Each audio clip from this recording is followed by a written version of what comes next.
here, you have to be relentless and fearless. You have to know how to climb higher with no regard for barriers and boundaries. And you have to be equipped for every challenge, which is why we built a rear suspension like Alpha One, using a single beam to carve and maneuver like nothing else. These are the new Alpha Ones from Arctic Cat. Alpha One shreds every expectation of traditional twin-rail design with a lightweight single-beam suspension that was expertly engineered and rigorously tested for toughness. This design means fewer parts and less weight, allowing it to cut sharper corners and take on bigger challenges. Alpha One maneuvers effortlessly, carving and floating with ease. And without two rails to trap snow, its single rail stays lightweight all day, every day. Now on every mountain snowmobile, plus the Blast M mid-sized and Riot X crossover. It's the ultimate weapon for side hilling, tackling steep slopes, and more. Next time you have a mountain to climb, you better have an Alpha on your side. The Alpha One single beam rear suspension from Arctic Cat.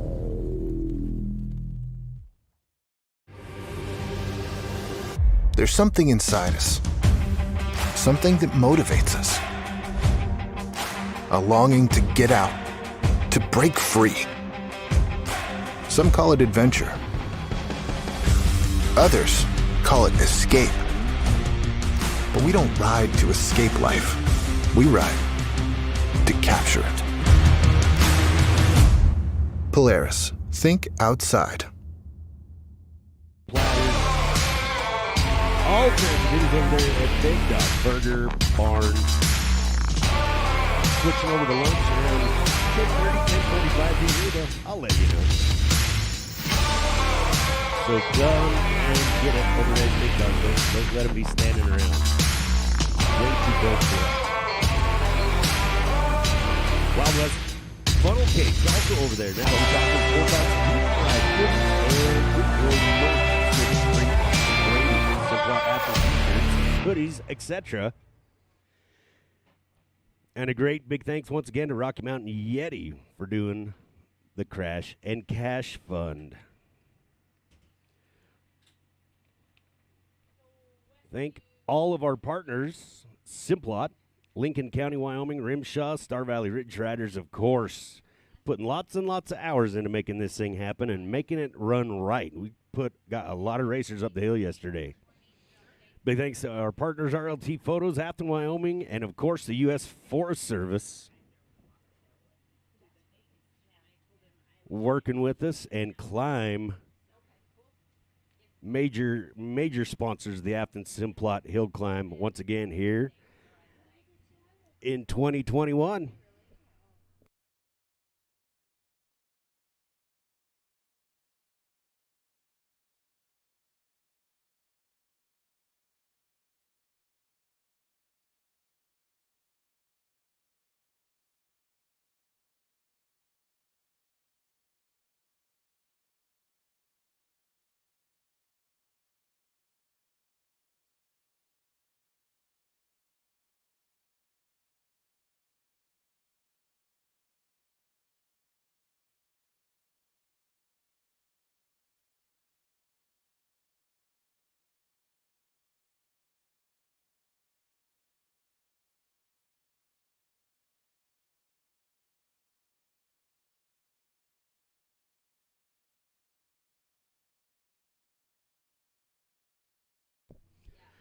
All right. All you watching at home, great big thank you to RMX Sports. Provide the live feed, and you could be checking that out on the RMSHA Facebook page. If you're wanting to put it on the big screen or the smart TV and do it as a YouTube, you can move over to the living room. Go to rmxsports.tv. If you want to do it in a web browser, other than that, you can go to YouTube and find RMX Sports on YouTube. And I believe we're simulcasting over there.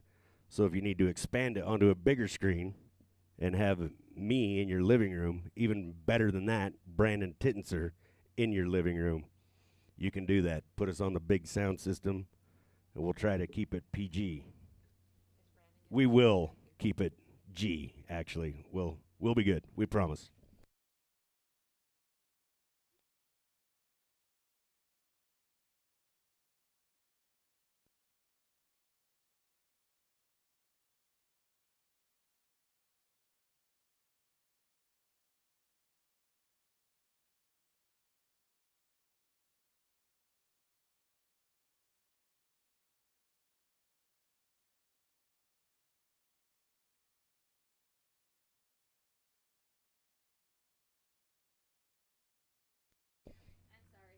It is 7:51 right now. We're going to do our prayer and anthem at 7:55. Looks like we're already getting the timing system lit pretty good. A little bit of a breeze here in Afton, Wyoming this morning. Kind of different than what we're used to. Here you go. Filming from the trailer hood. You got to love that. But yes, we are going to do that prayer and national anthem at 7:55. So we are ready to race at 8 a.m. Today we are going to qualify all of the Pro 600 stock, all of the Pro lane. So all the classes you're used to, the stock, improved, and modifieds all the way through. We got Pro Masters also included on that list. And then as soon as we get that done, we're going to move right into picking up where we left off. And if you didn't watch it all yesterday, this is how far we got. We actually got most of the semi-pro final. We've got a couple of classes of semi-pro and amateurs, the improved classes and the modified classes that we're going to finish final in today. And on top of that, we're going to do Pro Senior final. And then there is a potential that if things go really well, we will final Pro Master Mod. Everything else we've got to do tomorrow because we're going to Coulter's Lodge tonight at 7 p.m. and you could bid on a racer. You could be a big winner.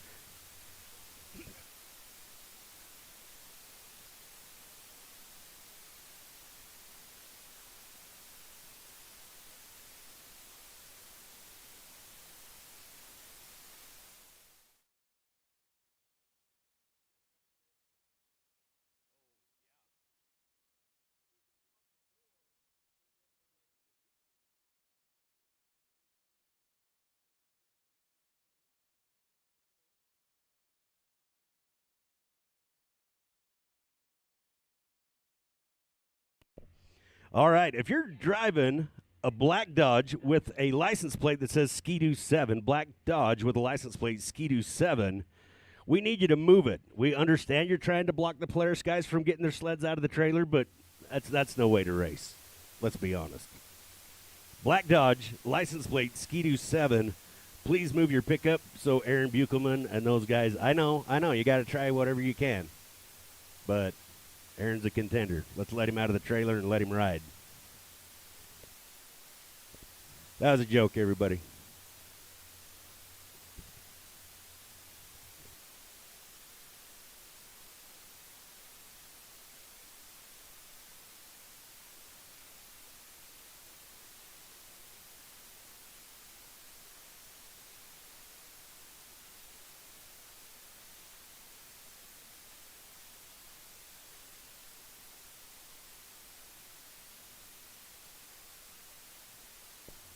Anytime you're ready, Keith Bailey, if you want to come on over, I know you're doing stuff, and I appreciate you letting me impose on you to say our prayer.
All right, ladies and gentlemen, if I could get everybody's attention, I know we're getting excited, we're getting ready to go, but we are going to thank our Lord and pay tribute to our country right now.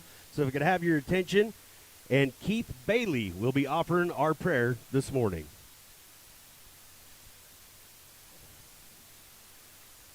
Our Father in heaven, we thank thee this day to have the opportunity to be here again and to be racing on this hill. We're thankful for the snow that we received in the last few weeks that allows us to do so. We're thankful that we were able to travel here in safety and we can be together again as friends and RMSHA family. We pray for safety as we race today, that we will all be able to return home to our families and loved ones safe. We thank thee for the many blessings that we enjoy. We thank thee for this great country that we live in, for the freedoms that it affords us. And we're most of all thankful for our Savior Jesus Christ and for his infinite grace and mercy towards us. And these things we pray for in the name of Jesus Christ. Amen.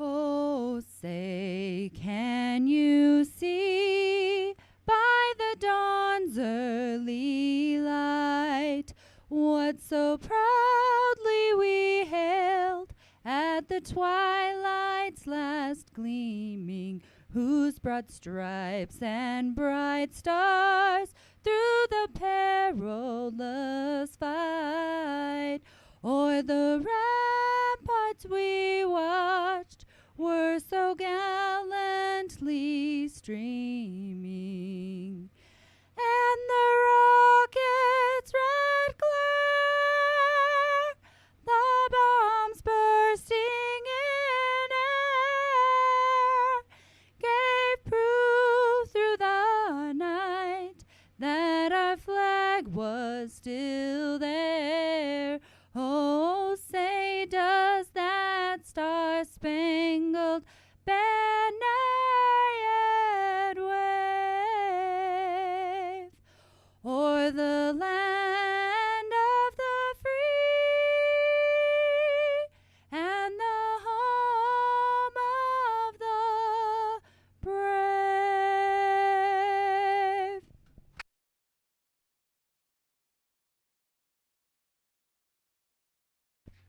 Oh, yeah, Alexa, you know, it's kind of funny. I got to thinking about this. I think it was right here at Afton a couple of years ago. I'd been playing the national anthem off the computer, and Alexi comes up to me, introduces herself. Was it Beaver? I swore it was here.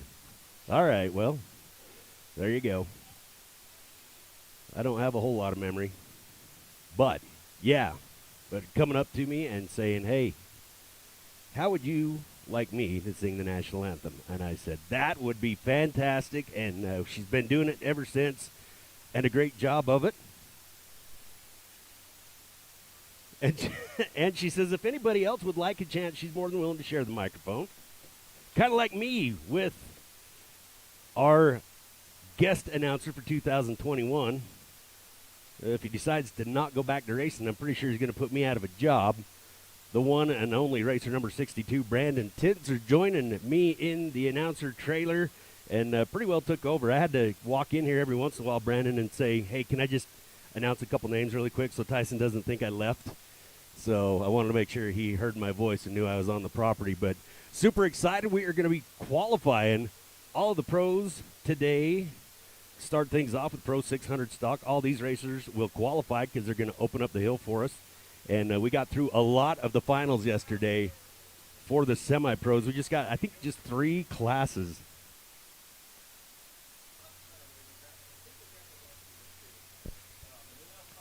But, yes, we are going to we're going to get all the way through the pro qualifying. We're going to finish up the semi-pro qualifying, pro senior finals. And if time permits, we'll probably get through all the Pro Master finals today. And as smooth as things have been going, because we're not superstitious, it's okay to say that out loud, we're going to keep on rolling until we can, and it'll be a fast fast finals tomorrow. The Calcutta is going on tonight at Coulter's Lodge, downtown Afton, Wyoming. For those of you that are going to be making the pilgrimage up, come join us at Coulter's. You can bet on a racer. Not bet, you can own a piece of a racer is kind of what it boils down to. And depending on how that racer does, you could win money. And I tell you what, we've had some dark horses in that before. We've had some screaming deals that get a big payout on the Calcutta.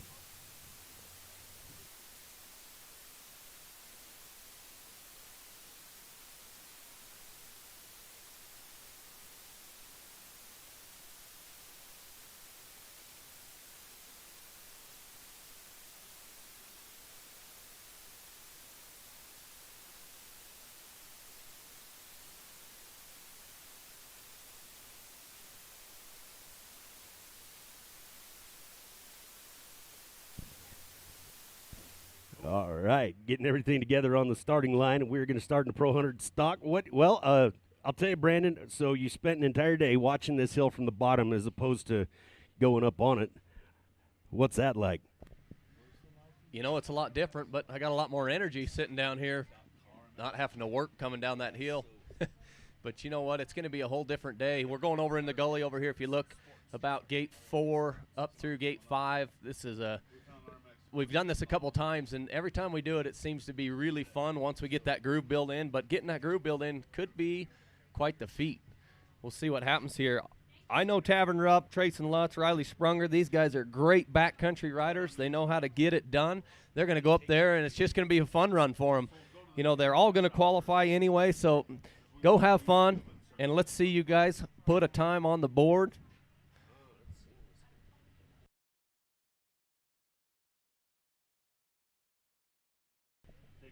You know, before we get started here, I want to do a big shout out to these guys, these Afton guys. You know, they're going to spend all day up there, all day yesterday and all day tomorrow, pulling sleds, pulling skis, working their butts off. Nobody realized how tired they are by the end of the day, and just pat them on the back when they come down here, give them a ride back to the top, and take care of these kids, because they're putting a lot of energy out there and time for your sleds.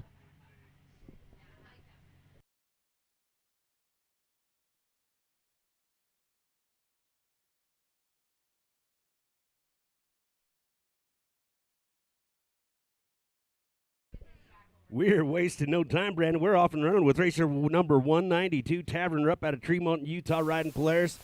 Absolutely love this guy. Love the whole family. Get to hang out with them on the snow. Used to play with them in the truck and tractor pulling stuff. They help us put on our monster truck show in Tremont and Utah.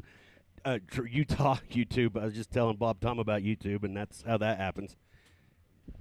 Oh, you know, Tavern got up there, and I was looking at that. It looked like the end of a stump or a log right there, and he headed right for it. There's really nothing you can do in that stock 600 trying to get above it or below it, but that's pretty much all the options he had was to take that thing square on. It stood him up and got him stuck there. We'll get a mark for Tavern and get the hill crew down there. And here comes the hill crew. It looks like 5 or 6 of them bailing down that hill. Here they come.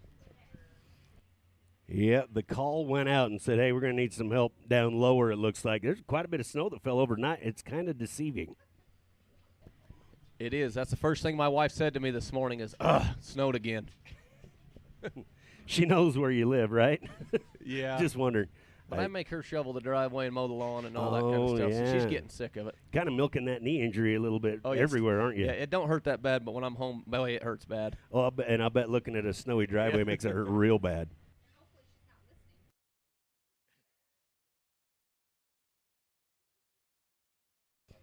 .3.8 going to be that high mark for Tavern Rupp. 3.8. Once again, because this class opens the hill, every single one of them will qualify. So all 14 of these racers are going to qualify. And we're going to go to racer number 126, Trace and Lutz out of Garden City, Utah, riding Polaris. He'll be followed by Riley Sprunger and Kyle Heap.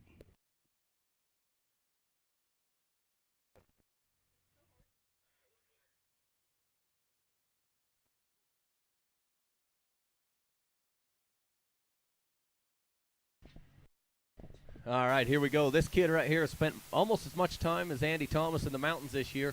If anybody's as close to him and Keith, this is him, Trayson Lutz, backcountry rider. He loves it. He's going to get up here, get up out of the ice, through the yard gnomes, and get into the deep snow where he knows how to get it done.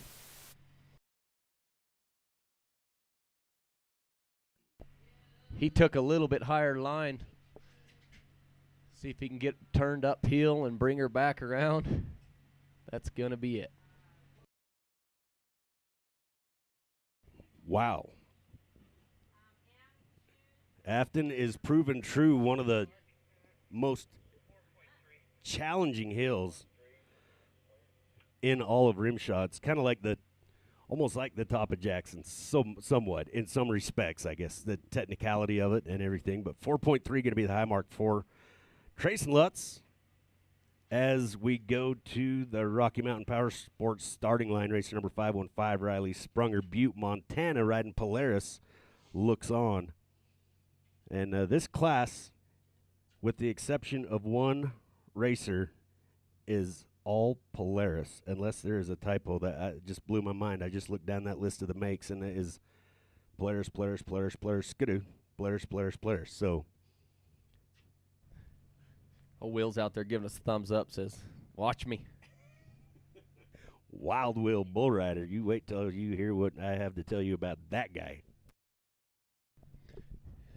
You know, you guys looking from home and watching this live feed, you know, this hill's actually fairly small, you know, the width-wise, so we have to use up as much snow as we can, and you're probably wondering why are we going clear over there in the gully like that, but, you know, we still got a lot of sleds to put up this hill and all day tomorrow, you know, and if you look where these guys are getting stuck here, we have a quick, nice, easy return lane, and it's safe that brings us down that side, and that's mostly why we do this, is if we do have issues, we can get them off, get them down here, get them safe, and get another racer on the hill. All right, Butte, Montana racer right here. Same hometown as Evel Knievel. Riley Sprunger. Been fun watching him come up through the ranks. Very technical rider. Very precise. And he's got nice hair. Nice. The hair. He's got a full-time perm. It really is. You know, really is one of his. I think it helps him race. I do too, you know, especially when it comes to the state of Wyoming. Everybody likes that curly hair. Oh, boy. Well, Riley Sprunger parking it right there. That the demons, the gnomes that you're talking about right there, it seems to be wanting to pull them towards that tree. Depth perception is kind of a hard thing, but it looks like they are getting that close there. 4.25. So I guess that puts Trayson Lutz in the lead still as we get ready to go with racer number 217, Kyle Heap, Evanston, Wyoming, riding Polaris. He'll be followed by Keith Curtis and Wild Will Burgess, the lone Skidoo rider.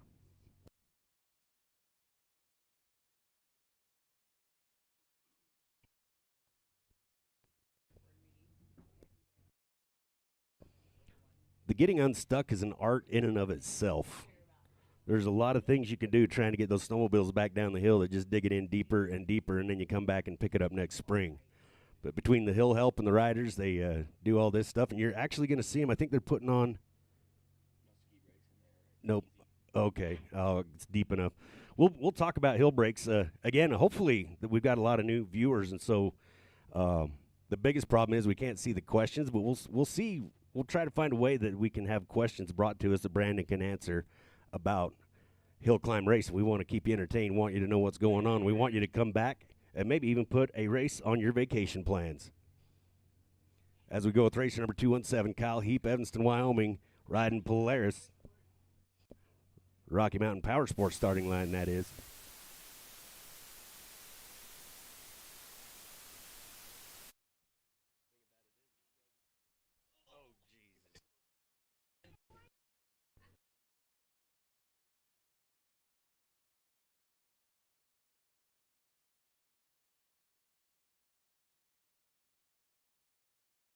All right, Kyle getting up through there, turning her towards the top. He knows how to get her done.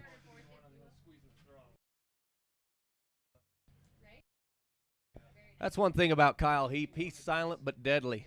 Kid don't talk much. Well, he does to me, but not to a lot of people. That's just because I'm always talking to everybody. But he don't talk much, you know, and he actually don't spend a lot of time in the seat, but he knows how to race. He's always in the top 5. This kid right here, he's strong, and he knows how to get her done. Well, he got her done-ish. That's going to be a new leader. We'll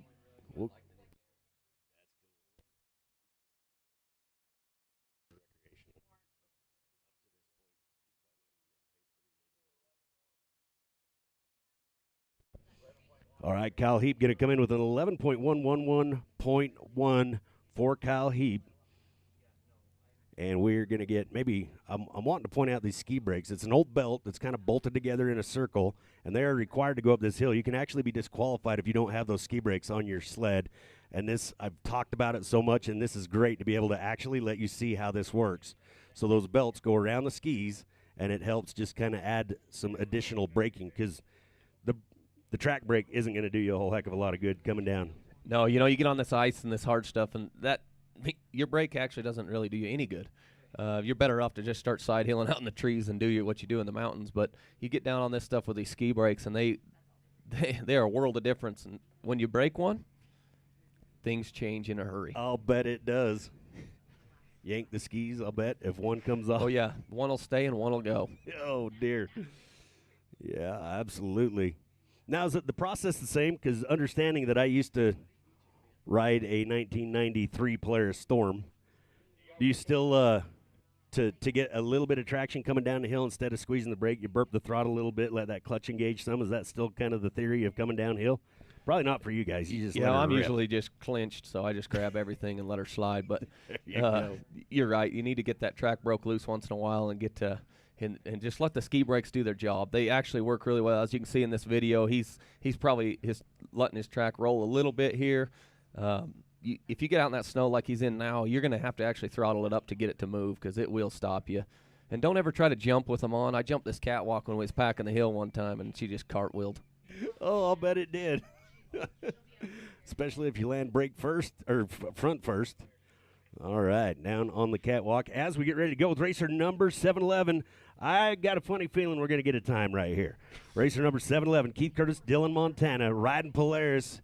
He'll get that hill opened up. He's going to be followed by Wild Will Burgess and Sam Peterson. You know, he definitely will, and you watch what he does right here. He probably walked the hill last night, walked again this morning. He knows what he needs to do. You know, there's some change in it, obviously, from the ruts in front of him, but Keith's going to lay it down right here, and once he gets her turned uphill, you know, he's been through these ice ruts before, and I'm pretty sure you'll see a time on the board. I was quizzing him a little bit last week, just trying to – I don't think he understands the question I'm trying to ask because he telegraphs or he reads. It's like ESP on the obstacles when they come up. Like his body just reacts so naturally and so quickly to what would usually throw somebody, as you put it, into the moose food. His body just reacts. He reads it. His brain, his mind, his body are one, and snowmobile are all one, and it's just a beautiful thing to watch. We get this hill opened up and get into some of the faster classes. You're going to see more examples of that. A lot of great racers that are able to do that, and it blows my mind. I've seen you do it before too, and I'm like, oh, there goes Brent. Nope, he recovered just fine. All right, we lost him there, but we're coming around. We got her opened up. How's about a 1:11:02 to get things started? 1:11:02, putting Keith Curtis out in front in qualifying. And here he is, our lone Skidoo rider, racer number 541, Wild Will Burgess from Sublimity, Oregon, bull rider and Skidoo rider. Let's see what he can do. Get him up and over. Flew down, left his equipment here and flew back. Fortunately, everything was in good shape. Didn't have to do any fixing. Wild Will Burgess charging the hill. Been racing, I think this is his third or fourth season with RMSHA. You know, it's like we talked yesterday, and we'll talk again later this afternoon, but this course is going to change. It's going to be really slow, really hard to get up there. You know, they're going to fight these ruts from yesterday, the deep snow. Actually, this will probably be the hardest time of the race right now, and then it'll speed up. Once we get a groove built in and pound it in, these guys they'll get it faster and faster and faster, and then we're going to find more of those yard gnomes and slow her back down. I believe I heard 4.1 coming down from the hill hub. I'm trying to look at that flag and see, or the gate, and see if that is accurate. It's definitely 0.1. I'm just not sure what the first number was.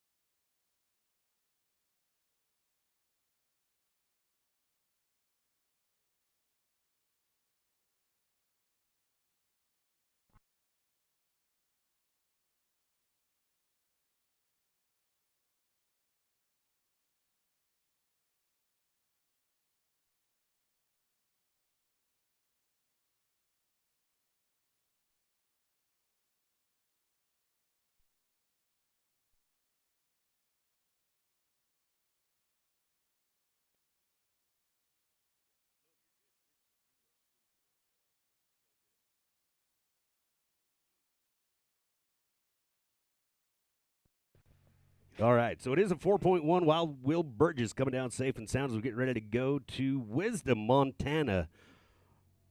Oh, wow. Wow. Wild Will. That's why we call him Wild Will right there. Everybody wonders.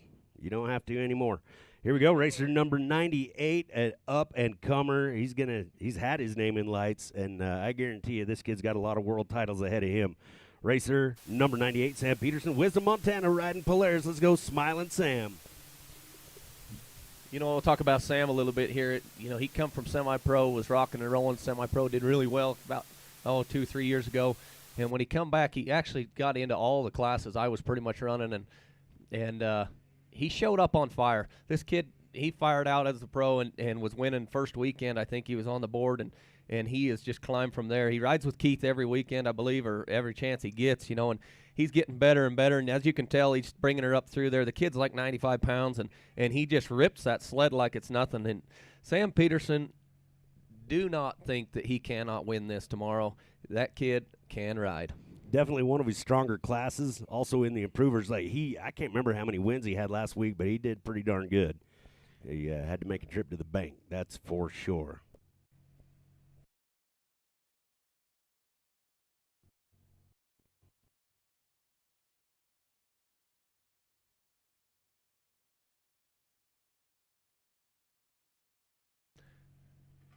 Looks like Sam's going to he's going to get up there and get a time on the board. There it is.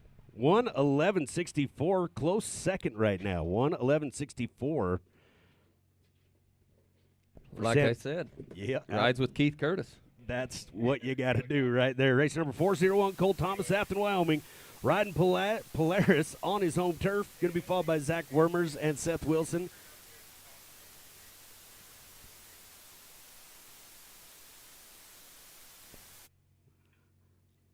All right.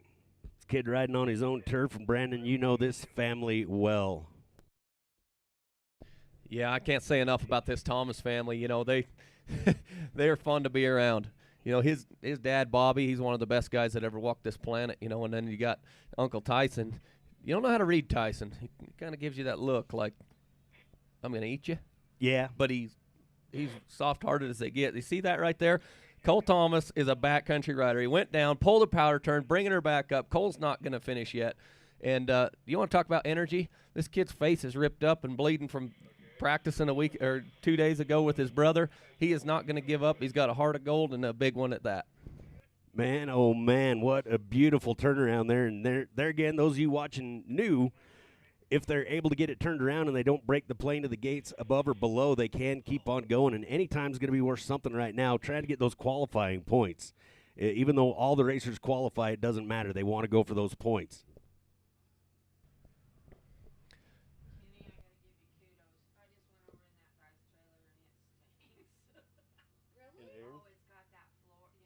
Oh, yeah. Cole's still working his way up there. He's fighting demons, but by golly, he's going to get her done, I think. Here he comes around 14, aiming for 15, and he's going to put a time on the board. Good job, Cole. There you go. How about 142.88, 142.88? That's going to put him in that number 3 qualifying spot right now. As we go to racer number 134, Zach Wormers, Bozeman, Montana. Been having a pretty darn good season. He's going to be followed by our buddy Seth Wilson and Tanner Myers. Looks like Cole stuck her just above the lights there. They're going to give him a pole and get him up over the top. Look at Zach. Boy, he is shiny.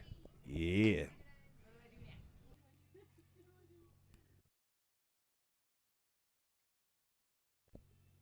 He's focused right now. I'm saying it really quiet so I don't break his tunnel vision, but right now he's kind of running that hill in his brain, I'm assuming. Waiting for that green light. There it is. He woke up, and he's pulling the trigger on it. Sorry, Trace Tupper just walked on the property. I apologize. That was very unprofessional of me. That's the effect that he has on me. Something I want to say about Zach here. You got different kinds of riders out there. You got the Sam Petersons that's a little smaller guy, but knows how to work that sled exactly how he wants. Then you got guys like this. Great, big, strong, and he will throw that sled around, bend them handlebars in half. There's a few of those around here. We used to see it from Sharp Jr., and Zach's just going to go for a little mountain ride here out into the boonies. Oh.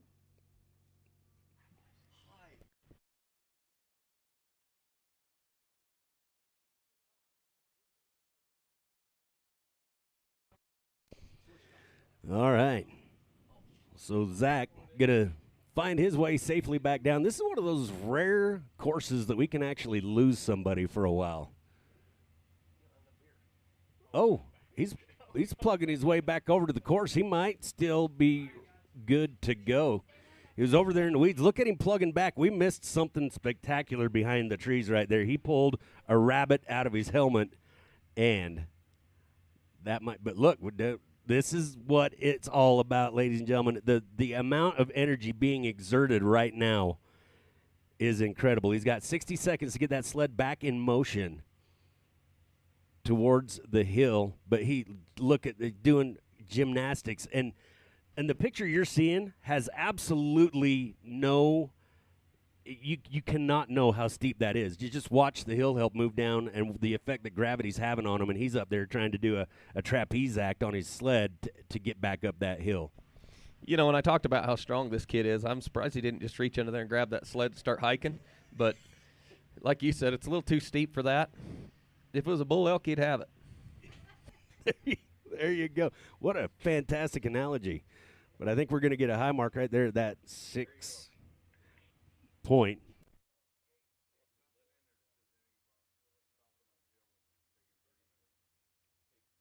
Oh, it never made it into the rule book?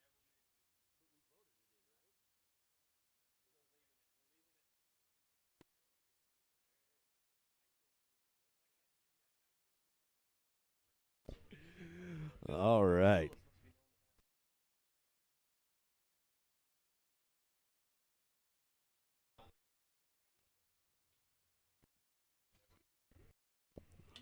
All right.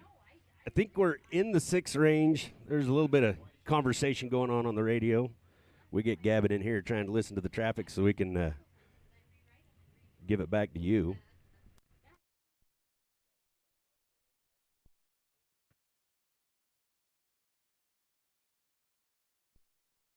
Huh, look at that. I guessed it. 6.1. 6.1, the high mark for Zach Wilson. And I know you got a lot to say about this next racer number 89, Seth Wilson, pacing the Utah, riding Polaris and riding it good this year. He'll be followed by Tanner Myers and Cody Bonney as he's at the Rocky Mountain Power Sports starting line. What about Seth Wilson, Brandon? Well, we'll get into Seth in a minute. We're going to watch him rip this hill.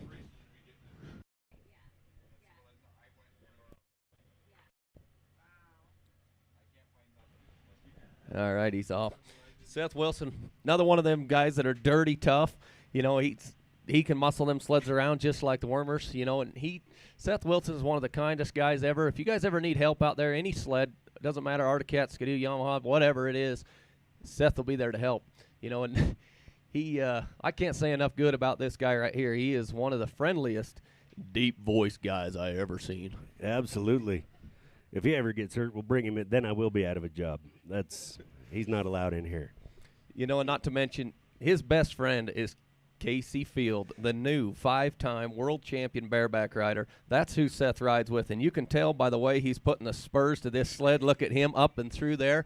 Seth Wilson here to show Afton how it's done. That is absolutely my favorite story about Seth, because we were doing Jackson, and I was reading off a list of his sponsors, and he heard me pause right there. And he's like, I heard you pause when you read Casey's name on my Watch sponsors. this. He's going to pick that sled up and bring it around. When I told you Dirty Tough? Yeah, I didn't know Seth he'd been Wilson. working on the calf roping, too. There you have it. Yeah, pick that sled up, bring it around. You know, when I was a youngster, I used to watch the Sharp brothers do this same thing. You want to talk about dirty tough. Them Sharps had reached down there, pick that sled up, bring it around, and I think they extended their they'd extend their tether a little bit. Because they would be on the back of that sled lifting it up. Seth's still going. Now, I'm assuming this is a stupid question, but being as I've got you here, is there a length requirement on the tether?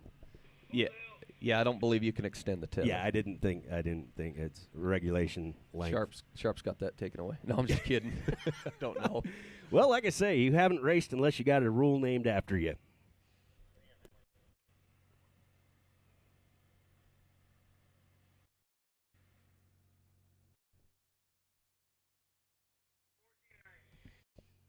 14.9 going to be the high mark for Seth Wilson, 14.9 for Seth. But that is, I think that puts him probably in that number in fourth in qualifying right now, so not half bad to be perfectly honest.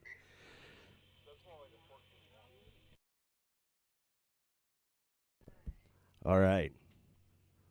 Going to get Seth back down safe and sound, let him go ahead and cross the lights. Well, I didn't see him repull. Clock's still going. We're going to, probably just hold off on that. Don't assume anything's official yet. I'm going to make a little note. But we did get a high mark called down, so we got both information. We'll let you know how things shake out as we go with racer number 2. One of our faves right here from Soda Springs, Idaho, Tanner Myers. He's riding Polaris. He's going to be followed by Cody Bonney and Kobe Crapo. And this is where, when he draws this position, he seems to be really, really strong, at least from what I've noticed, law averages. You know, Tanner Myers, he's also, you know, they're all my favorites, but Tanner is one of my favorites to watch. This kid right here, he's all throttle, not much brain, and he's won a lot of races because of this, you know, and I believe who's following him. You know, we got Crapo, he's in there. We got a few of them out there. But Tanner is fun to watch, and he will be a king someday. Jackson Hole King. Mark my words, Tanner Myers will be a king in Jackson. I love it. Watched him come up through the semi-pros. He was doing the semi-pro and maybe even amateur stuff when I first started announcing with RMSHA. Digging in there.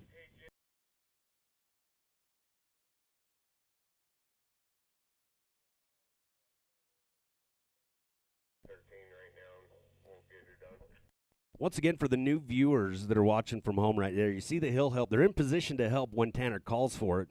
I can't tell if he's still running, but he cannot restart the snowmobile, and as soon as the hill help moves in and touches it, his run is over. So they're kind of hanging out there waiting for him to call for help, and there he did right there. They move in, and that is going to be a high mark for Tanner Myers.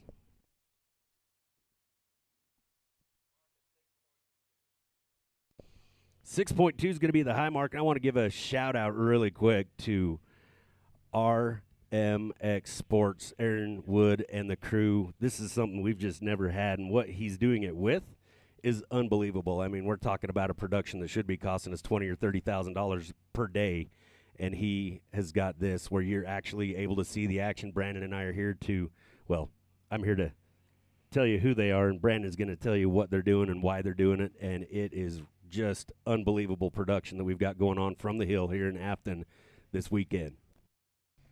You know, and with that being said, you said it earlier, it was kind of quick, but the reason these guys are fighting so hard to get up this hill, and Kenny mentioned, everybody in six stock qualifies, but there's a point system here. And at the end of the season at our points championship, it could come down to 1 or 2 points, and that could be the difference right there. Tanner trying to get that sled up that hill just another few feet. You know, we got a lot of high marks here, and that makes a big difference, especially if you can get into that top 5 category there.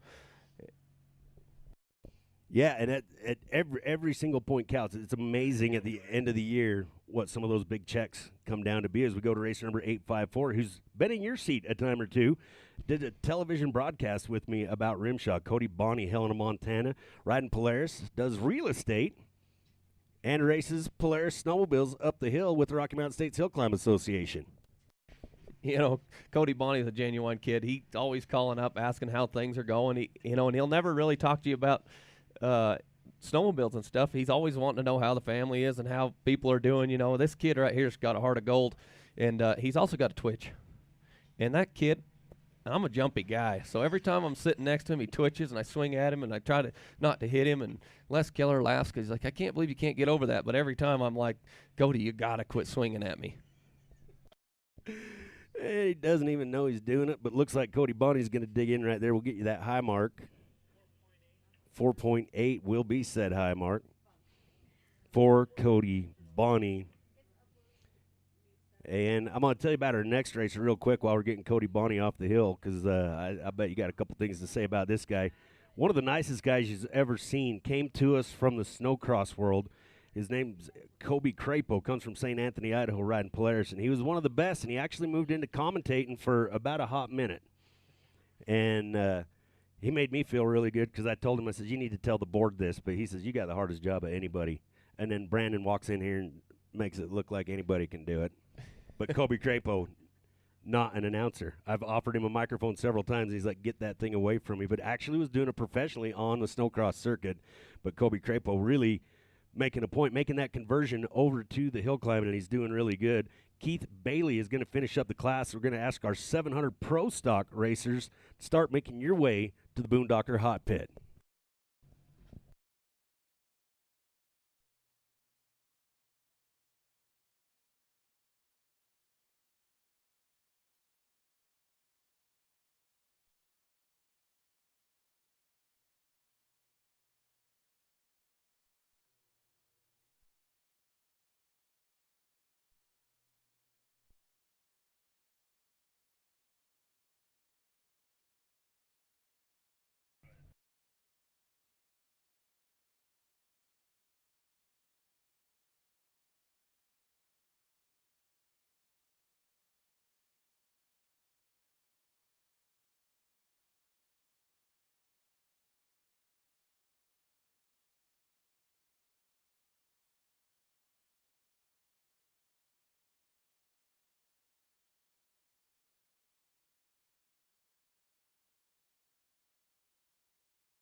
All right, here we go. Kobe Crapo.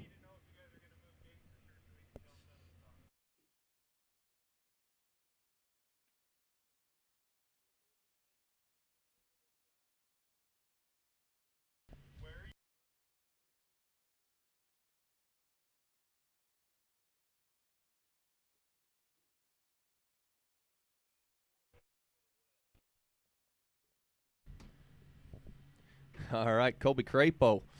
You know, I've just met Colby Crapo the last couple of years, and I remember the first thing that Tyson told me when I said, who's this Crapo kid? He said, he's as much like you as anybody I've ever met. And I thought, oh, there can't be two of us. There's no way there can be two of me on this circuit. It just won't work. But you know what? Colby's a little bit more reserved than I am, and but he does like to BS and have a lot of fun. This kid is fun to be around, and what a great guy. And might give a shout out. We'll tell you about the Highmark Club here in just a little bit, how you can actually be a member of RMSHA and not even, you can be a member of RMSHA and be on a beach and join us for this stuff. But Kobe Crapo and Crapo Farms donating a lot of potatoes to some of the drawings we're doing with the Highmark Club. And we'll tell you about that coming up here in just a little bit. We're going to keep bringing the action to you right now as long as the action's going. Looks like he's digging in there just shy of that finish line.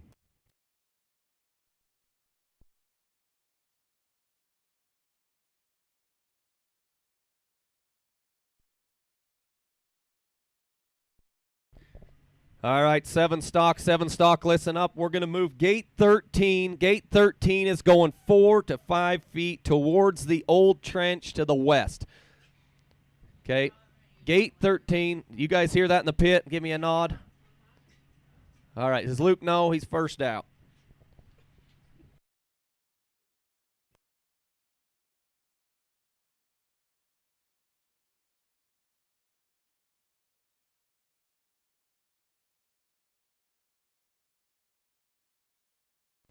All right.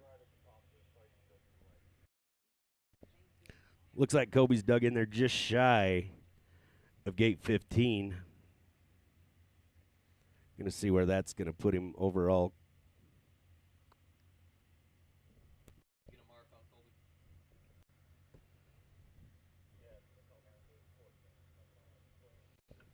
So right at gate 14. 14 is going to be the high mark for Kobe Crapo as we wrap up our 600 stock qualifying with racer number 517. He offered our prayer this morning. Just a genuine good guy. Keith Bailey from Moroni, Utah. And there's not been a lot of snow in the Moroni, Utah area. He has not been able to get a whole heck of a lot of seat time in this year without doing a lot of traveling. And when you got a full-time job and you're a full-time papa, it is tough to do.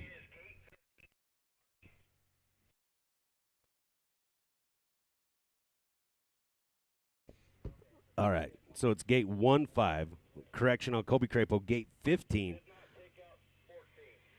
1-5.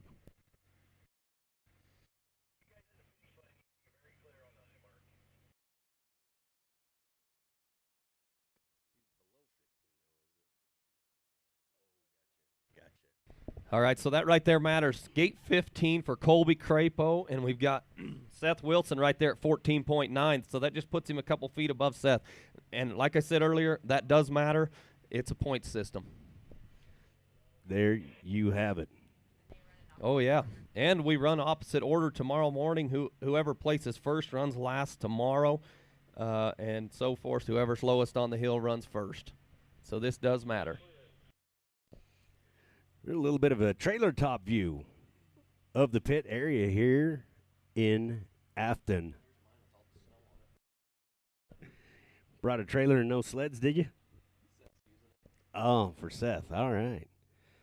It is a beautiful day here. Love being in Afton. I was doing a YouTube video the other day, and I says Afton is quite possibly the most beautiful place on earth. And I says, except for all the city people moving in. And then I said, never mind, it's a horrible place. You wouldn't want to live there. But I'll tell you, you better be hardy if you do want to move here, and you better love some snow. Here we go with racer number 517. Our very own Keith Bailey, Moroni, Utah, riding Polaris. Going to wrap up 600 stock qualifying. Get ready, Luke Rainey, Trayson Lutz, and Sam Peterson. 7 stock is next.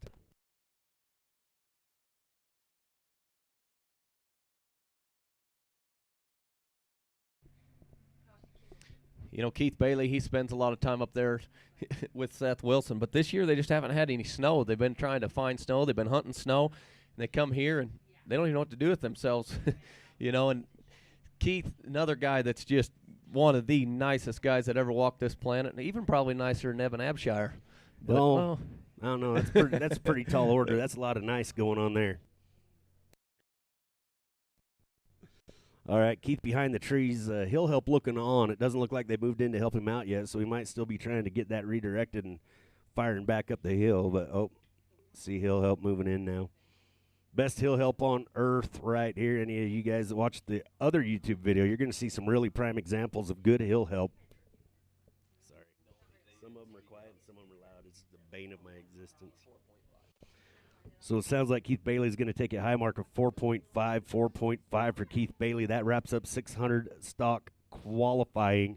And all will qualify in that one. Moving on to the next class. So we've got 13 racers, so only one of them is going to get bumped out. Only 12 of these racers will qualify. And we're going to start things off with one of the biggest names in the biz.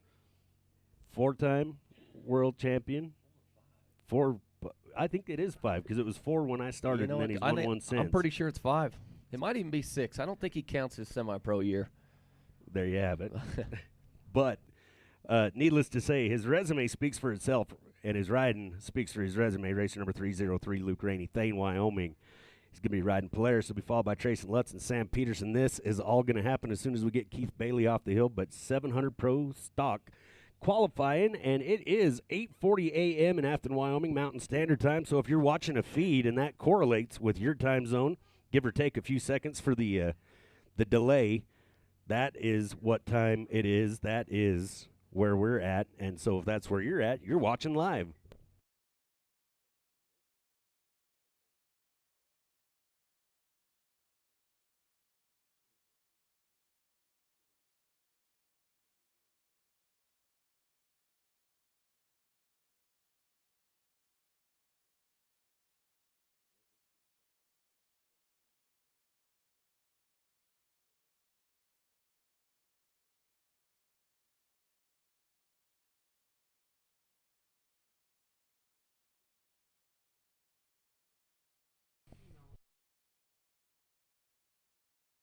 All right, we're off and running. 700 stock qualifier, like Kenny said. They'll take 12 out of the 13 guys. One guy will not race tomorrow, and this is him, number 303, Luke Rainey, on a Polaris out of Thane, Wyoming. You know, this kid, I'm pretty partial to him just because I grew up with him. I got him into racing. You know, we started back in the day riding together. Pretty soon we're like, hey, Luke, let's go race. He got disqualified out of the first race for cheating, which he didn't mean to. He just wasn't smart enough to know that he was cheating. And then, you know, he's just grown from there. I remember his first race as a pro. I wasn't able to race that year. It was like back in 2010, I believe. And he went to Soda Springs, Idaho, and he called me up, and he's like, I just won 8 stock. I'm like, no, you didn't. Oh, yeah, I just won 8 stock. He was so excited, and he just grown from there. He's last weekend showed what he can do, and right here it just shows again. Luke's going to bring her up through the lights. 57-80, 57-80. Luke's on fire. Watch out. Oh, man, that home court, I don't think you could even call it an advantage. That's just his country. This is where it's at. This is exactly what he practices, and his little buddy Caden does the same thing, and that's why when they get on these speed courses, it's a little harder for them because it's almost too easy, but they're not sure what to do with their hands. A little Ricky Bobby syndrome. As we go with racer number 126, Trayson Lutz, great racer right here out of Garden City, Utah. He's riding Polaris, going to be followed by Sam Peterson and Les Keller. Trayson letting it all hang out up there. He's already been on this hill once, and the gnomes have been waiting for him. He's looking around right here, and I almost think in his head he's saying, watch this. I don't know if he's going to go down or not. He's still looking up there thinking if he can do a powder turn. Like I said, there's only one person that will not race tomorrow. But keep in mind, if you go below a gate that you've already gone through, if you go below that, you are marked at that gate. 5.5 going to be the high mark for Trayson Lutz. 5.5 for Trayson. As we go with racer number 98, Sam Peterson, Wisdom, Montana, riding Polaris, going to be followed by Les Keller and Wild Will Burgess coming back. Sam's already been up this hill once today. He had a couple bobbles at the top. He actually went through this bottom really fast. Like I said, he's 90 pounds. He can that sled will pack him up through there. And then if he cleans this up right here, I'll bet you see a lot better time for Sam Peterson. All right, coming around with a 50-50 right now. If you're not here, that's too bad.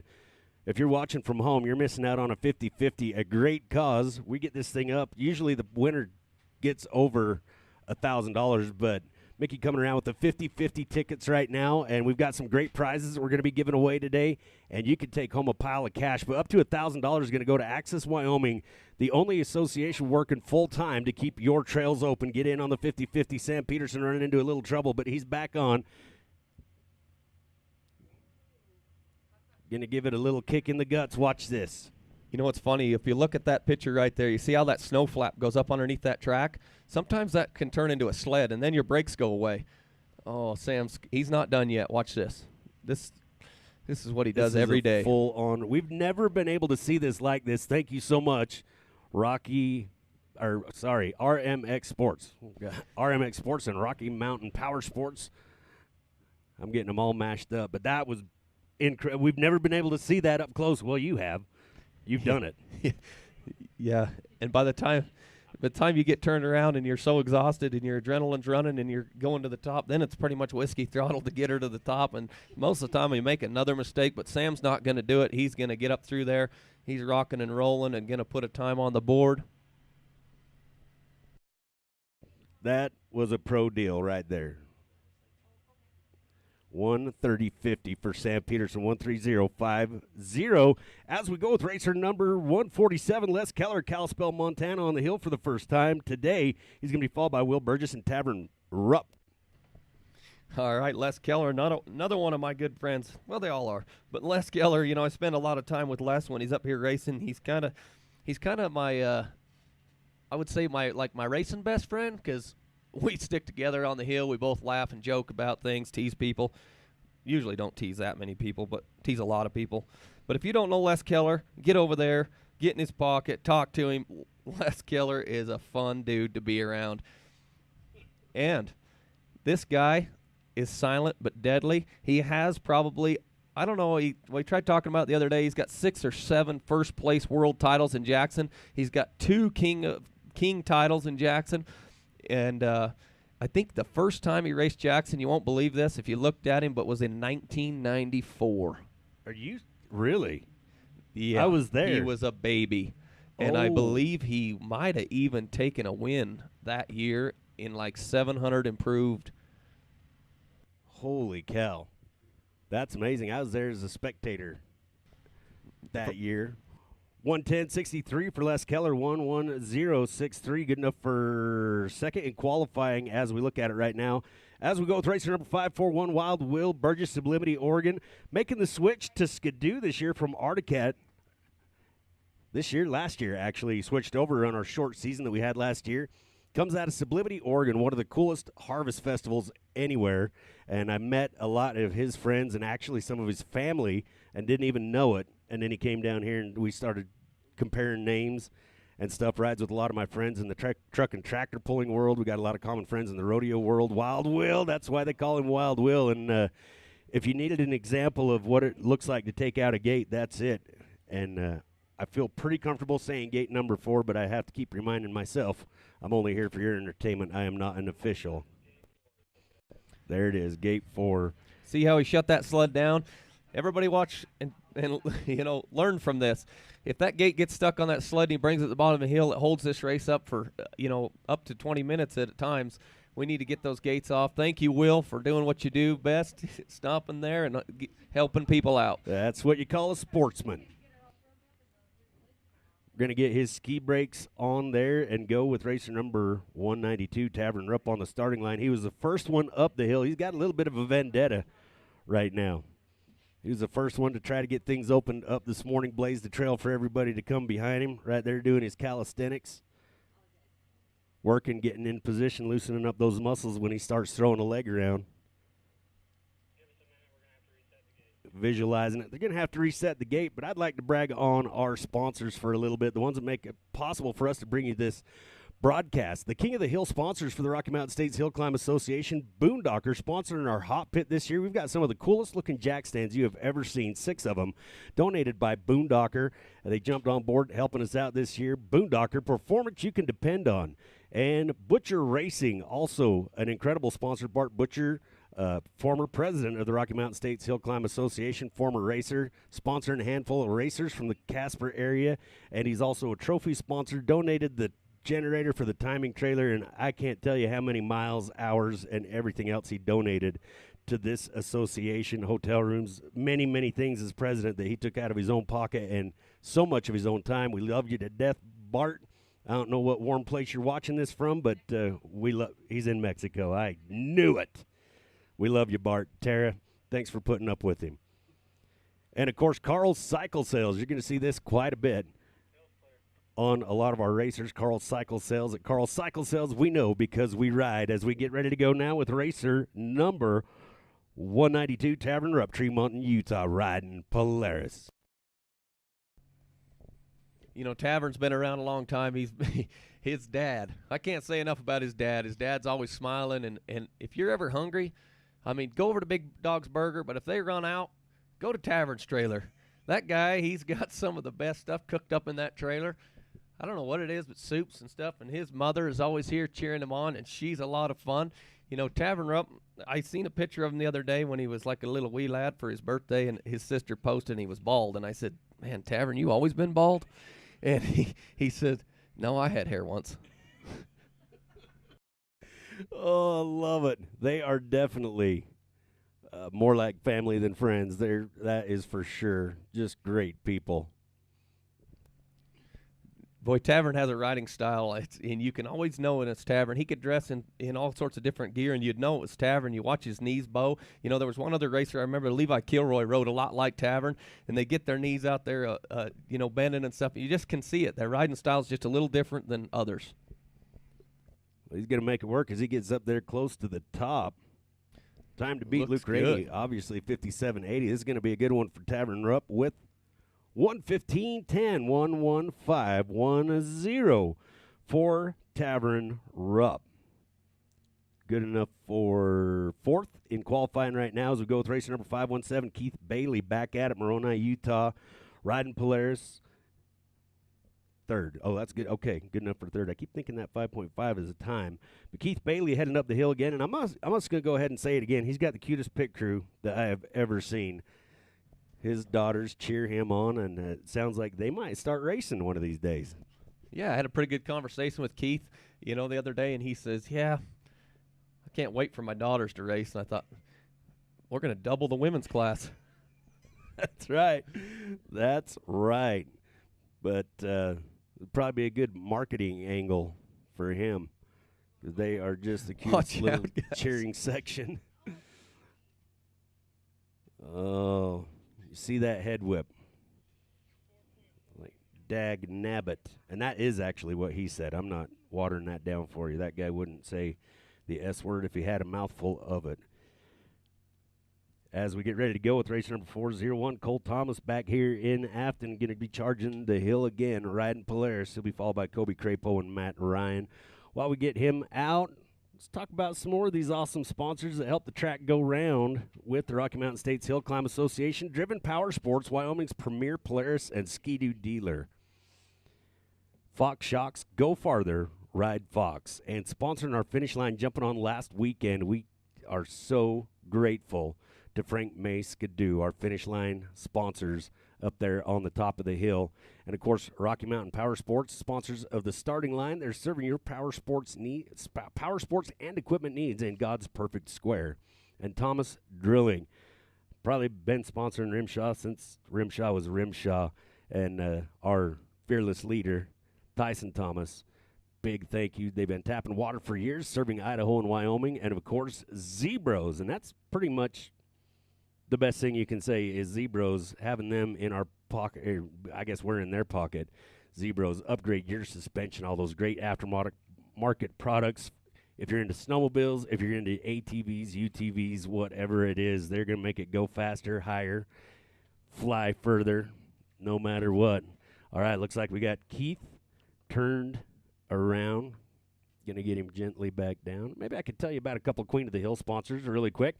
Island Park Adventures jumping on, and of course, Salt River Motors right here in the Valley jumping on for all races, not just the ones here in the Star Valley. Phillips 66 U-Save taking care of us last weekend. Star Valley Skidoo and Tad Jensen's Auto Group are Queen of the Hill sponsors. We can't thank them enough. As we go to that Rocky Mountain Power Sports starting line, Cole Thomas giving her a pull, going to squeeze the trigger.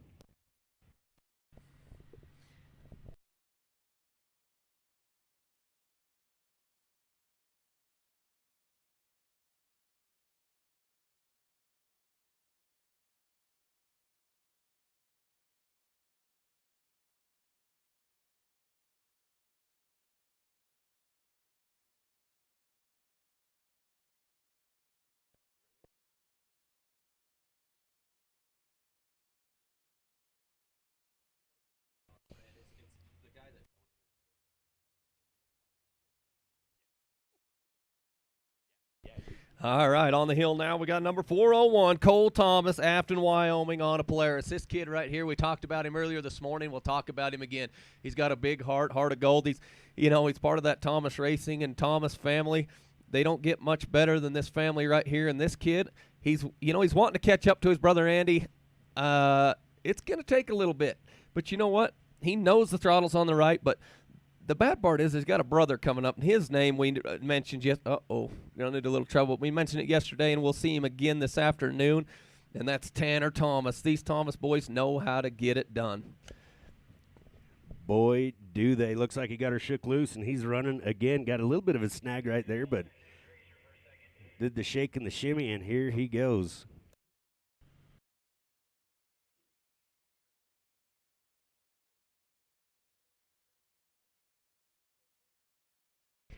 Hey, you guys at Red Gate 3, will you stand that gate up right there, please?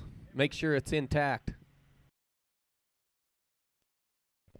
All right, Cole Thomas, no matter what. I'm guessing if I had to say that momentum is a critical part of this hill as well. He got stopped 3 or 4, possibly 5 times up there trying to get over the top. And the bad news that we just got, a little bit of deliberation right here, but we're getting a couple of. All right, they're calling the high mark at gate 3 as he went by.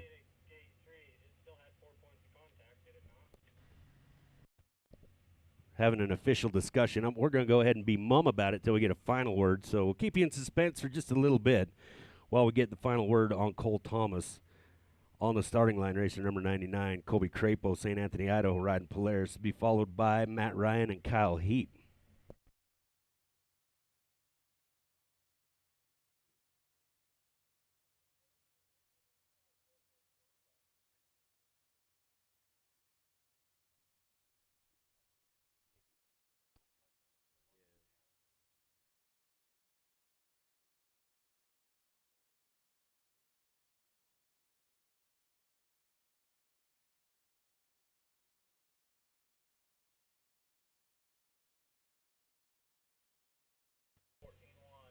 All right.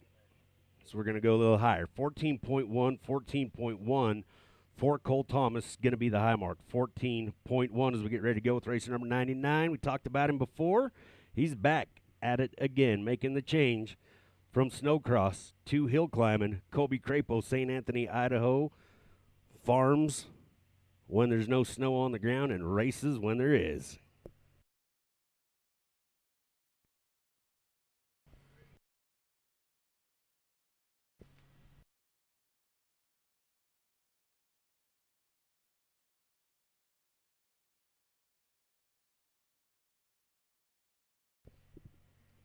Colby charging that hill. When it comes to those gates, you see where the line is starting to kind of get trenched out near those gates, and it seems like it's just the environment that sometimes that line develops very, very, very close to a gate, and you got to watch that.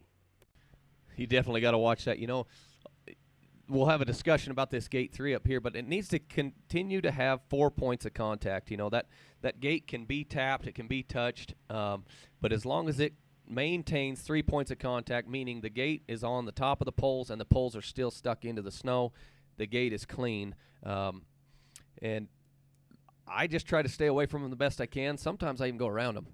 And if you do that, you'll be marked to that gate too. But there you go. But play it safe. You know, the snow's soft, and they will rip out of there fairly easy. And there you have it. Colby Crapo up and over with 108.27, 108.27 for Colby Crapo. And that's your second fastest now, I believe. Yeah. That's going to put him in that number 2 spot as we go with racer number 21, Matt Ryan, Victor, Idaho. He's riding Skidoo, going to be followed by Kyle Heap, Zach Wormers, and Seth Wilson. Yeah, only 2 Skidoos in this particular class. Everything else starts with the letter P. Oh, boy. The cover comes off. And here it is. Anybody that's watching or out there and wants to come up here today, there's something. If you don't want to see the hill climbs and see these guys up here kicking butt and wrecking sleds and getting stuck, at least come up here and look at this sled. Number 103, Rob Kincaid, family member of RMSHA. Come see his sled and get in on the drawing and win this sled, and then we'll donate it. If I win it, I'd donate it. There you go. Me to too. the Hall of Fame. Rob Kincaid. Sounds like Matt Ryan's going to get a high mark of 4.6. The good news is you don't have to be here. So if you're in Mexico like Bart Butcher and you're watching this race, you can get in on it. We'll tell you about it here in just a second. Once again, I want to tell you Matt Ryan came in with a high mark of 4.6 for Matt Ryan. As we go next to Kyle Heap, Zach Wormer, Seth Wilson going to wrap it up. We are moving and a grooving. ProMaster stock, be ready. ProMaster stock, be ready. You're just a few away. We got a couple of jack stands probably available for you there in the Boondocker Hot Pit. So Lane Stank, Tony Zollinger, and the Shermanator, you guys can probably be invited into the Boondocker Hot Pit right now. But just like you were saying with that snowmobile, you actually don't have to be here. Yes, if you can come, you can look at it. In fact, we'll probably even let you touch it. But you can get on Articat's website, look up Rob Kincaid's name, and if you're not familiar with who this legend is, you can read his story. I think they got a little bio on him there. And everything that he stood for is what this is going to happen, what this is going to go for. It's a $40,000 Speedworks supercharged Articat Alpha, and it is set up. It's a $40,000 build, currently worth $130,000 because that's what it's up to. Some of it's going to go to help the things that he stood for. Some of it going to the family, and some of it going to the avalanche research and awareness and education that he was very much a part of. So get in on that sled. Go to Articat's website right now. get in on it, buy a chance to win this museum piece snowmobile. All right, on the hill now we got number 217, Kyle Heap, Evanston, Wyoming, on a Polaris. You saw Kyle muscle that thing up and over earlier today. I believe he got a time. If not, he was up there real close. No, it looks like he was 11.1 earlier, but Kyle is going to get it done this time.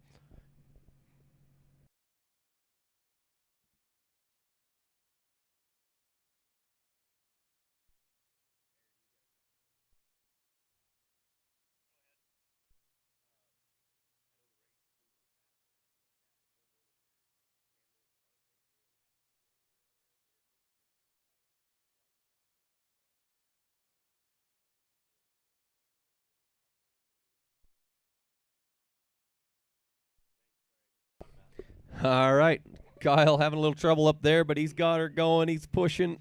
Oh, not quite going to make it. We'll get a mark.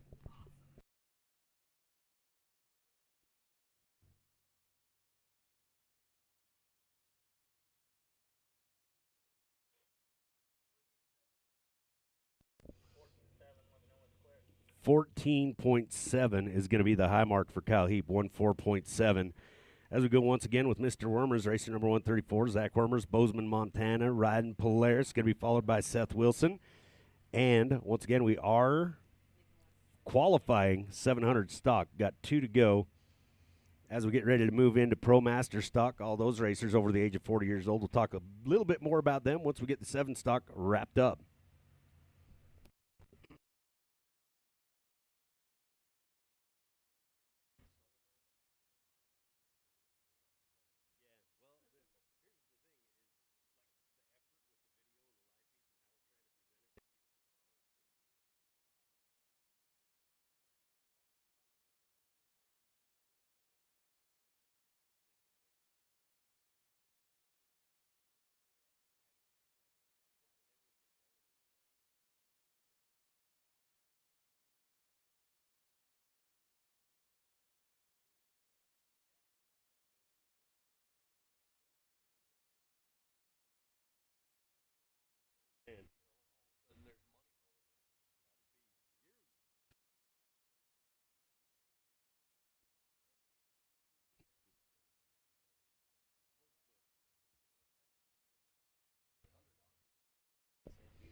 All right.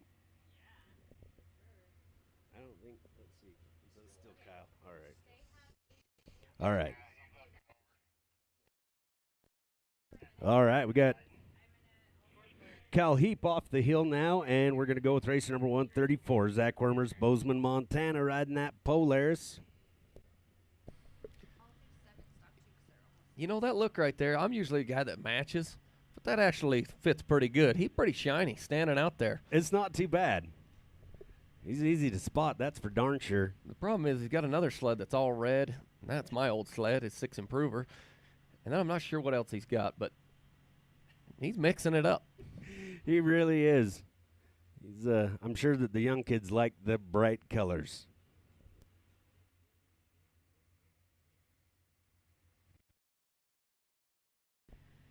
You know, we talked earlier about this snow, and right here's where it starts to get rutted out, and they're starting to get down and get some traction and getting up through there. You know, it's like I said, it'll get faster and faster as the day goes on, but then it's going to get slower. So the hill starts to show its little secrets as the day goes on, I believe is what Brandon's alluding to. Yard gnomes. The yard gnomes. They pose as logs, rocks, ruts, stumps, and boy, are they sneaky little devils.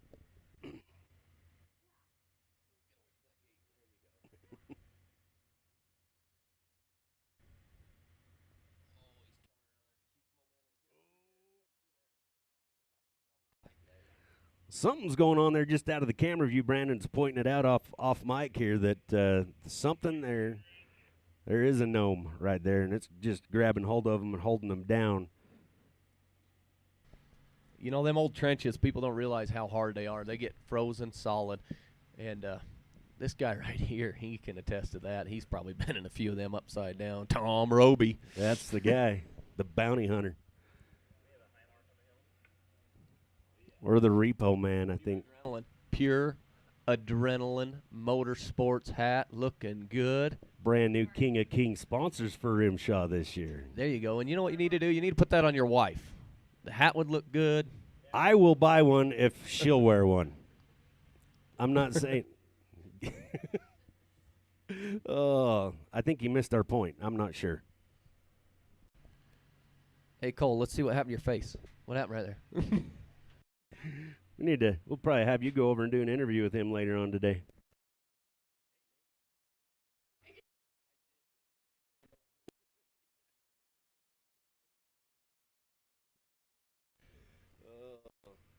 can't tell me you don't want Nate, you don't want to get on that Alpha and go rip it. I want to ride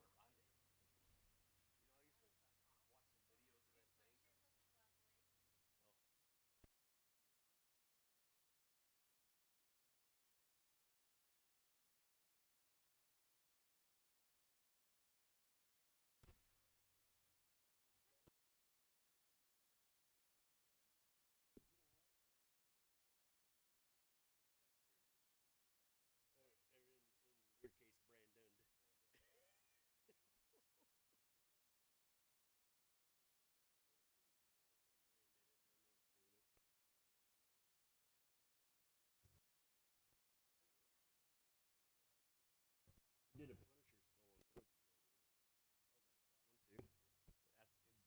used to watch some videos of them things.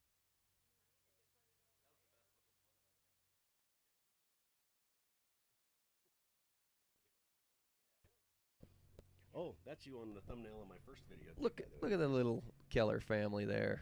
Oh, that's a Christmas card right there. Think they have any red hair in their family? No.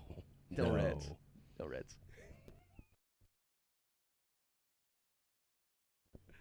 All right. Well, we've been shooting the breeze up here. We've got the hill clear, but I did not hear a high mark for Zach.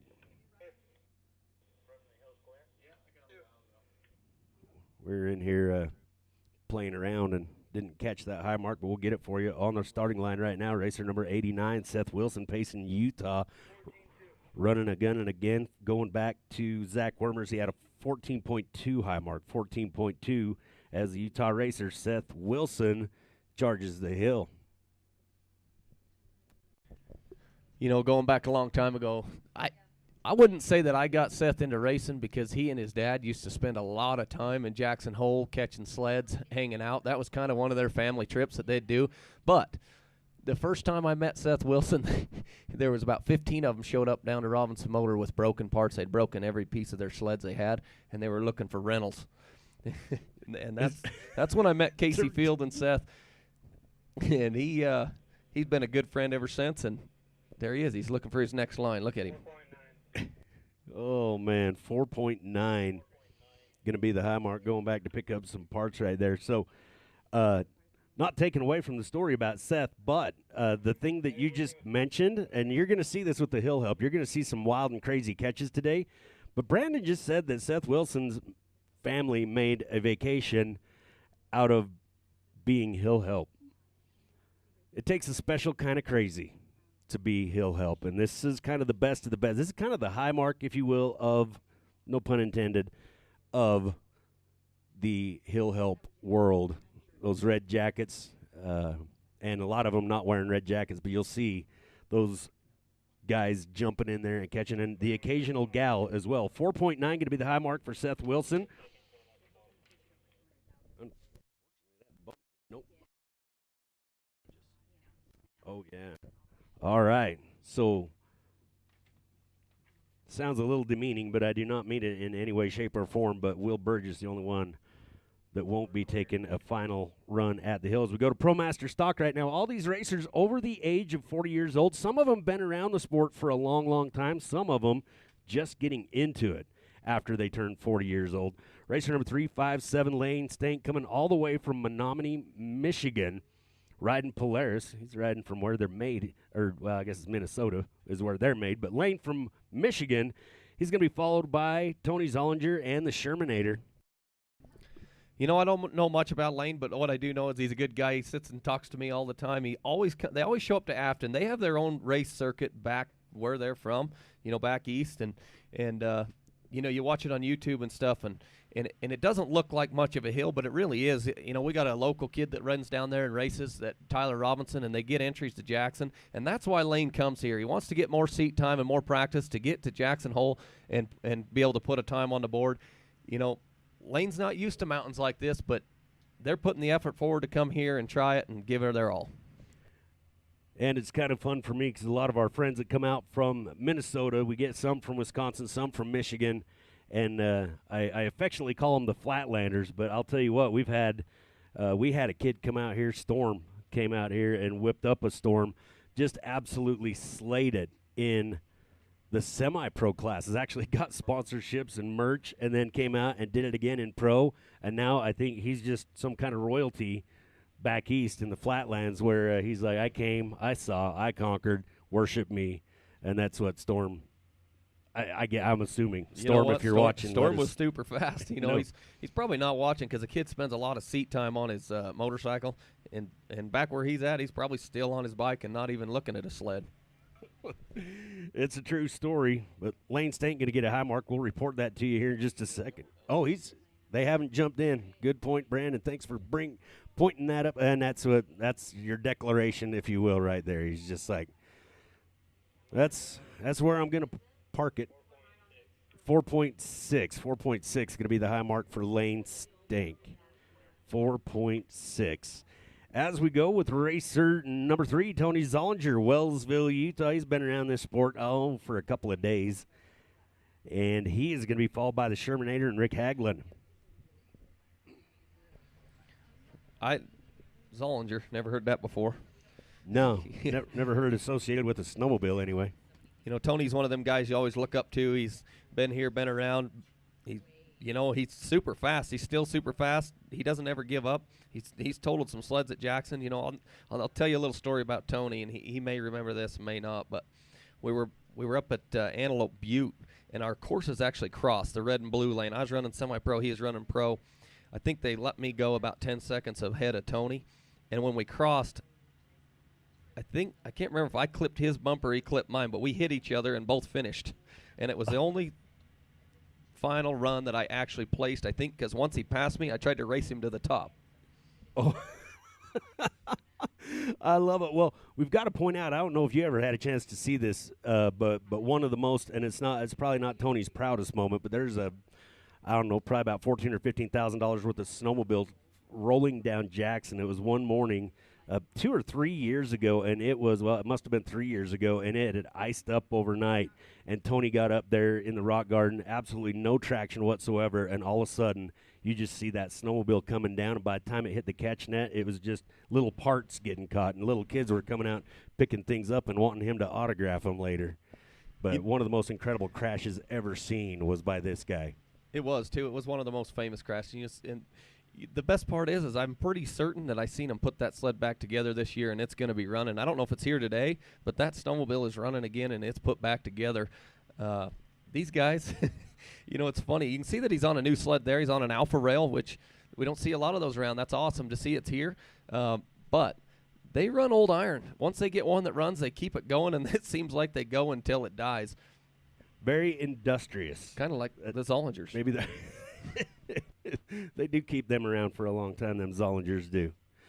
Yeah, it's kind of funny with Tony. I always remembered him as kind of a little kid and early on, and then, I went into law enforcement, and I didn't run into him much during that time. He either avoided me or never got in trouble or something, but it's when he was in the 40 and over class, I'm like, there's no way Tony Zollinger is over 40 years old. But he is, and he's going to put a time on this hill, guaranteed. Racer number 3, Tony Zollinger, Wellsville, Utah, riding Articad.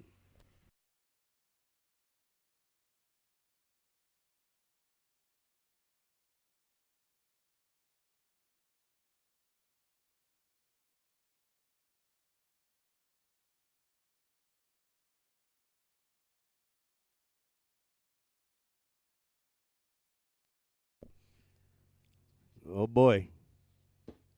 That When that snowmobile, you look at that tree right there, and then if you can, in your imagination, remember that snowmobile standing up, it's almost coming back over when he decided to let out of it and put it back down. But those trees, they'll give you a pretty good idea of just how steep that hill is. And then we're making them turn corners and negotiate and making it technical on them. But it looks like Tony Zollinger going to take a high mark as we get ready to go with 5.7 is going to be that high mark, which does, in fact, put him in the lead in qualifying right now. As we get ready to go with racer number 40, one of the most colorful characters in all of RMSHA.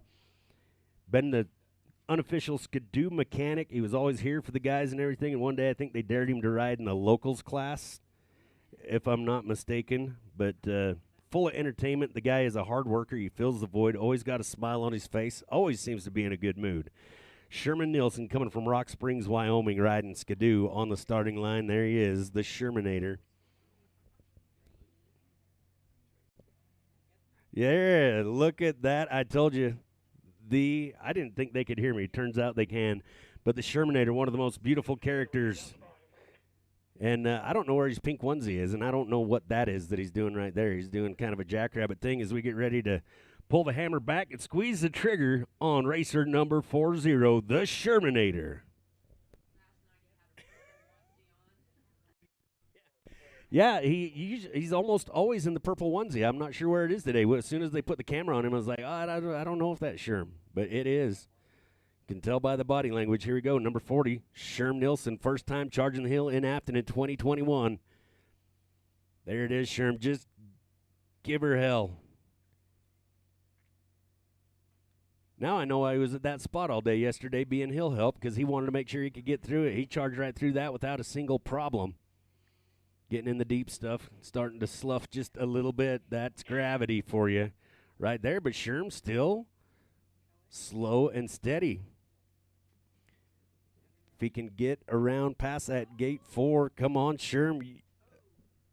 Oh, if I look at the actual hill and not look at the camera, I can see him. Oh, Sherm coming back down. Got that gate number 4, but before that, started going backwards at 4.5. We'll see what the officials say. We'll let you know. The official high mark, Sherm Nielsen, just been racing a couple of years here, but in between all that, he wrenches on all these Skidoos for the boys and the girls. But Sherm Nielsen, he was hill help all day yesterday. Camped out on that part of the hill, just fills a void anytime he sees it. A great guy. Likes to pop up next to the announcer stand window and scare the crap out of me with a mask on at least 3 or 4 times a day, and it works every time. So I believe it's 4.5 is what they said is going to be the high mark for the Shermanator, 4.5 for Sherman Nielsen. And we're going to get ready to go now with a super nice guy, racer number 144, Rick Haglund, Laramie, Wyoming. He's also riding Skidoo. He's going to be followed by Jim Marshall and Kerry King.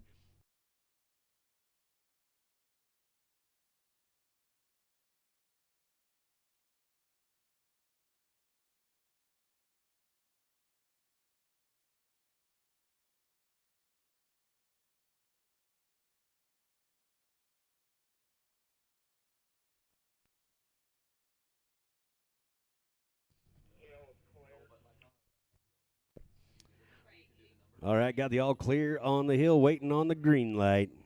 Rick Haglund, Rock Springs, Wyoming. I believe he's also in the pro senior class, which means he is over the age of 50 years old.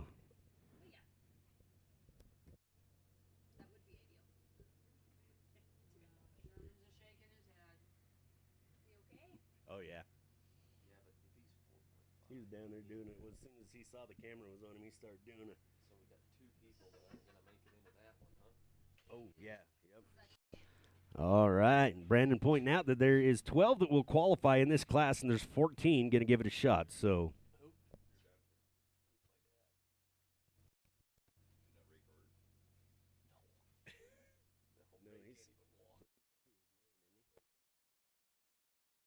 Oh, man.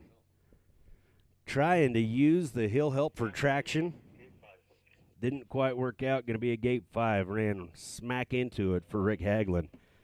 This hill is a challenge, and now you can see that the visibility is going to start to become an issue. You're looking at it from a stationary position. If you can imagine reaching speeds probably on that lower end, probably getting close to 35, 40 miles an hour as you're going through all that snow. And a little bit of a breeze up there this morning. Not very common to have wind here up Grover Canyon, but there's a little bit of that, and it's floating down off the trees. Those flakes are getting big. So Rick Haglund taking a high mark of Gate 5.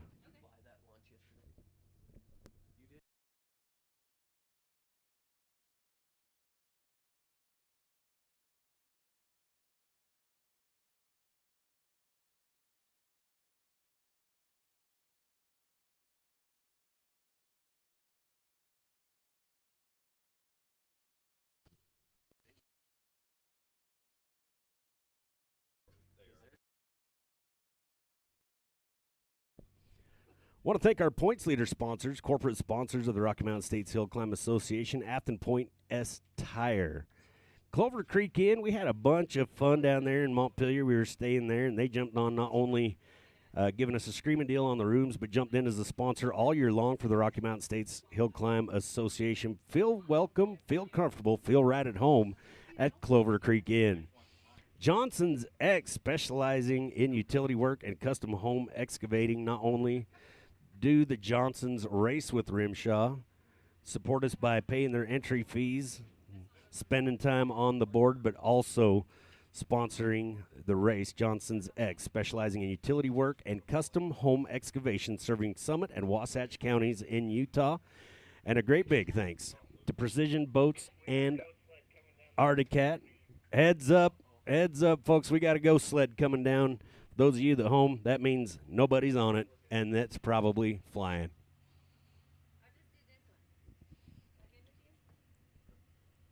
As we go to the Rocky Mountain Power Sports starting line, we've got racer number 47, the first gen, Jim Marshall, Bloomington, Idaho, riding Polaris. He is officially the oldest racer in the Rocky Mountain States Hill Climb Association. Been on this planet longer than any other racer in the old association. He's going to be followed by Kerry King and Dolan Phelps. Alita? I told her she won yesterday. Yeah, well, they can't put their yeah, they can't put their stairs out, so he hit it with a snowplow, so they have to climb in and out through the cab. All right. Oh, go ahead.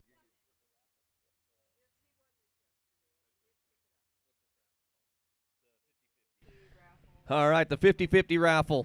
Tom, number 20, your cell phone number, 208-863-0736. You have a Tootsie's gift card over here. Tom, number 208-863-0736. You come get it, or else Kenny and I are going to use it. That's right. A lot of great prizes going to be getting drawn today. And again, your name does go back in for the money. So just because you win doesn't mean you're out. So your name will go back in for the money, 50-50, going to help keep our trails open. Jim Marshall, racer number 47, Bloomington, Idaho, riding Polaris. You watch the muscle memory and knowledge under that helmet right here.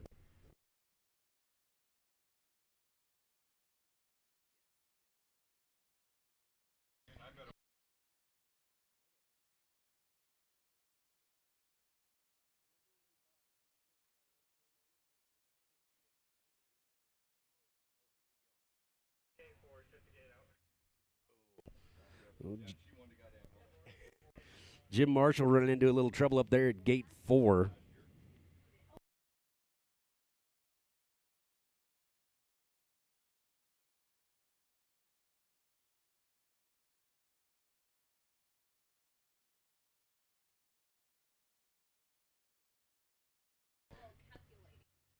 All right, first Jim Marshall. We started calling him that yesterday because this weekend and the weekend, the opening weekend, we had 3 generations of these Marshalls racing. We've got his son JD that'll be in that was in the semi-pro classes, and then his grandson.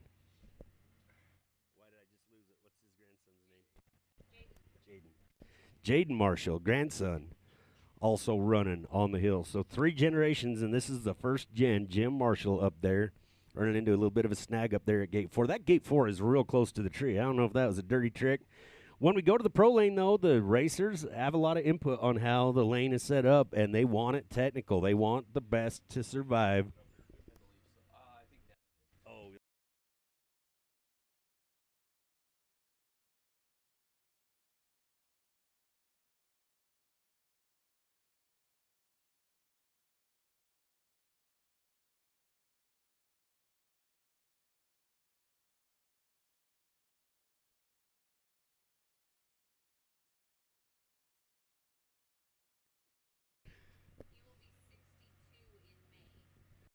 All right. So Jim Marshall. Brandon got all excited. He is 61 years old. He'll be 62 in May. And then Brandon got all excited because racer number 62, Captain America, Brandon Tittenser.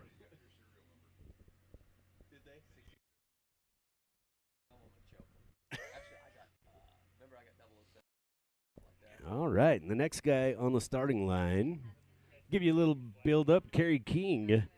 Promotes all kinds of sports, broadcasting, promotion, all kinds of stuff like that. Colorado racer, Kerry King. He's been a sponsor for a lot of racers over the last few years, and now he is racing. And yesterday he won one ticket to paradise known as Jackson. He will be running the hill with a new members class in Jackson.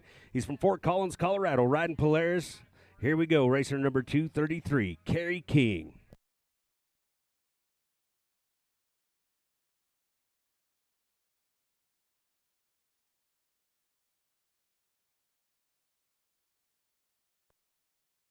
Little bit of a gentle tumble. I saw the tether whip. That's that. You see that little coily thing? Looks like a telephone cord. If you remember what telephones with cords look like, I just realized that was a horrible statement. But that is a tether.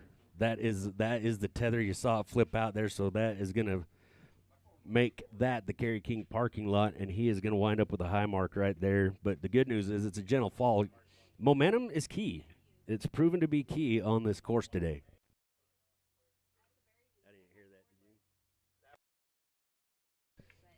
2.8 is going to be the high mark for Kerry King. 2.8, the high mark for Kerry King. Once again, 2 people are not going to get a final in this class. 12 will qualify, 14 are going to try. As we go back to Fish Haven, Idaho, or that area, with racer number 169. He's only been in the 40s for a couple years now in the ProMaster stock. Racer number 169, Dolan Phelps, Fish Haven, Idaho, riding Polaris, and he probably has one of my more favorite wad-up type ragdoll tumbles in slow motion down Snow King as well. I wish we had that stuff and we could archive it and replay it right now as we tell the stories, but Jackson's something you got to witness yourself. You know, but Dolan Phelps also 2004 stock king, I believe, on a 440. If I remember right. This I did not know. Yeah, 2004 stock king. I think Dolan high marked on a 440 and took the stock king that year. You know, Dolan, he's one to be reckoned with. He always throws a time down there. You know, I usually when I'm sitting in the lead, I'm all excited about it, and then here comes Dolan and takes it from me. He's good at it. We've seen him set his sights before and hit his target. Dolan also competed in the X Games in the Hill Cross event. I believe on one of Tyson Tom's built turbo 800s, 900s, something that was mean and fast. Oh, well, and the crazy part about it is there's actually 2 of them now. His son, Tragan, 13 years old, I believe. He could put a whooping on the big boys. Yeah, that little kid blows me away. You know, he comes in here, he talks like he's a little boy, and, you know, and he gets on that sled and acts like a man. Takes it right to the top. Kind of quiet, maybe a little bit shy. Well, he's actually starting to get a little bit more like Dolan. I'll just leave it at that. Like father, like son. There you have it. Could be like his mother. Just kidding, Melinda. I know you're watching. It is true. All right, racer number 169, Dolan Phelps on the Rocky Mountain Power Sports starting line. Here we go.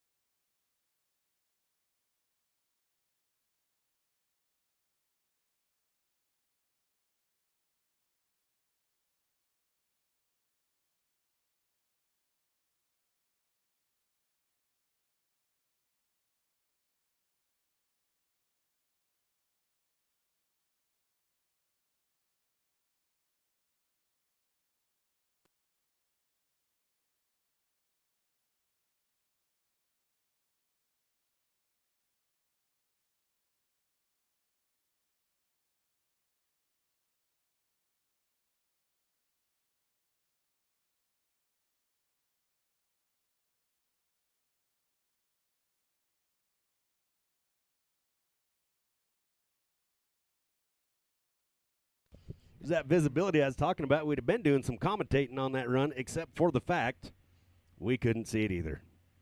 I hope Dolan can. On the finish line now. Where is he? There he comes. I see movement. Oh. He might get her going. You know, Dolan's another one of them dirty tough guys. He'll muscle that sled around. He's been around the sharps long enough. Oh, yeah. I noticed Sam's strategy earlier, if I've got time to talk about it right now, he was kind of rocking it a little bit. Was he trying to pack the snow underneath the track to maybe give it some purchase? Is that? Here he comes. You know what? He's trying to get these tracks are all screwed up. They got traction screws in them. He's trying to get it down there into that ice and try to get some traction, get it going, and he did it. Puts the first time on the board, 135.75, 135.75, getting on the board, Dolan Phelps. Well, you were just talking about these guys, the Sharp family, as we go with the kind of the patriarch brother, all of it, all around. Racer number 206, Brad Sharp, coming out of Moxie, Washington, making the switch to Skidoo right now. You know, Brad's been around a long time, about as long as dinosaurs, but along with his brother over here. His brother's here to support him this weekend and help him out.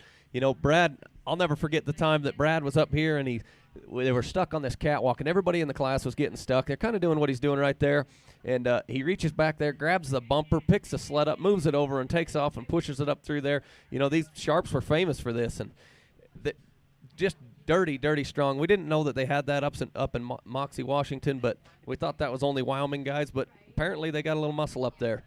That is true. His brother's down here giving me the muscle sign, you know. Oh, yeah. But Tough old boys. The funny part about these Sharp guys, too, is they've rode about every brand out there except for Arctic. Look at this. Look at that, pushing that sled up the hill. He's going to put it on his back here in a second. If it was 10 years ago, he would have. Just slung it over his shoulder, eh? That was not an old joke. But I want you to look at that tree there in the background, though, and just see that angle that he's on trying to do that ballet dance around.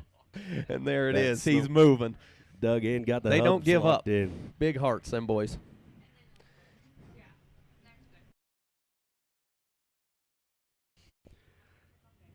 First ones to greet you say they missed you. First one bring to you put an you in apple. your place if you get a little too. Yeah, every year he comes up to me and he says, "Hey, I got Bass's apples in the trailer. You better hurry and get them before they freeze." And I always screw up and take rotten apples to Darren. Oh dear. Well, at least you thought about him. All right, Brad Sharp chugging right along. Time to beat right now. Dolan Phelps out in front with 135.75. And saying to hold the hill. See the hill help moving in over there. Might wind up as a high mark with the Dolan Phelps right now, your top qualifier. 14.3 going to be the high mark for Brad Sharp. And I don't remember the last time I said Brad Sharp and high mark in the same sentence. That's a rare occasion. That just gives you an idea how tough this hill is. And speaking of tough, racer number 235, Trent Hansaker, Camas, Utah, on the line. Board member of RMSHA and all-around good guy. Riding Skidoo. Got an up-and-comer that is going to take the world by. I'll tell you what. You want to get in on the ground level right now because this production is going to get better. The racing is going to get better.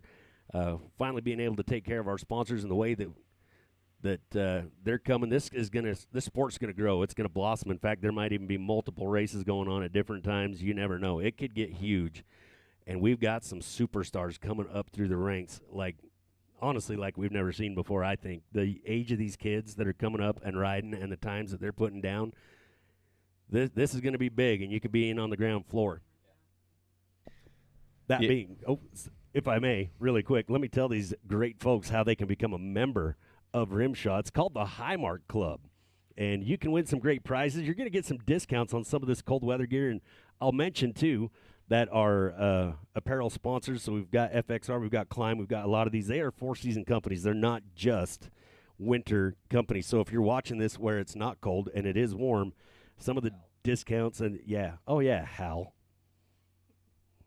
Get me started on him. But anyway, back to the Highmark Club. The Highmark Club is brand new in 2021. for the race season. It's for our racer families, friends, fans, and followers. You can be a part of the action and support. For just $100, you're going to get some of these awesome discounts. You're going to get a membership, and you can actually put down your favorite racer as a reference, whether you've ever met them or not.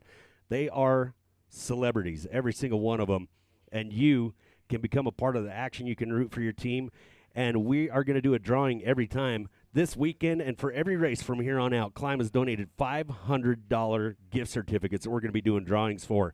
Go to rimshot.net and check out more details. It's on the fan tab, rimshot.net. Go to the fan tab. You can become a member of RMSHA, and you don't even have to buy a snowmobile, and you can do it on a sandy beach next to the ocean or wherever you want to do it from. Rimshot.net. Go in there, get one bought, $100, and you could win some incredible prizes. We will get them to you. We've got Zollinger's stuff coming up this weekend. We've got some brand new Pure Adrenaline Motorsports hats. We've got some of those glasses that are all the rage there by Pure Adrenaline, and a whole lot of other prizes. We got gift bags that we give away. The McGinnis family puts together these incredible gift baskets.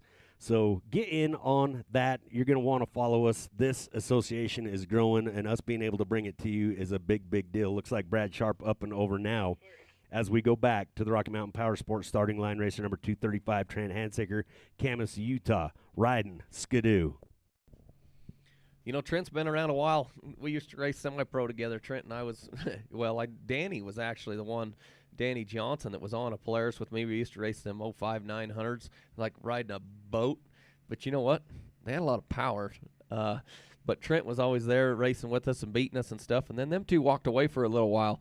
And I think they kind of walked away long enough to get their kids old enough and grown up. And then they came back, fired back, and they're back both in the money. And the best part is watching that Trent's kid and Danny's kid, they come up through the ranks, and they're going to be pros shortly. And they're going to be fast pros. And I bet Trent yesterday, and I says, I bet your kid could outrun you. And, you know, he kind of wanted to fight about it a little bit, but then I think it got in his head, and he's like, yep, he probably is faster than me. Hey, you got the hackles up on 3 Skidoo guys. I'm not meaning to pick on any brands, but they're sure fun to pick on. You know, Trent, he doesn't take it that well, knowing that his kid's going to be faster than him. Yeah, no, he's like, what did I do that for? But he's flying now. I saw Bob going around trying to build up a posse to storm the announcer trailer, take you out, get your other knee. Oh, well, he can still do it. He can still be the fastest qualifier if he can get it gathered up, get it back together, and push it back over that finish line. There it is. There he comes. Oh, up and over. I think he kept 4 points of contact. All right, we'll get the official word on that, but right now it looks like a 1:16.17. Trent Hansaker, a lot of heart, a lot of try, 1:16.17, and he will be your fastest qualifier as long as that gate kept 4 points of contact as we go back to another Flatlander, racer number 132. Glad to have him along this year. Tim Mackey from Hermantown, Minnesota, riding Articat. And there's a rumor that Jeff said, and I haven't got a chance to meet Tim myself, but he's one of these water racers, those guys that go out on the lakes. And you know what? Jeff told me that last week, and then he come firing back in here and goes, I lied to you. It's not him. He's not even related to him. All right. Well, but there there's you another go. watercrosser, Mackey. There you have it right there. Hermantown, Minnesota. That's a lot of miles. Minnesota, the snowmobile mecca, where pretty much all the kitty cats, all the Polarises are made. And I wouldn't doubt if Skidoo has a subsidiary of some sort. It's kind of the Detroit of snowmobiles.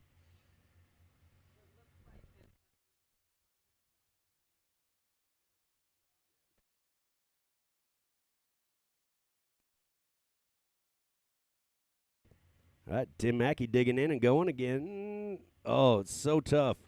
Again, look at that gate. That is pretty much at a 90.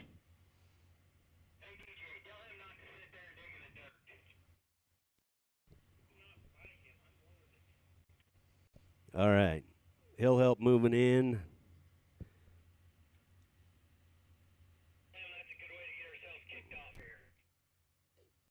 I was just about to say something. All right, 5.8 going to be the high mark for Tim Mackey. 5.8 going to be the high mark for Tim. As we go to racer number 115, this guy is my hero. Is that what? Now that's how you watch a race right there. In a snowbank with a blanket under a Fox umbrella. That's how you do it. Yeah, folks, we got beaches. What's the difference from where Hal's at and where Bart's at than where? Oh wait, Hal's doesn't have a beach. Pretty much built his own beach. Oh, gotcha. So He's he's got by a the hot pool. tub, and he Oh, runs for it with his crying out phone, and he loud. sits in it. And I don't see anything better than that than what they're doing up there. Oh boy, I got a lot of things to say about this next racer. Welcomed me into RMSHA with open arms. He's married to my girlfriend. Racer number 115, my hero. He is the second oldest, also 61 years old. Fearless Farron Gilbert from Cascade, Idaho. I think he's 61. If not, he's knocking on the door. From Cascade, Idaho.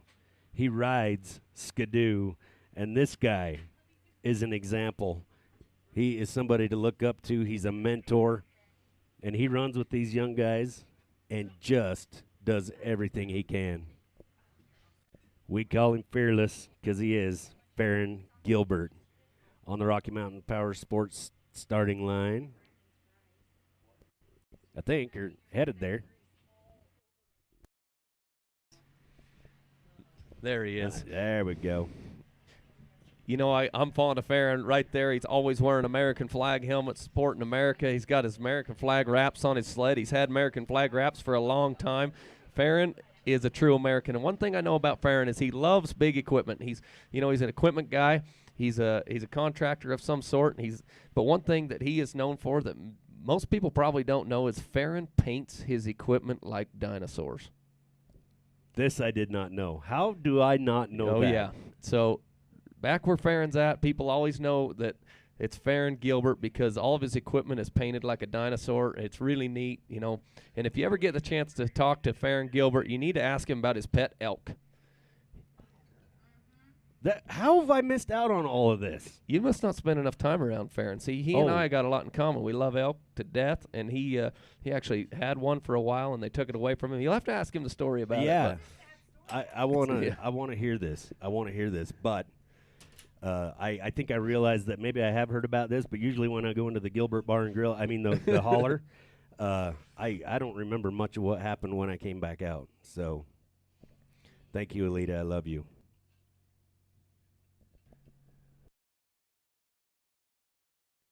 Oh yeah, the jiu-jitsu, or judo, jiu-jitsu. All right, jiu-jitsu master. Probably never has to use it because he's just such a nice guy. But look at that. Is he still? He's. I was getting the story about the jiu-jitsu. All right, looks like they moved in. Hands on the sled. Gate 6 going to be the high mark for Fearless Farron Gilbert right there. You know, looking at this, it's going to get him in there. So he's all right. He can get her turned around and come back down. You know, Farron's he's funny. This guy right here, he can go up there. You look at him, you'd think, that guy rides a snowmobile? He rides better than most. He does. He is athletic. This guy can do it. He can maneuver, and we've talked about it, and it's really hard to use words to put how much energy is exerted on trying to get those sleds to go or to do the powder turn and get back around inside the gates.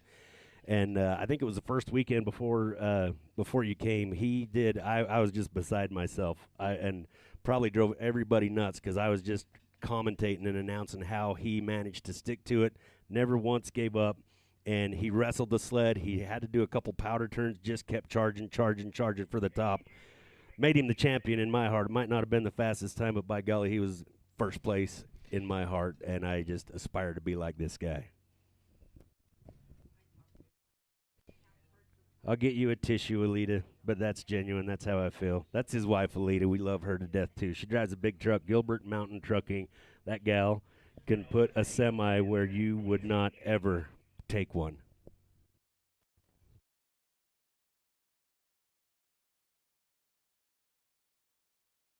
All right, so looks like we're good to go. We're going to go back to the Rocky Mountain Power Sports starting line. Racer number 33, Brett Hillam, Plain City, Utah, riding Polaris. He'll be followed by Todd Tupper and Craig Gates. And is there an earthquake going on in here? All right. Goodness. Thought somebody was moving us to a new location.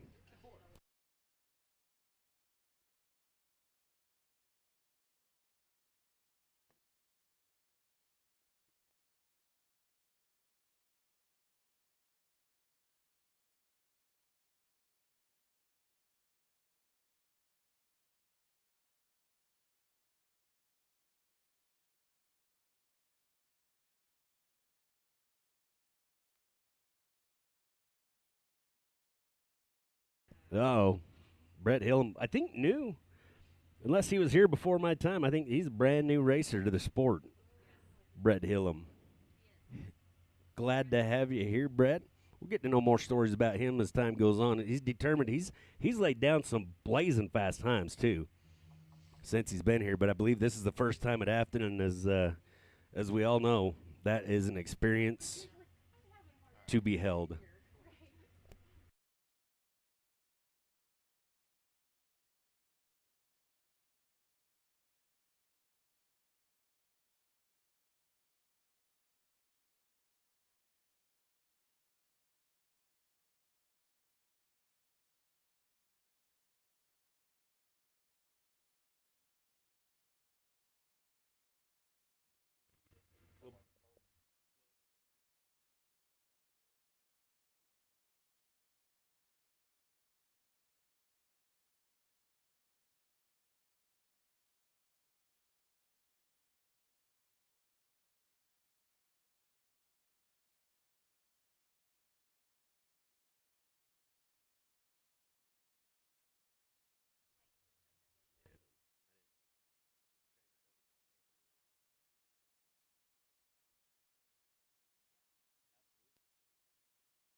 All right, King of Kings sponsor Skidoo there. Thank you for that ad. So we got a high mark for Brett Hill, and we'll get that to you. We're telling stories and getting that, but we've got Todd Tupper and Craig Gates getting ready. 9 stock to the pit, 9 stock to the pit. Y'all are going to want to be paying attention. We're moving fast. You don't want to wait on me to tell you where you need to be. You're going to be wanting to pay attention. It's a race. So keep an eye on those Boondocker jack stands. Keep them full. There could be 6 of you in that pit. So 9 stock to the cool pit. Brock Sharp, Taylor Seamers, Max McGinnis, Tim Mackey. We probably got jack stands for you. All right, we've got Brett Hillam coming down. And Aaron over there with RMX Sports got me taken care of with a 6.3 is what that is. I forget I have that luxury. He's got me spoiled rotten. As we get ready to go now with racer number 30, Todd Tupper out of Ammon, Idaho, riding Articat. He's going to be followed by Craig Gates. Todd Tupper on the starting line, rides Articat. Kind of a legend in this sport as well. Got a rich snowcross history, but been around RMSHA a long, long time. His son on the property, too.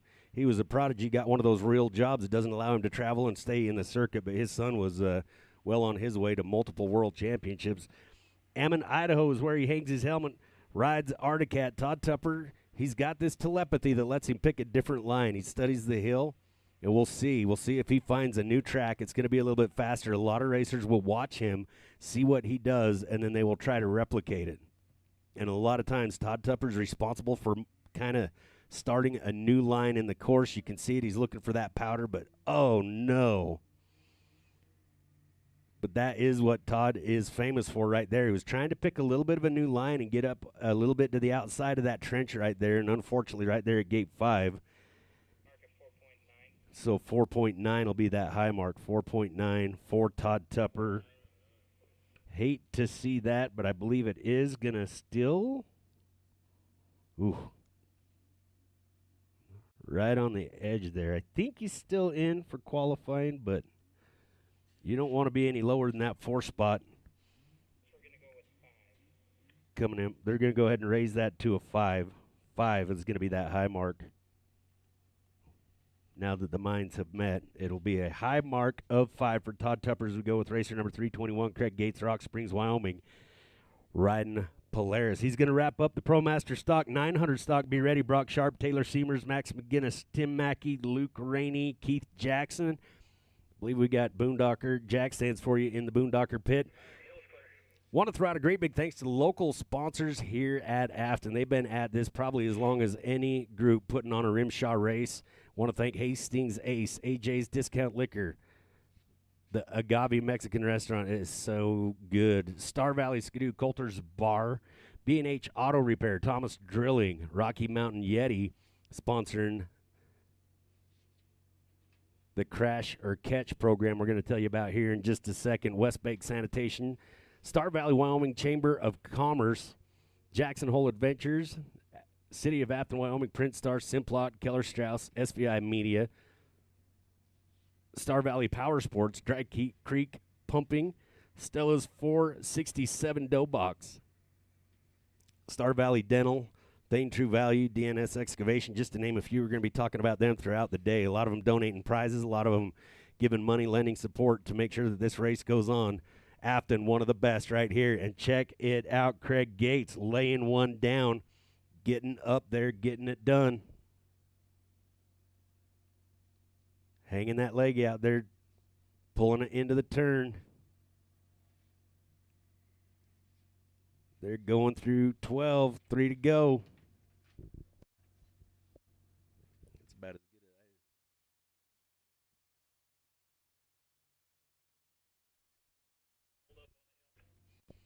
as Yo, he'll help moving in. Can't see what happened there, but there is something there. As Brandon pointed out earlier, there's something really messing him up right before the finish line, right after gate 14 and before 15. Gate 15, for all intent and purposes for you watching at home, is the finish line. Frank May Skidoo finish line. Thank you.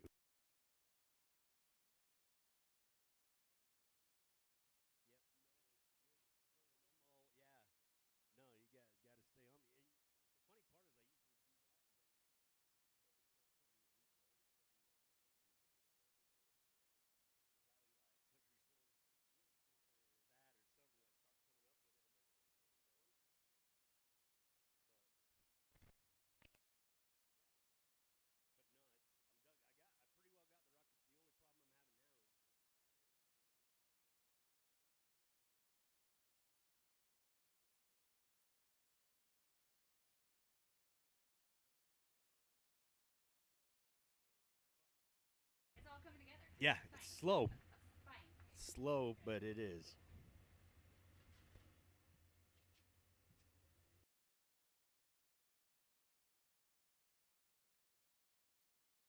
All right, still got to hold on the hill there. We'll get you Craig Gates time high mark. It's in the 13 to 14 range, but I'm not an official, and I. We have spot for 14.3 or come up with a different number. All right, I think.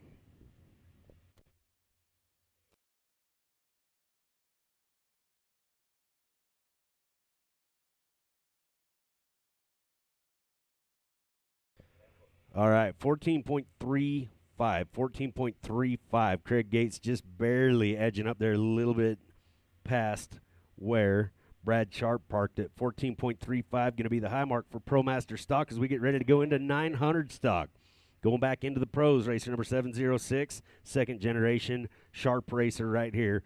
Brock Sharp, Moxie Washington making the switch to Skidoo. Going to be followed by Taylor Seamers and Max McGinnis.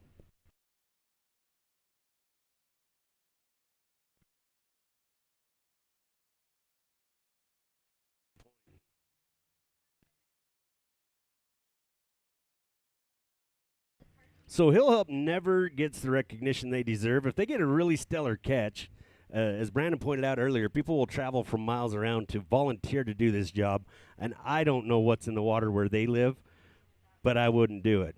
But we got a cool catch and crash program that Rocky Mountain Yeti is putting together, and the cash catch and crash. This is what they're doing. For every sled that is not caught and goes to the bottom or somewhere else and crashes, Rocky Mountain Yeti will donate $100 to Access Wyoming, which we're going to tell you about here in just a little bit. And for every great save that the Hill Help does, Rocky Mountain Yeti will pay $20 to the Catch Fund. Now, the Catch Fund is a thing that's probably been around as long as Hill Help has been around, and they'll pull together a couple $300 or something like that. And if you decide to put your life on the line to save a snowmobile, then you get $20. Well worth the medical bills that you may incur in the process of doing that. So that fund has always been around, and a certain chunk of sponsorship goes to that, or somebody digs into their pocket, or some grateful racer. They kind of pull together some money for that, for the great saves, and they get $20 every time they dive for a sled and make a spectacular catch and sacrifice their body for some snowmobile parts. And Rocky Mountain Yeti is putting that money up for us. So great big thanks, Catch and Crash Program, Rocky Mountain Yeti. And I think they doled out some cash yesterday because we saw some trees shaking.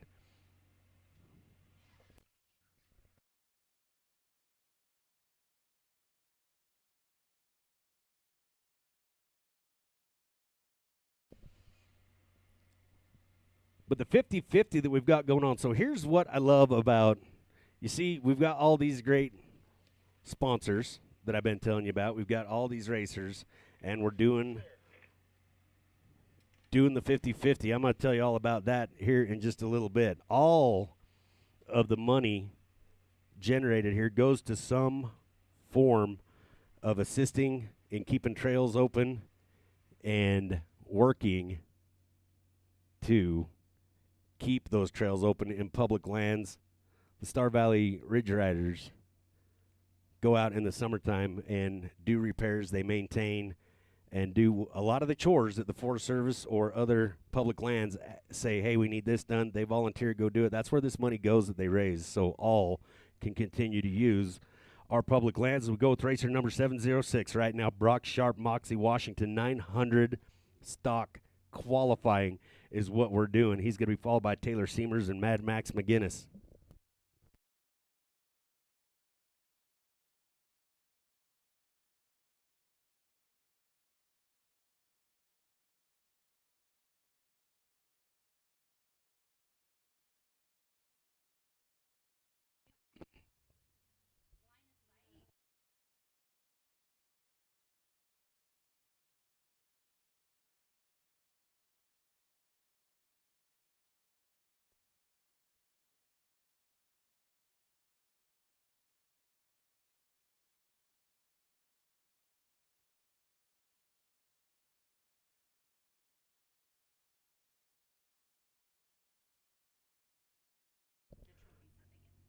And Brock Sharp going with 102.18, 102.18.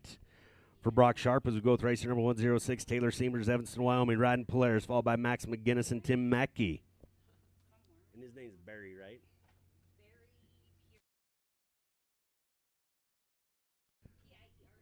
Barry, when you get a sec, could you come visit with me? You should. Oh, it's good. It's good. I want to help. I want to help out. All right, Taylor Seamers. We got it started off with the time. Looks like Taylor turning out. Evanston, Wyoming racer. Busy man, this guy. Going to go with a high mark of gate 5 for Taylor Seamers as we get ready to go with racer number 336, Mad Max McGinnis, and that is an oxymoron. He's pretty much always smiling. Max McGinnis coming from Big Piney, Wyoming, riding Skidoo, about to take the hill, go up and over at Afton. He's going to be followed by Luke Rainey and Keith Jackson.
Yeah. Mad Max 104.28, 104.28 for Mad Max McGinnis. That should make him happy, Max, right there. As we go back to the Flatlander racer number 132, Tim Mackey, Hermantown, Minnesota, riding Articat, going to be followed by Luke Rainey and Keith Jackson.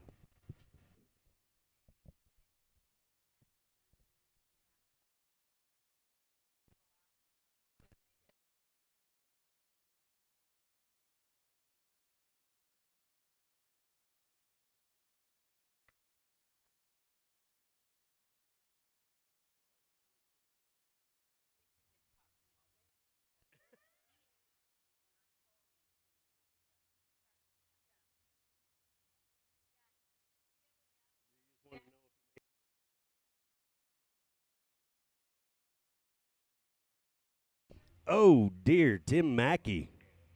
Snowmobile wanting to trade places says, I'm gonna ride you for a little bit and see how you like it, buddy. Bit by the cat.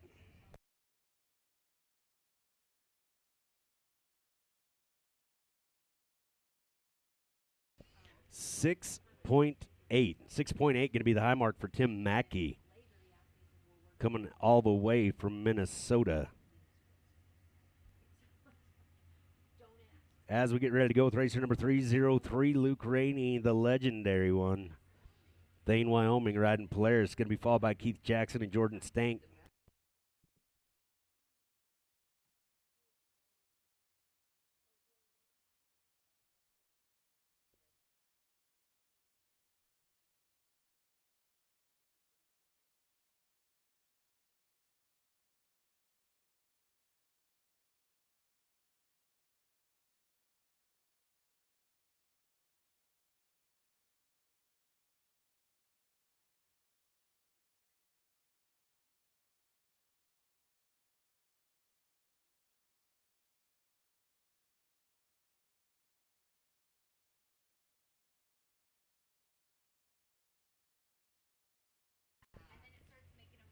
All right, that little bit of a rodeo as we get Tim Mackey off the hill, getting those ski brakes on. Getting a little traffic direction by the hill help up there, and we're going to get him down off that hill.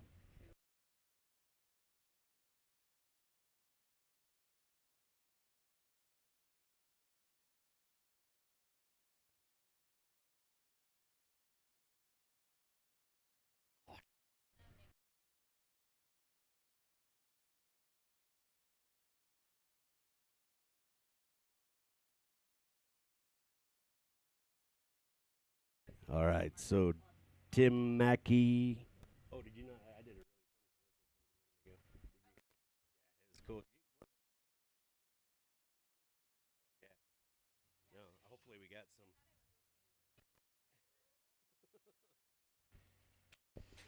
All right, getting to the starting line, racer number 303, Luke Rainey, Thane, Wyoming, riding Polaris. Going to be followed by Keith Jackson and Jordan Stank.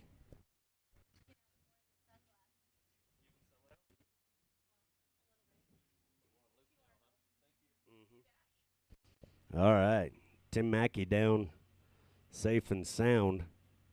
You can see the production that goes into getting those things off the hill. It is quite intense, nail biter. And here we go, back to Thane, Wyoming, racer number 303. Thane is pretty much hometown for him. He's riding Polaris. He is on the Rocky Mountain Power Sports starting line. You heard of Luke Rainey, haven't you, Brandon? Yeah, I know this guy a little bit. You know, Luke, we've talked about him this morning. He put a heck of a run on this morning of 59 and some change, I believe, something around that era. But he is not going to slow down. Watch this. It's his hometown. He has eaten it here before, and it's because he don't let up. He's going to take her to the top and probably put a heck of a time on. Let's see, 102's fast time. Let's see if Luke can beat that. I think the first year I was here, he had to buy a set of timing lights due to a roost in the finish line. He was that pegged when he went across, took out a set of timing lights. The good news is he got a time.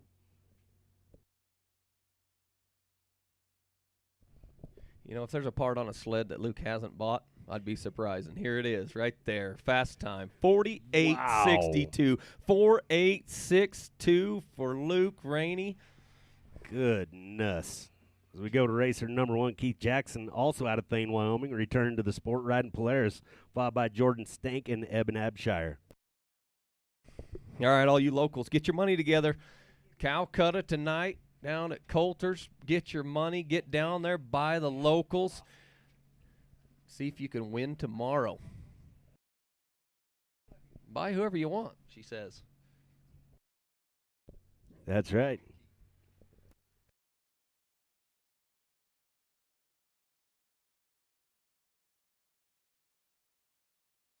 Oh, boy.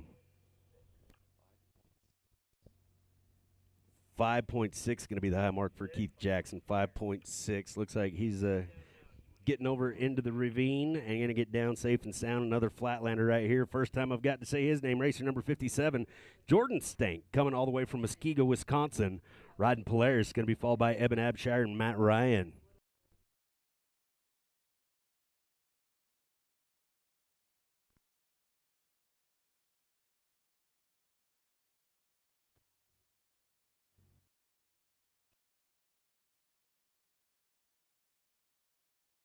Woo! Good news.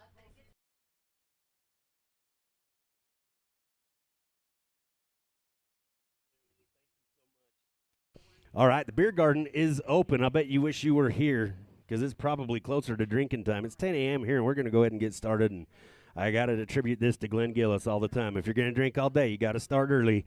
Beer garden is open. All proceeds. If you don't drink, you just as well go pop a top now because all proceeds are going to stay right here in Star Valley to help out local families in need. All proceeds. Again, this is pretty much an all-charity event. There's not anything here. Nobody's profiting from this. And, well, there's a lot of racers donating too. But anyway, yes, all of this stuff goes out to help people in the valley, to help keep people keep the trails open. It's all about service in this community. Always has been. Proud to have some deep roots planted here. But the beer garden is open. Get over there. Get yourself a beer and help a local family. You can start right now. You know, Jordan was running into a little trouble up there, but he got it shook loose, and he's going to continue towards the top. The Flatlander laying it down, going to try to get up there and get over and get a time. You know, they're taking 12 out of this class. There's 21 riders, so it's going to take a time pretty much to get in and get qualified. You're going to need to get it up over the top. Good job, Jordan. Oh, there's one of those. Was that a gnome? I don't know if that was a gnome or if that was a trench from yesterday. You'll see these snowmobiles come to an abrupt halt, and it is just, there's so many gremlins, or who knows. A lot of things lurking under the snow up there. He's headed for it. Let's see. There's a tricky spot right there that we've lost him. And 154.58 for Jordan Stank. 1:54.58 for Jordan Stank as we go with racer number 999, Eben Abshire, the survivor, Palisade, Colorado, riding Articat. He's going to be followed by Matt Ryan and Trace Pettengill. You know, when we seen Evan show up here yesterday, we kind of talked on him a little bit. But Eben Abshire, if you guys don't have him on Snapchat, get him on Snapchat. This guy right here, he and his wife will make you laugh.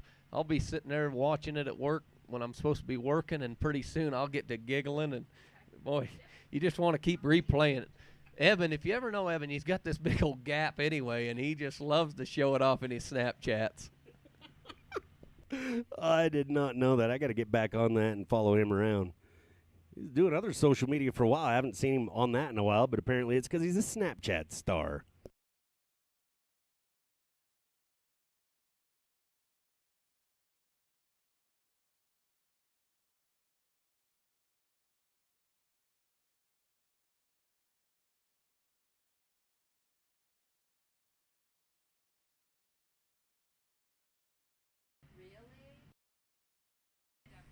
Another little bit of information about Eben Abshire as he takes it up over the top with a 1:10.05. 1:10.05. Eben, a cancer survivor. Eben took a year off fighting cancer. He won the battle, and he's here today. Impressive. As we go to racer number 21, Matt Ryan, Victor Idaho riding Skidoo, going to be followed by Trace Pettengill and Andy Thomas.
All right, Matt getting up there, getting into a little bit of trouble. 10.3's the mark on the hill for Matt Ryan. Now we're going to go with number 151, Trace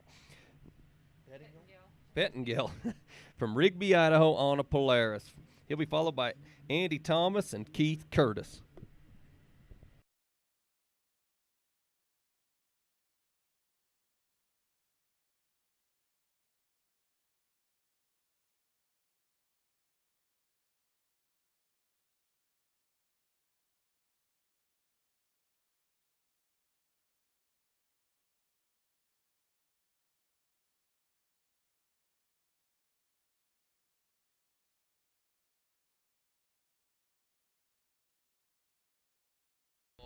Oh, no, sled's up on top of him. Hill help needs to move in and get the sled off him. There we go.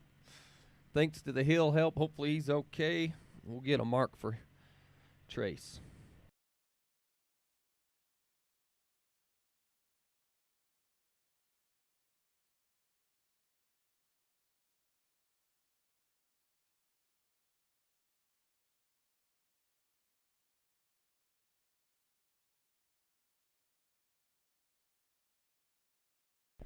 All right, 4.6 for Trace. 4.6 is the mark. We'll get him cleaned up and washed off the hill, and we will be going with one of our hometown boys.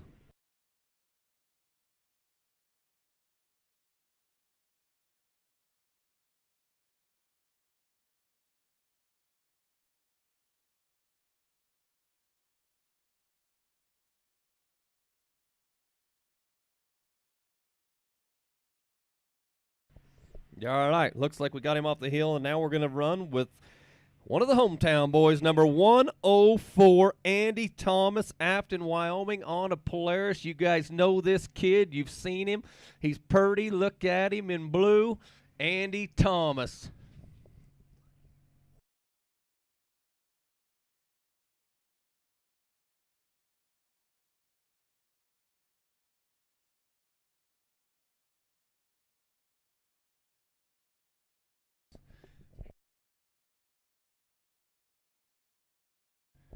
All right, Andy's up there looking good, flying, getting up through there, letting all of his buddies, giving the, off the sled and back on him, but he's got some athleticism there, and he is headed for the top, wants to beat Luke Rainey, but knows he doesn't have to. He just needs to get a qualifying run to get in this class so he can win tomorrow.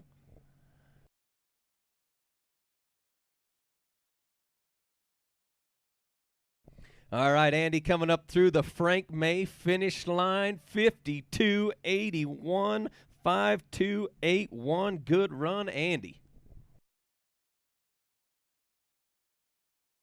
All right, we know this guy, number 711, Keith Curtis, Dillon, Montana, on a Polaris. Watch this. If you want to see fast, watch this. He is gunning. He's wanting to get up there and get there fast. He's looking to get some points on the board and be able to race tomorrow. He wants you to buy him in the Calcutta. Keith Curtis.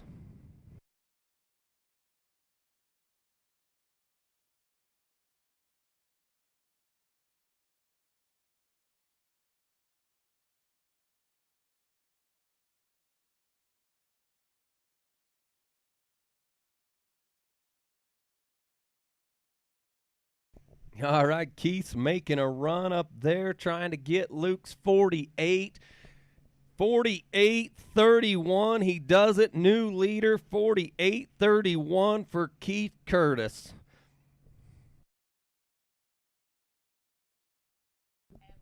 All right, here we go with number 78, Jaden Cook, Ogden, Utah, on a Polaris. This kid right here is wild. He's a wild man. He's all throttle. He knows the throttle's on the right, and you know, there's a lot of guys you'd like to call cash or crash, and this is one of them. He's going to go for a fast time, and you might get some excitement.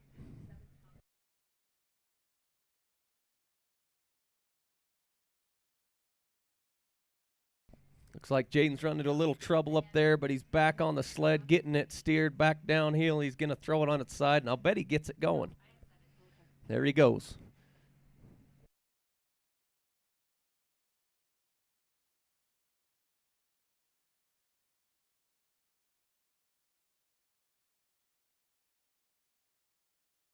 Uh-oh, running over the hill help and headed back down in the gully. We'll get you a mark for Jaden.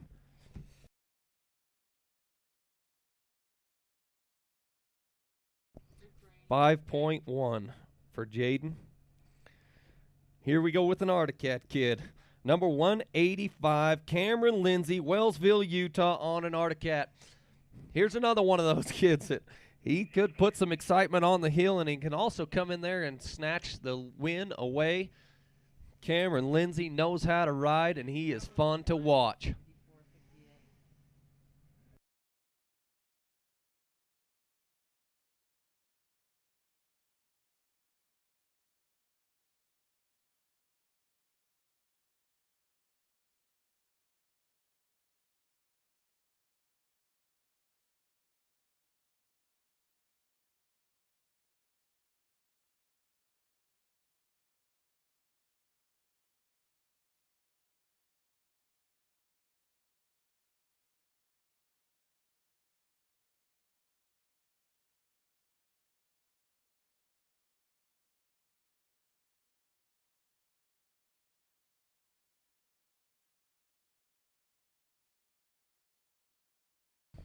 All right, Cameron's getting it done up there, making it look good, headed for the top. And he is flying. Putting the Articat over the Frank May finish line, 51-31, 5-1, 3-1, smoking up and over. All right, this sled right here, number 707, Zach Matheson, Casper, Wyoming, on a Polaris. That is my snowmobile he bought from me due to injury. Let's see if he can keep it from sunburning the track and get a time. Zach is dirty strong, dirty tough. If it flips on its side, the bars will be bent because he squoze them in half.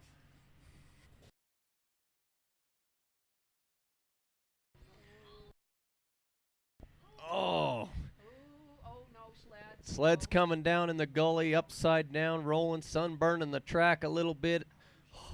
Heads up down below if it gets back on its skis, but hopefully we can keep it in one piece. It found a resting spot.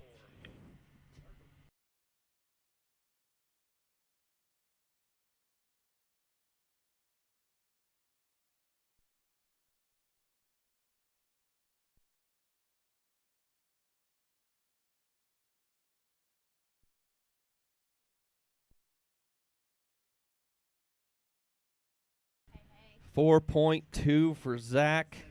He's not going to be happy with that. If you shake his hand when he gets to the bottom, be ready to have it broke.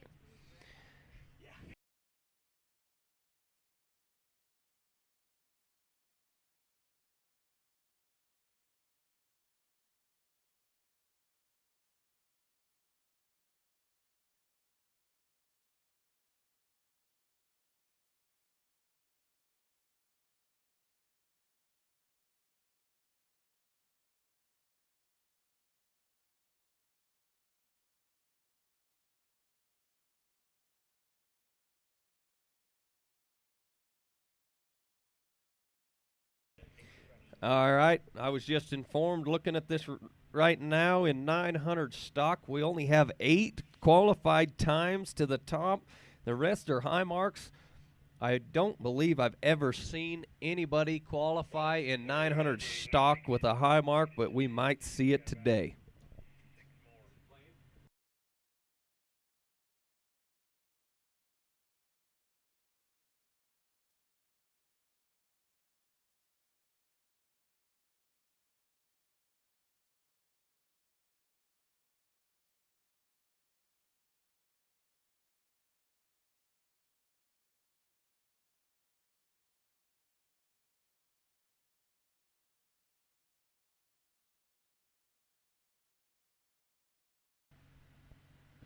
All right, we'll get my sled cleaned off the hill, get Zach down here, and we will be off and running with number 625, Logan Halford, Idaho Falls, Idaho, on an Articat.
All right, sounds like we got the gate reset and we're ready to rock and roll. Here you are, number 625, Logan Halford, Idaho Falls, Idaho, on an Articat, followed by Tony Ryan and Daniel Hellickson.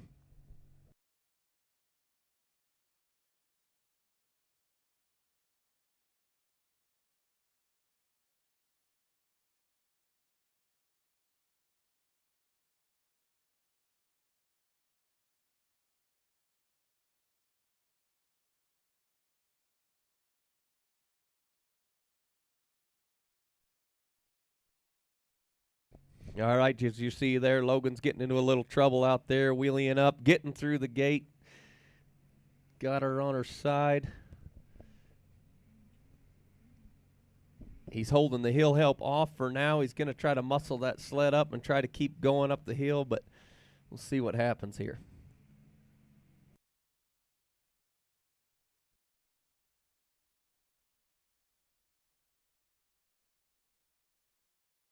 Look at that pretty penmanship on my paper.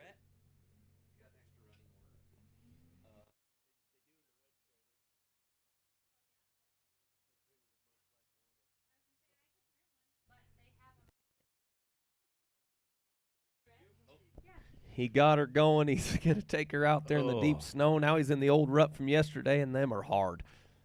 Yeah. Looks like he's saying, guys, help. Yeah. Now you can help. Now you Now can that I help made me you run run about back another through 30 here. yards on a steep mountain. Holy cow.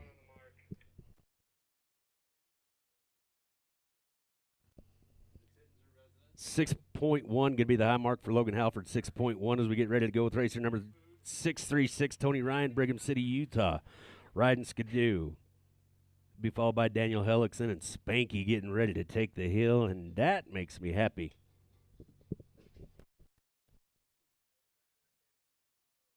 Gate 5. That gate 5 moving to the west about 6-8 feet and give them a little more straight, open shot. Cool. Yeah.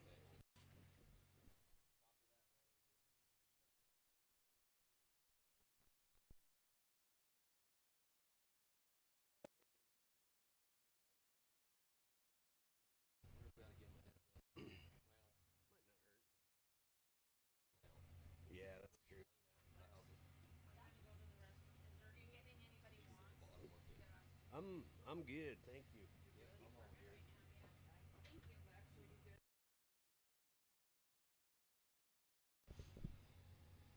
All right, Logan Halford makes his way kind of sort of on the nope, that's not the catwalk. But making his way down the hill nonetheless, coming at you in 3D. It never hurts to pay attention when you got one pointed at you down there in the hot pit.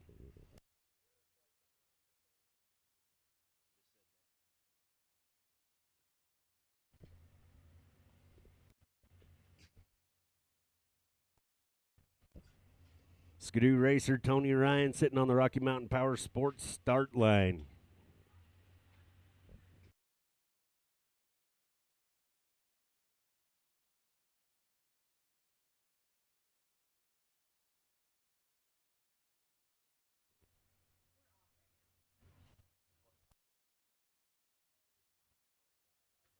Oh, yeah, they're beautiful. We've got the all clear, Tony Ryan. We're waiting for the light to go green, and there it goes. Once again, Tony Ryan coming from Brigham City, Utah, riding Skidoo. Be followed by Daniel Hellickson and Blaine Matthews. Gonna go Skidoo, Cat Skidoo. Sounds like a song.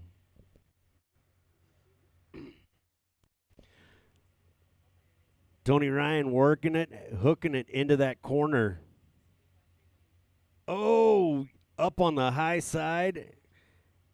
He's still in. This determination is unbelievable. You got a sled pointed like that on that hill, and you're not going to give up. You're going to get in there. You're going to fight it. It's Afton. I want to be known as one of the ones that goes over, readjusting, pulling. He's exerting every bit of strength that he has right there, trying to hook that sled around. Look at it. Look at it. He's going to do it. Come on, get up there, Tony. Oh, and over the top it comes. I think it's on top of him. Holy cow, this hill. It is treacherous, to say the very least. Little bit of movement there. Kind of hard to see through the trees. Oh, it looks like he's got some help. 5.8 going to be the high mark for Tony Ryan. What a valiant effort. You know, here's the thing, Kenny. Looking at this high marks right now, we've got 4 racers left in this class, and as of now, that 5.8 is going to get him in there. There's actually, let's see, I think that puts him in the 12th spot as of now. Tony Ryan. Right on that edge. He'll be watching close as we go to racer number 547, Daniel Hellickson, Rock Springs, Wyoming, riding Articat, then Spanky, then Tanner Myers, Kyle Heap. After that, and then we'll go into 1,000 stock. And 1,000 stock, we will have an announcement for you before you go, so be paying attention. And 1,000 stock, some of you will be invited into the Boondocker Hot Pit. Find yourself an empty jack stand and make yourself a home. All right, here we go. Daniel Hellickson, Rock Springs racer on an Articat.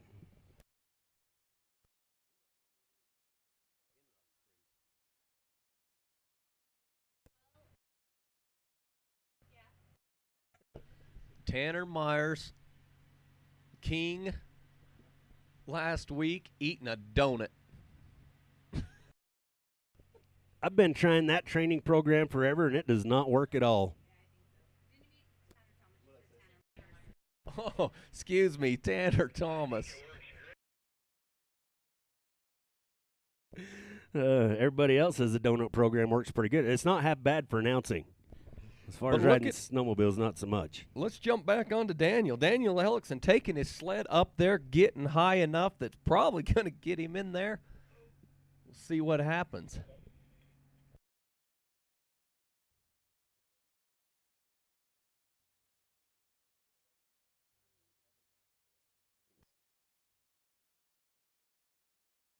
All right, 11.4 going to be that high mark for Daniel Hellickson. That will get him in. It is going to bump Tony Ryan, unfortunately, but Spanky hoping to spoil somebody else's dreams here right now as we go to racer number 230, one of my personal favorites is an individual, hard-working man right here. Looks out for the greater good no matter what brand anybody rides. He is hardcore. He's a racer. Blaine Matthews making his way to the Rocky Mountain Power Sports starting line, which is the location that he got his nickname. How did that? I didn't even plan that. They started calling him Spanky at Rocky Mountain Power Sports when he's working there. He's a mechanicing on skidoos, as a matter of fact. While we're cleaning up the carnage up on top of the hill, I do want to brag a little bit more about the Star Valley Ridge Riders and the projects that they do, the proceeds, the money generated from this race. Some of the past projects that they did, they made new signs and put them up at Grays River Road. We got a song about that. And evened out all the rough spots on that Grays River Road through Alpine, Wyoming, to quote the song lyrics. Beacon check station they've done at Smiths Fork parking area.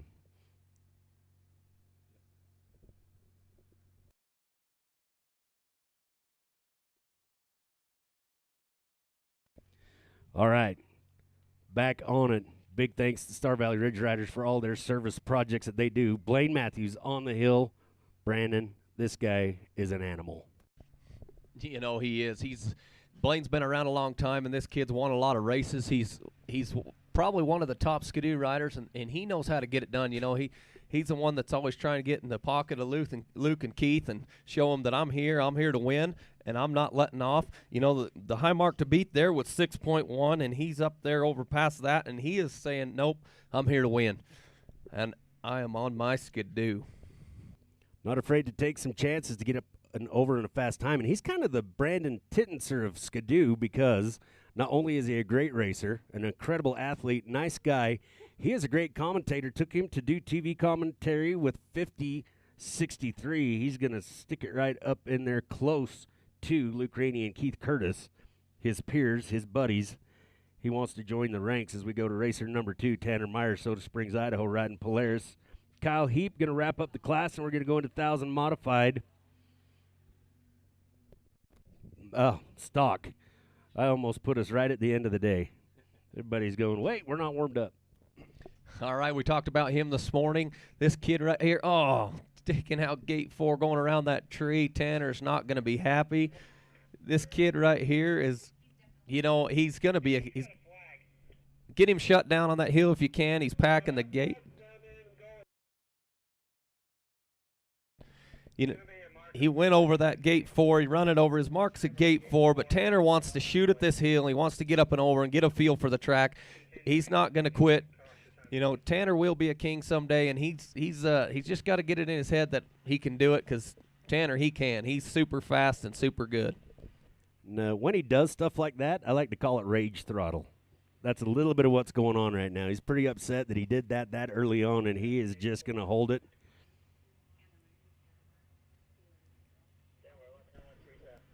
Now I think he's collecting those now. Yeah, I think I hope Tyson's not watching this, because he's going to go have a talk with Tanner about taking all the gates off. There's a reason why we kind of went radio silent when we saw that.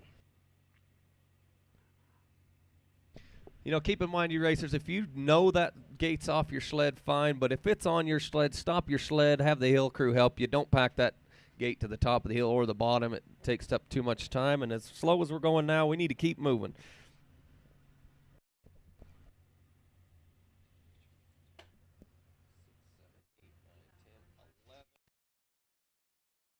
.8.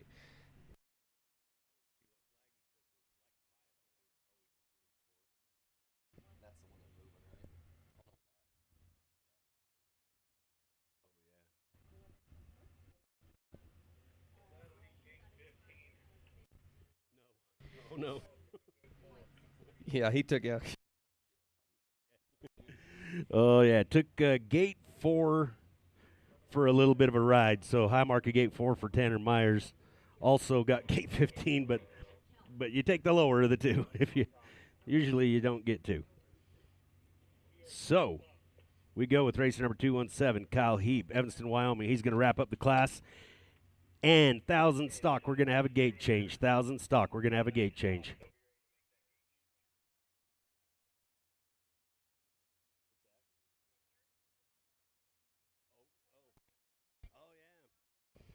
former Vice President Eric Heap on the property.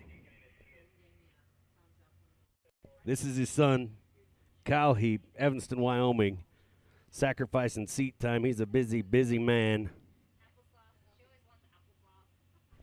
You know, Kyle needs to get up there and get above a gate 6.8. 6.8 is the gate to beat right now. He's getting up there, getting through it. I believe he's above it now. I'm not exactly sure what gates he's at, but, yep, there he goes through gate 8. Kyle Heap is going to qualify in this class. We'll see where it ends up. That is unofficial.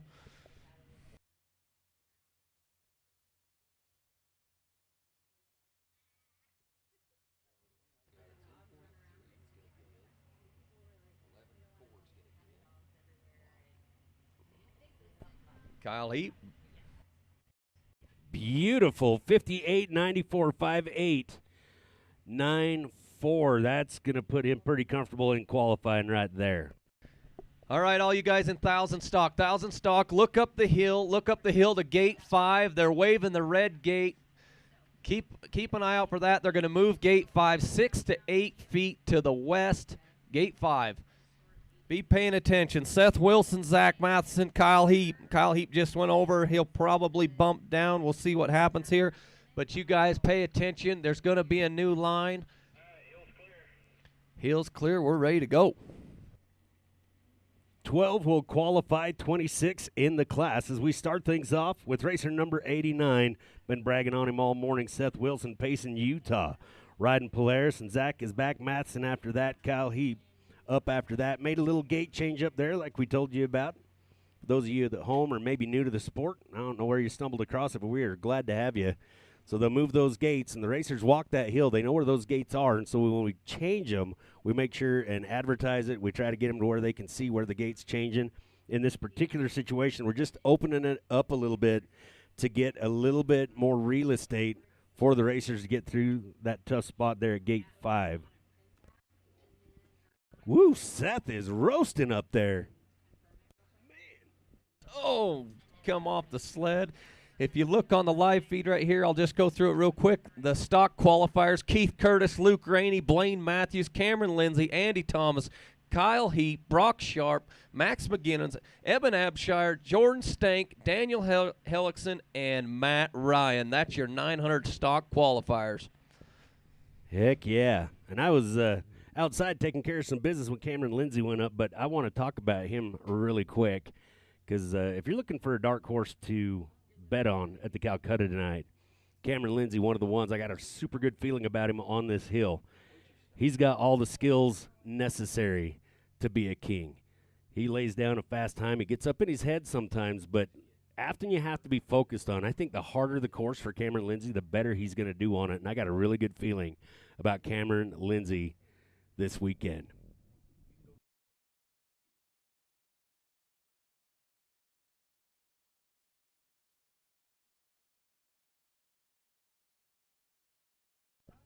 All right. I heard 5.2 for Seth Wilson, 5.2 going to be the high mark. There he is. Zach is back. Matheson from Casper, Wyoming, representing the Butcher Racing right here. Zach Matheson getting ready to go. Racer number 7-7. Looking for big things. He's already seen part of the hill. Most of it right side up. This is going to be his run right here. Zach, we're on your team. Let's get her done. He'll be followed by Kyle Heap and Tony Ryan.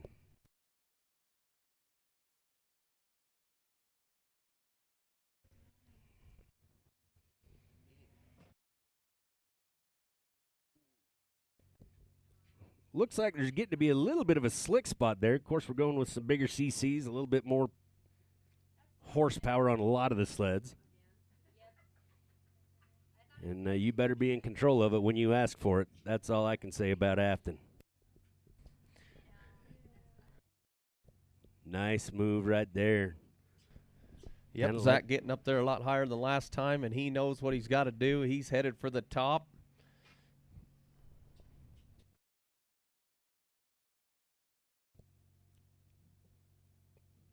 Kind of like he's dancing with the sled of his dreams. I just felt like I needed to say. Looking good, coming for the Frank May Skidoo finish line, bringing it through 1:00:06, 1:00:06. That's going to set the bar for everybody else as we go to racer number 217, Kyle Heap. He was up and over just a couple of minutes ago crossing that Frank May Skidoo finish line. Evanston, Wyoming racer riding Polaris. Let's see if we can get him in another one. He'll be followed by Tony Ryan and Mason Rutledge. Boy, he must be in good shape. You know, he just cut down here. I don't think he even stopped at the, in the Boondocker hot pit. He went right to the starting line, said, let's rock and roll. I know the hill. I know what I'm doing. I just did it. Now I'm going to do it again. And that white stuff falling out of the sky is called snow, and it will change this course in a big fat hurry. And so to stop and wait 5, they would have accommodated him. I think you're exactly right. That strategy is like, I just saw it. It's fresh. Let's go.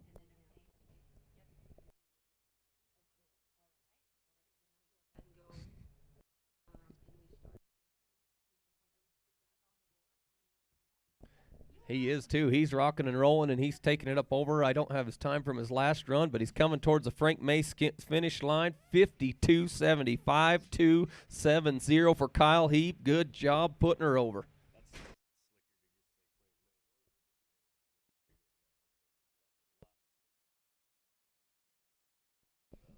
All right, wasting no time. Racer number 636, Tony Ryan, Brigham City, Utah.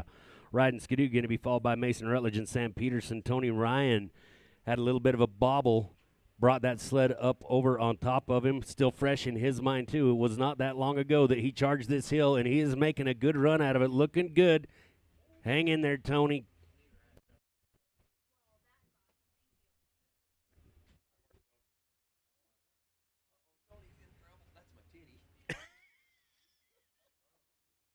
Hey, I want to jump back on Kyle Heap for a second. He made his run in 900 stock, comes back down, jumps on the course. We talked about it being fresh in his mind and how he wanted to get back on the line and go. He shaved 6 seconds off of his run. He was a 58.94 in 900 stock, and he come back and fired back with a 52.70. Good job, Kyle Heap. Man, oh, man. And Tony Ryan getting it gathered up and making the best of a bad situation with 56.55, 56.55. Nice, clean run by Tony Ryan. As we go to racer number 522, Mason Rutledge, Rigby, Idaho, riding Skidoo. He'll be followed by Sam Peterson, Jaden Cook, Trace Pettengill. We've got some wild action coming up. I'll tell you what. High speed, low drag.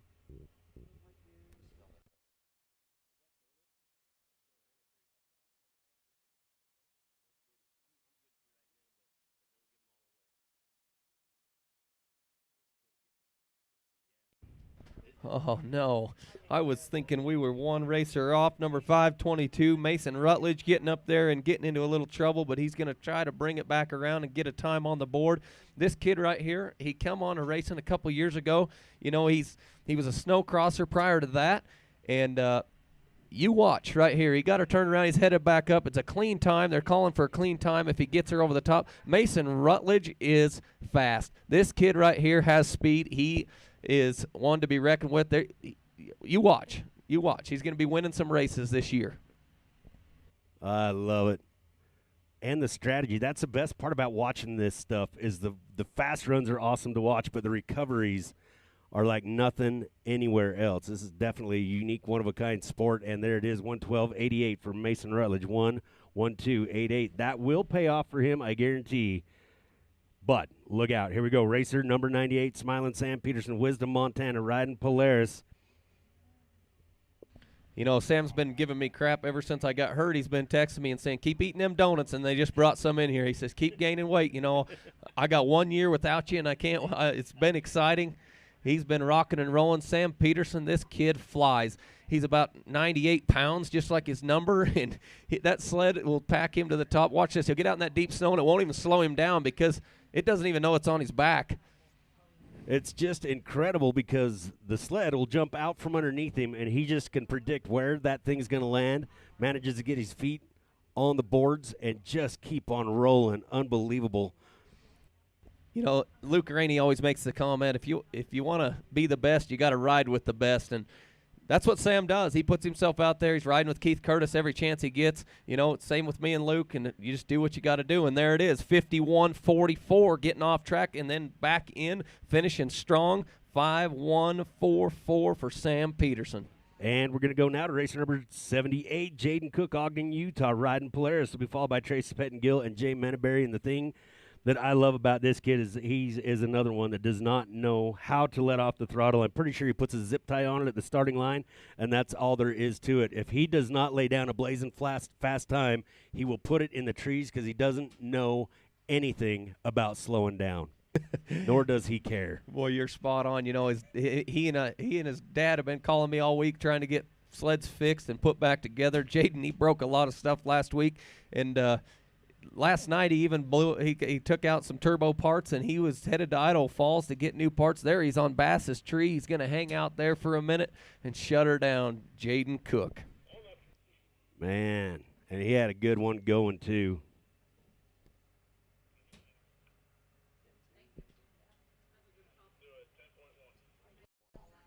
10.1 going to be the high mark for Jaden Cook. 10.1. There's a good one. If he gets in, there's a good one to bet on right there because you never know. He puts as many spectacular finishes on as he does crashes. And that's just what that's all about. I'm not making fun of him. It's just the truth. As we go to racer number 151, Trace Pettengill, also from Rigby, Idaho, riding Polaris, be followed by Jay Menaberry and Daniel Hellickson. Don't forget about the 50-50 here. You can buy those raffle tickets and win some cash.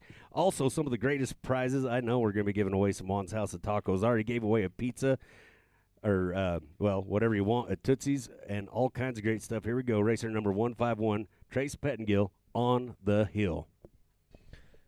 You know, Kenny, if you're new to watching this and you're on the live feed and you thought, man, I better see what this is all about. You know, this hill right here is totally different from all the rest in the circuit other than Jackson Hole.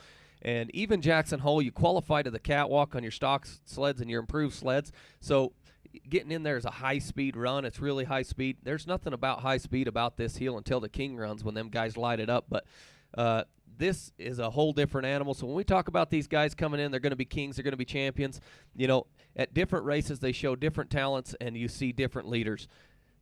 It's just a whole new ball game here in Afton. Without a doubt, and that's where we throw that word technical around a lot. And if there's a definition of technical snowmobile riding, it is the Afton Hill. And when we talk about that, it's just like thinking through it. It's not just run and gun. It is making the turn, predicting the course. And this is a very unpredictable course.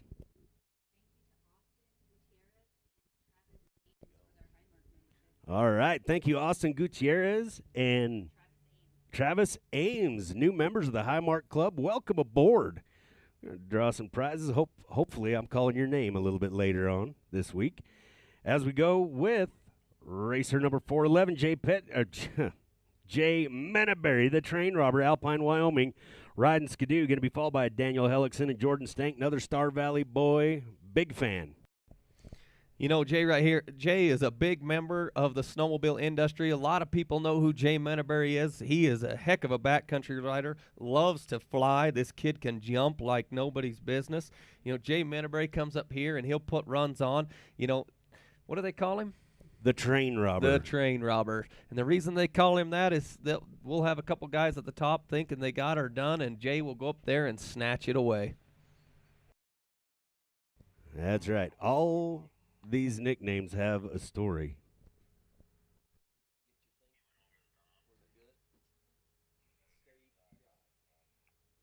I didn't announce it. Thank you. I forgot to do traces. I was bragging on somebody. 103.49, 103.49 for Jay Menaberry. Let me step back and get you Trace Pettengill's time, 109.14, 109.14 for Trace Pettengill. On the line right now on the hill, racer number 547, Daniel Hellickson, Rock Springs, Wyoming, riding Articat. He'll be followed by Jordan Stank and Greg Dana.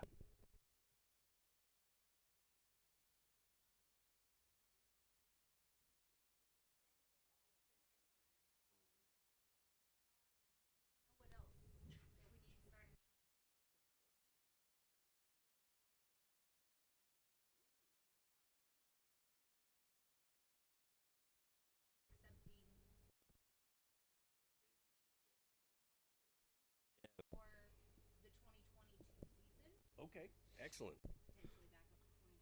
All right. If you live in a location where there is, we need snow. We need some snow. And it could be private property or other venue that could accommodate certain things. I'm not going to go into a lot of detail, but we are accepting suggestions, nominations, offers, bids for our 2022 race season.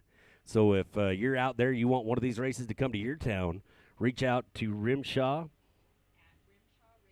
at RMSHA Racing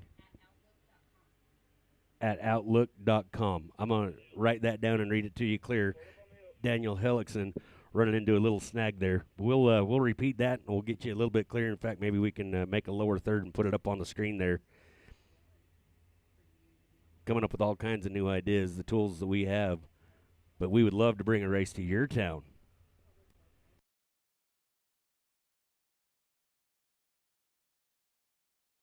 Hey, there's the Marshals on the live feed. They don't know they're on TV.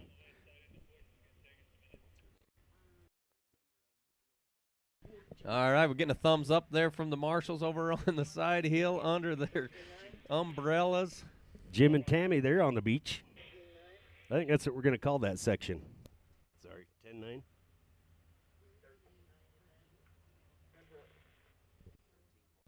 $13.9 going to be the high mark for Daniel Hellickson. 13.9 for Daniels. We go back to the Flatlander racer number 57, Jordan Stank, Muskego, Wisconsin. Riding Polaris, going to be followed by Greg Dana and Brian Thompson.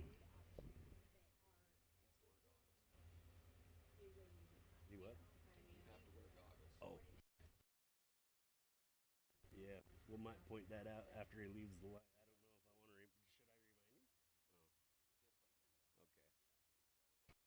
him? Okay. All right, this has got to be one of the toughest things when you're sitting on that Rocky Mountain Power Sports start line. You're all revved up, you're ready to go, your adrenaline is pumping, and then they're like, hold up and wait. Is that does that start to get in your head a little bit, Brandon? You know, it really does. You get down there, especially when you get on your improved snowmobiles, and you get them all warmed up, get them right where you want to be. You get down there to the line, you're like, I'm ready to rock and roll, and then all of a sudden it holds you up, you know, and then you start worrying about all the things that could go wrong. And but if you're on these stock snowmobiles, you know they're going to rock and roll. They're going to do what you want them to do. And it's not that big a deal, but you are ready to go. And when you get iced a little bit, it's like icing the kicker, right? Timeout from the game. Yeah. But Jordan knows what to do. He's ready to rock and roll.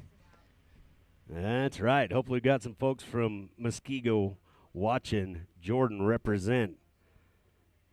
What is that state? The cheese state? It's not just cheese. It's the actual. I got a lot of people there. I can't remember what that state is. Their motto.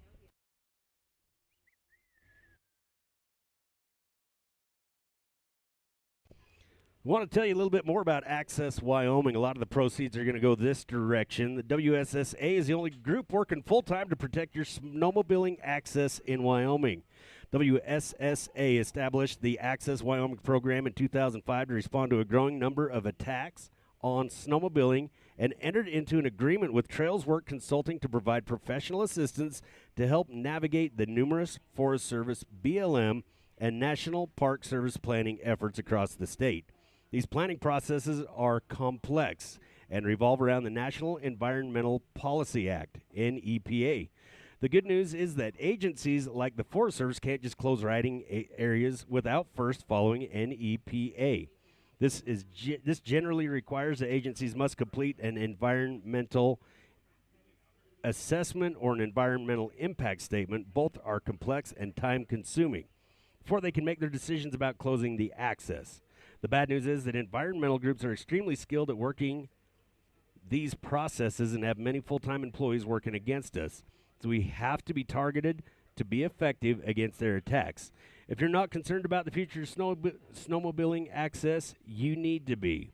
Consider Access Wyoming to help WSSA protect your access. So there you go. So if you're here, if you're getting in on that 50-50, if you are a racer, if you spend money here, you are helping to keep those trails open. So big thanks to Access Wyoming for putting in the time. We'll put in as much money as we can. Thank you so much.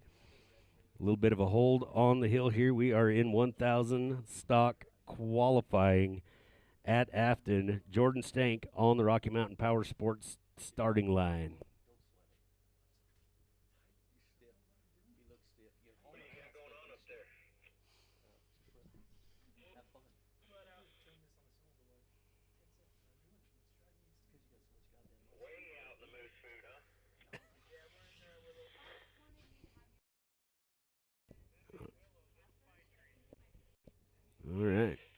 Sounds like Daniel Hellickson went exploring. We're still digging him out.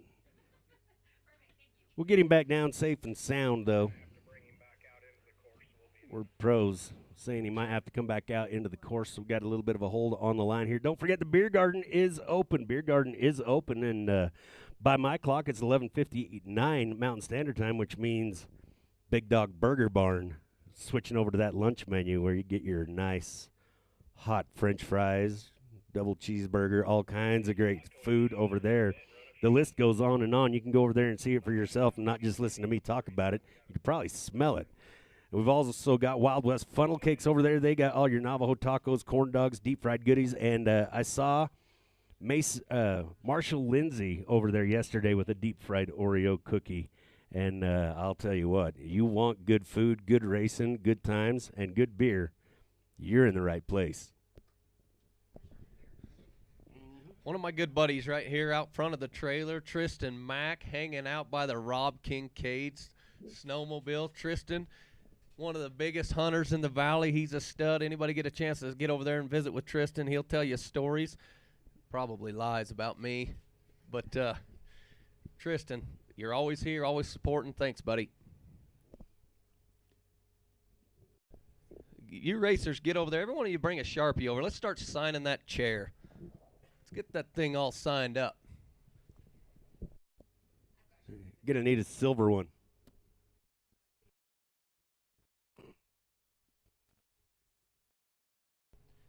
You know, another big shout out to Scott Anderson at Western States. We was going to get a light plant from Smoky Canyon, but the snow stacked up for the last few days, well, the last week, and covered all of our light plants. They're all under snow. We got to go dig them all out. So Scott Anderson stepped up from Western States and brought us this light plant over here to run our red trailer.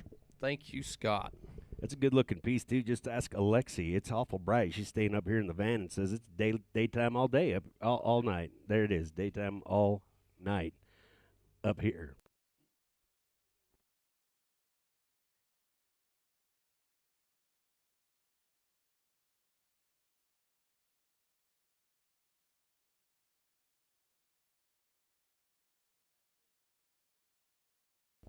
There's the girls in the red trailer doing the work, hanging out. Come on, let's see some waves, Kadeen.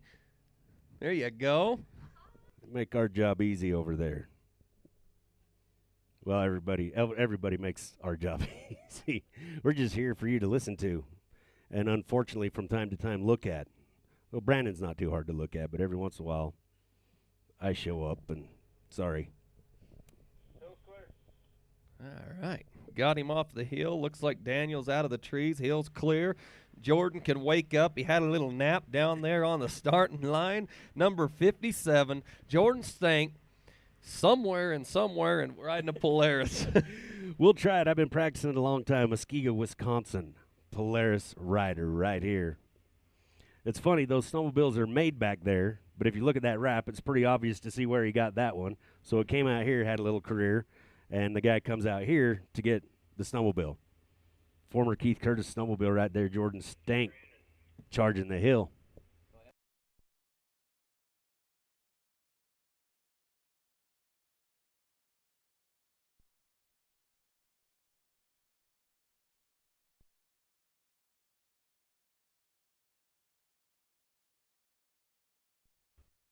All right, Jordan making his way around there, looking good for the flat. As soon as I said it.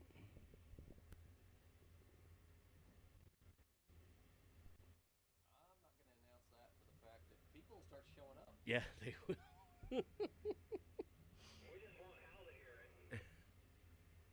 Oh.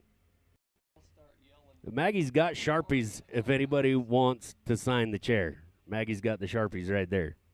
I think we need some silver ones. I don't know if those blue and black ones are going to. Oh, there's some orange spots on there. Yeah, we can get it signed. Mason Rutledge. Is that your going to church chair, though? Mason. Is it okay? Come over and sign that chair. You're going to want to know this guy.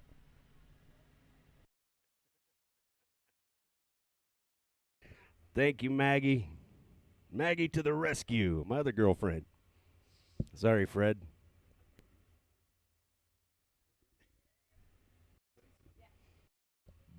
Boom, 126.81. I think that's good. You know what? He's getting a time on every time. He spends a little more time than most up there getting them going, but you know what? It got him in the last class, so we'll see if it'll get him in this one. There you go. Let's go to another hometowner right here. Racer number 789, the big man, Greg Dana, Thane, Wyoming, riding Skidoo. He looks like you wouldn't want to run into him in a dark alley, but what a kind, nice man, Greg Dana. Yeah, if he walked up to you, he's like the gentle giant. He's going to come up there, and you're going to be like, oh, I'm not talking to that guy. He's a giant. But you know what? He is one of the friendliest guys I know. I grew up around Greg, rode in the backcountry with Greg, one of the best backcountry riders you've ever seen. You know, he's kind of one of them silent guys that doesn't really get out there and put his name out there, but he should, because this kid right here, he knows how to ride. He's the mechanic down at the Skidoo shop, one of the best Skidoo mechanics around, and he knows how to get it done. This kid can ride. It's amazing. Look how small he makes that snowmobile look. Did you? I don't even know what you call that kind of outfit there, but the front end went up, then it went down real quick, then the back end came up, and Greg didn't even know what happened. Making it look good, headed for the Frank Mace finish line, and he does it. 1:0046. 1:0046 for the hometown boy, Greg Dana. Yeah, I like that. Off and running already with racer number 41, Brian Thompson, West Haven, Utah, riding Polaris, making his rounds around the sport again. He's going to be followed by Luke Rady and Taylor Seamers. Brian Thompson, brother of Jaden Cook. He hangs out, races for a couple years, takes a couple years to heal up, then comes back, does it again. He does. He really can't make up his mind, but I think, you know, once he starts working and making money, he thinks, oh, this is a better job for me, and then he thinks, man, that racing looks fun. I'm going to go try it again. There it is, a little bit of a hold-up, but he's back and going again.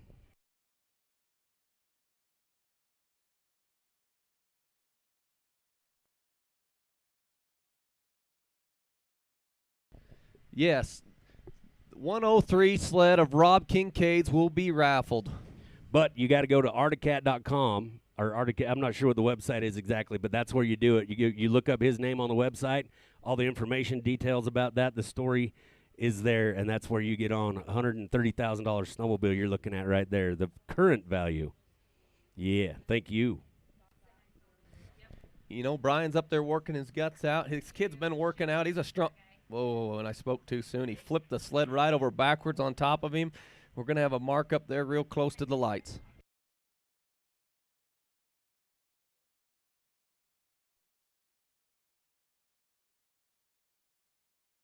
All right, 14.2 for Brian, 14.2. Just about got her there. Gate 15 is the timing light. Didn't quite get her done. There it is, that beautiful sled. For those of you at home, we've been talking about it all morning. The production team now moving in there, and it's very suitable to be on display with snow on it right there. The Rob Kincaid sled going to be raffled off. It's a $40,000 supercharged Articat Alpha, currently raised $130,000 so far for the things that Rob loved, which is his family and education on avalanches right there. Rob Kincaid, Articat Alpha. Go to the Articat's website, look up Rob Kincaid's name on there. You'll get the story. You'll get everything you need to possibly own that snowmobile right there. It's definitely a museum quality piece as we get ready to go with racer number 303, Luke Rainey, Thane, Wyoming, riding Polaris.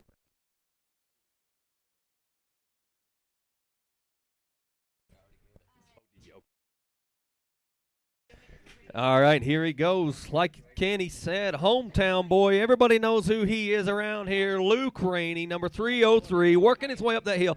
He's got the fastest time. Well, let's see. He missed it. Keith's got fastest time of the day, I believe. He was a couple tenths of a second off. Let's see if he can get up there rocking and rolling and get it done. Luke Rainey. That's what I was outside. I actually got to watch that from outside the trailer going up there, and I was like, oh, Keith just put Luke on notice right there by a couple hundredths of a second.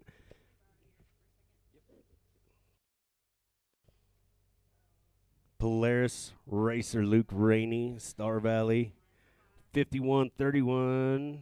That is your new fastest qualifier, 51:31. for Luke Rainey. Wasting no time, going with racer number 106, Taylor Seamers, Evanston, Wyoming, riding Polaris, followed by Toby Shepard and Logan Halford. All right, you racers, listen up. Racers, listen up. When you go up and over the top coming down, we've got people walking up the return lane. Watch out for them. Go slow. Be careful. We don't need people walking up the return lane, but they're there, so watch for them. We can't have any incidents in there. Be safe and be careful. All right, Taylor Seamers working his way up that hill. That's the technical part that we're talking about. And you saw a whole heck of a lot going on. I realize it just looks like a snowmobile going up, but his body movements, his brain action, all of that working together in concert to be able to get him up the hill.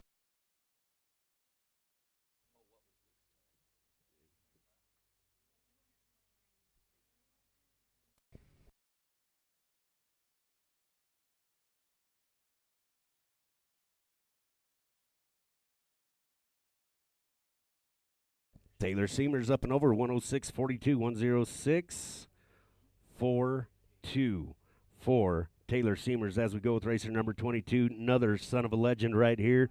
Gone too soon. Toby Shepard, Jackson, Montana, riding Polaris, keeping the legacy alive. Toby Shepard.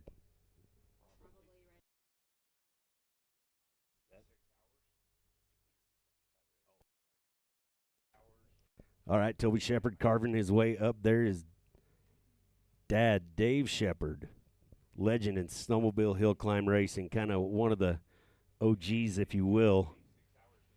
Incredible athlete.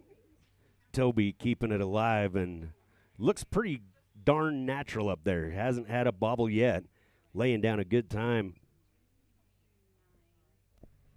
You know, Toby Shepard's another one of them that was out with a knee injury a couple years ago, and he is back riding good. You know, I think he took 1, maybe even 2 years off and then fired back, and here he is putting it over the top with a 54.50. Good run, Toby Shepard, 54.50. Outstanding. As we go now to racer number 625, Logan Halford, Idaho Falls, Idaho, riding Arctic Cat. He's got a little bit of a vendetta against the hill.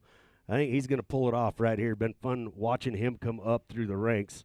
Logan Halford locked, loaded, ready to go. He's going to be followed by Brock Sharp and Eben Abshire.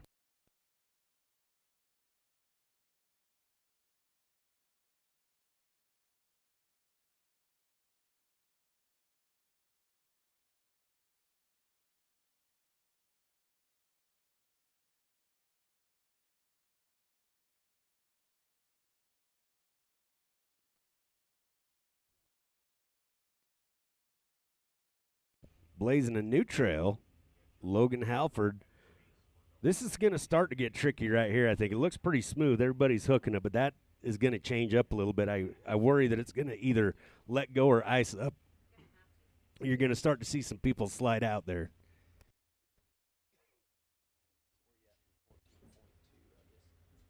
Oh, 51:31. All right. So Logan Halford parked it right there in the stoplights at the Frank May Skidoo finish line. 101.13 and is going to be his time. 101.13 for Logan Halford. But if you're going to come to an abrupt halt, right in the timing lights is a good place to do it. All you got to do is brake the plane and send the signal down to the timing trailer, and you're in like Flynn. 101.13, not half bad for Logan Halford, getting revenge on Afton.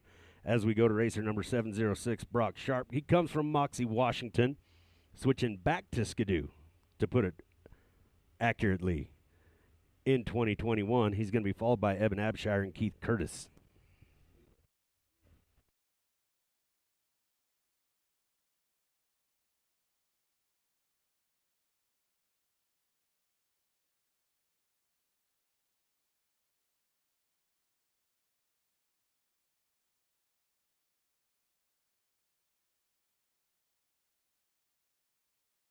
All right, you can see the hill help moving in there. That is a good time. Like I say, parked it right there in the finish lights at the Frank May Skidoo finish line.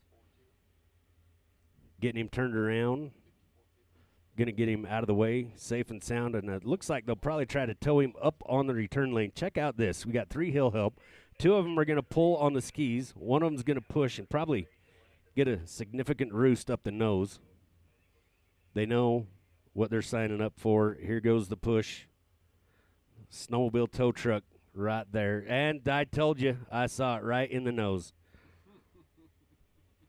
I'm not right about stuff very often, but I saw that one coming from a mile away. Getting ready to go now with racer number 706, Brock Sharp. Again, from Moxie, Washington, riding Skidoo.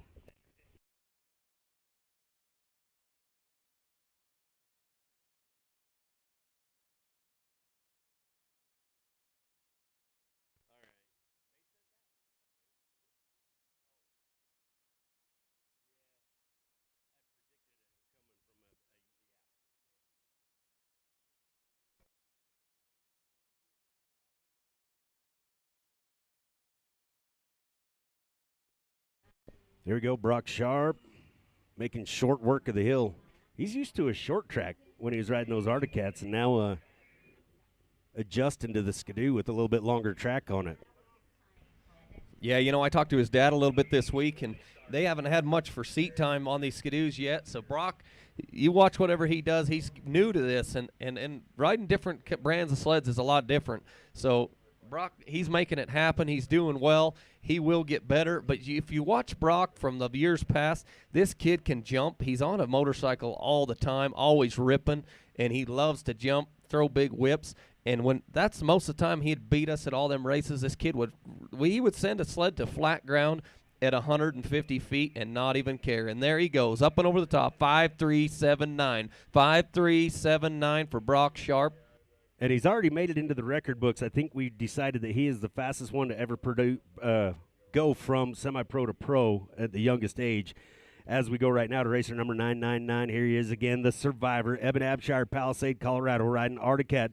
Also has a rich history in snowcross, made the move to the mountains, and he's going to be followed by Keith Curtis and Andy Thomas. And I might mention he doesn't like me to talk about it very much, but he had a very spectacular crash in Jackson. I think it was 4 years ago, and it was on the flat. Like, he had her wide open, and somehow the sled just let go, and he wound up in a pile, yard sailed it low on the mountain. You know what? Them wrecking in the flats like that at high speed are the worst ones. They hurt you the worst. They honestly do, because these wrecks right here, you know, you kind of tip over, jam on the arm, whatever, get hurt a little bit. But them high-speed flat crashes, they hurt. You can ask a local boy, old Sayin Skinner. He made it to like gate 1.5 in Jackson Hole. I believe he's got the lowest mark in Jackson Hole, Sayin Skinner. I'll be go to heck 10006 for Eben Abshire. And here we go, racer number 711, Keith Curtis, Dillon, Montana. Get ready for things to change right here. Just incredible. I think he has every record. There might be a couple out there he's still gunning for. Yeah, because he's probably got the least amount of wrecks also. Well, there's that. There's that, you know. But I don't think he's going for those. Yeah, he's got a lot of records, this guy here. Absolutely. And 99% of them will never be beat. Well, and the funny part about it is it went right over me and Glenn's head last year when he took the Triple Crown, and we were getting ready for the King of King runs for the big title, and we're like, all right, here we go, get ready, and everybody's like, Keith got them all. We don't do it when he does that. Boy, he hit something hard and stood that sled up on its skis, little California wheelie. But if you notice that Keith's legs are about 6 feet long, they're longer than I am tall, and they are good shocks. Boom. 50 flat, 5.000 with that hang up right there. He still gets it done with 50 flat. Nice and clean, all zeros. He's like, I'm going to put a shine on this one as we go with racer number 104, Andy Thomas, Afton, Wyoming, riding Polaris. Going to be followed by Mad Max McGinnis and Jeremy Archibald.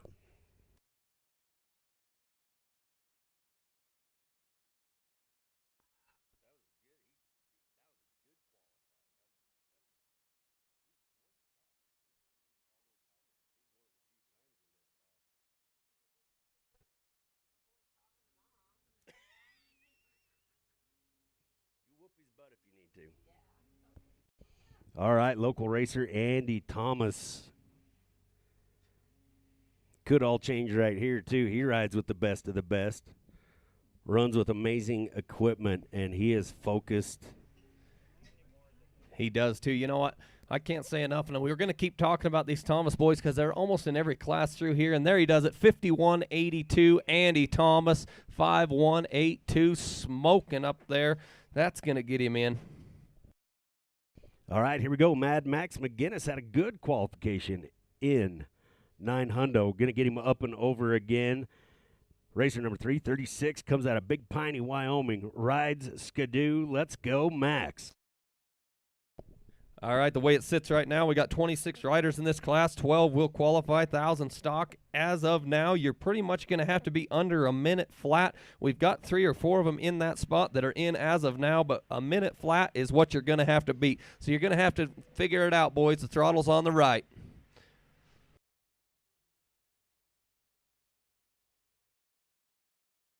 All right, I got a list of items yet to give away on the 50-50.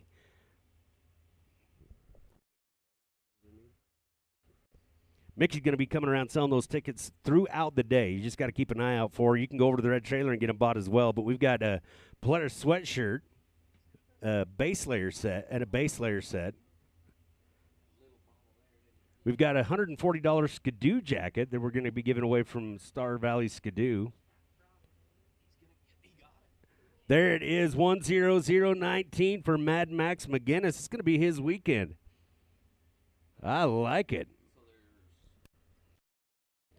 Better be taking notes and figuring out who you're going to bid on at the Calcutta at Coulter's tonight. Mad Max with 10019.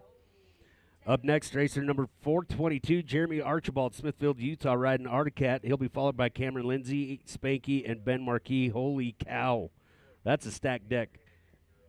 We might see some changes right here. That might mess things up. Jeremy Archibald out of Smithfield, Utah. I haven't said it for like a whole season, but I like to think that I have a little responsibility for his early training about how to go fast. I used to chase him around in a police car, usually on a motorcycle. I never tried it on a snowmobile. That wasn't it, but good kid. Always liked Jeremy. You know, it's like you said, these Archibald's been around a long time. This Jeremy right here, you know, he's another one of them silent but deadly kids. This kid's got a few king titles in Jackson. I don't know if he's got any king titles, but he's definitely got some wins in Jackson. He's going to park it up there and not be happy about that. Jeremy's going to be upset. But you know what? Jeremy Archibald knows how to ride a sled. He knows how to get it done, and he has won here before quite a few times. But Jeremy, I can tell you this right now, Jeremy likes his improved sleds a lot better than his stockers, and you watch out, Jeremy's coming. All right, going to get his ski brakes on and get him back down the hill.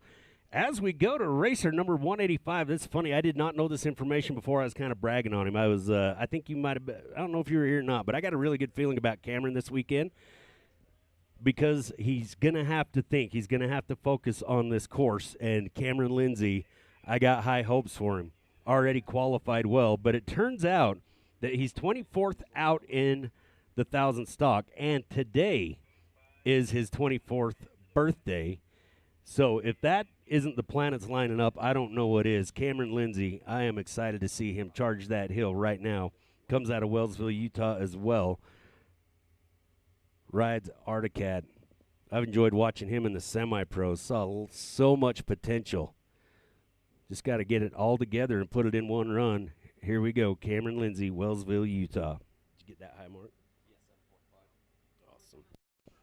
So Jeremy came into the 7.5. 7.5 was a high mark for Jeremy Archibald. Cameron Lindsay, now he's got the skill. He's got the power. He has to focus here, and I think that's going to pay off good on a technical course like this for his riding style.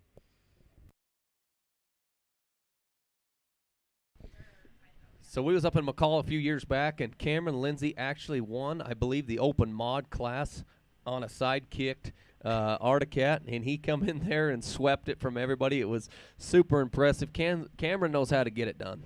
Absolutely. Like you say, he just gets in his head every once in a while and kind of does a yard sale action, but he is pulling it all together, and I think the focus is what makes it count, and that's where he really shines. Speculating here, but I've only watched him go up the hill about 1 million times.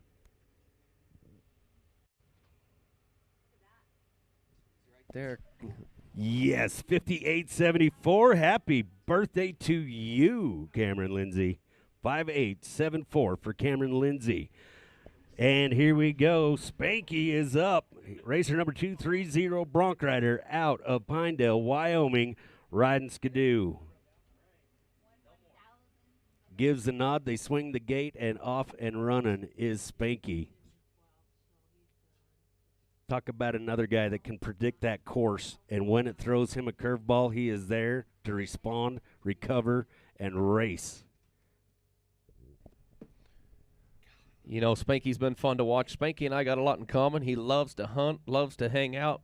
You know, this kid right here, he's one of the funnest guys to be around. And not only that, he's a great board member. He's always here, always helping out. He spends more time around these pits and on these hills and helping out with the RMSHA circuit than any other racer here. We'd like to see more of that, but here he is, Spanky.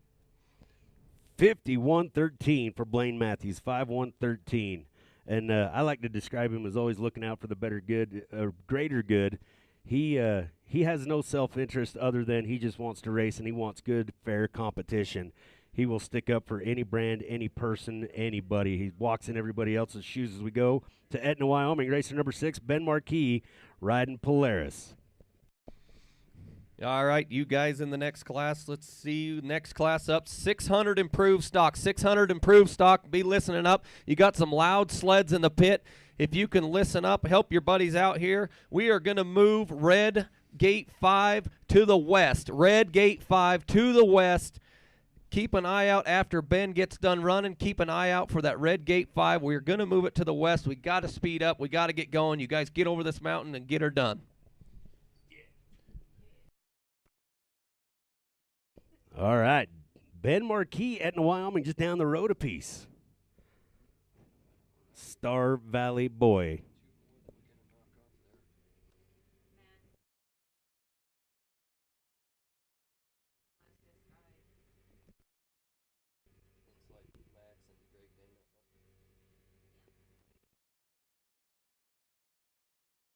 Oh, boy. Still going. Still going. Got to get him pointed back. I don't know if he turned. There he comes. 1:15.74 for Ben Marquis. 1:15.74 for Ben, wrapping up 1,000 stock qualifying.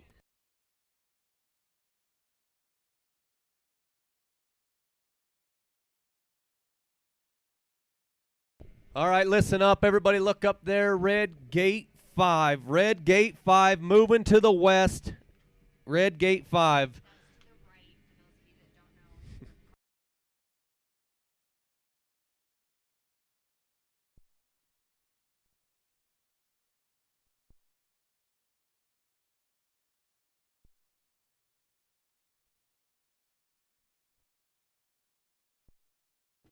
Late now. All right. Hopefully we got her moved off and running. 600 improved. Going to start getting angry. Racer number 854, Cody Bonney, Helena, Montana, riding Polaris, followed by Les Keller and Dolan Phelps. And I'm going to enhance my education a little bit if we have a little breathing time. Let's talk about Cody Bonney once again. One of those guys that just throws all in. Came and did some production stuff with us. Old TV commentary. All right, real quick, I'll give you the pro stock qualifiers. First place, Keith Curtis. Second place, Blaine Matthews. Third place, Luke Rainey, Sam Peterson, Andy Thomas, Kyle Heap, Brock Sharp, Toby Shepard, Tony Ryan, Cameron Lindsay, Evan Abshire, and Zach Matheson. That's your qualifiers for 1,000 stock.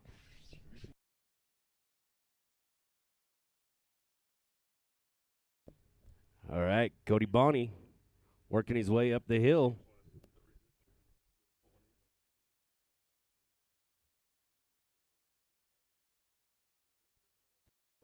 $1:07.64 for Cody Bonney, 1:07.64. Wasting no time. Moving on to racer number 147, Les Keller, Kalispell, Montana, riding Polaris. Will be followed by Dolan Phelps and Garth Kaufman. Oh, Garth's in the house. All right, Les Keller, the redhead family. He doesn't call himself a redhead, but he is. Les Keller up there ripping and rocking and rolling. This kid knows how to get it done. Like I told you earlier today, hopefully we got more people listening. He has got multiple wins at Jackson Hole. 6 to 8 wins. He's got king titles. He is a world champion. He's a world champion in my book. Les Keller, number 147, Montana boy. Oh, yeah. It just looks like he's on a Sunday ride. The old XCR wraps? When he gets back down here, you can see that he is the XCR rider. Now I remember the 1996 XCRs. It was a double. It was some of the early turbo sleds, I think, that they were doing on that. Racer number 169. I don't know why I brought that up. I'm dating myself. 169, Dolan Phelps, Fishhaven, Idaho, riding Polaris. Going to be followed by Garth Kaufman and Tanner Myers. Improvers coming up. I want a good basic definition of an improver, Brandon, from somebody that knows. I can't ever put it into words. You know, I'll probably screw this up, and when I start to tell you what an improver is, Jeff's going to be on the radio saying, nope, you're a cheater. Nope, you're a cheater.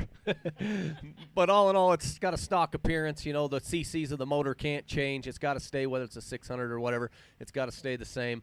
But you can put a set of twin pipes on. You can do a few different tweaks here and there. But all in all, you're just gaining a little horsepower out of a stock machine. Gotcha. They have definitely a distinct angry sound to them, that is for sure. You can tell when the improvers are on the hill.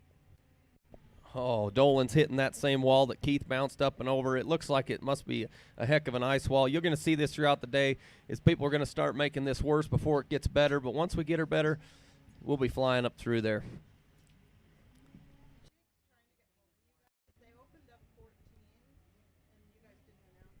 Oh, can I have that radio back, Alexi? Hear me? Hey, Jake, after he goes through so that I can hear you instead of the sled, what did you move up there? They just opened it up. We've been talking about it for a minute, and it said the Blue 14 got moved to the east. Uh-oh.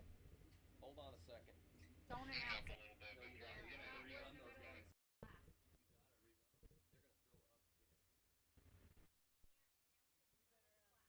Well, we're only 3 in, but Dirk, you need to come over here to the announcer's trailer, and Tyson, if you can hear me, can you come over?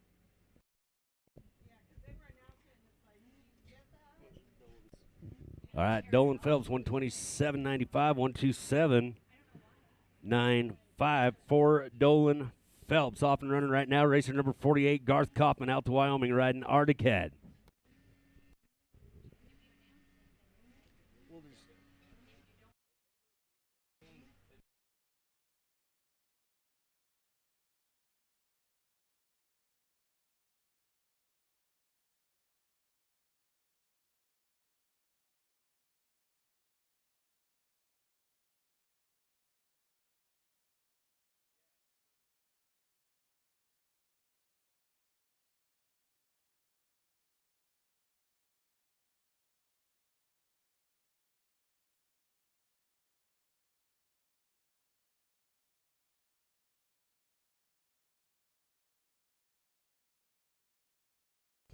One zero zero 1-0-0-1-6 for Garth Kaufman. 1-0-0-1-6 for Garth Kaufman as we go with racer number 2, Tanner Myers, Soda Springs, Idaho, riding Polaris. It'll be followed by Cole Thomas and Danny Johnson. It'll be easier to run 4 than the class. This got turned down. We couldn't hear it. Yeah, Jake. Yeah, he was calling it down. But Oh, shit. Hopefully, Les had a good time, and so did Cody. Hopefully. just let it go. Okay. Well, Danny or Johnson, what's his name? Danny Johnson. He knows because he come and asked me. He said they did move 14, right? I said yeah. Huh, so there must have been some scuttlebutt in the pits. Hopefully, I just everybody knew. Gonna have to rerun those first 3, but okay. Just don't announce it, and then at the end of this class, say, Gate 14 Well.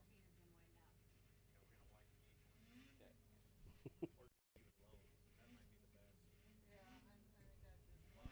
But if it makes All right, Tanner Myers on the hill, number 2. Tanner Myers, Soda Springs, Idaho, riding Polaris, followed by Cole Thomas and Danny Johnson. 5963, 5963. 5963, Tanner Myers. Up next, racer number 401, Cole Thomas. Be followed by Danny Johnson and Clint Covert.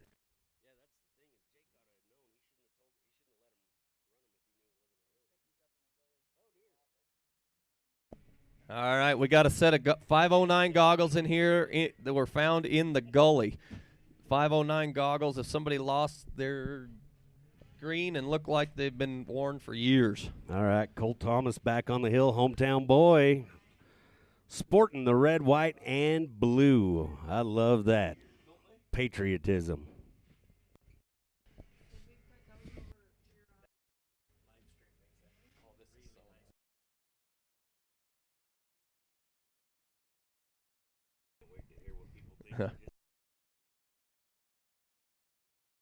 All right, Cole Thomas rocking and rolling, taking over the 600 improve from Andy and working it up through the top. Got a good time going. 51.87, 51.87. We have a new leader, hometown boy Cole Thomas. All right, off and running already. One of the guys we've been talking about all morning. First time on the hill today, racer number 107, Danny Johnson, Camas, Utah, riding Skidoo. He's going to be followed by Clint Covert and Russ Tapio.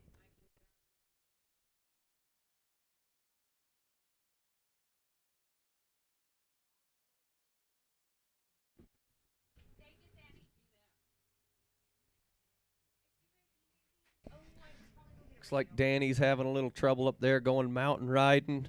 We won't tell him that we'll have his kid ride in the next run for him. It's a head shake and a, oh, darn it. I'm pretty sure that's what I'm the translator for the body language. Light it up a time or two. Oh, yeah.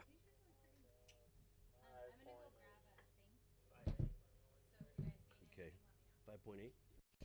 5.8. 5.8 going to be the high mark for Danny Johnson. Unfortunately, that's what you would call non-typical, and I'm not talking about hunting. As we go with racer number 54, Clint Covert, Idaho Falls, Idaho, riding Articat, going to be followed by Russ Tapio and Tavern Rupp.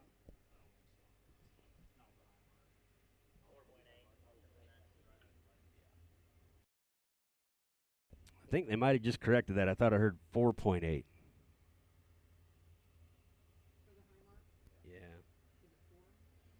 I don't know. I thought I heard him just say 4.8 or correct it to 4.8. All right, here we go. Racer number 54, Clint Covert, Idaho Falls, Idaho. On a cat. First time on the hill this weekend. Here we go, Clint Covert, Idaho Falls racer. I don't know what else to say about him. He comes to our shows and stuff, but yeah.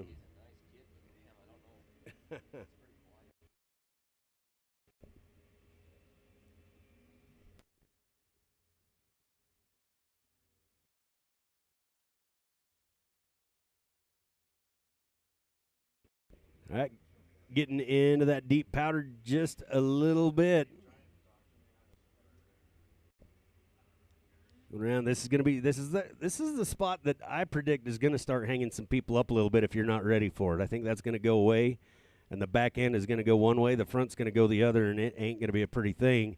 But Clint navigates it, no problem. Getting on that last turn towards gate 14. Hit the afterburners and across the Frank May Skidoo finish line at 105.10. 105.10. 105.10 for Clint Covert as we go with racer number 322. Russ Tapio, Battleground, Washington, riding Articat, followed by Tavern Rupp and Riley Sprunger. You know, I've always been a big fan of these Tapios, this Tapio family. They don't come any better than this. You guys want some education and want to be around these guys, they are good people. Russ Tapio come up to the house this week and spent a little time with me, and I got to actually sit down and talk to him about other stuff rather than racing. And you know what? These guys, they live a cool life. They have a lot of fun, and they work hard. And here we go, Russ Tapio. Hopefully by next weekend we're going to put you to work a little bit, Brandon, as if you aren't already doing enough. But have you do some really brief, like 3-question interviews with a lot of these racers that we can pre-record and start playing it and get under the helmet and find out that stuff, because that's where the real story is. They tell their story on the hill, but every single one of these people are amazing, what they do for work, what they do for community and their interests and their family life. Really want to dig into that and really get you to know these incredible people.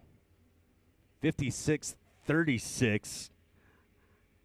Going to put him in the number 2 spot, it looks like right now, as we go right to racer number 192, Tavern Rupp, Tremont, Utah, riding Polaris. That heater can't decide what it wants to do.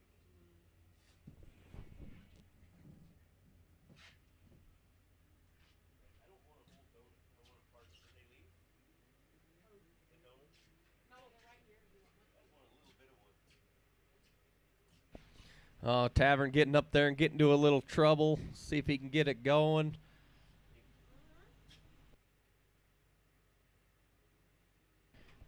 Steep as that hill is and the direction that sled's pointed, probably not going to happen. Tavern.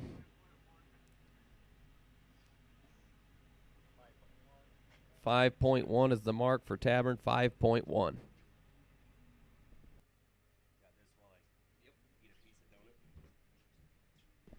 All right, after we get Tavern cleaned up off the hill, we're going to go with one of my good friends, number 515, Riley Sprunger, Butte, Montana, on a Polaris.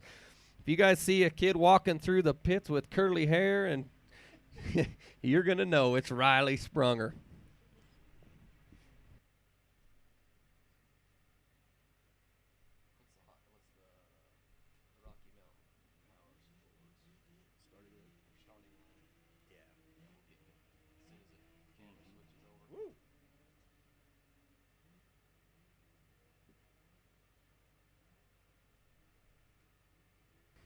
All right, there he is, the man, 515, sitting there on the Rocky Mountain Power Sports starting line.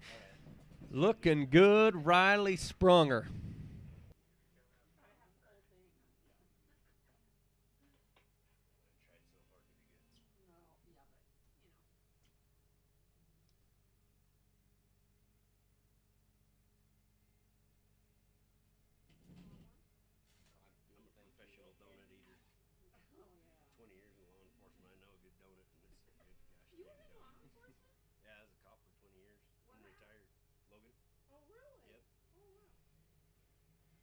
All right, and he's off. Riley Sprunger going to make a run at this hill. Riley's been around a while. He's run the semi-pro classes and up into the pros. He's been a pro for the last 3 or 4 years. Riley knows how to get it done. He's a heck of a good rider, rides with Keith quite a bit.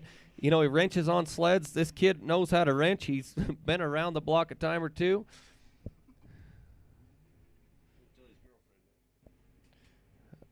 With sleds around the block with sleds.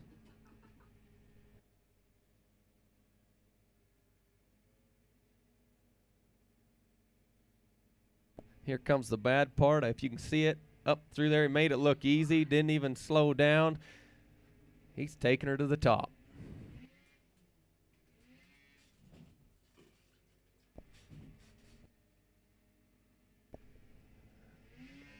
Having a little bobble up there. It's going to slow him down, but he got it going, and we'll see if he get it. And he got her through there. 1:01.76.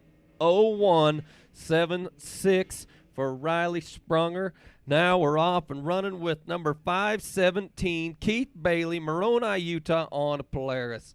Keith Bailey's one of the nicest guys you'll ever meet. If you want to shake hands with Keith, he'll be glad to do it. Keith's got a bunch of little gals coming up, good cheering fans, and he is going to stick around until they're old enough to race, and by the time he gets them all in there, we'll double the women's class.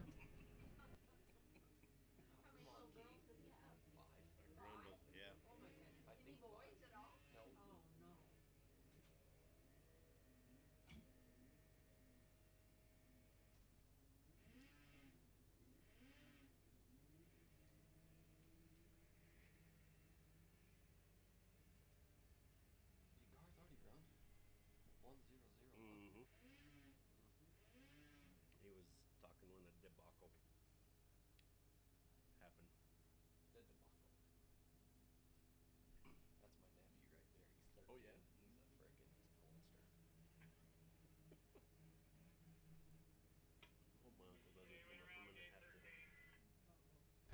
Oh, no, we got bad news. Keith went around gate 13, missed gate 13 for Keith. But he was up and over with a 109.03. All right, we know this kid right here. He weighs the same as his number 98, Sam Peterson, Wisdom, Montana, on a Polaris. He is last week's champion of the 600 improved class. He's wanting to do it again. He's got to get it qualified and get it there so he can run tomorrow. Sam Peterson knows how to do it. He's been up this hill at least twice today and put times on the board that were right up in the top of his class. Sam Peterson knows how to do it. He's going to do it again. Watch this.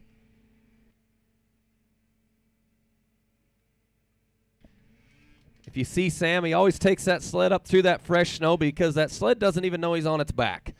He can go through that fresh snow just as fast as most people go on the hard pack. Sam knows he can do it, so he does it every time. Sam will put a pretty fast time on the board if he can get through these rough trenches from yesterday. And he looks like he's getting it done pretty easy, coming up through there pretty smooth. This might be a new time of the day. Sam Peterson, 49.05, new fastest time, 49.05 for Sam Peterson.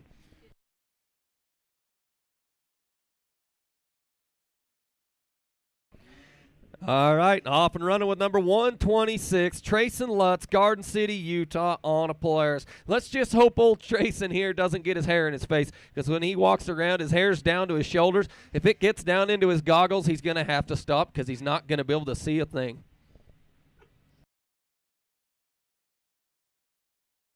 Trayson just jumped into the pros last year, did well, had a good season. Looks like he's going to put it on his side. Let's see if he can get it back up and going. He's back on. He's scratching. There he goes. Trayson Lutz headed for the top.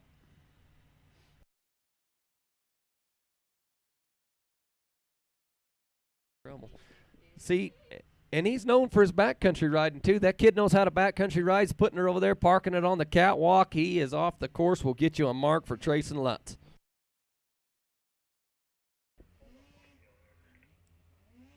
All right, looks like a kid's stocking cap, very colorful crochet kind of ish sort of thing. Yeah, it's got all. I can't even list all those colors. But anyway, if you're missing it, we're gonna hang it back on the production trailer. So if you got a little one missing a hat, we found it. It's hanging on the production trailer. What did they give him? All right, 7.2 for Trayson Lutz. 7.2 for Trayson. All right, they said the hill's clear, and here he is, another hometown kid. If you want to see some wild and crazy riding, keep your eye out for this guy. Number 1, Keith Jackson, Thane, Wyoming, on a Polaris.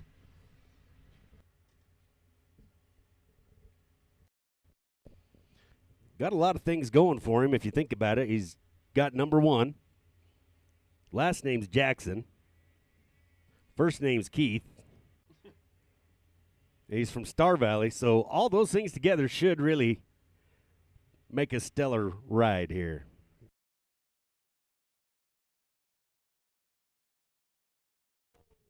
Uh-oh. Apparently the hill doesn't care about all those things he's got going for him. Kind of tried to reach up and grab him, but he's powering through it. I'm going to go look at the generator. Sorry. All right, we got 19 riders in this class. 19 riders in this class. 12 will qualify. 12 will go to Coulter's Lodge to be sold in the Calcutta.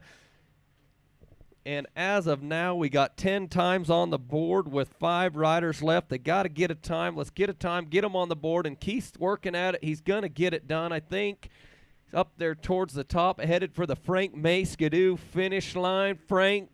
Let's see, there it is. Keith Jackson, 103.00, 103.00. That will get him in as of now. That puts 11 times on the board with 4 riders left to go. And one of my favorite Arctic riders right here, number 422, Jeremy Archibald, Smithfield, Utah, on an Arctic. This kid loves this snowmobile, knows how to ride it. He's been up this hill. He's won this class time in and time out. He knows how to do it. He's going to get it done. Jeremy on an Arctic.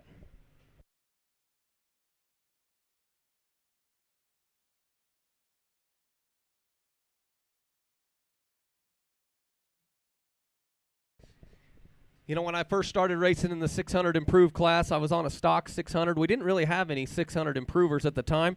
Jeremy Archibald, between him and Rob Kincaid, our racer of the year, and David McClure, number 150, I hated those guys. They put me out and put me out and put me out, and we actually grew to love each other. Funny how that works. Wow. There it is. Jeremy knows how to get it done. 5094. 5094. That puts him in second place with 12 qualifying times. Now the time to beat looks like 10764. 10764 is the time to beat.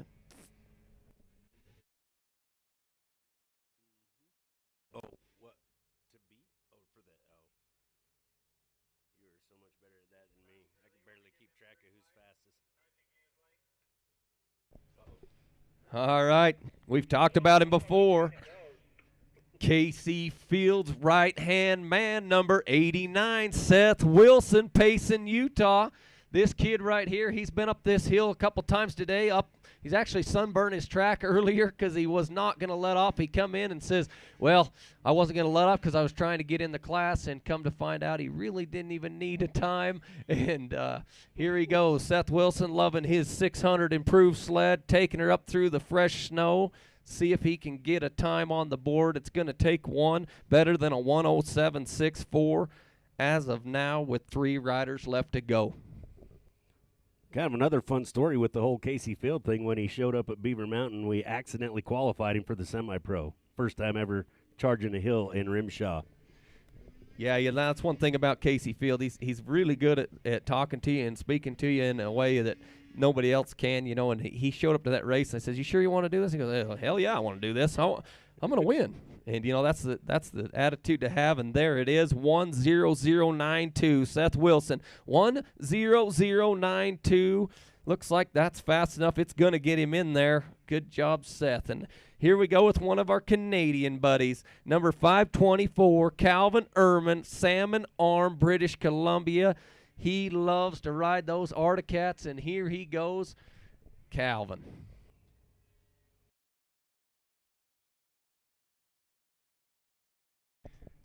You know, these guys could have all their gear on. You can't see their names and stuff. And as soon as they talk to you in that Canadian voice. You're like, oh, yeah, I know who you are now. Yep, exactly. Doesn't That's take Calvin. It is for sure. Sad part is they were saying this might be the last time we see them for a little while. Not sure if they're going to be able to get back over after they get home. You know, Kenny, we got to jump back. I was mistaken. That 107.64 still stands. It looks like we bumped off the time of 127.95. So 107.64 is the time to beat with 2 riders left to go, Calvin Ehrman and Zach Wormer. And 102.68 going to put him in. 102.86. Sorry, that dyslexia is a bear. 102.86 for Calvin Ehrman as we go with racer number 134, Zach Wormer's Bozeman, Montana. Riding Polaris. There's that red sled you were talking about. That's my old sled. I built that sled. Well, put it together. Carl's Cycle built sled. That thing right there rips it. I believe it was the fastest sled on the hill back then, but I still got beat by Sam Peterson. I just couldn't figure it out. But you know what? There it is. Zach Wormer running it up the hill, trying to get in this class. Looks like he's going to have to be faster than a 105.10. 105.10. He's got to be faster than that to get in this class. Last racer in.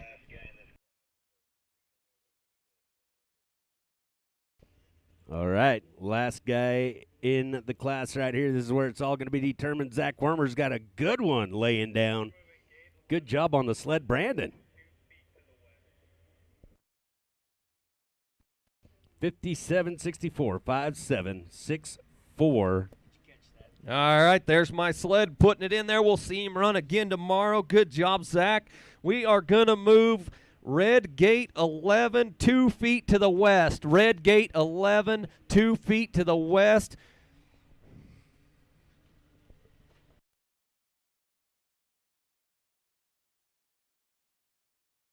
Trace and Lutz, we need you to the hot pit. Trace and Lutz, get her to the hot pit.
All right, here's your 600 improved qualifiers. Sam Peterson, Jeremy Archibald, Cole Thomas, Russ Tapio, Zach Wormers, Tanner Myers, Les Keller, Garth Kaufman.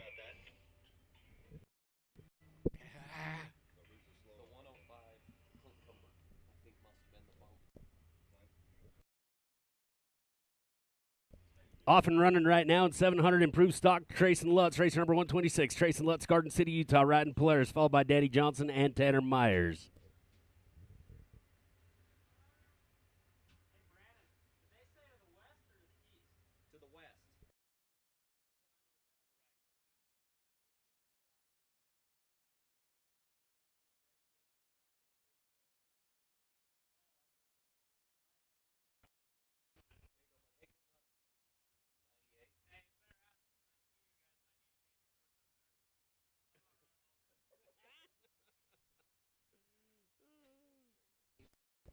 All right, here we go. Trace and Lutz going to get us started off in big fashion. Up and over with 56.94 across the Frank May Skidoo finish line. 5.694.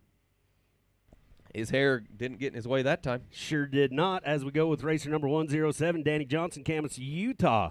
Going to get a second look at that hill, and this time I'll bet he gets up and over it. He's seen what is up there. He'll be followed by Tanner Myers and Cody Bonney.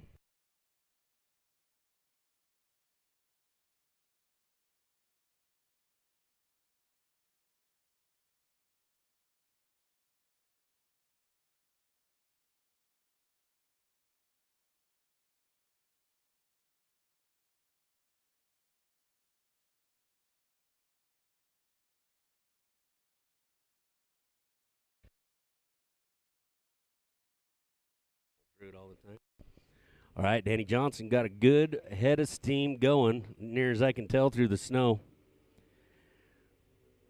A few things you need to race. Snow's one of them, and we have not been wanting for it. We're glad we're getting it.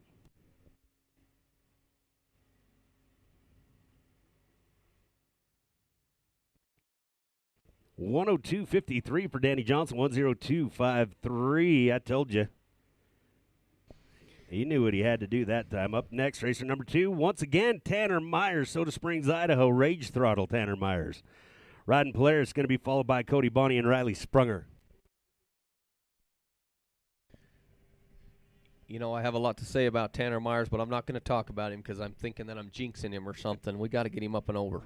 All right, we'll just cheer him on, watch, and observe. Looks like he's got a pretty good handle on it right here, absorbing those bumps, and the bumps are starting to show up. Course is changing, and Tanner is adapting to it. This is where it's at. Through 9. Now we're coming into that tricky part that I'm predicting that is going to be something that's going to mess up our racers as the day goes on. Tanner Myers still hanging in there. All right, here we go. 54.15, new fastest 14, 5.4, 1.4. Tanner Myers, new fastest qualifier right there as we go with racer number 854, Cody Bonney, Helena, Montana. He's got real estate if and you need it in Helena. Going to be riding Polaris. He'll be followed by Riley Sprunger and Keith Jackson.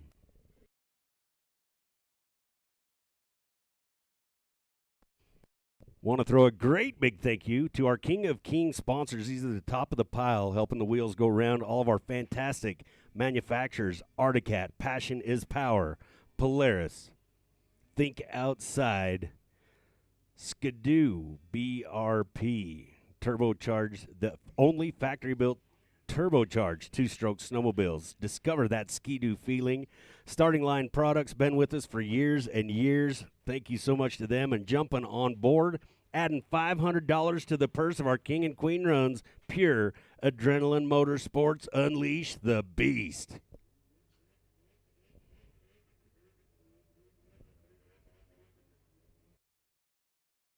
And Cody Bonney with 59025902 for Cody Bonney. 700 improved qualifying going on in, used to specify in what lane, in the only lane. As we go with racer number 515, Riley Sprunger, Butte, Montana, riding Polaris, followed by Keith Jackson and Kobe Crapo.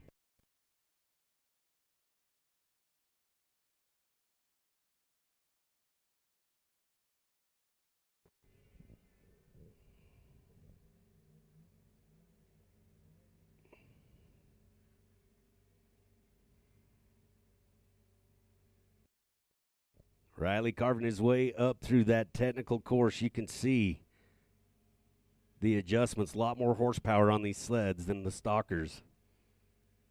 Requires a different style of riding. Getting cheered on as he makes it up there. Just a little bit of a slowdown as he adjusts to get through that next gate. Ooh, he's got a good one going.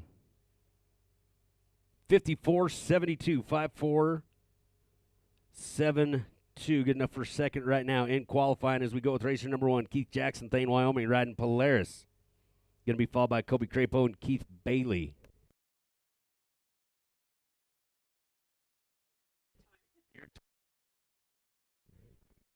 Oh, this is great.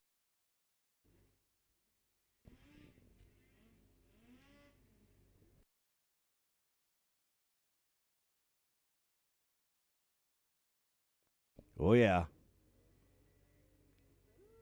Good negotiation right there. This is where horsepower can either help you or hurt you, and that wasn't quite there when he needed the traction. When he found the traction, the horsepower's there. That kind of threw him a bobble. Going to send him out of the course. He's on his way down, heads up on the hill. Got one coming down the face. Got one coming down the face. Keith Jackson is on a wild ride. Oh, boy. Man, oh, man, heads up, heads up. Okay, this is where – ooh, all right. When that camera zoomed out, I couldn't tell if that hill help was walking toward or away from that sled, and I was getting scared. 6.1 going to be the high mark for Keith Jackson, 6.1. Woo! There's some white knuckle riding right there for Keith Jackson. We're going to get him gathered up, down safe and sound. That was intense. And I'll bet you he's going to feel that in the morning. He's going to get a high mark, and I think it left a mark on his body.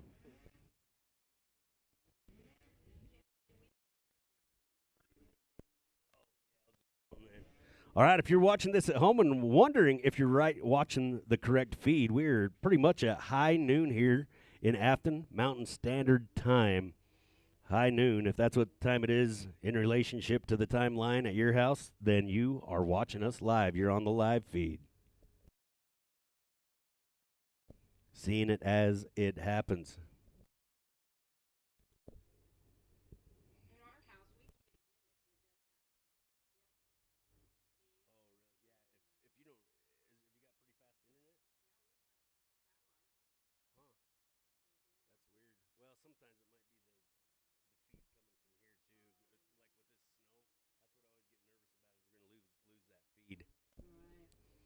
Racer number 99, Kobe Crapo, St. Anthony, Idaho, riding Polaris, followed by Keith Bailey and Clint Covert.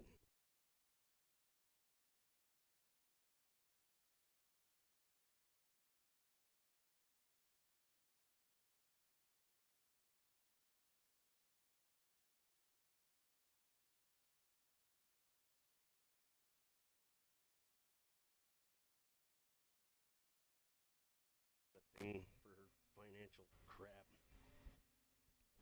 Here we go, Kobe Crapo. Taking real well to the hill climbing sport. St. Anthony, Idaho, riding Polaris. Big thanks to Crapo Farms. Been donating a couple cases of potatoes for the giveaways at the races with the Highmark Club. There is one heck of a bump developing right there. You better be ready for it. You know, I talked to Kobe outside the trailer here just a little bit ago after he made his run in 700 stock, and he says, holy cow, this hill is fun.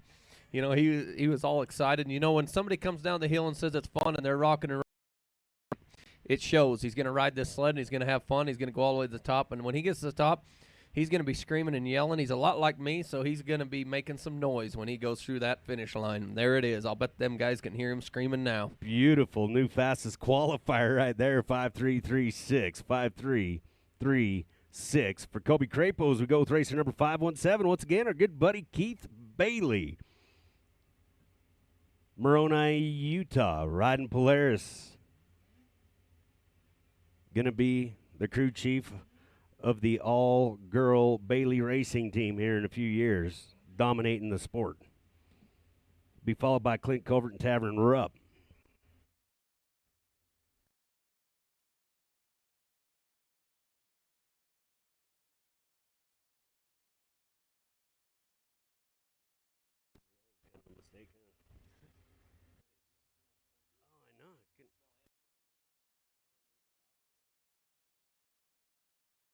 I couldn't even sit down. I was like, well, I'm gonna eat the whole thing.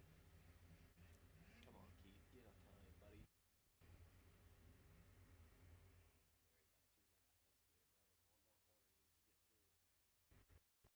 Boy, having to lose that momentum to make that tight turn there just past gate 12 as you're going through 13, man, that is, you got to have a little speed going into it and negotiate it. But Keith Bailey going to make it up and over the Frank Maskadoo finish line with 105.66.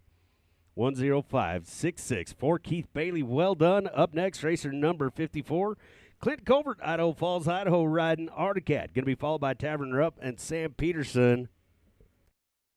First cat in the class. Looking good down here on the lower part, getting that out of the way in short order. Now we're going to get technical. This is that bump right there. No problem for Clint Covert.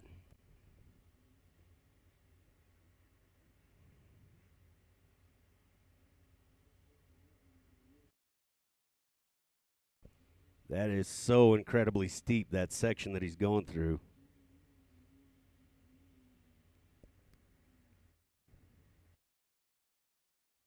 As they throttle out of that one, that's starting to create a little bit of a bump right there too.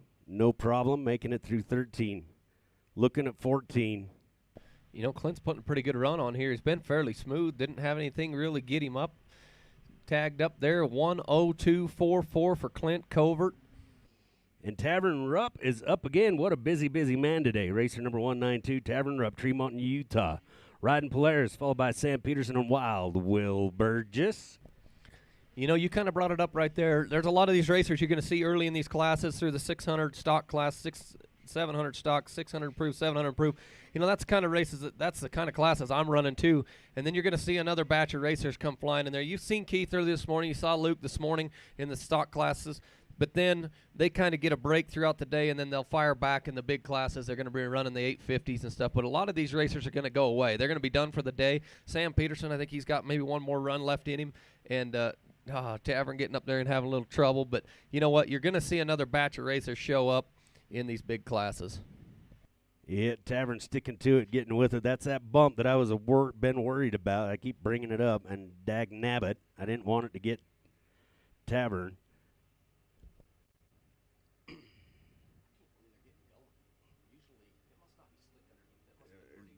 Yeah. They know how to ride it, but somebody with the once the power gets bigger, they might be. All right, Tavern Rupp. Just wanting to get a time. He's not necessarily holding back. He's just calculating is what he's doing, because that time is going to mean big things at the end of the year, possibly today. 1:16.34 for Tavern Rupp. 1:16.34. 4 for Tavern. As we go now with racer number 98, Smiling Sam Peterson, Wisdom, Montana, going to put on another speed run. Yeah, we've seen Sam all day long. He's won the last class qualifying. He's wanting to get in there. These are his classes. Sam loves this 600 improved sled. He rides it really well. If you watch right here after he comes around gate 4 up through gate 5, he's going to lean to the right here, and he's going to get out in that softer snow. It looks like some people have been in his line there and taking it, but he's been taking it all day long, rocking and rolling up through there, and it's been helping him out. And now he's going to stick to the rut, and Sam's going to put a good time on. He knows how to get it done on this 6 improver. He loves it. And that's the interesting point that you've been bringing up about Sam all day. He doesn't a lot of times have the choice to put the snowmobile where he wants it. He's just got to be where it's going to go and work with it, and he does it so well. It's just a beautiful thing to watch. There you go. 5-1, 6-1, 5-1, 6-1 for Sam Peterson. There's your new leader. All right, here we go. Racer number 541, Bull Riding Wild, Will Burgess, riding from Sublimity, Oregon, on Skidoo. Had a short season on Skidoo last year, getting along with it good this year. We're going to get him up and over. I know we can do it. All my Oregon peeps, start making noise for your boy, Wild Will Burgess.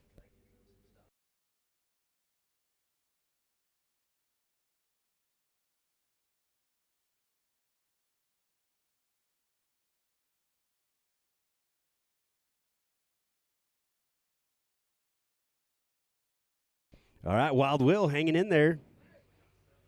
He's calculating. Reading that course out in front, past gate 8. That is a tough spot.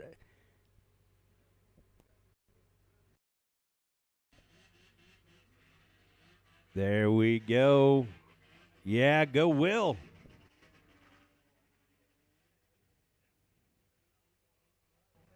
Comes a long way to race on these winter weekends. 106.37, Wild Will Burgess up and over. 106.37. Not sure if that's going to be fast enough. We're getting time after time after time on the board. The high mark is probably not going to let you in at this point as we go to racer number 401, Cole Thomas, Afton, Wyoming, riding Polaris.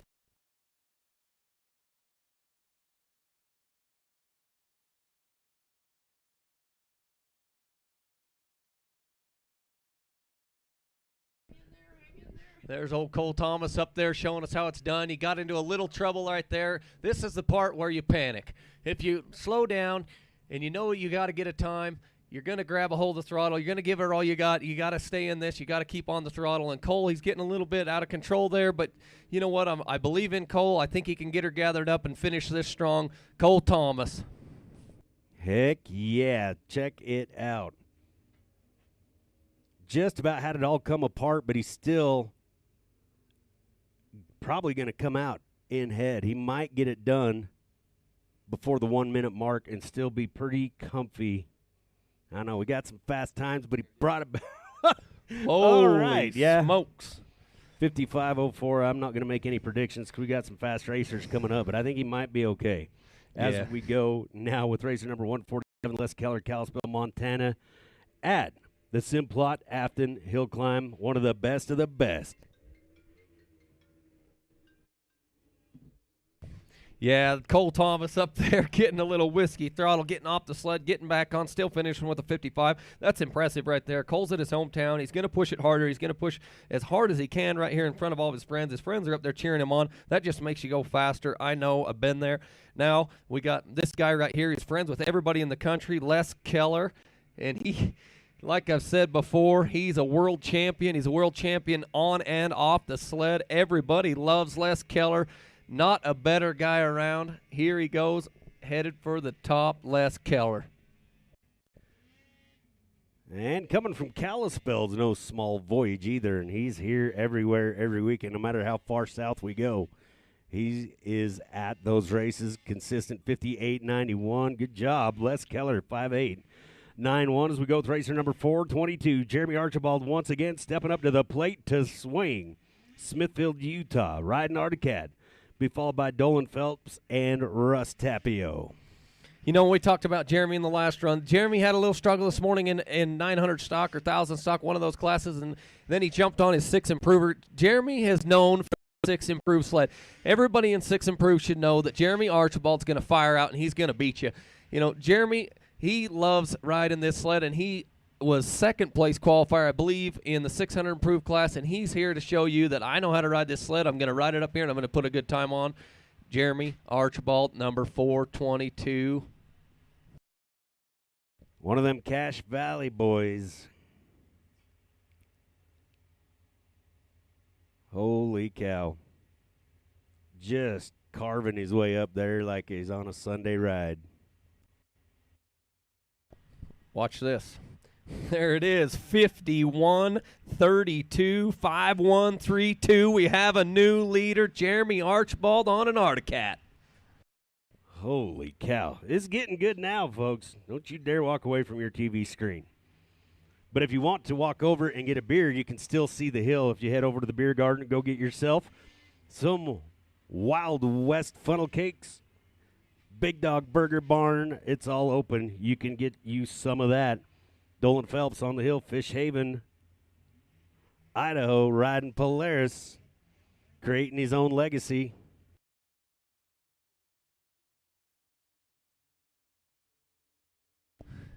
You know, Dolan, he was probably down here getting some pointers from his son, Tragan. I think he's like 12 or 13 years old, and Tragan was down here saying, Dad, come on.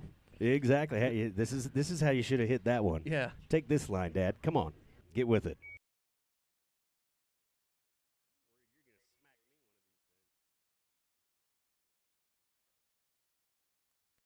Uh-oh. Having to kind of skateboard it just a little bit. Having a little struggle up there, getting out in the deep snow. Let's see if Dolan can get it going. He's got to pretty much be under a minute, which he's not going to get it done.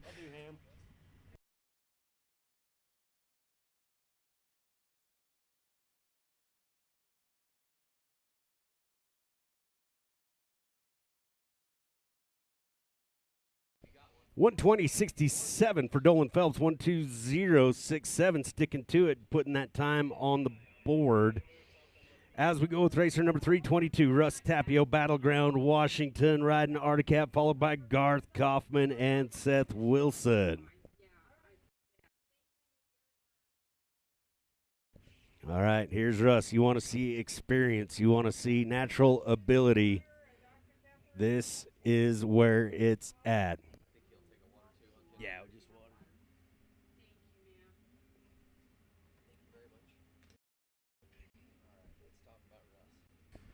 All right, some people may know the name Tapio. Everybody knows the name Tapio, and they know these guys are King of Kings.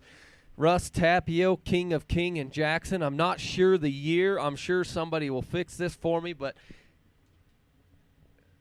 his wife's given me 2010 King of Kings, Jackson Hole, one of the youngest King of Kings there was, up and over with a 55.59, 55.59. Holy cow, true to form as we go with one of my faves here, racer number 48, Garth Kaufman, out to Wyoming, riding Articat. Went back and watched that video you were talking about last weekend, and I almost threw up. But this just goes to show how tough he is, strong in these classes.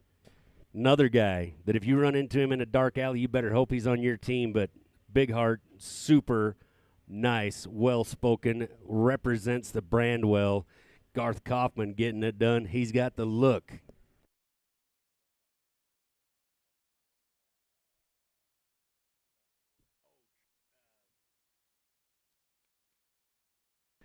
All right, we're going to speak on Garth Kaufman here for just a second. You know, when I was a kid, when we used to watch VHS, you guys have ever known what that was? You know, Sled Necks came out. Everybody wanted to be a Sled Necks. He's an original Sled Neck. Garth Kaufman, if you ever go back and plug in your VHS, watch it, you see the guy that jumps the building, breaks his leg, Garth Kaufman. He's your man, one of my heroes. Gotta love Garth. I met him for the first time in Idaho Falls, and there he is, 54.98. That will be fast enough to get him in 5.498, Garth Kaufman. We're going to brag on Seth really quick, but we'll go back to Garth in just a second. Racer number 89, Seth Wilson, pacing Utah, riding Polaris. Here's the good news, is Slednex now has a YouTube channel, and all of those archives, you don't even have to blow the dust off the VCR. You can actually go and look it up and watch him destroy his leg in slow motion. And then after you get back from the bathroom, you can watch the recovery process and what he went through to do some of his wild antics. Seth Wilson, pacing Utah, riding Polaris. Here we go. Look at that. A little bow-legged action. He probably learned that from Casey. Oh, yeah, Seth Wilson knows what he's got to do. Seth, strong kid. We talked about it earlier. It looks like he's got to be faster than 102.44 is what I'm seeing here. That is unofficial. That's our 12th place spot. Seth's got to get it up and over and be under a minute. And let's see if he can do it. Seth Wilson, one of my good friends, riding buddies. Come on, Seth, muscle that thing up through there and get it done. Oh, one of those little hidden things right there. Hit him unexpectedly, but he is doing everything he can. 103.82 for Seth Wilson, 103.82 for Seth. I don't think that's going to get him in. I believe the 102.44 is going to be the cutoff mark, but we will get it back to you here in just a second. While we're waiting for those results, we're going to run into ProMaster Improved right now. Up first, racer number 144, Rick Haglund, followed by Brett Hillam and Dolan Phelps. Rick Haglund comes from Laramie, Wyoming, riding Skidoo. Been up and over once today. Let's do it again.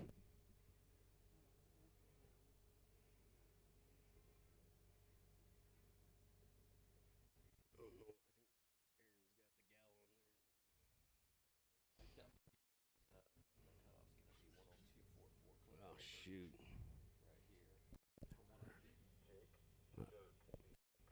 All right, Rick Haglund hitting that spot right there. The momentum is so crucial. And the problem is the place that you would want to slow down and prepare to take that turn. All right, here's who's going to race tomorrow. Taking first on an Articat, Jeremy Archibald. Second, Sam Peterson, Colby Crapo, Tanner Myers, Riley Sprunger, Garth Kaufman, Cole Thomas, Russ Tapio, Trayson Lutz, Les Keller, Cody Bonney, and Clint Covert. Good job, guys. We'll see you at the Calcutta.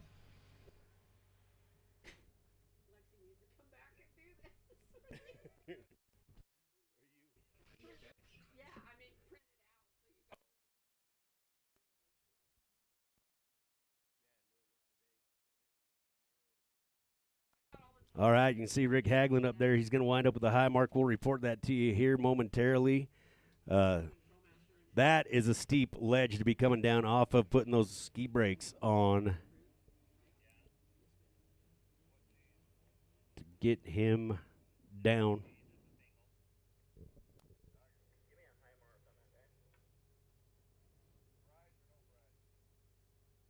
Fries or no fries?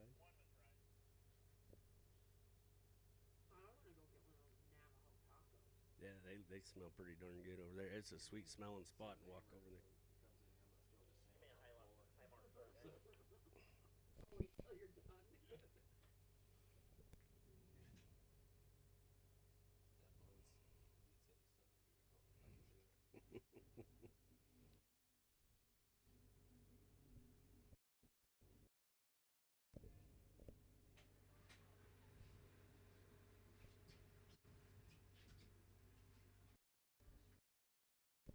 Rick Haglund now going to climb on, make his way down. Still waiting on that high mark. I think it's racers that are over there helping him out. So 3.9 going to start us off in ProMaster Improved. ProMaster Improved 3.9 is the high mark as we go with racer number 33. Brett Hillam, Plain City, Utah, riding Polaris, followed by Dolan Phelps and Scott Long.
All right, Rick Haglin getting a mark of 3.9. 3.9. Next on the hill is going to be number 33, Brett Hillam, Plain City, Utah, on a Polaris, followed by Dolan Phelps and Scott Long.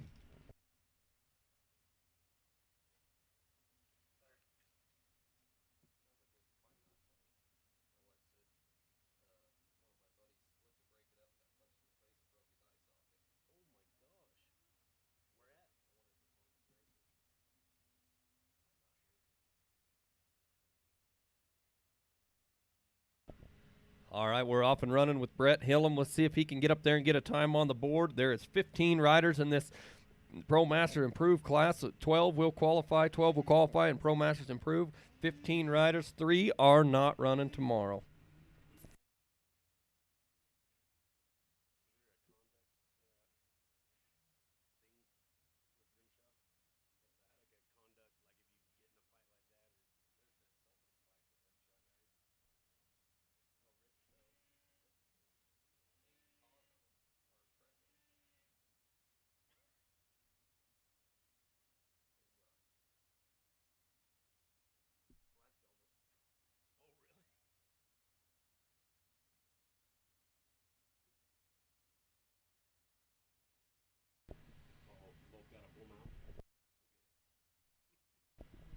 All right, Brett's up there towards the Frank May Skidoo finish line, up and over the 1:12:15, 1:12:15 for Brett.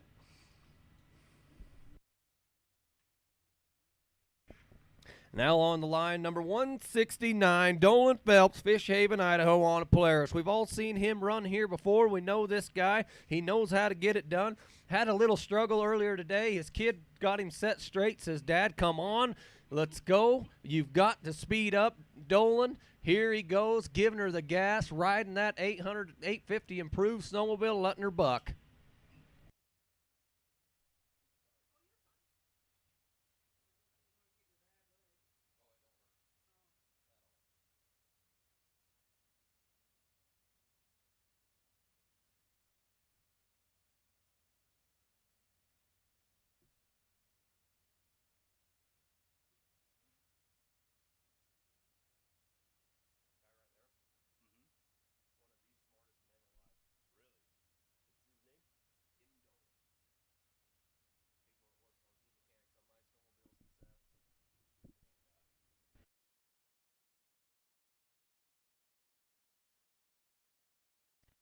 Crap.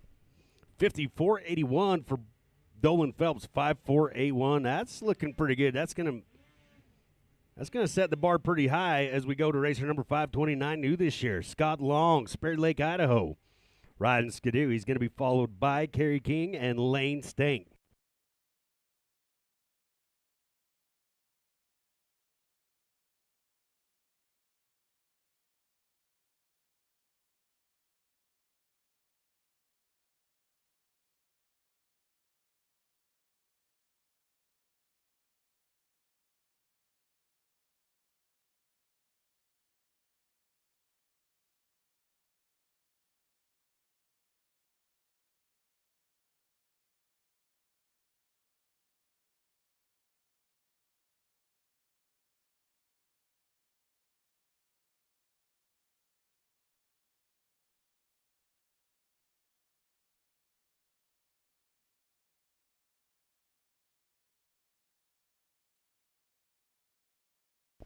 All right, Scott's up there towards the top, looking at the Frank May Skidoo finish line. If he can get it around those last couple tight corners, we'll see if we can get another time on the board.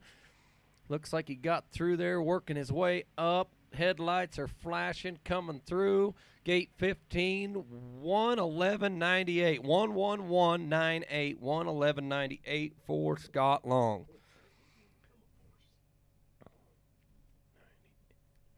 All right, here we go with number 233, Kerry King, Fort Collins, Colorado. Kerry ran in the new member class yesterday, I believe, got an entry to Jackson Hole, won the new members class, and he is ready to rock and roll again. Let's see if he can get it up there and be up there with the Dolans, 54.81.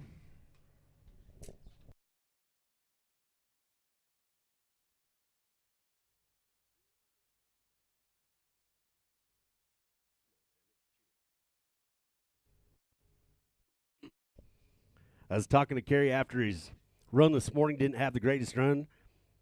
Congratulated him on his Jackson run, and he said, this hill is the biggest emotional roller coaster I have ever seen. He goes, I was riding that high this morning, and then a simple little bobble. Wound up with a high mark earlier, but he's behind the trees right now, so we can't tell. We'll listen intently to the radio, but he's probably trying to work it loose. I think he can get it going. If I'd look at it in real time instead of the monitor, I'd see. Looks like Hill helps moved in, so unfortunately Kerry King going to have to take another high mark today, but he's still got his ticket to Jackson. It's kind of like Willy Wonka in the Chocolate Factory. That is a golden ticket. It takes a lot of work to be able to see that hill. It is. I remember racing up in Beaver Mountain one time, and the 6.4 is a high mark, 6.4. But we was up in Beaver one time, and the first half of the class was blue sky and sunny, and all of a sudden the storm rolled over, and the rest of the class ran, and it was snowing about 4 times harder than this. You couldn't see. You had to wipe your goggles, and guess who qualified? The first 5 or 6 in the first 12 in the class. Nobody else could even finish.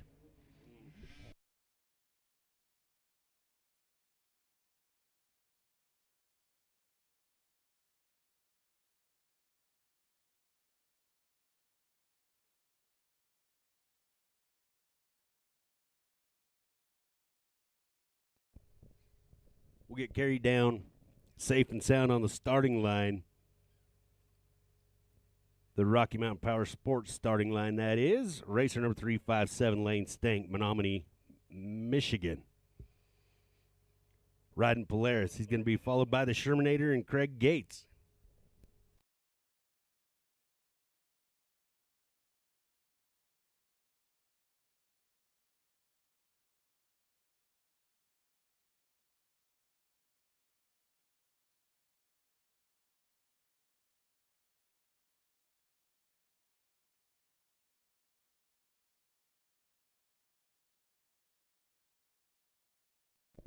Here we go with the Flatlander, Lane Stank, Michigan racer. Even though it says Wisconsin next to his name on the running order, he is from Michigan.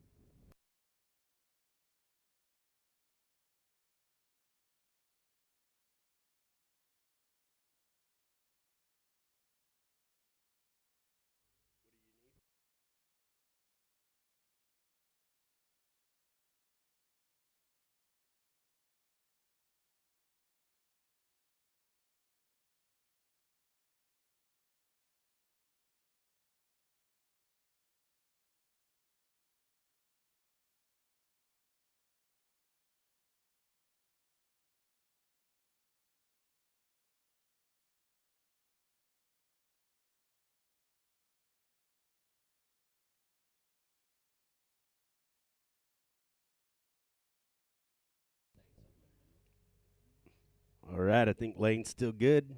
Had a slowdown there. He didn't come all this way to not get a time. We talked about it this morning with Lane. I believe it was Lane. He had a couple runs earlier today. He parks on the hill, hangs out, talks to people, and gets going again. He's getting her done. He's got in them classes, though, and here he goes again. He's probably going to get a time on the board and get in this class, too. Lane, he's not going to waste any time down here. He's going to come down here and give her all he's got and let her go.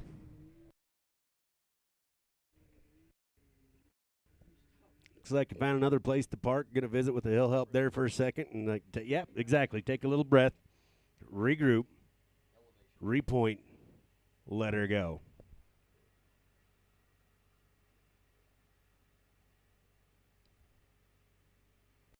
Oh, boy.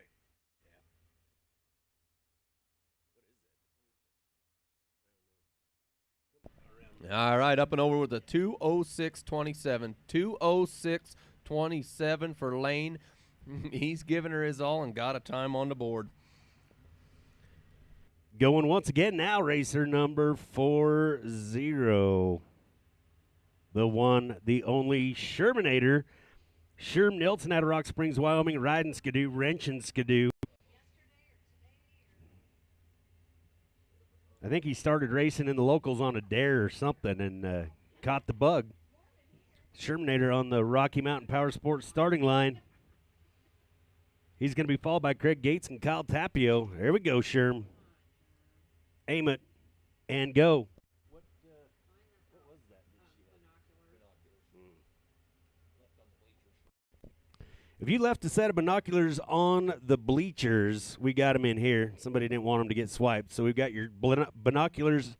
If you left them on the bleachers, we've got them in here. Boy, there's a lot of words that don't want me to say them, is how I'm looking at that. You keep thinking of the beach. I am. All right, sure, dig in there. Lock in the hubs, put the chains on, whatever you got to do. He smacked it, said, darn it, is what he said. Shermanator going to get a high mark. Well, hang on. I may have spoke too soon. I thought he smacked the kill switch on that, but I could be wrong.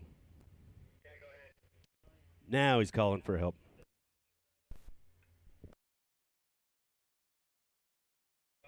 I'll meet you over there in just a second.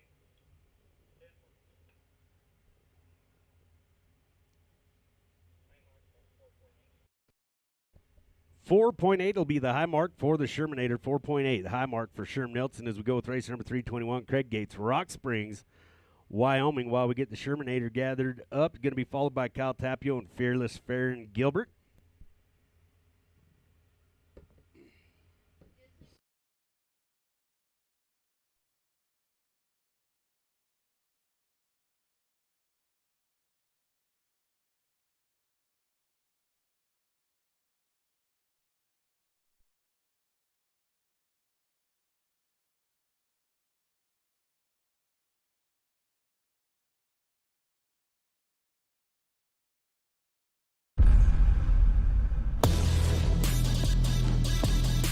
Up here, you have to be relentless and fearless. You have to know how to climb higher with no regard for barriers and boundaries. And you have to be equipped for every challenge, which is why we built a rear suspension like Alpha One, using a single beam to carve and maneuver like nothing else. These are the new Alpha Ones from Arctic Cat. Alpha One shreds every expectation of traditional twin-rail design with a lightweight single-beam suspension that was expertly engineered and rigorously tested for toughness. This design means fewer parts and less weight, allowing it to cut sharper corners and take on bigger challenges. Alpha One maneuvers effortlessly, carving and floating with ease. And without two rails to trap snow, its single rail stays lightweight all day, every day. Now on every mountain snowmobile, plus the Blast M mid-sized and Riot X crossover. It's the ultimate weapon for side hilling, tackling steep slopes, and more. All right. For all you kids out there, Next time you have a mountain to climb, you better have an Alpha on your side. The Alpha One single beam rear suspension from Arctic Cat. Who has the most King of Kings? There's something inside us, something that motivates us. A longing to get out, to break free. Some call it adventure. Others call it escape. But we don't ride to escape life. We ride to capture it. Polaris. Think outside.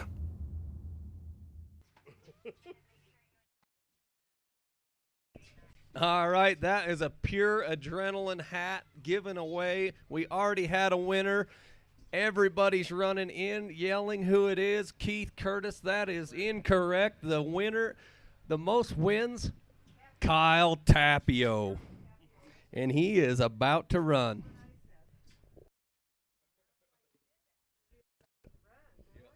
All right, we're going to do a couple drawings while we get ready to go. Still working on getting Sherm down safe. Okay, this is for a Polaris sweatshirt from Salt River Motors, Alita. You can wear that when Farron doesn't do so good. You know what? Here's Alita, you may as well just leave all these with me. Tootsie's large pizza is going to go to Chance Wait. We know that guy. and a Hague's $50 gift certificate. Hold up. A $50 Rocky Mountain Seafood gift $25. And I believe Ben C. Would that be Ben Slensick? Maybe. I'm not sure. It's in blue ink. We got a blue. So I think let's match the handwriting. All right. Ooh, a gun cleaning kit from Minutemen Supply. Laurel hooking us up. Kadeen Andrews. Kadeen, congratulations. All right. You pick up your prizes over at the red trailer. We're off and running right now with racer number 321. Craig Gates, Rock Springs, Wyoming, riding Polaris.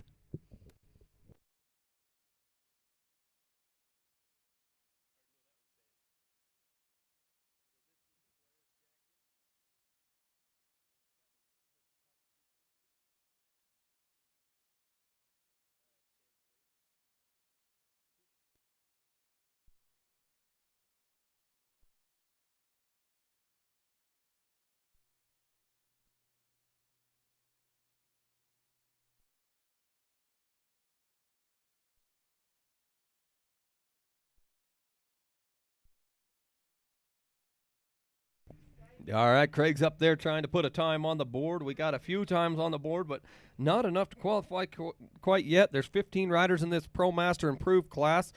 Let's see if he can get it done. He's up there around gate 10.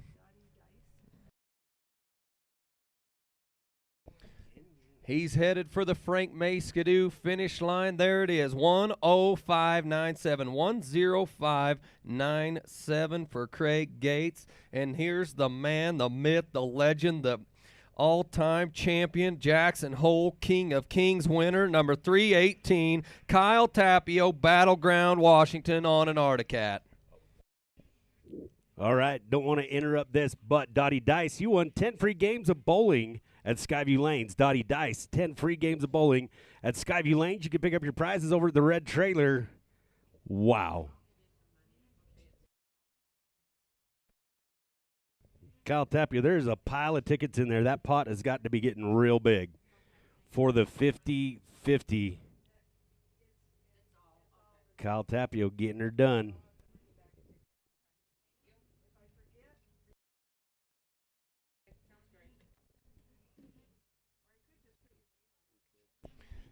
Here it is. He's headed for the Frank May Skidoo finish line. 5-3-3-3, 53-33. We have a new leader, Kyle Tapio. All right. Here he is, Mr. America, number 115, Farron Gilbert, Cascade, Idaho, on a Skidoo. This guy right here, we talked a lot about him this morning. He is one of the most genuine guys you've ever met in your entire life, and his wife is even nicer than him, and they don't get much nicer than that. You know, she'll be over here in a little later, I'm sure, helping Kenny out, finishing off his day.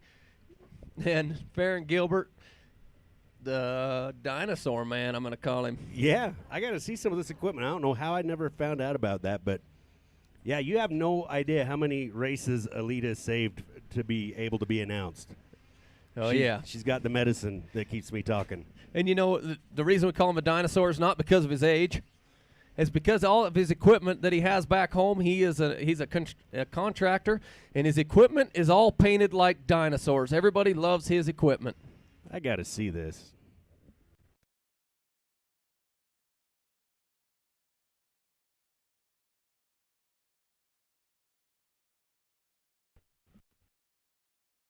Like a squirrel.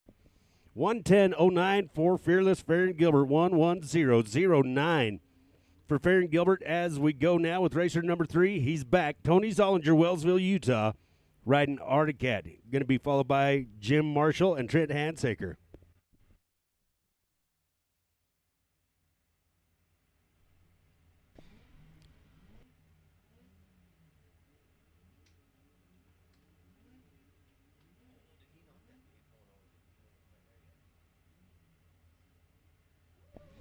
Tony's letting her rock, wheeling that Articat up that hill. He's been here a bunch of times, probably as much as anybody. Tony's been up this hill. He's won this hill. He's won Kings here. Tony Zollinger knows what to do, and now he's got kids racing. It's true. There seems to be a little bit of a trickle down.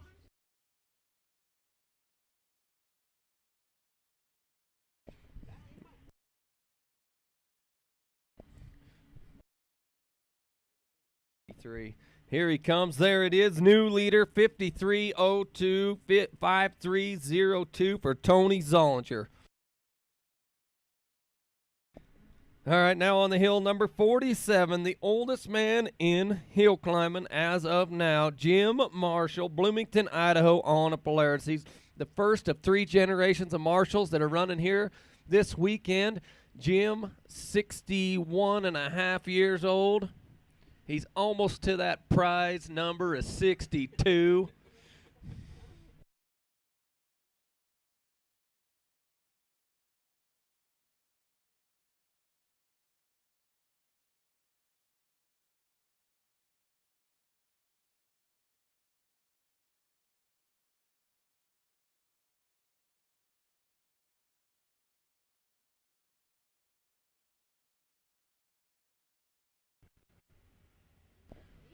Train robber.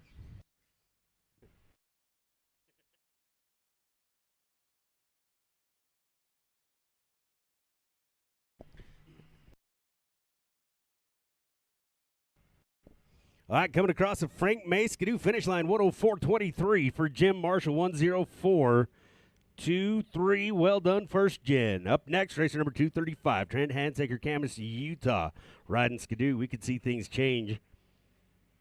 And then after him, Todd Tupper, Tim Mackey going to finish up Pro. Master improved. We're going to go right into 900 improved. 900 improved. Start making your way to the Boondocker Hot Pit. Calvin Ehrman, Jay Menaberry, Keith Jackson. Boy, this Trent Hansaker right here, he knows how to ride this sled. He's fun to watch. He stays centered. He keeps ripping. Watch his legs work. He just never really gets off to the side unless he has to, kind of like that right there. But his kid is an up-and-comer. He won yesterday. He won a class yesterday. He's looking to win another one later this afternoon. He's got to bump off Caden Rainey. We'll see if he can get it done. But Trent Hansaker headed for the top, the Frank May Skidoo finish line. And there it is, way out in the lead. 47.97, 47.97 for Trent Hansaker. And we all know this guy right here. He's a legend in hill climbing and probably off the course too. I think he's had to move town to town once or twice.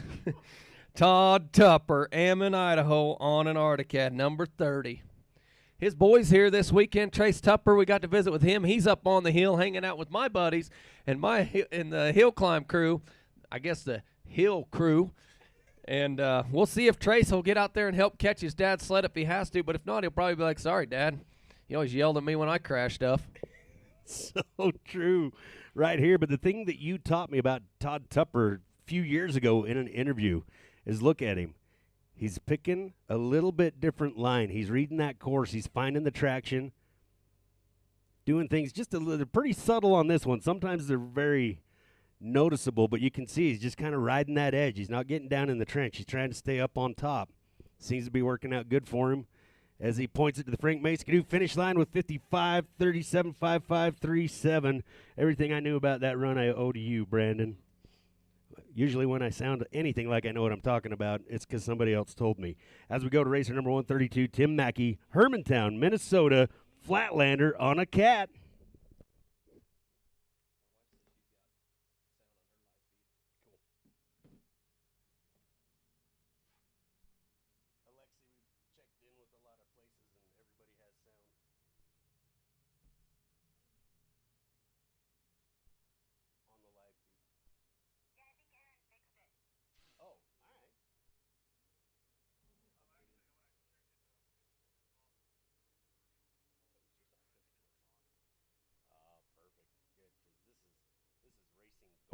Hey, Farron, when you get a second, slip in here.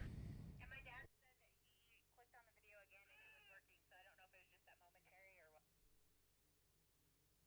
you call line improve to the pit, please? 9 improved to the pit. 9 improved to the pit. Like I say, we're rolling. Don't lose. Don't get, don't get distracted like I just did. Tim Mackey up and over 103.96, crossing that Frank May Skidoo finish line. Up right now, 900 improved stock, 900 improved stock. If you're not in the pit, you are late. Going to start things off with our Canadian brother, racer number 524, Calvin Ehrman, Salmonor, British Columbia, riding Articat. Going to be followed by Jay Manterbury and Keith Jackson.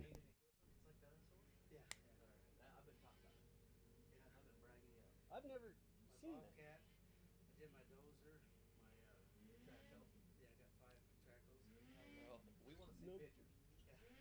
When it's convenient.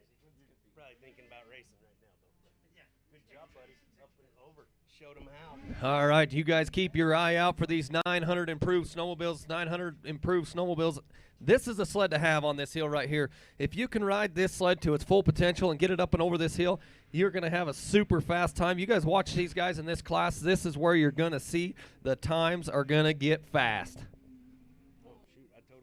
Calvin Ehrman, he's coming up to the Frank May Skidoo finish line with a 5.088. 5.088 for our first time on the 900 improved stock class. And now we're going to go with the train robber, number 411, Jay Manterbury, hometown boy, Alpine, Wyoming. He puts Alpine, Star Valley Ranch. Don't let him lie to you.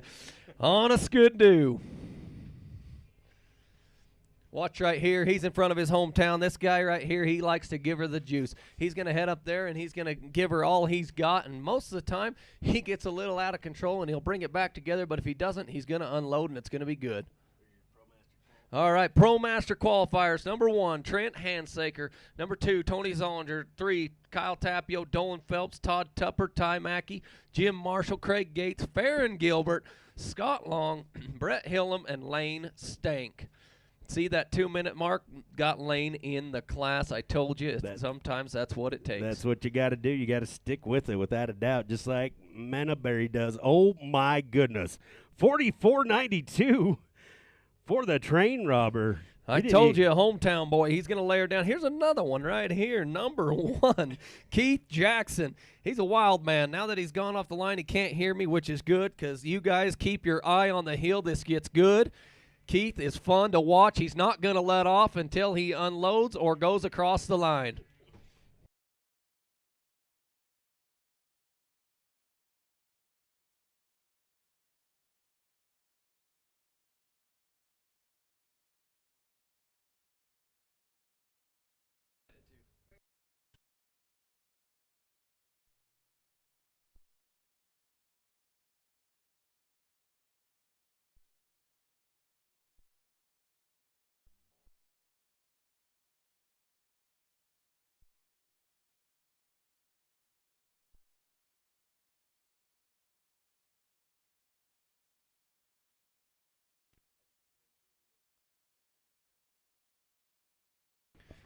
All right, Keith Jackson getting her up and over the top. The Frank May Skidoo finish line. See, I told you, 55.22, Keith Jackson.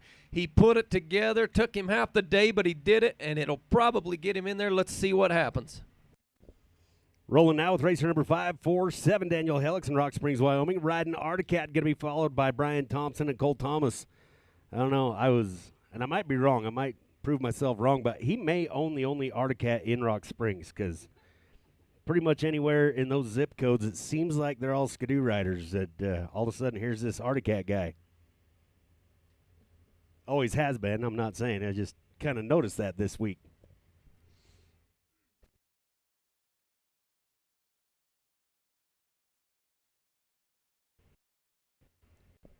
Speaking of Articat, make sure and go to Articat's website. Look up Rob Kincaid and buy some chances for this incredible sled. $40,000 snowmobile you could win. Supercharged Alpha Articat. And I believe it belongs in a museum, but you can take her for a rip around the yard. It can only go up in value.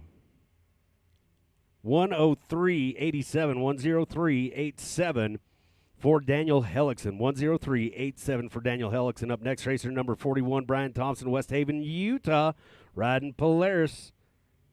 Got his savings account built back up again. Going to unload it here for the 2021 season. Be followed by Cole Thomas and Spanky.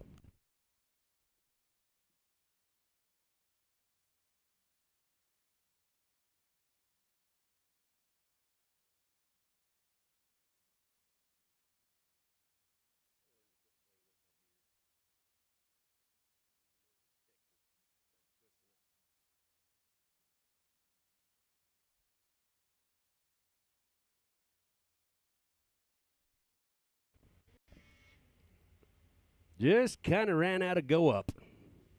I don't know what else you call it.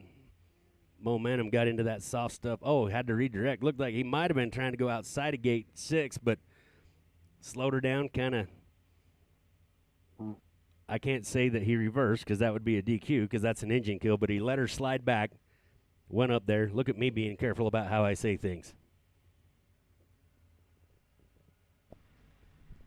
You know, he's getting up there and getting it on side, having a little struggle up there, but hopefully he brings her down in one piece because I believe his brother is going to run that sled about 10 sleds away. Keep it in one piece. His brother's down here saying, come on, Brian, keep her on her skis. Do not sunburn my track today. 123.6.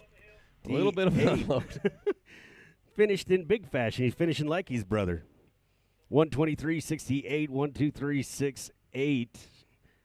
Never know where that's going to shape up. Got a lot of great racers coming behind him, but at least he got up and over in a time. We don't have to put that HM next to his name.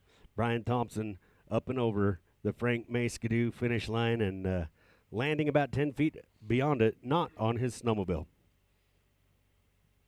As we go with racer number 401, Cole Thomas, Afton, Wyoming, local boy, riding Polaris as soon as we get the Frank May finish line cleaned up. Going to be followed by Spanky and cousin Nate.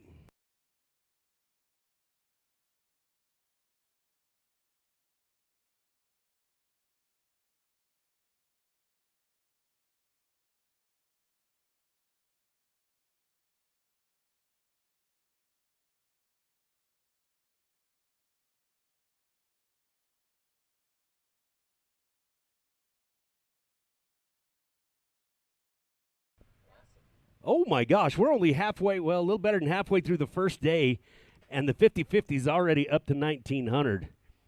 Maybe it's better when I just kind of sit back and tell you all about the good stuff instead of trying to coax everybody to set a record because we're headed for one right here. I think we've given away like $1,300, $1,400, maybe even $1,500 before on this thing.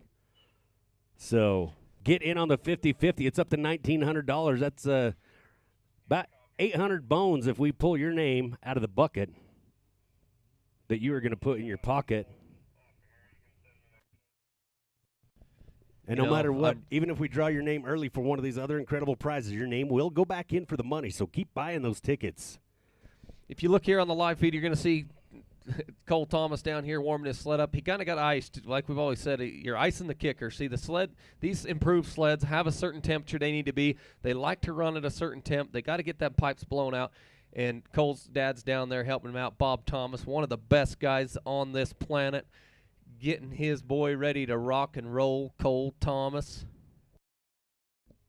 Yeah, off and running. Just leaned right into it. You know, we're going to continue to talk about Cole. He's about done. I think this is probably his last run of the day. Cole Thomas, he's been up this hill a few times today. I think he even led a class. I'm not sure, but I know he's been right there in the top. He loves being in his hometown. He's got some huge shoes to fill, chasing his brother Andy up the hill. And also he's got to stay on that sled and got to stay ahead because his little brother, Tanner Thomas, is right nipping at his heels, trying to get up there. Next year, we'll see them running against each other. I'm sure of it. And we're going to have 3 brothers on this hill next year chasing each other in the same classes. Let's see who's going to be the fastest. Holy cow, he is laying it down, coming around there. Let's see if he can finish strong. And he's going to come up through the Frank May Skidoo finish line. 45.65, 45.65. Not quite fast as Jay Menterbury, but right there. Unbelievable, but look out. Here we go with racer number 230, Blaine Matthew. He isn't going to leave anything. Pinedale, Wyoming, riding Skidoo, Spanky, just we've bragged him up so much, but we could just keep on doing it all day long. Say we sit back and watch him ride. Let's watch Spanky lay it down. You see that reading the course, doing the Baryshnikov? That's a ballet dancer, by the way. From what you can see of that, he is just hanging that leg, putting that extra weight right where he wants it, guiding that sled up there, talking to it, leaning into it, going, come on, baby. Come on, baby. I kind of think we're going to have a leader change. Holy cow. Oop. Got it. Yes, sir. 44-47 for Spanky. 4-4-4-7, lighting the mountain on fire, and I mean that figuratively. As we go now with Cousin Nate, racer number 95, Nate Suter out of Thane, Wyoming, riding Skidoo. Going to be followed by Garrett Easton and Keith Curtis. You know, Jay just walked by and he says, I just gave that to him. I just let him have it. You know, but that's good of him to give it today because I don't think Jay's going to let him have it tomorrow. No, I don't think so. Generosity ends on the finals day. Did you see Alexi? She wanted you to find her.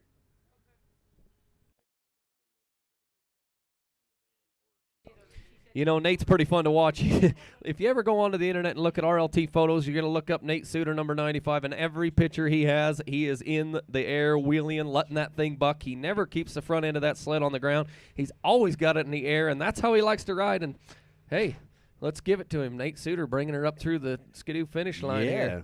52.08. Simplot helping him out this year thanks to somebody in this trailer. Big thanks to Simplot. He was super excited, and he is living up to it this year, Cousin Nate, and actually tooled one of those photos that you're talking about into a rifle sling for him. As we go now with racer number 91, Garrett Easton out of Rock Springs, Wyoming, riding Skidoo, going to be followed by Keith Curtis and Kyle Heap.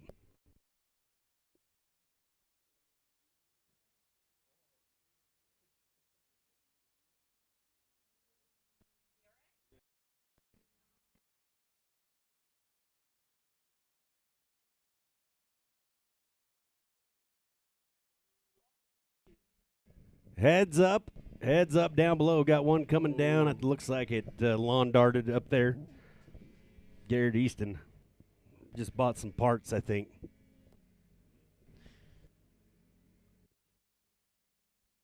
Man, you just don't dare look away. I took a drink of coffee and I missed the whole thing. 4.5 going to be the high mark. 4.5 for Garrett Easton. Up next, racer number 711, Keith Curtis, Dillon, Montana, riding Polaris. Going to be followed by Kyle Heap and Aaron Buchelman.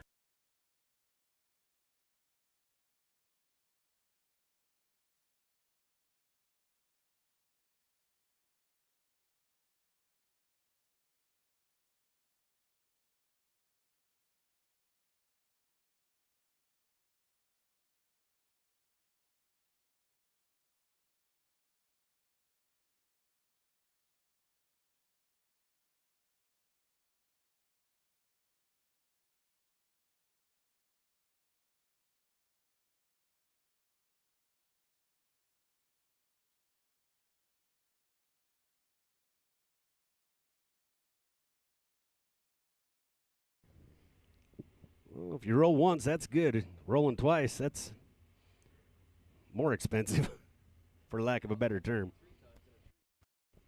Oh, boy, he dug her in there good. Garrett Easton going for broke up there.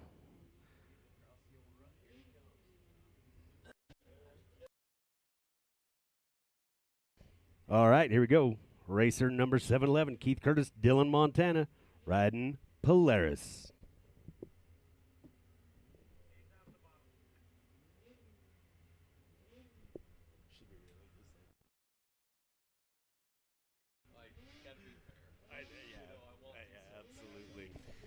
All right, if you haven't seen him yet today, he's only run a couple classes. Now here he is on his sled. This kid knows how to ride this sled. This 800 improved sled is a perfect match for Keith Curtis, and he will take this sled up there fast. Don't worry about that. He's going to probably take a little bit different lines than everybody else. You may not be able to see it from down here, but Keith He is not going to let up on this sled. He's going to choke it right to death until he puts it up over that line. He's seen what Jay did. He's seen what Blaine did. And here he goes, Keith Curtis, number 711, going to put that sled over the top, and we'll see what he puts on for a time. Man, hasn't even just crossed into the 40s. He's already at gate 14, pointed at the finish line, 44-13, 4-4-1-3. Keith Curtis, I'll say it again, putting him on notice that he's on the hill. As we go with racer number 217, Kyle Heap, Evanston, Wyoming. He's been having a pretty good morning overall as he heads up the hill on Polaris. He'll be followed by Aaron Buchelman, Jaden Cook, Luke Rainey. Oh, my gosh, here's another one of those superstar lineups coming. We could see some major changes. You better be on your game in this class. You know, we did. We talked about Kyle Heap again this morning, and we're going to keep talking about him throughout the day as long as he's on the hill. Kyle Heap, you know, he doesn't get a lot of seat time, but when he does, it seems like he's on a race course. Kyle Heap, that's what he knows. He knows how to race. He knows how to finish. He knows how to get into a class. I've seen him do it. He's done it time and time again. Kyle Heap, he's going to put a good run on. He's going to get in this class. Come on, Kyle.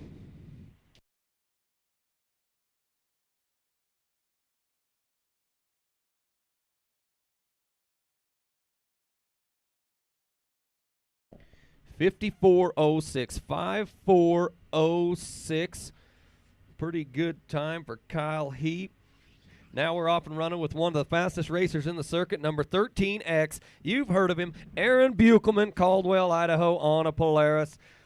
This guy is his first run on the hill today. He's probably been up there walking the course. His dad's here helping him out. His dad's always here, the best supporter I've ever seen. And he is here to win races, Aaron Buchelman. Yeah, one of the first interactions I had with his dad was help me pronounce the name correctly. I was trying to make it into something really weird, and he comes in and goes, Bugle, like bugle, and I'm like, got it. Never got it wrong again.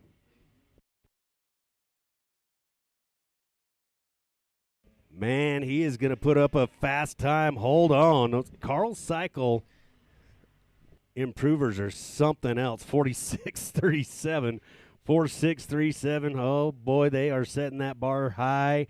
Here we go, racer number 78, Jaden Cook. This is going to be awesome no matter what way it goes. He's from Ogden, Utah. He rides Polaris. We're either going to see a blazing fast time or we're going to see $100 go from Rocky Mountain Yeti into the crash fund. You know, you talked about it. We've seen this sled earlier with Brian on it. Brian put it up there, put it into the deep snow, put it upside down. He did it all, but he did get a time. And here's his brother saying, Brian, watch this. I am going to make a time. I've had a rough morning. I'm tired of that. I need to finish strong. I'm going to do it on this Dennis Dermis built 850 improved sled. Watch me do it. Incredible. You watch him kind of stick his leg out there when he's hanging it out. Got to slow down. Had to readjust to get in the gate there. But I love when I saw Blaine do it. I've seen a lot of these other racers do it. They'll hang their foot out there and just kind of drag it along the shelf a little bit and go kind of a feeler gauge almost. Like, that's amazing. The speeds they're going at and they're dragging their feet on the ground. I'd love to get that on super slow motion. Add some sound effects. Sorry, thinking about production now. Jaden Cook up and over the 59.04. Not too shabby at all. Jaden Cook, 5.9.04. And here we go again. This is where he likes to be. This is where he could be really strong. He's looking at that time that Keith Curtis put up, and he's going to go gunning for it. Racer number 303, Luke Rainey, Thane, Wyoming, riding Polaris. Going to be followed by Evan Abshire and Jeremy Archibald. You know, talking about Luke Rainey, all the locals know this guy, Luke Rainey. You know, he's kind of a silent kid. He's hard to talk to, but when you get him talking, you can't get him to shut up because he's always talking crap to me. I'm going to talk crap to him. He knows how to get this sled up this hill. This is his favorite snowmobile. He's told me it's his favorite snowmobile. He rides one just like it in the backcountry that's pretty much trashed. And so if somebody's going to buy it, good luck. And Luke Rainey laying it down. He knows today is not the day to win. That's one thing about Luke. He may qualify in the top 5. He may qualify first. He's going to end up in there somewhere. He plays it safe. He plays it smart. But tomorrow, Luke Rainey is going to come here with a different story. 45-14, 4-5-14. Blazing fast for Luke Rainey as we go with racer number 999, Evan Abshire, the survivor. From Palisade, Colorado, putting in the miles to get here. riding Articat. Let's see what you got, Eben. Big wheelie. The first part of the course, he didn't even need skis on that sled.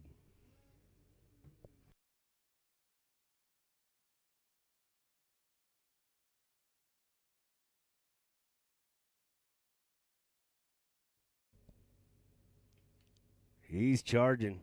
He is utilizing every bit of speed he can find. Working it, going to hang that leg out, drag his toe in the snow.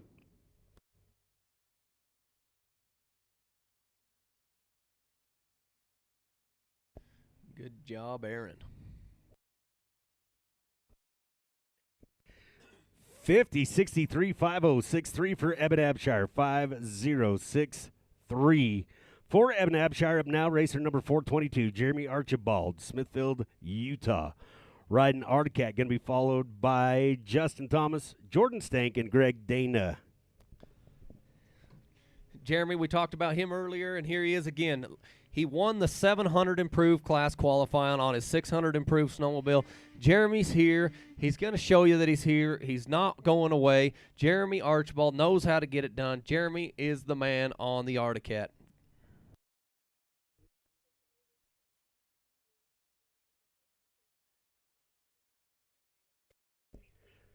Juniors and amateurs that have already finaled, which should be all of you.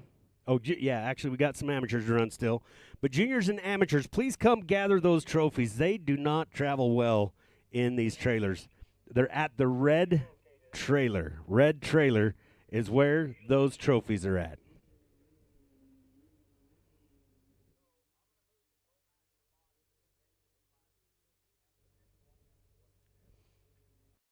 Jeremy Archibald up and over the Frank May Skidoo finish line with 49.97. 49.97 for Jeremy Archibald, off and running. Here it is, finally. Racer number 112, Justin Thomas at Idaho Falls, Idaho. He's riding Polaris, former Racer of the Year, X Games silver medalist, world champion. The list goes on and on for this racer, Justin Thomas.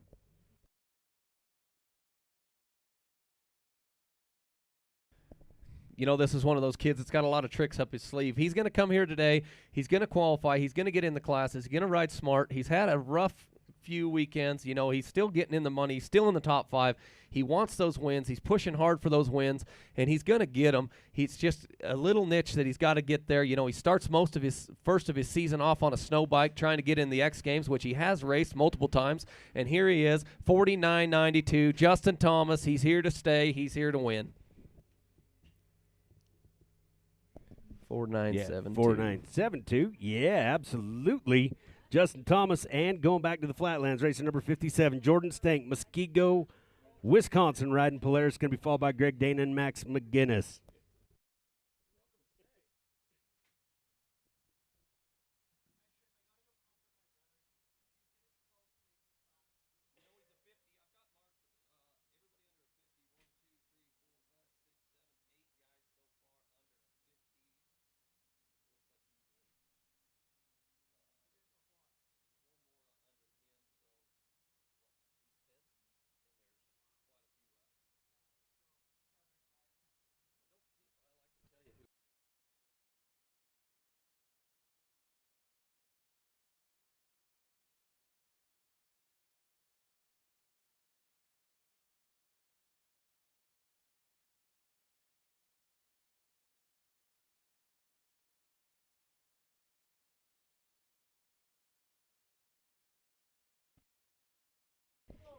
Jordan Stank up and over 101.05. 101.05 on the Rocky Mountain Power Sports starting line right now. Racer number 789, Greg Dana, Thane, Wyoming, riding Skidoo. Believe Simplot helping him out this race season as well. You bet. You know, we did something a little different. Simplot's always out there to help. They want to be there. They're here for the sports. They're here for the fans. They always helping out. Simplot's been great. And this year, they stepped up and says, hey, you're not racing. We still want to be part of this circuit. We enjoy being part of this circuit. So thank you to Simplot for keeping the support here with the hill climb circuit. Thank you very much. Absolutely. Supporting the community as well by being the title sponsor of the Afton Hill Climb. Great big thanks going to Simplot.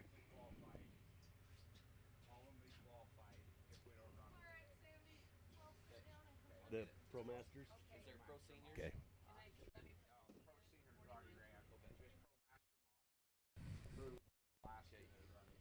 49-20 for Greg Dana. He's in rare form. Not rare. He's in good form is what I meant. Greg Dana laying it down as we go to racer number 336, Max McGinnis, Big Piney, Wyoming, riding Skidoo, going to be followed by Ben Marquis and Les Keller. Let's go, Mad Max. Get in there, buddy. All right, for all you Pro Masters out there, listen up. Pro Masters, if you can hear me, we are going to move you to the end of the day. Pro Masters will be the last class of the day if we get to run you. If we don't get to you, you will all qualify for Sunday. Pro Masters, you will be moved to the end of the day, so don't get too excited.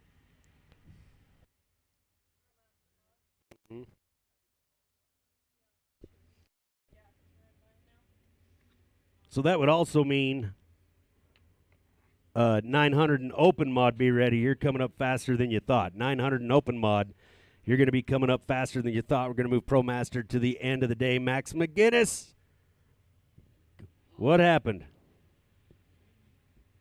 It came up and over. I might have missed something there, but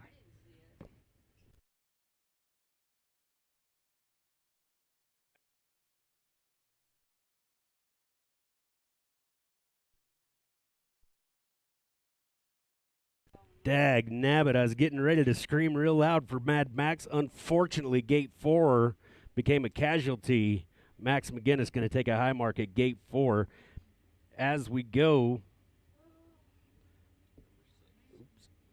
to racer number 6, Ben Marquis out of Edna, Wyoming, riding Polaris. Going to be followed by Les Keller and Taylor Seamers.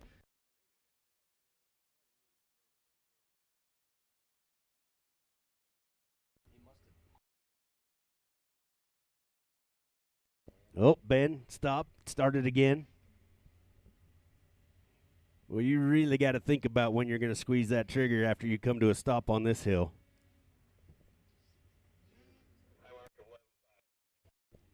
Unfortunately, Ben Marquis going to take it a high mark at 11.5, 11.5 for Ben Marquis as we go to racer number 147 on the Rocky Mountain Power Sports starting line. Les Keller, Kalispell, Montana, riding Polaris, Taylor Seamers, and Brock Sharp.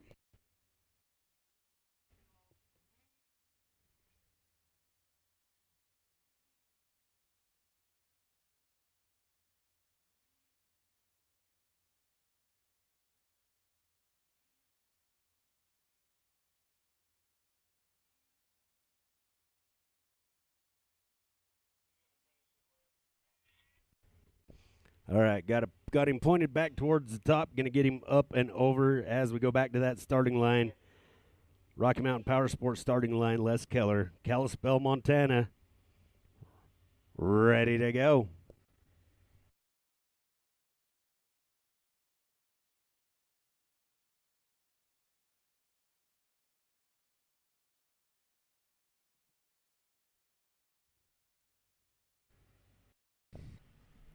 Boy, looking at these times right here, we got Les Keller on the hill. He knows how to get it done. Les Keller, one of the fastest man on snow. Les Keller, world champion, 1994, first year at Jackson Hole, and he's not that old. He's only like 37 years old, something like that. Little older than me. Les Keller, see if he can get it done. Looks like we got 9 racers under the mark of 50 seconds. 9 racers. Let's see if Les Keller can be one of those. With 12 riders we're going to take out of this class, 12 out of the 900 improve, and there he comes, 50-52, 5-0-5-2 for Les Keller. As of now, it looks like it's going to put him right in there somewhere. Yeah, coming across the Frank May Skidoo finish line like, do I have anything on the bottom of my skis? Showing it to us in 3D. As we go now with racer number 106, Taylor Seamers, Evanston, Wyoming, riding Polaris, followed by Brock Sharp, Gage Peterson, Cameron Lindsay, Clint Culver going to wrap up the class.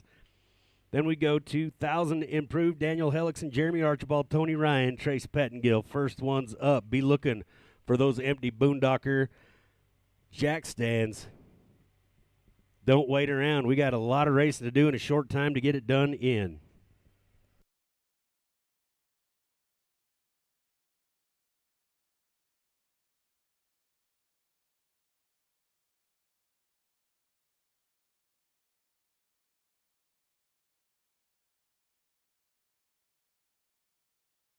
All right, Taylor Seamer's headed up to the Frank May Skidoo finish line. 56.40, 56.40. Won't be fast enough to get him in this class. But now we're going to move on to number 706, Brock Sharp, Moxie Washington on a Skidoo. Still got some tough racers coming up. Gage Peterson, Cameron Lindsay, Clint Covert. All right, looks like from my calculations, this is unofficial, but I believe you're going to have to. We got 4 riders left. Let's see, 4 riders left, and they're going to have to be faster than a 50.88. That's the mark for 12th place. 50.88. Calvin Ehrman sitting on the bubble. Let's see what happens here with Brock Sharp.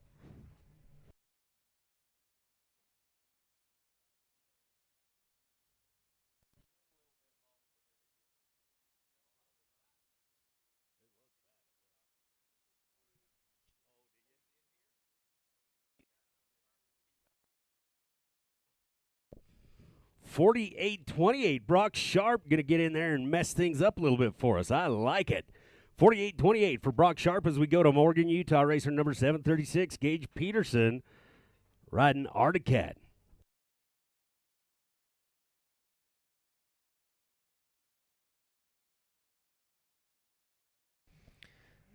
All right, now we're looking at Gage needs to be faster than a 50.63 Eben Abshire, 50.63. Gage Peterson needs to be faster than that if he wants to get in this class.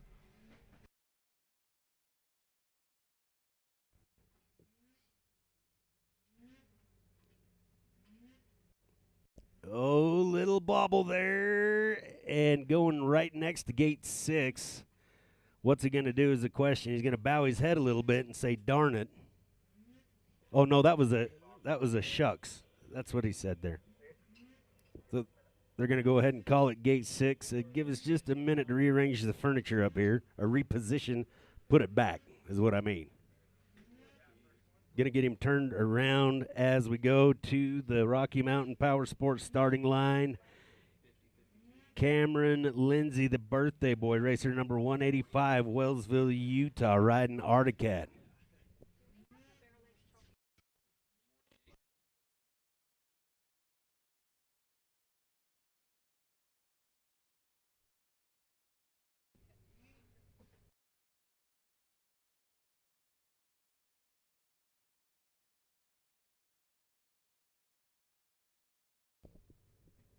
Man, oh man. Looking at that beautiful Zebros and Driven Power Sports gate, number 8. Big thanks to them. Sponsors for a long, long time. Providing a lot of support for the individual racers, also jumping in and supporting the association.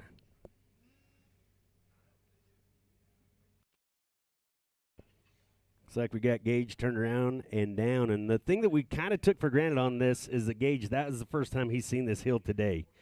And there's a lot. There's a lot coming at you. You can sit up on there. I'm guessing, speaking, you could watch all day long and still not be able to recognize every little thing that's going to be thrown at you, especially on this hill. All right, going to watch for him to come down. He's coming down the gully now. As soon as he comes out on the other side.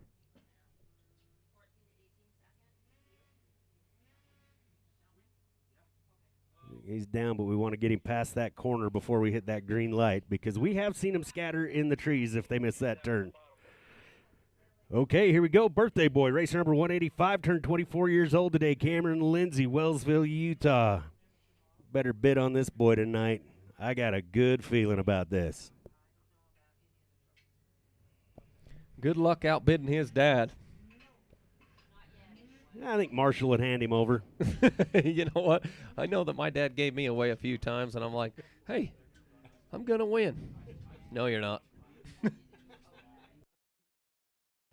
All right, here we go.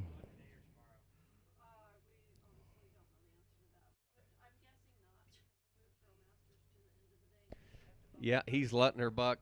Cameron knows what he's got to do. He's got to be faster than a 50-63 Eben Abshire to get in this class. And he's, getting a little bobble up there. See if he can get it going. He's pushing. He's holding on. He's bouncing up through there, and he's going to get it back. It's going to be close. Cameron Lindsay up and over with a 50-83. Not going to bump off Evan. Just out of the class. 50-83. Barely missed that one bobble. That's all it took to not make it. Here we go. Looking good today. Racer number 54, Clint Covert, Idaho Falls, Idaho. He's already in one. Let's get him in another. It's anyone's game right now, but boy, are they stacked in there tight. You know, Clint, he snuck in that last class, and he's looking to sneak in this one too. Clint can do it. You know, he's kind of one of them guys that he don't talk much, and he kind of hangs around down here. Him and his dad are great. They're great supporters. They're always here. Clint, watch this. He might just go ahead and say, you know what, I'm going to race tomorrow.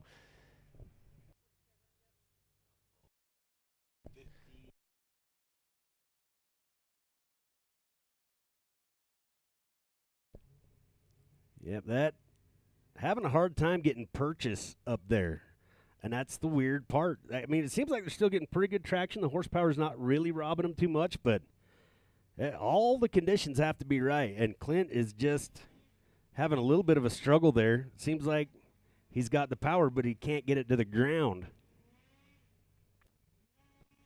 Yeah, I can't see his clock running right here, but I can see it in the other one. It looks like it's past the time. Not going to get her done. So here in a second, I'll give you the qualifiers. Looks like Clint's got a little trouble there at the top.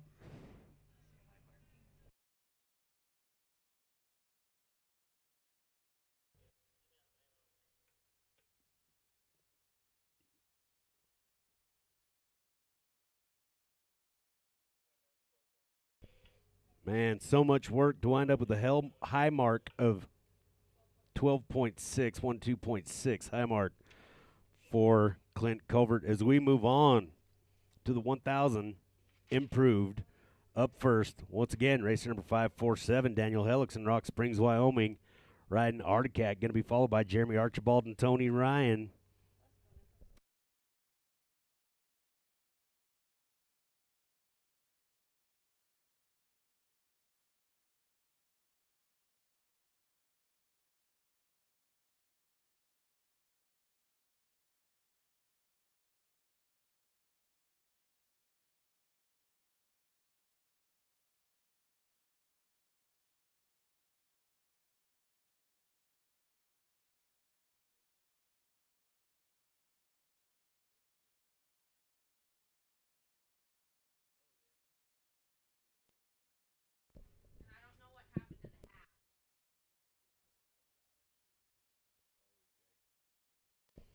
All right. Still got some goggles and binoculars. Add them to my collection. I have to clean that stuff. They are? No, I wish they were. Oh, yeah, me too. Because then they wouldn't be in your collection. All right, if you're missing your binoculars, if you're hanging out over at the beer garden and got distracted and you cannot remember where you left your binoculars, you left them on the bleachers and some good citizen brought them in here so that somebody else didn't walk off with them. So we've got binoculars, a set of binoculars in a case, and we also have a set of the green, were they 509s? I didn't look that close at them.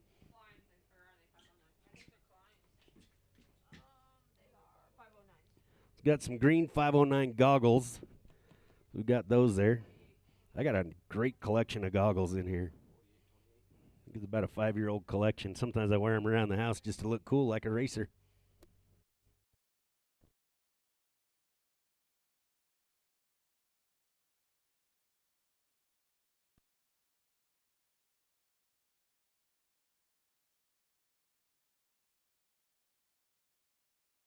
All right, here it is. This is how they're going to turn out. Pro 900 improved qualifiers. First place, you know him, Keith Curtis. Second place, Blaine Matthews. Third place, Jay Menneberry.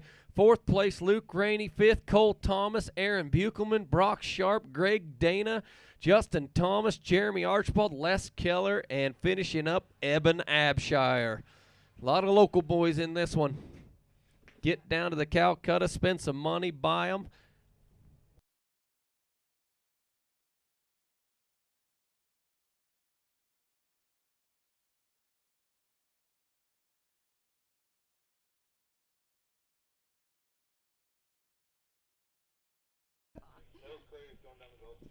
All right, sounds like we're getting the hill cleared off, and we're going to be off and running with Pro 1000 improved stock. First one on the hill, number 547, Daniel Hellickson, Rock Springs, Wyoming, on an Articat, followed by Jeremy Archibald and Tony Ryan.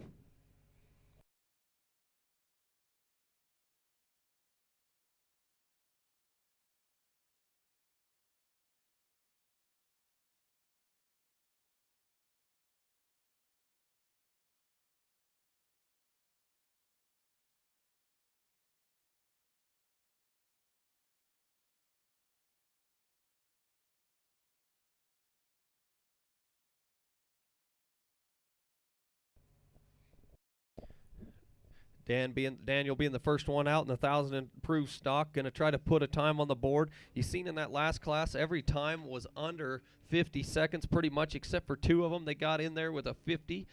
We'll see if he can get something on the board. It's going to have to be fast. Pretty much the same racers in this class that we had in the last one. Daniel Hellickson. Headed for the big unload on top. Hopefully he's okay. The sled's on its side.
All right, well, we're trying to get Daniel Hellickson cleaned up off the hill and get him up over the top or get him wherever he's safe.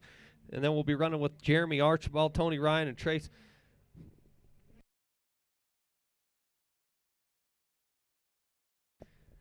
All right, for all you viewers at home, if you're on the Facebook live feed, after 1,000 improved stock, they're going to have to refresh the page. So you're going to have to go out into back to the RMSHA page and go into the next slide there, because we go over that 8-hour period and we have to go into a new section there. So you'll have to get out. If it shuts off, just go back to the RMSHA page and get back on.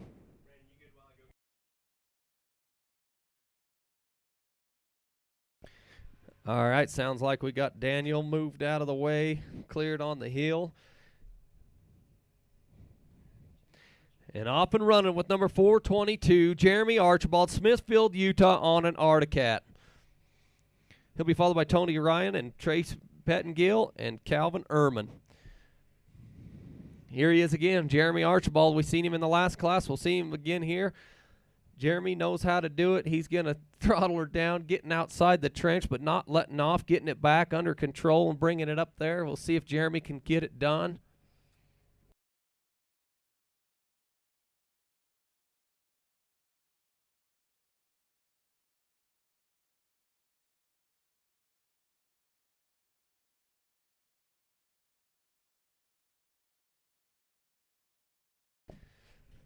Jeremy was the winner of the 700 improved class. He got in 900 improved with a good run. He's headed up towards the Frank May Skidoo finish line. 49.38. 49.38. Good run, Jeremy. Now here we go with number 636, Tony Ryan, Brigham City, Utah, on a Skidoo. Followed by Trace Pettengill and Calvin Ehrman.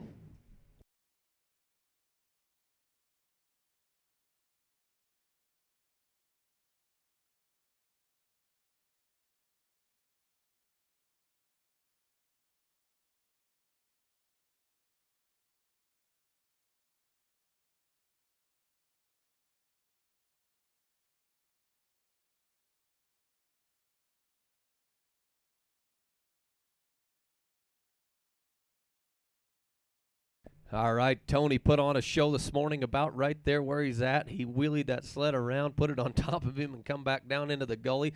But he's making short work of that section, going up through there, making it look good. Tony Ryan.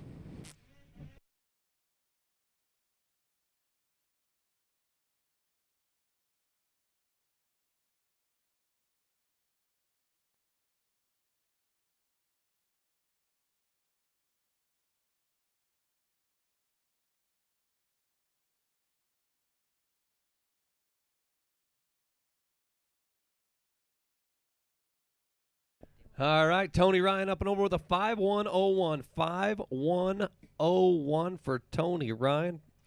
All right, here we go with number 151, Trace Pettengill, Rigby, Idaho, on a Polaris, followed by Calvin Ehrman and Brock Sharp.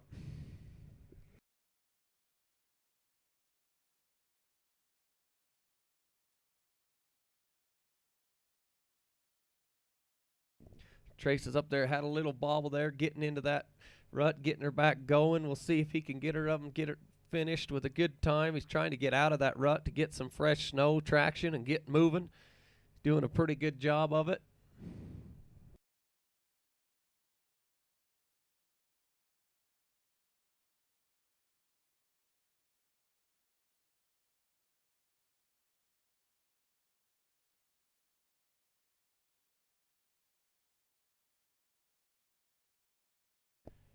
All right, he's going to get it done, too. Headed for the Frank May Skidoo finish line, up and over the 5.778. 5.778.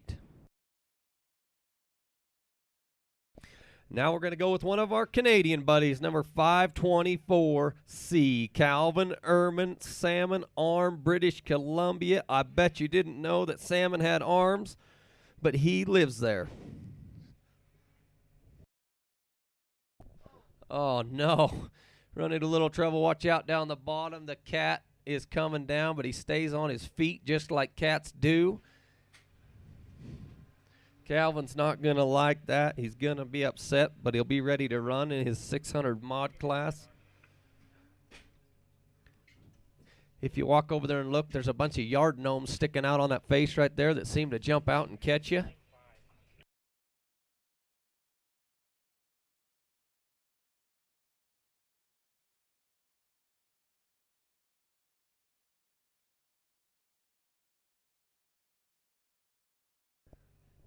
Looks like there's a mechanical with that sled. They're pushing it off the track.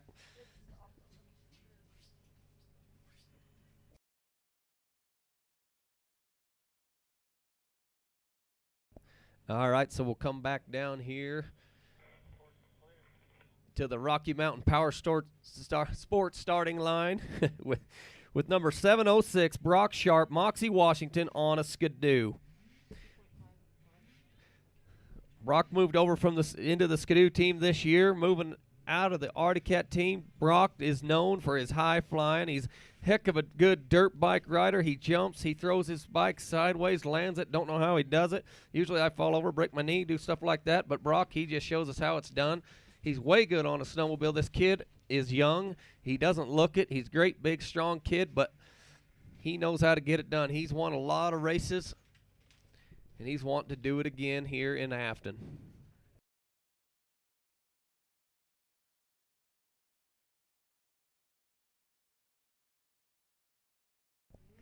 I believe Brock Sharp was one of the youngest kids ever to bump to pro. I believe he went from juniors straight to pro. He says, I'm not going to deal with those kids. Up and over the 4978, 4978. Brock Sharp getting it done. All right, now we're off and running with the King of Kings, Kyle Tapio, number 318, Battleground Washington, on an Articat. Watch this. Kyle knows how to get it done. Getting in the Pro Masters classes this year and last year. He's got a kid here running, loves it, dreams to do it, likes to ride bikes. Look at him wheelie up the hill and letting her buck and giving that Articat all she's got.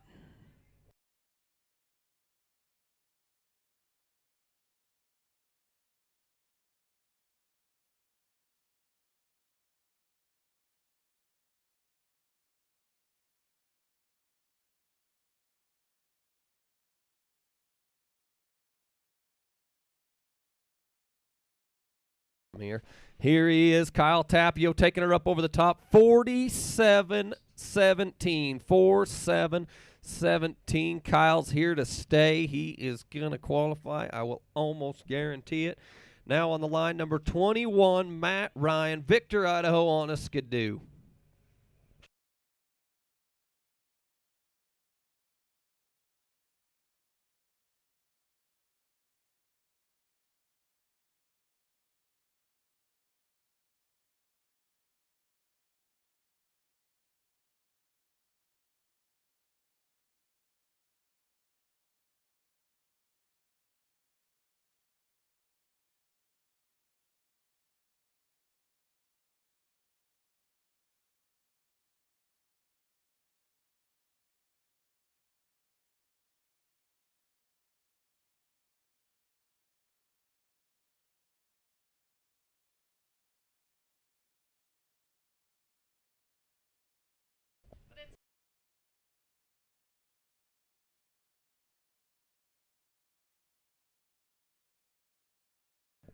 All right, Matt Ryan getting up there, getting towards that Frank May Skidoo finish line. Going to finish with a 1:02.46, 1:02.46. Bob Tom says, thank you for not wrecking my sled.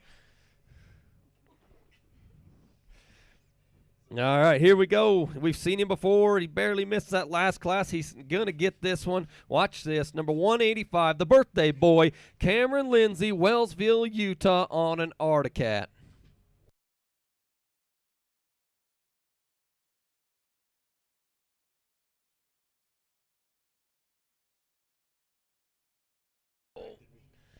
Cameron had to come off right there, did not pull his tether, trying to get that sled going. He's going to be mad. That kid is going to be upset, and his dad's probably headed for the trailer. Might be headed for Wellsville. Yeah, he don't even want ski brakes. He's like, I'm going to ride this thing down this trench. And when he gets down here and finds these yard gnomes, he's like, man, I don't like them little fellas. Here he comes. Look out below. That's a lot faster than you think. He's going to try to put it in the deep snow to slow it down. Got a nice, calm expression on his face, though. Landed it.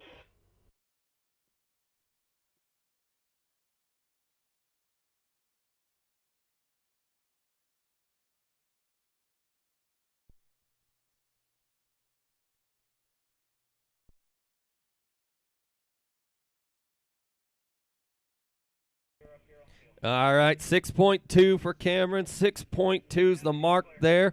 And here we go with the number 625, Logan Halvard, Idaho Falls, Idaho, on an Articat. He'll be followed by my buddy Les Keller and Taylor Seamers.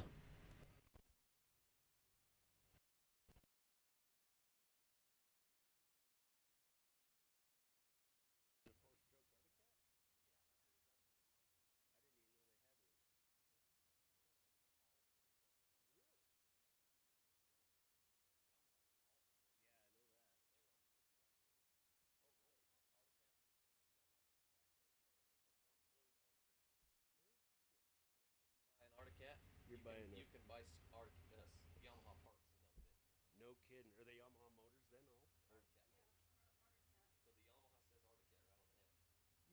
Oh, no, he's not going to be happy with that. Logan's getting up there, getting sideways. Going to try to hold her up and see if he can get it going again. Oh, boy. Looks like we got a little gal up there going. Almost looks like her. Do you want me to help or you want me to run? Rodeo clown. She's almost like, I'm looked running. Like. That's Yeah, it. You I'm guys outta here. catch him. I'm moving. Ooh, look who it is. Tanner Thomas. Here to save the day.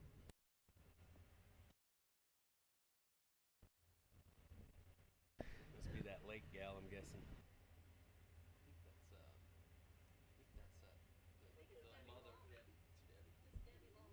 Oh, that long. Yeah, not lake. From Spirit Lake. 8.9 going to be that high mark for Logan Halford. 8.9. Gonna throw those ski brakes on and send him around and down. Got a dogfight going on over here. Not organized. It's completely spontaneous. Yeah. Don't. Yeah, we got our sponsors. Now I'm all nervous about what I'm saying. Yeah, you got to be a little bit catchy on what you say here. But, you know, you got Mr. Pure Adrenaline over here starting dog fights. Adrenaline, I guess that's what you're going to get out of it. There you go. Yeah. So, you know, Tony, we can talk about this right here, ski brakes. You know, we talked about it this morning. There's probably a lot of people that are on here now. They're wondering just what tuning ski in. brakes Yep. are. As you see this sled on the live feed, he puts his ski brakes on. It slows him down. You're thinking, why don't they just come off without them? It's not a big deal. It is a big deal. You saw Cameron Lindsay save his sled down here, but you from up there, you're going to gain a lot of speed, and you're not going to want to be on it. Yeah, absolutely. Provides just enough friction to maintain control. Even then, they're coming down pretty darn quick. Les Keller on the starting line, focusing, playing it out in his head, off and running. Les Keller, Kalispell, Montana, riding Polaris. You know, Les Keller, he brings a lot to the table right here. He's been around the block a time or two. We talked about it earlier. We're going to talk about it again.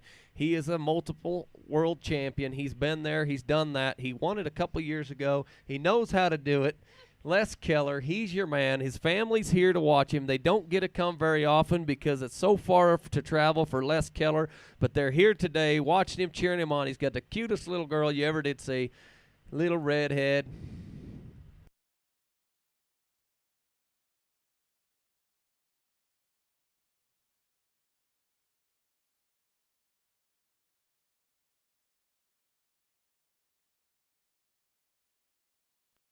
All right, Les Keller taking her up over the top, 51-10, 51-10 for Les Keller. And taking off, the Evanston boy, racer number 106, Taylor Siemers, Evanston, Wyoming, riding Polaris. He'll be followed by Jay Menaberry and Big Ben Slensick.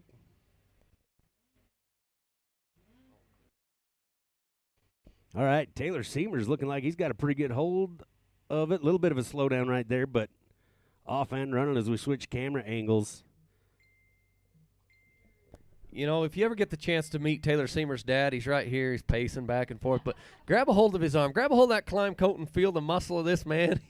He is built like a brick house. I'm telling you, he's got to spend more time at the gym than any of you young punks because this guy is stacked.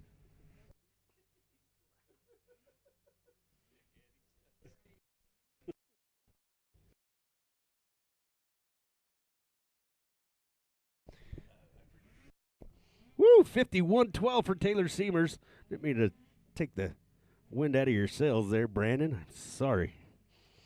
Taylor Siemers with 51-12, and here we go, the train robber racer number 411, Jay Menaberry, Alpine, Wyoming, riding Skidoo, going to be followed by Big Ben Slensick and Clint Covert. You know, Jay, back at his hometown here, I think it's so funny he's got Alpine, Wyoming put on here, but I'm pretty sure that he's from Star Valley Ranch. Even though he doesn't want to admit it, he's from Star Valley Ranch, Wyoming. But earlier today, this last class, he put a 44.92 on the board, which was smoking fast, good enough for third place. Let's see if he can do it again. Jay Menaberry, rocking and rolling, giving her his all. Mr. Slednex, Mr. 509, Jay Menaberry.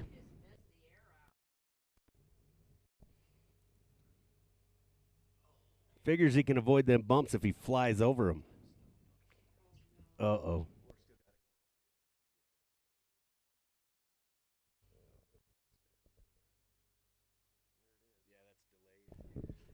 53-24. 53-24 for Jay Menaberry. 5-3-2-4. You got to be fast. That's actually, I mean, that's a blazing fast time, but it's going to be touch and go as we go to racer number 72, Big Ben Slensick. Shirley and Blaze on the property here. They're going to think their winter home is a van as much time as they spend here, but Shirley and Blaze cheering Dad on right now. Big Ben off and running up the hill. This summer, you're going to see it down by the river. It sounds like they actually park it in a heated and possibly air-conditioned shop, but the kids are going to have fond memories of, what do you spend your winters? In our van house. And where do you spend your summers? In a van down by the river? Oh, no. Ben getting up there at that gate 6. He's going again, though. Stick to it. Get in there. You never know what can happen. Oh, man. He's finding all the gnomes. You know, if you look at this, we was looking at the last class a lot of times in the 40s. The track is getting a little bit slower. You know, there's only 3 times in the 40s right now. We still got a lot of racing to do, but it looks like it's slowing down just a little bit. So you guys in the pits, pick it up. We need to get done today. Give her the gas, and let's get going. All right. 1491. 10491. For Big Ben. Up next, racer number 54, Clint Covert, Idaho Falls, Idaho, riding Articat. Going to be followed by Aaron Buchelman and Max McGinnis. All right. Having a little cyber communication between the timing system and the live feed, so you're going to have to listen to Brandon and I for those times if you want to start making notes on them. If you can stand it. Yeah, good luck. Sorry about your bad luck. And Clint Covert off and running, racer number 54, Idaho Falls, Idaho. Going to try to hunker down and get in there, and it almost looks like he's, again, I'll say it again, repeating myself. I can't tell because it looks like the run is just a little sluggish, and same on the last one, but I think it's because there's a lot of power that's not getting transferred to traction. You know, you're right, too. You get a lot of horsepower in there, and if you're not getting hooked up like you should, you spin that track, and it's hard to get it to actually hook back up the hill, and you've always heard that saying, traction races, and that's, you know, you look spinning, they're spinning, and finally he'll catch up in your front. And I remember a couple years having trouble getting up this face. It was all ice. We were having Evan Abshire come up that thing like a rocket, had no problem. He went to see what he had for traction and what was on that sled, but here he comes. Let's see, who are we on? Clint Covert up and over with a 59.91 for Clint Covert, 59.91. Yeah. Well done, Clint. As we go, again, racer number 13X, Aaron Buchelman, Caldwell, Idaho, riding Polaris, going to be followed by Mad Max McGinnis and Ben Marquis.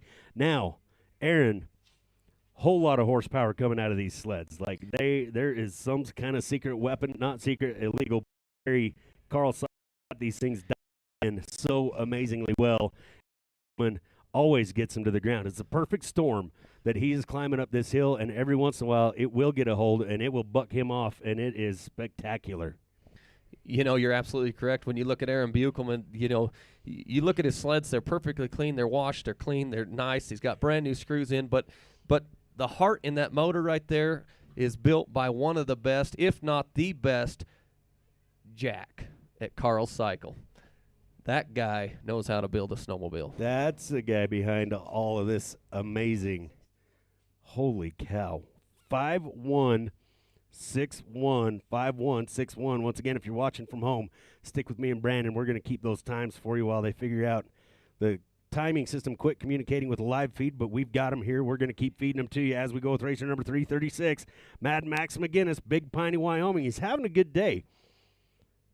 He's angry. Touched the flag earlier, one of our Driven Power Sports and Zebros gates, and time, but the gate caused it for him. So he's got what it takes to get over. Just got to be careful, make sure he cuts a wide path around those gates. Here we go, Mad Max, looking for big things, buddy.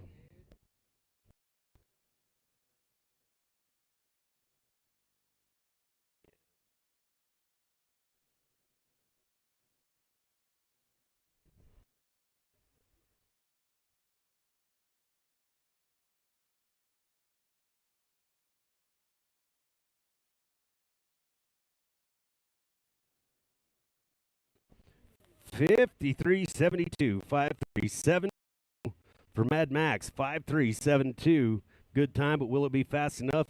Time will tell as we go. With racer number 6, Ben Marquis, Edna, Wyoming, riding Polaris. Going to be Greg Dana and cousin Nate.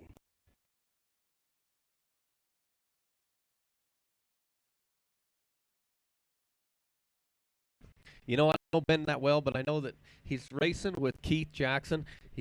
They've traveled to partners, racing partners, and, you know, a little bit behind Keith. You know, he raced back in the day with his dad, spent a lot of time up here hanging out with us, racing with us. He took some time off, started his own company, making some money, doing well. He's got a cute little family, you know, and now he's back here racing, and he brought Ben with him, and now we have a new race team. I like it. He's getting up there.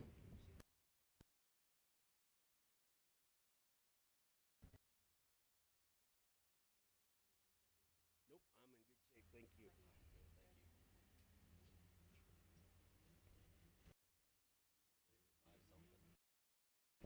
Looks like 55.88, 55.88, confirming for Ben Marquis. That's 55.88 as we go with racer number 789, Greg Dana, hometowner, Thane, Wyoming, riding Skidoo, making that Skidoo look small. Oh, no, and it just jumped right out from underneath him, spinning out low on the hill there. That was exactly what I was talking about. He found traction that a lot of other racers have been missing. He had her full tilt, and it literally left him behind as it continued up the hill, and that's why we have tethers, folks. Yeah, that's too bad for Greg. On his last run, he put up a 49.20, which was super fast. Got him in to the 900 improved class. He's still got to run tomorrow. He'll have to brush this one off. Look at how big he looks on that sled. That's funny. My goodness. But Greg Dana, heck of a good racer. Hometown boy. And he's going to get a mark at 6. Yeah. 2.6 for you at home. And again, I'm just going to keep saying it over and over again because I know we got people tuning in all the time. Oh, it's back. Looks like we got the link set up again. So as soon as it catches up, we'll be running just like before as we go with racer number 95, cousin Nate Suter, Thane, Wyoming. Right. Great big thanks to Delmar Suter helping sponsor the racers in rides as we go with racer number 95, Nate Suter on the hill. Cousin Nate, go get him.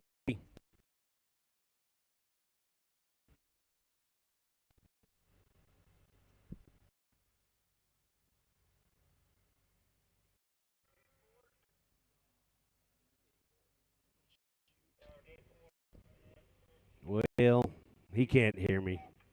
I don't know if he knows. Sounds like he took out the Driven Power Sports gate number 4. Gate number 4. So Nate Suter going to take a high mark, but let's continue to watch.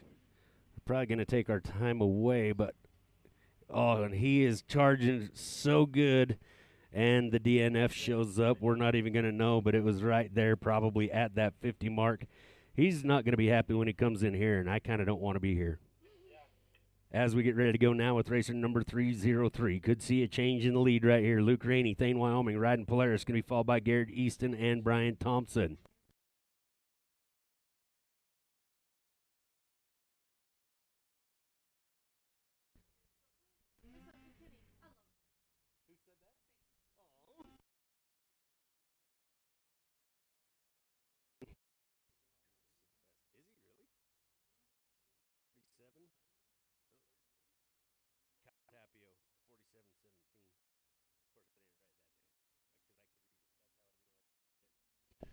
All right, Luke on the hill, hometown boy. We've seen him do it before. He was 4th in the last class.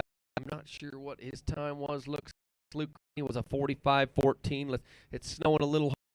See if he can get it beat. He's coming around there about the same time. Same snowmobile as 45.12. Almost the exact same as last time. Luke Rainey moves into the lead. 5.12.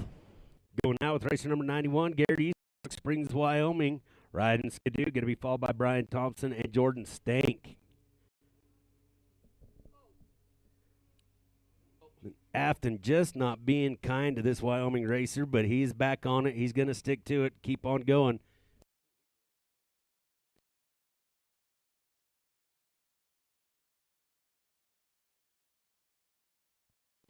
All right, Garrett Easton hanging it in there. He's like, you're not going to get me twice, you darn hill. All right, we're getting down towards the end of this. We got about 5 more racers in this class, and it looks like the time to beat is a 57.78 by Trace Pettengill. 57.78 is the time to beat to get you in this class. Got kind of cozy with gate 8. Well, got real cozy with 9, it looked like. I'm not sure. I haven't heard anything called down. It looked like he went over that one, but I can barely see it as it is. I'm basically seeing silhouettes, but I haven't heard anything on the radio. So as of right now, we're going to call it a good time. Garrett Easton getting up and over, seeing what the Frank May Skidoo finish line looks like, and it's 1:14.69, 1:14.69 for Garrett Easton as we go to racer number 41, Brian Thompson, West Haven, Utah, riding Polaris. Going to be followed by Jordan Stank, Justin Thomas, Keith Jackson. Then we are going to start with the 600 mods. We're going to put some boosted sleds up the hill. All right, still looking at that 57.78. 57.78 is the time to beat right now. If you want to get in this class, Brian's going to have to give her his all to get up there, get in this class. We got some good racers left to go. Brian's having a little trouble up there getting it going. I think that's the same spot that kind of messed him up on his last run. You know, it's funny you say that because a lot of times that's what happens is once you have a mistake in a run, you actually start to focus on that spot, even though it may not even be that bad. You start to focus on it, then you get tunnel vision, then you end up going around and messing up later on. Yeah, trying to keep it between the Zebros gates there. Having to make some adjustments, but it looks like it's still going good. Going to be a clean time, just probably not going to get him in fast enough to qualifying, but you're a winner if you get to the top of Afton, no matter what your time was. If you made it, you are a winner.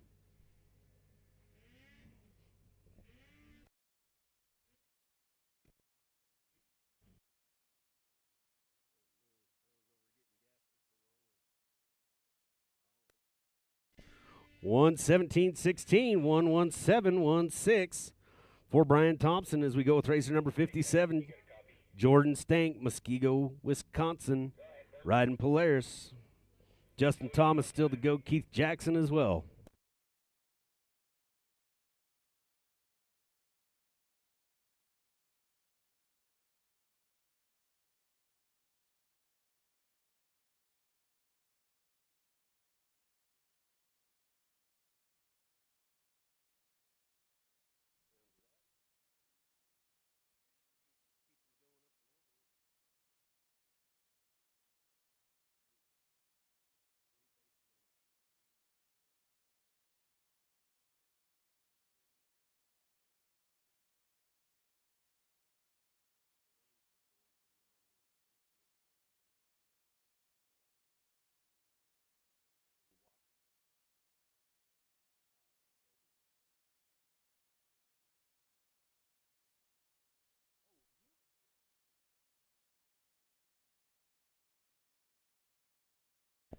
All right, Jordan's headed up for the Frank May Skidoo finish line with a 1:00.77. 1:00.77 for Jordan Stank. Jordan don't stink. All right, here we go with another hometown kid moving to Idaho Falls. Number 112, Justin Thomas on a Polaris. He loves to ride on this hill. If he could practice on this hill every day, you'd hear his sled up here ripping.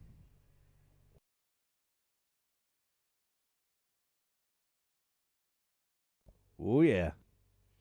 Getting that front end up there, trying to transfer that power to where the traction's at. You know, it's like we talked earlier. He's a silver medalist at the X Games in the hill cross. He is a multiple, racer in the snow cross there on the snow bikes. Justin loves to race snow bikes. He was down here in Alpine, Wyoming earlier this year, won that race, won his event there. And then Justin Thomas, a snow biker, a hill climber, and an all-around good guy. 2015, I believe.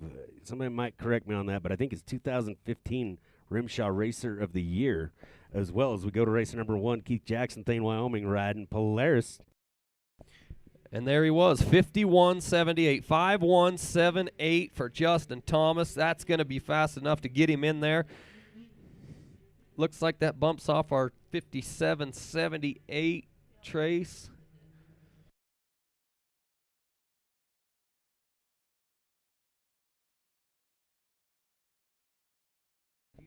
All right, now on the bubble, Ben Marquise. The time to beat by his race partner. It sounds like we had a little trouble up there. I missed it. They said gate 5 something. Looks like Ben's going to race tomorrow, thanks to Keith letting him have it there.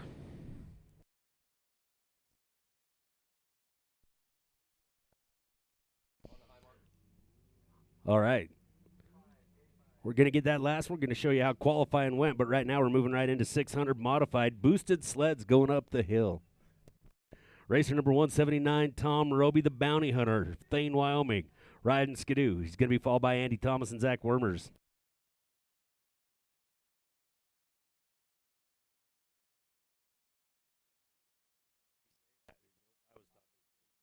All right, so Keith Jackson going to take a high mark of 5. We'll get those qualifying results to you in a second. But Tom Roby already off and up, charging the hill. The Bounty Hunter from Thane, Wyoming, riding Skidoo.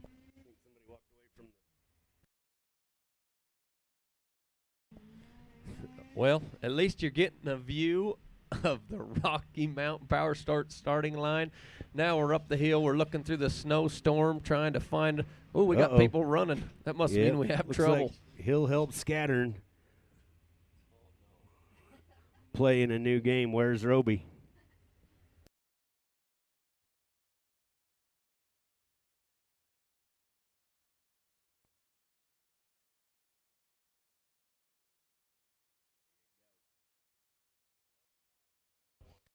$11.1 going to be the high mark starting things off in the mods. Tom Roby 600 modified qualifying.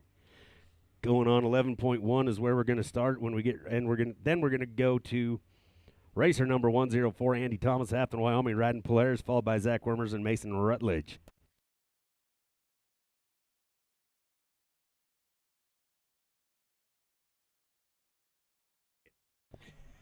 You know something else that's pretty funny, Kenny?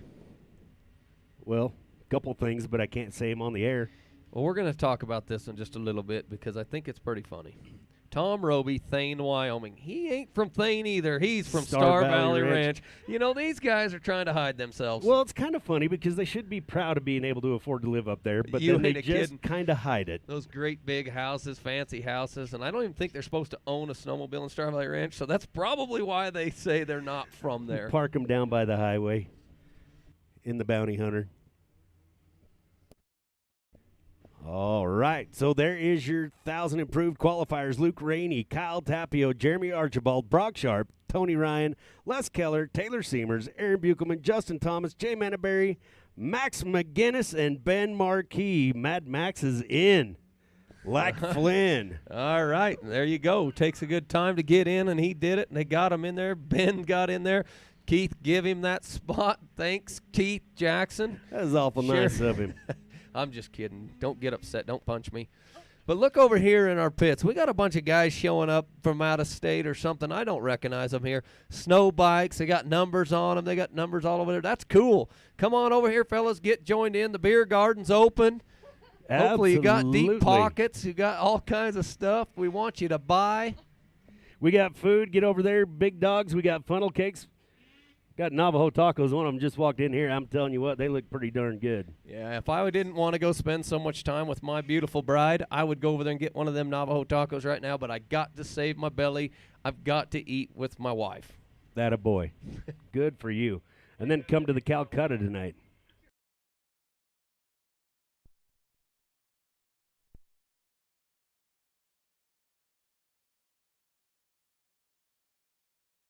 This is awesome. It looks like a biker gang just rolled in here. What a better way to come and spectate a race than ride on in. I love this. Yeah, ride down in on a snow bike. They got numbers over there. Probably coming here looking for Justin Thomas, wanting to get a rematch. Either a cheering section or the throwdown. It's hard to say. All right. And to steal your phrase, icing the kicker again, Andy Thomas sitting there on that starting line, and the turbo's a little bit more sensitive to temperature. This makes it tough. You know, you can see right there in the live feed, if you look over there underneath the trees, you can see Andy Thomas sitting over there on that starting line. Probably his dad, if I had to guess, is over there. Oh, we're moving on to the little kids. But he's over there helping him out, making sure this sled's up to temperature, making sure it's ready to go. Andy Thomas has won this class before, won it many times, and he's wanting to win again today. He wants to get in. He wants to win. Andy Thomas. All right. Let's see right now. All he's got to do is get a time to move into that number 1 spot, but he's got a lot of great racers. Look at this little feller sitting here waving at us. Heck He's having a buddy. blast over there, sliding up the hill, got the camera on him. This is a family sport. That kid right there is probably going to be king of the hill right here in Afton about 10 years from now, or 20. Yeah. That's a good time. This, once again, big shout-out to RMX Sports. You can check it out at rmxsports.tv online. And it's a YouTube channel, so go to YouTube, hit the subscribe button as we get ready to go with racer number 104, Andy Thomas Afton, Wyoming, riding Polaris. Oh, yeah, watch this. First horsepower headed up the hill. Andy Thomas knows how to ride this sled, loves this sled. I believe it's probably his favorite sled he's ever been on. Andy Thomas, world champion, hill climb racer. I remember when he was a little fella, he wasn't doing that, but he's doing it now. You know, the first win he had in Jackson, all he'd had to do was high mark. I remember he high marked up on the catwalk, and he probably could have kept going to the top. Instead, he threw his arms in the air and said, "I'm the winner." I love it. I believe it was 700 stock. Holy cow. Getting around gate 14. Boy, looking look good. at that. Yeah. 5013, 50-13. 50-13 for Andy Thomas. Up next, racer number 134, Zach Wormers, Bozeman, Montana. Riding Polaris, going to be followed by Mason Rutledge and Keith Bailey.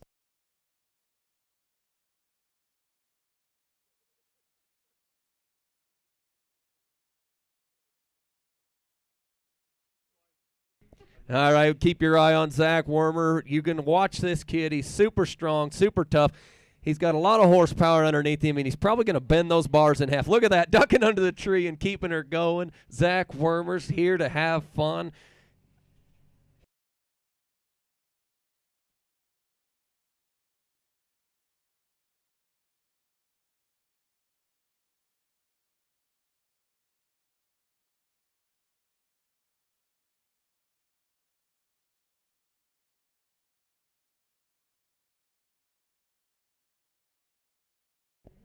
All right, we got another ski break down here in the announcer's trailer. Ski break. If anybody's missing one and needs one, remember you can be DQ'd without a ski break on the hill. And how about 58-25 for Zach Wormers, 58-25 for Zach Wormers as we go with racer number 522. Mason Rutledge, Rigby, Idaho, riding Skidoo. He'll be followed by Keith Bailey and Trayson Lutz. You know, I missed this morning getting to talk about Mason Rutledge. He had one run this morning. This kid right here, watch him, keep an eye on him. He's new to the racing. He's been here a couple years, but this kid right here is gaining speed every single race, getting faster and faster. You know, Rusty's putting together a heck of a good Skidoo team, and he is one that's going to be on the top. Watch this, Mason Rutledge. I guarantee you he's going to be in the money.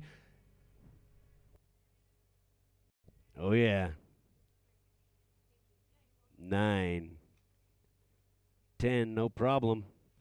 I think they're going to prove me wrong about that being the trouble spot. There's a lot more that are showing up, but the one that I thought was going to start causing problems has not proven to do so yet, even with the turbos.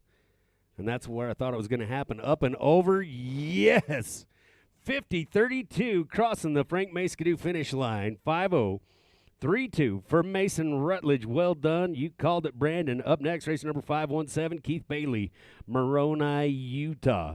Riding Polaris. Going to be followed by Trayson Lutz and Russ Tapio. If he wins one of those Skyview Lanes 10 games of bowling, he could almost take the entire family.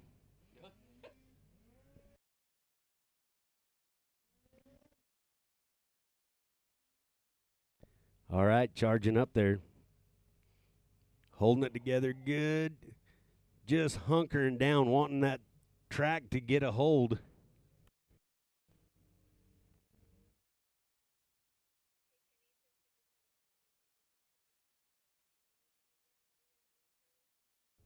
Oh, Beanies had just showed up because we had our crew from Parts Beyond show up. If you guys want a running order and want to follow along, they've got some of those, and all of our incredible sponsors. Beanies, you're in town.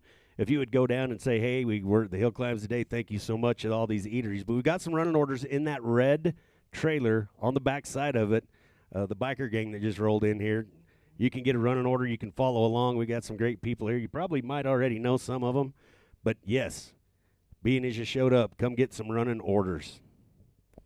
All right, Keith Bailey up and over with a 105.85. 105.85 for Keith Bailey now on the hill.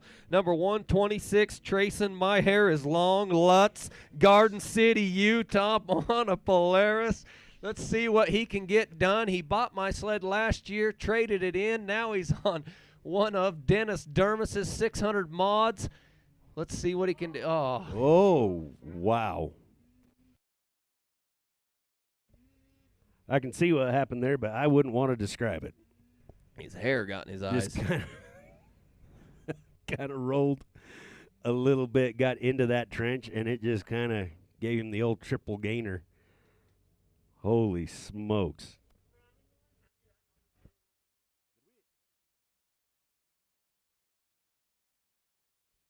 All right, Tracing Lutz, 4.1, going to be the high mark, 4.1.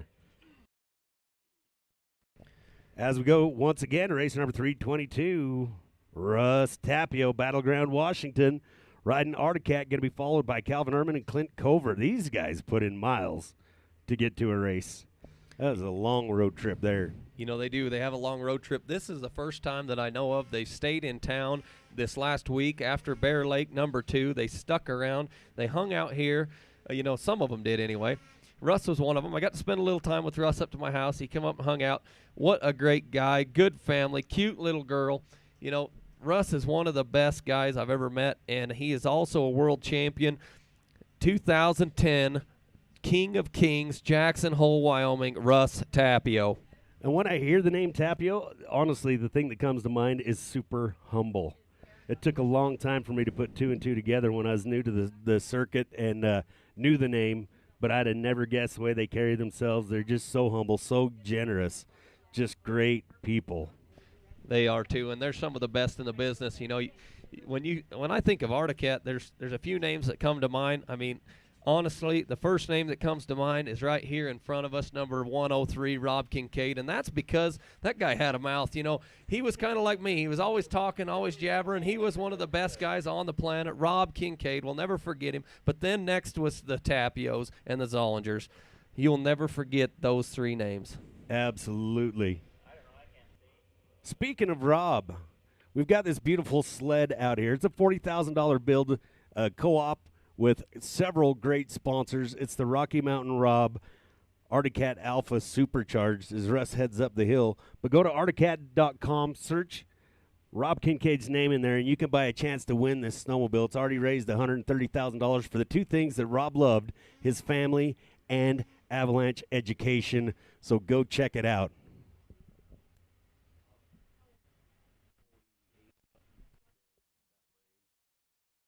Yeah, look at him. He's giving her all he's got. He knows the throttle's on the right. That's one of the things that Tapios are known for. They're always picking different lines. I don't know if they're going to do it today, but you'll see it tomorrow. They're going to pick different lines. They're not going to take the line that everybody else does, and there's a reason for that. If you come here to win, look at that. Fresh snow, taking it inside. These Tapios, every time, they're always looking for something different, something better, and something faster. And you know what? It works for him. It shows. King of Kings right there. Russ Tapio. Boom. New fastest time, 5:004. Russ Tapio takes the lead. All right. As we go with racer number 524C, Calvin Ehrman, Salmon Arm, British Columbia. And I heard you over here announcing I was over there on the side. Just as he started going up the hill on his improver, I just heard a big bang, and I was going to ask you about that, and that's all I heard, and I saw the sled coming down the hill. But we're boosting it now. Calvin Ehrman, Salmon Arm, British Columbia, on a cat. Yeah, I didn't hear the bang. I just seen him come to a stop, jump off the side, and said, "You're a cat. You're going to stay on your feet. Go to the bottom without me." And it did. It stayed right there. I don't know what happened for sure. Maybe a belt or something like that. But you know what? He's here to show us he's going to stay. He wants to finish strong. Calvin Ehrman from, I wish I had a salmon arm, British Columbia. I'll bet that'd be a good slice of meat. It would be, you know. A salmon arm. Kind of like a trout wing. Be like Seth Wilson. He'd go to the store and say, "Can I get a salmon arm?" I'd like an arm of salmon. You know what? None of that ever crossed my mind until you got in this trailer with me. Now it's always on my mind. 5506 for Calvin Ehrman, our brother from north of the border. 5506 for Calvin. Up next, racer number 54, Clint Covert, going to get it done. Idaho Falls, Idaho, riding Articat. He'll be followed by Logan Halford and Garrett Easton. He just about met his handlebars right there. That looked like a hard hit.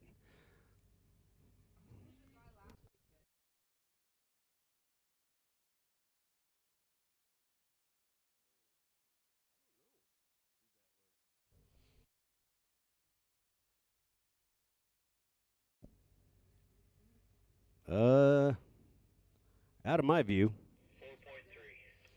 4.3 going to be the high mark for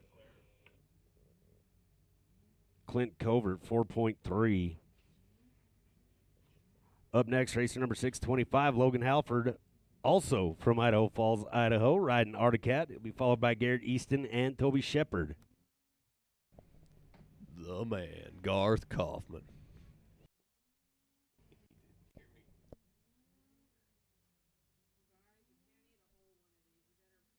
Oh, I don't dare.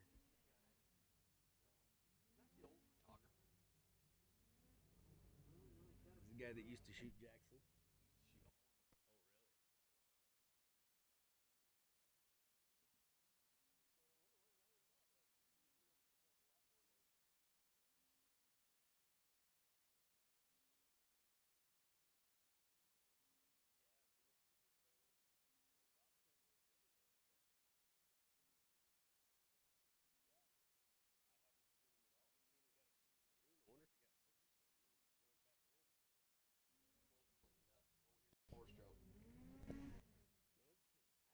All right, listen to this right here. Number 625, Logan Halford on the 4-stroke.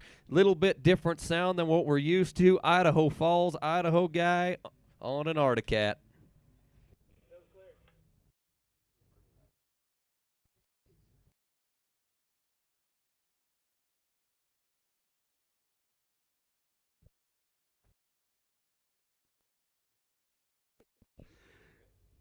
Brandon was doing the sound effects of the sled. It's not reverberating in here. I know you guys probably aren't getting that sound yet. That's a code we haven't cracked yet to be able to do that and not violate any issues. Turns out when spectators start drinking a little bit of beer and we have mics on, we get shut down. So Logan Halford doing it on a 4-stroke Articat.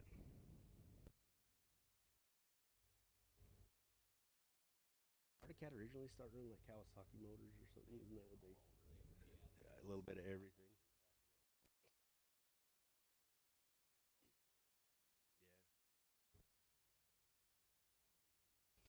All right, Logan. Here we go. Got a hold of it. 5274, 5274. 5274 over the Frank May finish line as we go to the Rocky Mountain Power Sports starting line. Racer number 91, Garrett Easton, Rock Springs, Wyoming. Riding Skidoo, going to be followed by Toby Shepard and Danny Johnson.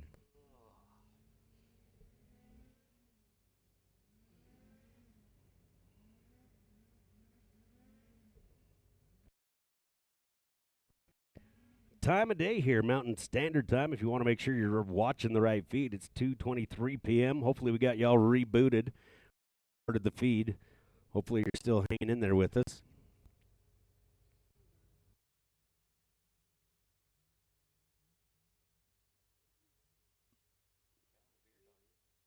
That somebody will make some money. I'm thinking they're Flatlanders.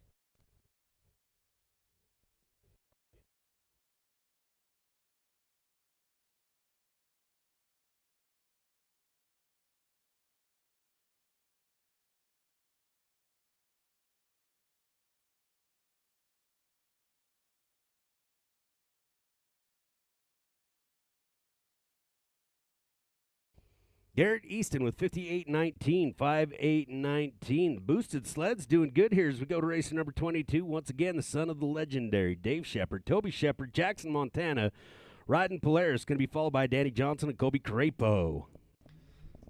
You know, I'll never forget Toby. I've been around him a long time. We've raced together pretty much since the beginning. Toby's a little younger than I am, but when Toby took his dad's sled up and over Jackson was one of the best things I've ever seen. You know, and I want to say he was within a half a second of his dad's time. You know, Toby Shepard, this kid has a heart of gold. His stepdad's here, steps up, helps him out. He's always here helping him. These two are fun to watch. They're a great camaraderie up here. Toby Shepard. All right, and if I remember right, he did it in the race garb of the day. Levi's 501s, something that looked like a BMX chest protector, a running order hanging out of his back pocket, if I remember right. I believe he had his dad's helmet on and everything, you know. Yeah. And there he is. He's going to show us he's here to stay. 5188 for Toby Shepard, 5188 for Toby. Up next, racer number 107, Danny Johnson, Camas, Utah, riding Skidoo. Going to be followed by Kobe Crapo and Gage Peterson.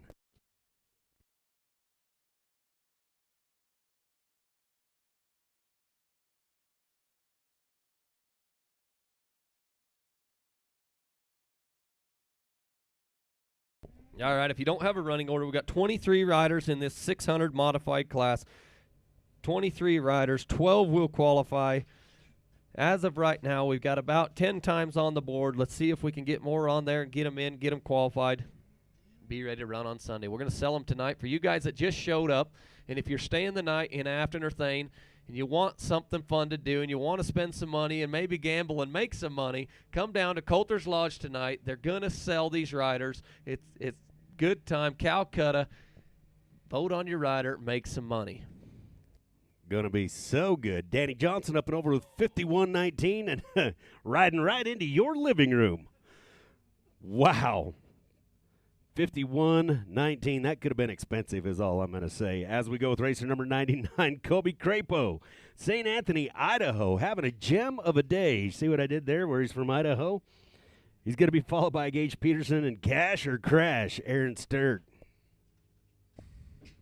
You know, Colby Crapo's been having fun today, and you can tell when Colby's off his game because he doesn't have as much fun, and he doesn't really want to talk to you. And when you come to talk to him, he's kind of like looks at you like, dude, seriously, get out of my face. I don't want to talk. Mood. But today, he's been talkative. He's been jabbering. He's been having a good time. He's been getting in his classes. He's riding good. He's having fun. And here we go. Colby Crapo headed for the top. Let's see what he can do.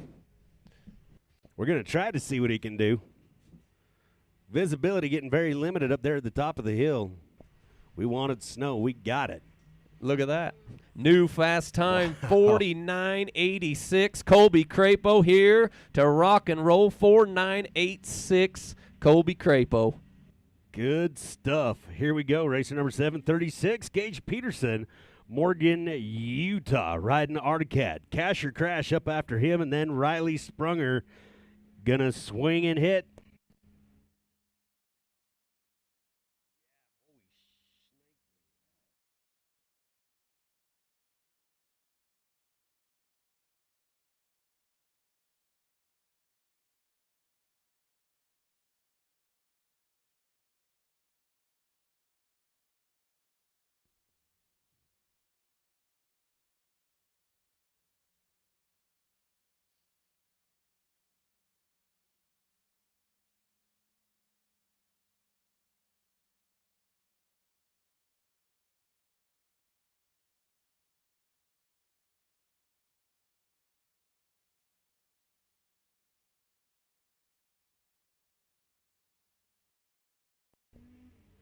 57.36 for Gage Peterson. 57.36 for Gage. Oh, yeah. Could have been as we go to the starting line now with racer number 285. Cash or Crash. Aaron Sturk, Pinedale, Wyoming, riding Skidoo, riding against doctor's orders.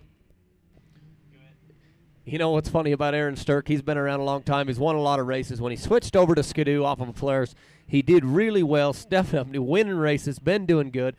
Did good on his Polarises also. Aaron Sturk, Cash or Crash, that's his name. There's a reason for that. You know, He went riding with the backcountry with Luke and I one time, and I tell you what, this kid is dirty tough. I watched him punch his helmet, and it flew 100 feet down the hill, and then he realized he had to go get it.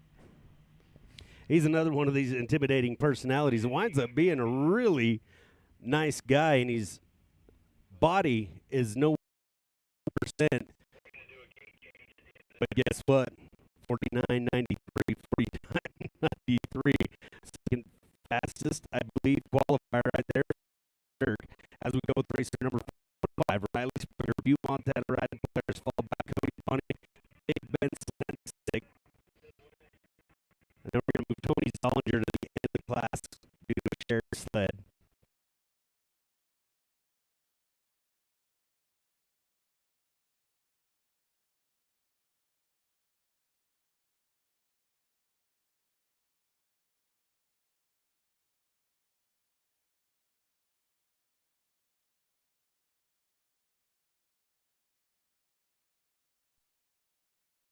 One more time. Blue 3 to the west 15.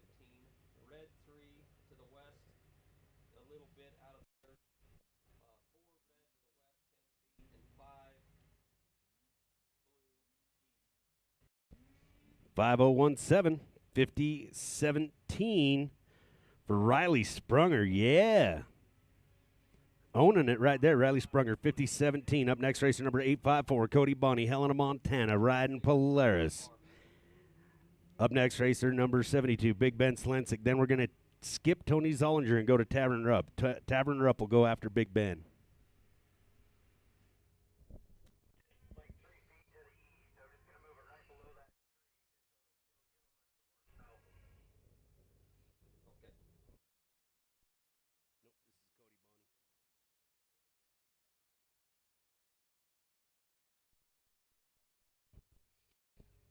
All right, 6 mod qualifying right now. Cody Bonnie on the hill.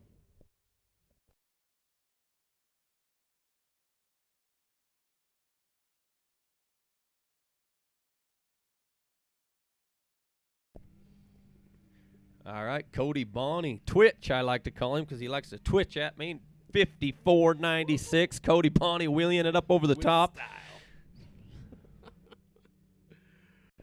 Oh, yeah. All right, here we go. Once again, Dad's on the hill, racer number 72. Big Ben Slensick, Rock Springs, Wyoming. Shirley and Blaze cheering him on.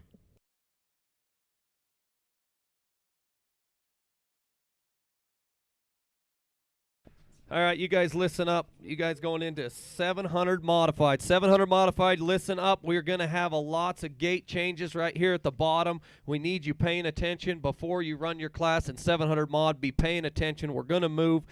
It looks like gate 3, gate 4, and gate 6 will show you what we're doing right before that class. All right, Big Ben lost in a whiteout up there. Still going. But he is hard to see. I see the silhouette moving, forward momentum, and he's headed towards the finish line. Come on, Ben. There it is right there, 56, 78, 5, 6, 78 for Big Ben Slensick. And we're going to skip over Tony Zollinger right now and pick up Tavern Rupp because there was a shared sled situation. So racer number 192, yep, sure enough, racer number 192, Tavern Rupp, Tremont, Utah, on a Polaris 600 mod qualifying happening right now. We've got Garth Kaufman, Wild Will Burgess, Tony Zollinger going to wrap up the Class 7 mod. Don't wait around. Fill them jack stands in the Boondocker hot pit. 7 mod coming right back at you. Mason Rutledge, Zach Matheson, Calvin Ehrman.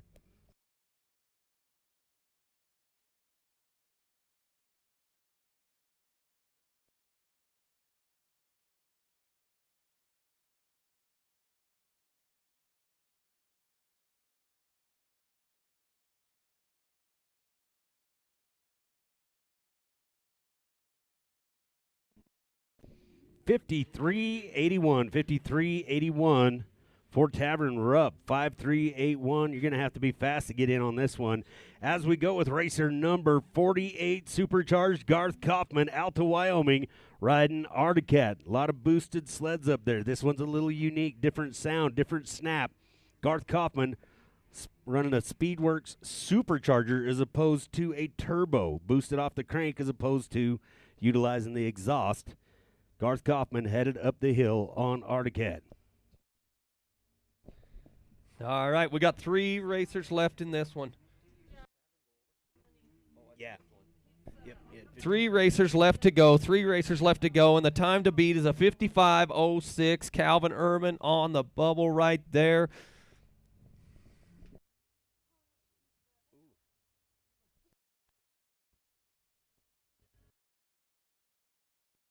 Here we go. Ooh, 48:06 for Garth Kaufman. 48:06 for Garth Kaufman.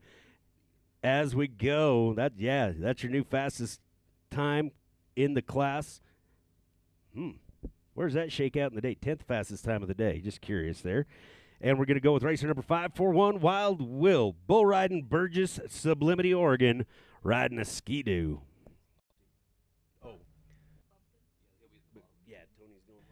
All right, 2 riders left to go in this class. It looks like the time to beat to get in this class is a 54:96. Cody Bonney sitting on the bubble right here. Let's see if he can stick in there with 2 riders left to go, and one of them has been here for a long time. Tony Zollinger spent a lot of time on this hill. We'll see what he can do.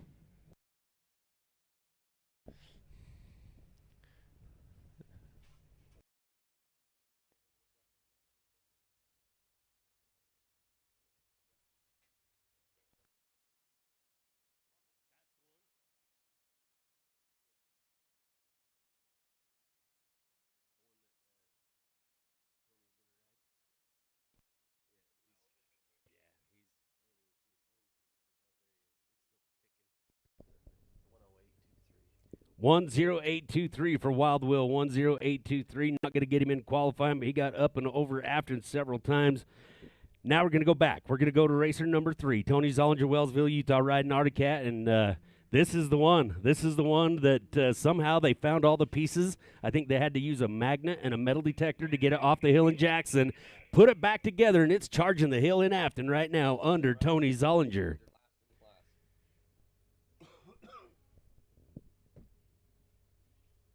This is the last racer. If you caught that dirt, Tony Zollinger, last in the class.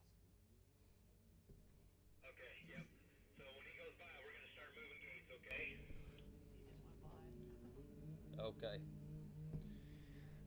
All right, let's see if he can do it. Tony Zollinger needs to be faster than Cody Bonney. Let's see, 54:96. Is he going to get it done? He's rocking and rolling and headed for the top. He's looking good.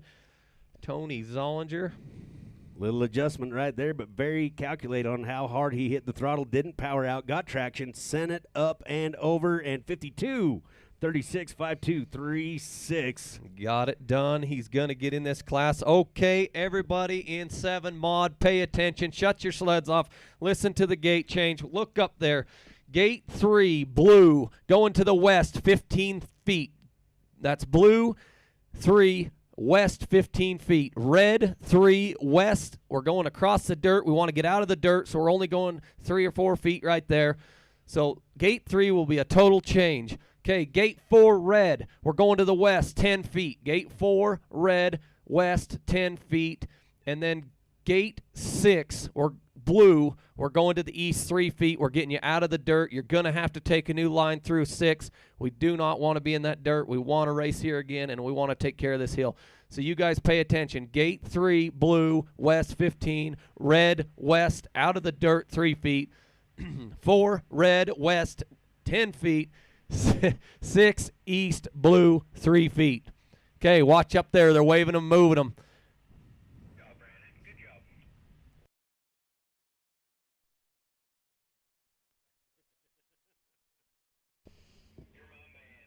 All right, we're going to start off 700 mod with race number 522, Mason Rutledge, Rigby, Idaho, riding Skidoo. Going to be followed by Zach Matheson and Calvin Ehrman. Let's see what Mason does. been having a really good day, but he's going to have to plow a new line. You know, I don't think it's going to phase him on this turbo ski-doo. He is going to go up there. He's going to be rocking and rolling. He's going to have a ton of traction, and he's going to blow through there. It's going to be fun to watch because he's going to leave a snow trail. And Mason is the guy to do it. He knows how to do it. He is fast. I already told you guys, but I'm going to tell everybody else. I had to start doing some snowmobile history on the brands that we have representing us, and it turns out that Skidoo is actually supposed to be called a Skidog. Ski dog is what it was supposed to be called, and they misprinted it on the brochure, forgot to put the G on it and put 2 O's, and they're like, well, we like that better. And hence the name Skidoo. No kidding. Just ask Wikipedia.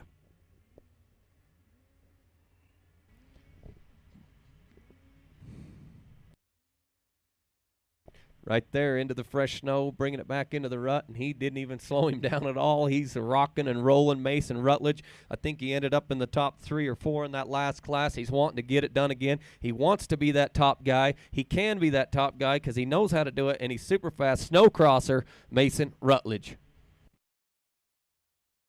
Be fun to do an interview with these crossover snow crossers and just see what the big differences is that they've had to adjust to. Wow, 49.68. Setting that bar pretty high, 49.68 for Mason Rutledge as we go with racer number 707. Zach is back. Matheson, Casper, Wyoming, riding for Butcher Racing, riding Polaris, going to be followed by Calvin Ehrman and Gage Peterson.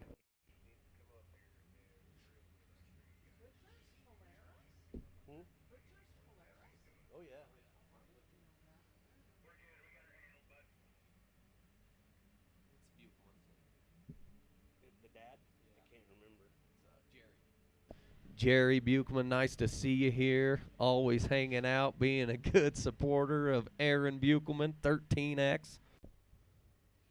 All right. You can see the cheers. Can't quite hear them up there. They're rooting Zach Matheson on. You know, Zach spends a lot of time around here. A lot of his good friends are up there. Taylor Wilkes, he hangs out at Taylor's house, eats his food, uses his toilet, his shower, his bed. Zach looked like his sled had a little trouble going over the finish line. He looked down at it, but 52.68. Good run, Zach. Going back now to Canada with racer number 524C, Calvin Ehrman, Salmon Arm, British Columbia, riding Articat. He'll be followed by Gage Peterson and Riley Sprunger.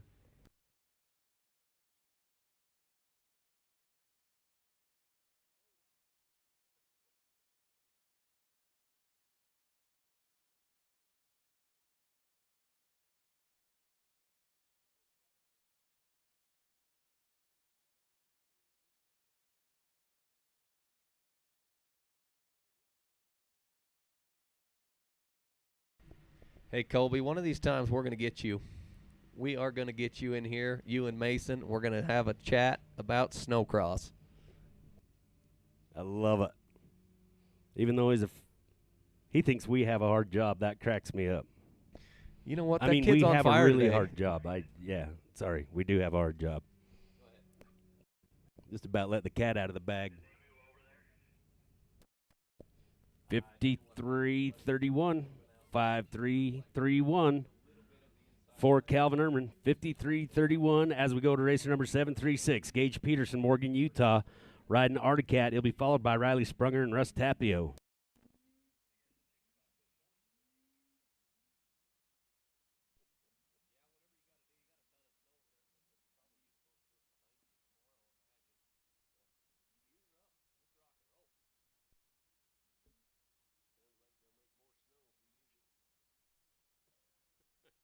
That is a super cool shot. You can see the parking area here. In the summertime, it's just a road. That's all there is here.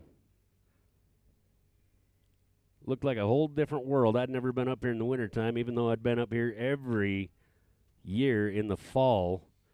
I was like, where on earth do they do a hill climb in Grover?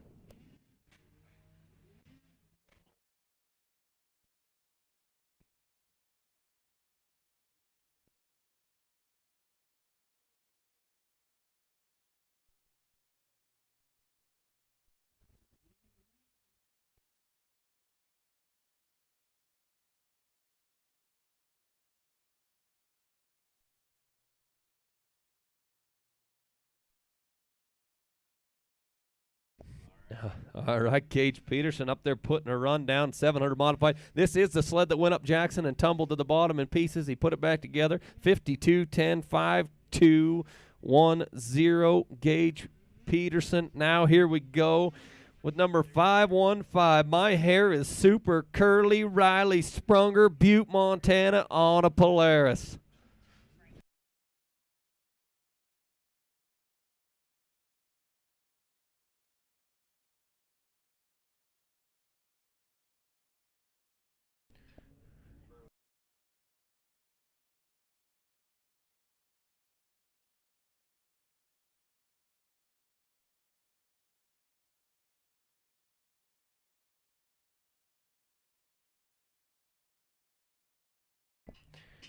Couple years ago, I was with Riley Sprunger, and we was singing a song in the trailer, having fun, and Seth Wilson had put a new helix in his clutch and was gone, and Riley looks over and says, "What are these bolts do?" We had to go find Seth. The helix come apart. Whoa, Riley going through the finish line. 47:33, new fast time. Riley Sprunger letting it all hang out and going through the finish line sideways. That was awesome. All right, here he is again. I've talked about him before. I'll talk about him again. Russ Tapio, King of Kings, 2010, Jackson, Wyoming, number 322, Battleground, Washington.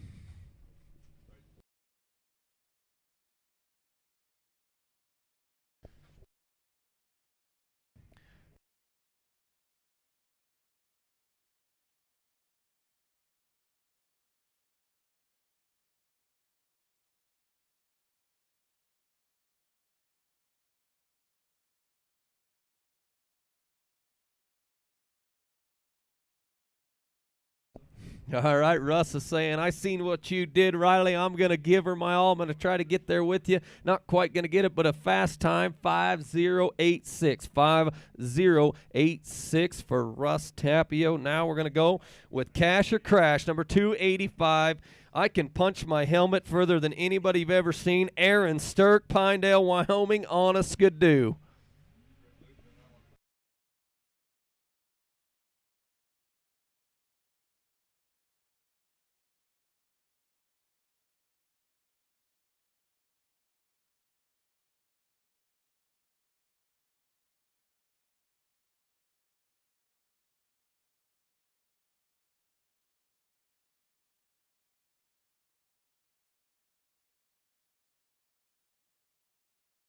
Aaron's last run, he was up and over with a 49.93. Let's see if he can reach that mark. That's super fast. Put him in the top that other class.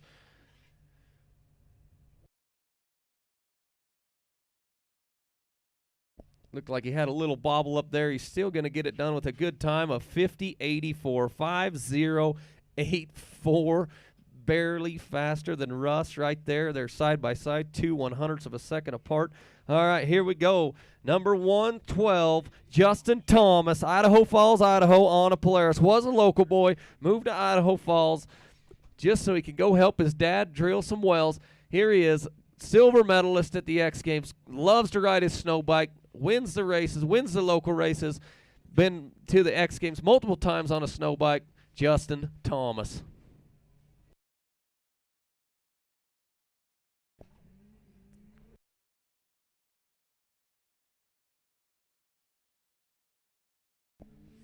I'm not sure the year. I'm trying to figure it out. We're in here talking back and forth, trying to figure it out. Justin Thomas was King of Kings, Jackson Hole, about 2 to 3 years ago, and Racer of the Year. Justin Thomas right there, 47.56. 47.56. Good enough for the number 2 spot right now. My favorite part of that was the interview he did with Nick Zollinger at the top of the hill. Every answer to every question was, "Woohoo!"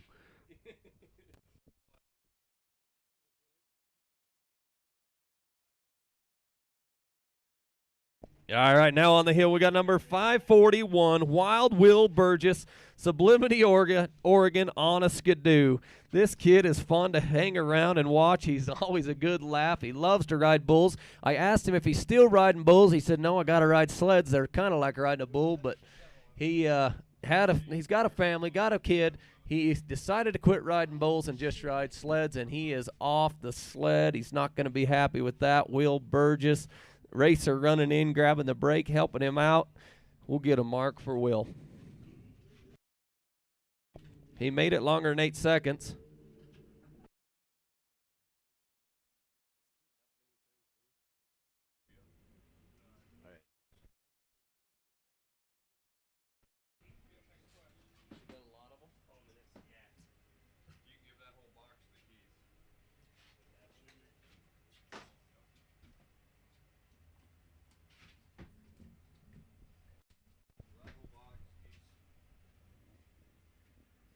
All right, I got a bunch of trophies from the Bear Lake races in here. I got a box full of them for Keith Curtis if somebody wants to come and grab those. Maggie, if you want to come in and say hello. And we've got 2 for Luke. We got 1 for Sammy Rogers and 1 for Tanner Thomas, but I know Tanner's got a lot of other things on his mind right now, so we'll bother him a little later. But if there's any Rogerses on the property.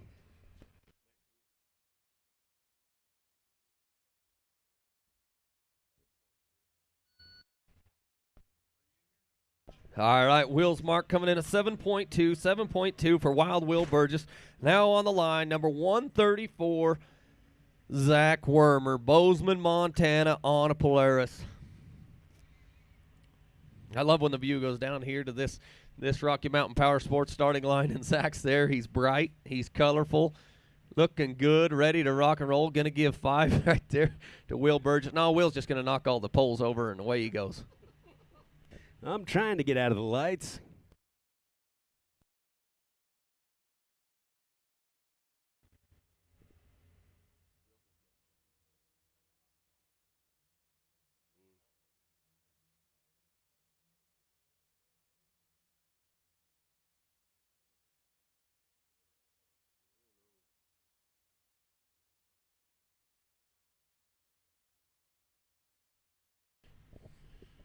All right, we're all clear.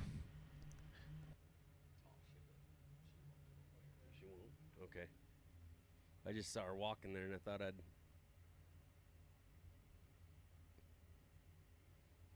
I got the coolest video that I put on that first video of one of Luke's little ones on the 120, just riding the ruts. Barely, it was cool. Yeah, Will's gone. Yeah, I don't want to bum rush the trailer right now. Dennis, I missed you, buddy.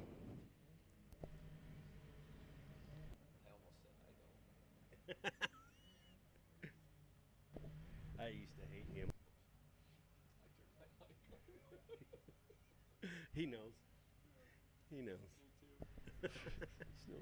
All right.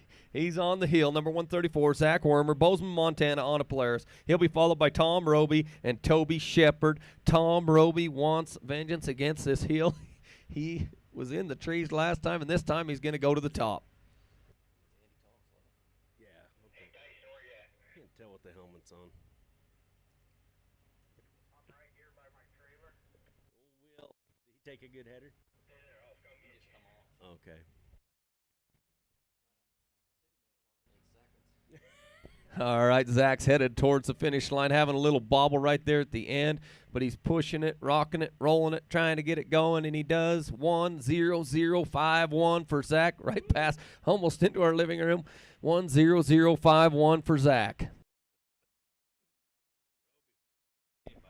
All right, here he is. Whether he wants to be from Thane or not, he's from Star Valley Ranch. Number 179, Tom Roby from Thane, Wyoming, on a Skidoo.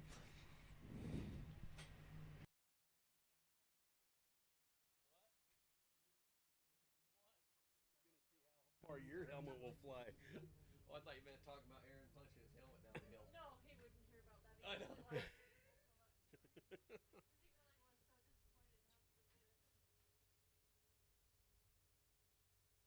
All right, Tom's making it look good. Got up there by Bass's tree, stopped to say, hey, guys, give me a drink. Give me a shot. I need a shot to finish this run. I'm Tom Roby. I know what I'm doing. Give me a shot, and I'll finish this run. Tom Roby headed for the top. He's got a heck of a good time going. Look at this. Old man Tom Roby, 48.78, says, I've been here. I've done this. I've taken a shot, and I'm finishing the run. Is that? I missed a few times there. That's right up there. Is that the fastest? Yeah, he's not the fastest. All It's right. not fast enough to beat Riley Sprunger or Justin Thomas, but it's third. Toby Shepard, they're going to put the Shepard name on the hill. He got a full head of steam charging up there. You know, the difference between Tom and the rest of them, though, you know, they're close. They're within a second of each other, and he stopped and took a shot. Yeah, I know. Well, he's got to remind him where this all started. Let's talk about this sled right here. Toby Shepard is on Justin Thomas's last year's build right there, his 700 mod. This sled is super fast. It has my sticker on the side of it. That's why it's so fast. And There here you he go. goes, headed for the top, putting on a heck of a good run. We may see a leader change right here, and there it is, 47:20. 47:20, new fast time, Toby Shepard. Holy cow. As we get ready to go, 625 Logan Halford, Idaho Falls, Idaho. And you tagged this trailer with a couple of your stickers on there, and it did make it faster, not uphill but downhill, and I've been meaning to talk to you about that. You know, most of these guys, he hit one of them yard gnomes and went into flight with the 4-stroke Logan Halford, Lutner buck, keeping it square, and here he goes. A bunch of sleds out there. A lot of them thought it was pretty funny. There's a few racers out there that didn't find it as comical as the rest, but I really don't care. I had a feeling you would. Dennis is one of them guys. He hates when you mess with his sleds, but it made his kid go faster, putting my sticker on his sled.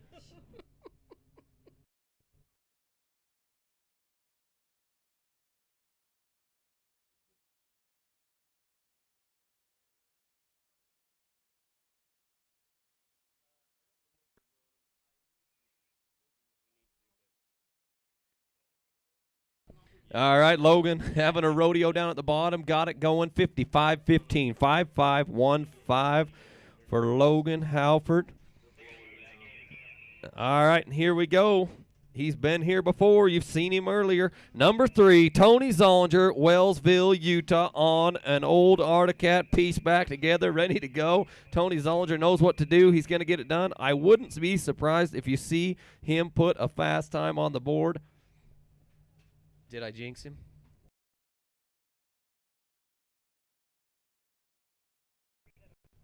Oh, no, I jinxed Tony. Rush.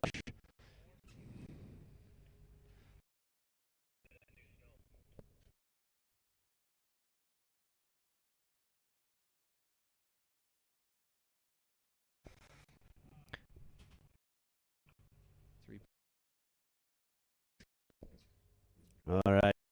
High mark at 3.6. 3.6 going to be the high mark for Tony Zollinger. Looks on.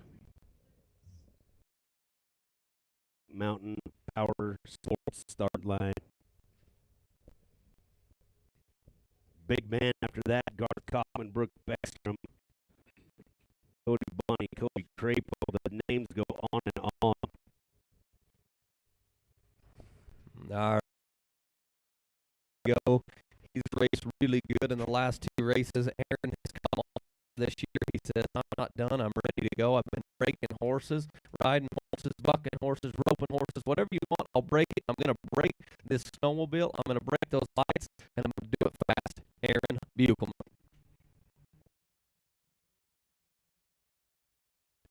Look at that sled. If you're looking to buy a snowmobile with a lot of horsepower, the 700 mod right here, this kid's got a lot of snowmobiles on the if he does anything wrong to it, he fixes it. These sleds are the ones to buy right here. It cleans somebody. Jack Struthers has had his hand underneath that hood. You know it's going to run and it's going to be fast. You see him roosting teeth there on the hill. Lumber buck. Here he goes. Aaron Buchman.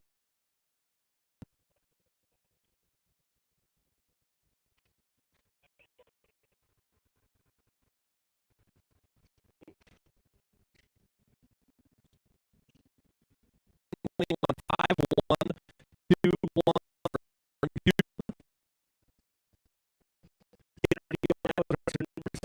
Big and Lindsay, Rock Springs, Wyoming, Ryan Skidoo. Going to be fun here in a second.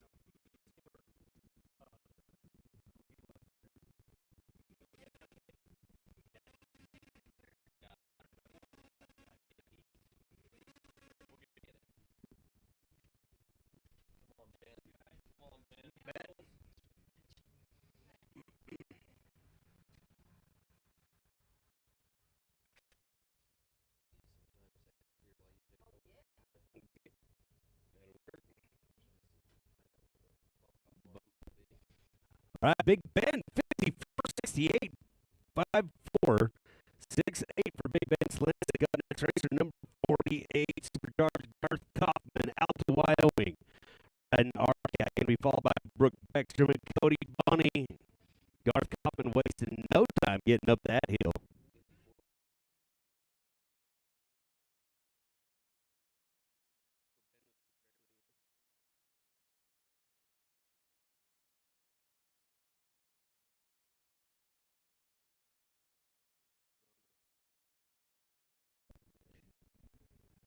Right now, looks like Big Ben on the bubble in that number 12 spot with 54-68. Garth Kaufman making a run at it, and boy, he is making it fast. Taking this corner, adjusting. Oh, you might see him awful close. He's headed right for you, Duck. 46-10 for Garth Kaufman, 46-10. That's going to bump Ben right there. Up next, racer number 9, Brooke Beckstrom, Salem, Utah, riding Polaris. Going to be followed by Cody Bonney and Toby Crapo. Is Brooke new or has he been around before and come back? Beckstrom coming back from retirement. Racer Brooke Beckstrom getting ready to go. He's going to be followed by Cody Bonney and Toby Crapo. So what's the bubble now?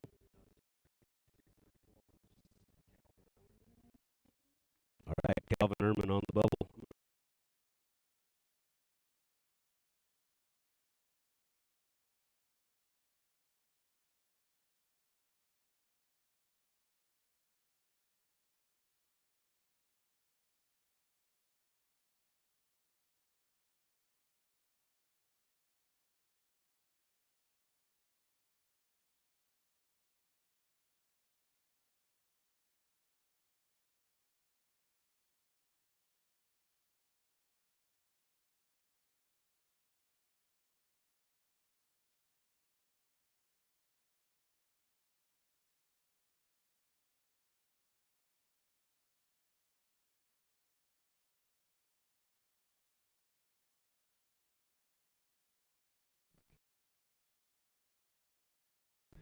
All right, Brooke Beckstrom up and over with a 1:01.34. 1:01.34 for Brooke Beckstrom. Not going to be fast enough to get him in this one.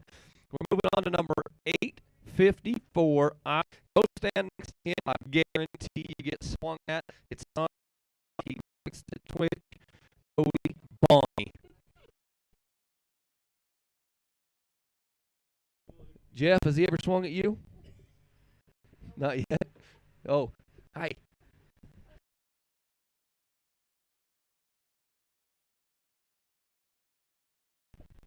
All right, 5317, 5317. Gonna probably take over that bubble mark right now for Cody Bonney. He's in for now with 3 racers to go, and this kid right here has been on fire all day long. Number 99, Kobe. I'm a snow crosser, but watch me hill climb Craig Bow, St. Anthony, Idaho on a Polaris.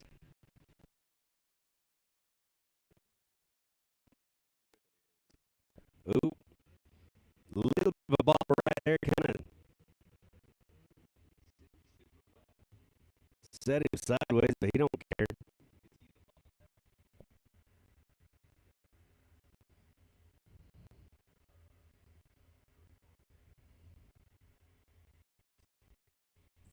$48.53 for Kobe Crapo. 48.53. I think that just bumped Cody. So now the bubble 53. No. All right, gonna go now. Racer number 21, Matt Ryan, Victor Idaho, riding Skidoo. Gonna be followed by Garrett Easton. Garrett Easton gonna wrap up 7 mod, and we're gonna skip Pro Master. So we will skip Pro Master. So Zach on the bubble. All right, looks like Zach Matheson on the bubble, number 707 with 2 riders to go. 52.68 is the time to be, and we have Matt Ryan on the hill.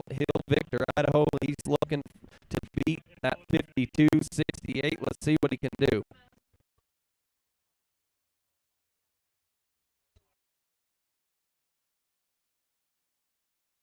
Oh, he's reaching for the finish line, Matt Ryan. 52.88, not going to be fast enough.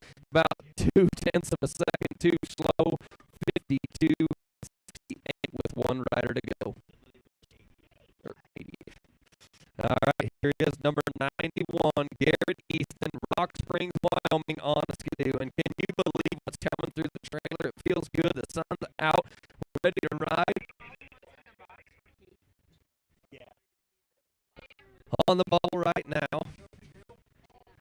Zach Matheson, Casper, Wyoming kid, 52.68. Let's see if he's going to get their ride tomorrow.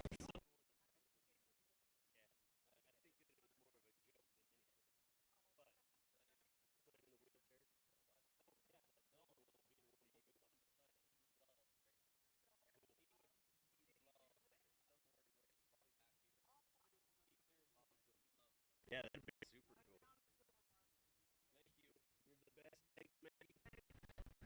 cool. All right, Garrett getting up there, turning towards the finish line. Not going to be fast enough, so congratulations, Zach. This is unofficial, but I think you're going to get in. Big Zach, muscle-bound Zach Mathis. Good work, bud. 57.33, 57.33 for Garrett. Now, we are going to have a gate change. Everybody shut your sleds off. Pay attention. This one's a big gate change for all you guys moving in to 900 modified. We're going to go past on your running orders. We're not going to run Pro Masters mod till after this 9 mod and open mod. So listen up. 900 modified. Gate 4. Gate 4 is moving all the way to the east. All the way to the east. Gate 4, you're going to take the fresh snow from 3 to 5. You're going back up through gate 4, fresh snow. Look up there.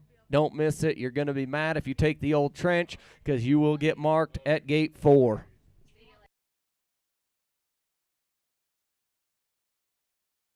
.900 modified. We're in the pits. We're going to start off with Kyle Tapio, Danny Johnson, Justin Thomas. Stacking them in the top.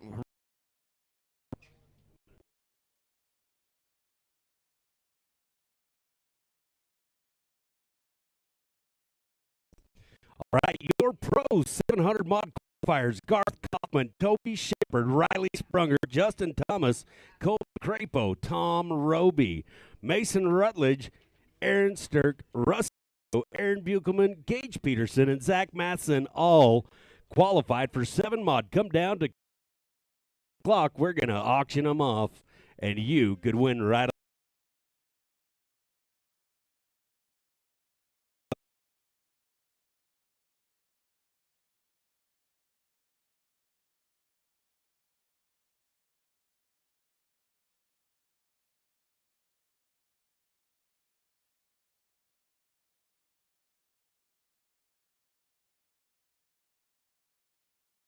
All right, here we go. Your King of Kings. More King wins at Jackson Hole than anyone else. King of King wins. Number 318, Kyle Tapio. Battleground Washington on an Arctic up through the fresh snow. There he goes. Rocking and rolling. Here we go. Kyle Tapio.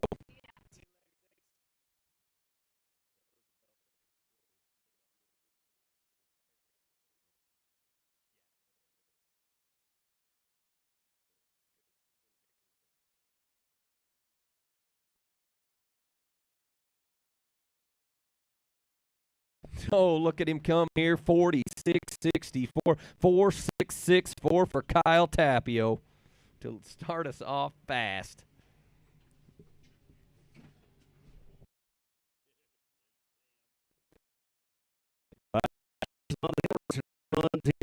Danny Johnson, Kansas, Utah, riding skidoo. Going to be followed by Justin Thomas and Brooke Beckstrom. Oh, no. Danny. He wanted to see that old trench. Wow.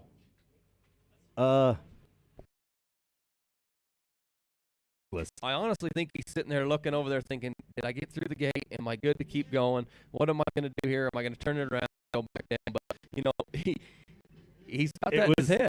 Danny sled as it was going over there. That happened so fast.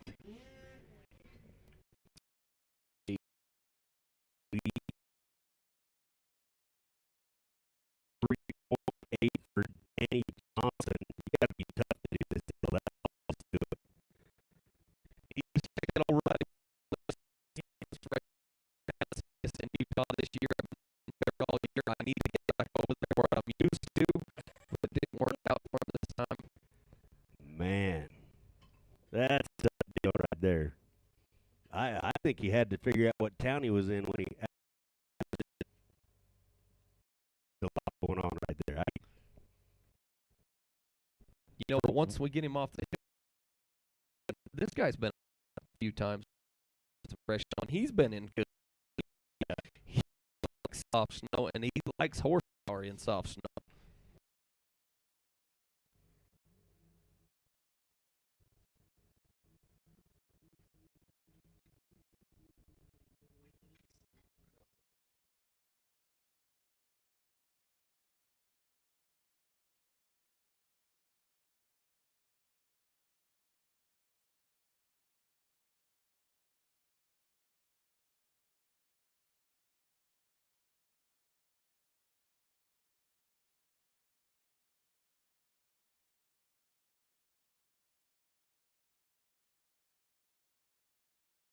All right, looks like we got Danny out the bottom, all clear.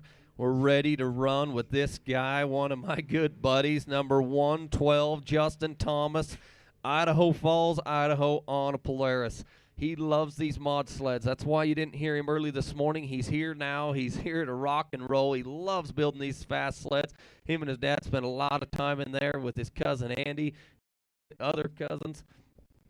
Yeah, no problemo, the new gauge change for him. Just like he said, he moseyed right on through there like for dance. They're up there screaming and yelling, giving advice. Come on, Justin Thomas, get her done.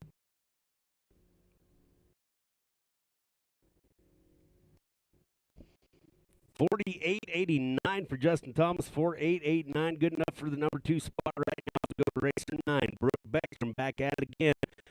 Utah riding Polaris, shaking out the cobwebs. Let's see what we got. Followed by Brock Sharp and then Stinky. That fluff is going to slow you down just a little bit. Brooke trying to get repositioned and point it straight up and squeeze the trigger. That was a lot of thinking going on there. Oh, getting nice and cozy with that tree, but you saw him kind of look at it and try to figure it out, picked his spot, got his sled turned before he gave her the onion, and it was working out there for a minute.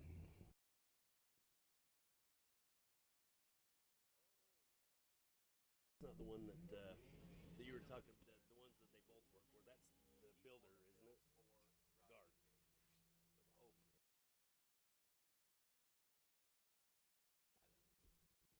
Oh. Okay. He works on Garth too, some doesn't he? Because he's always been a big thank you to him on his. Oh no, you're right. It was always on Robin Dave's. They might have. We were shitting the shit.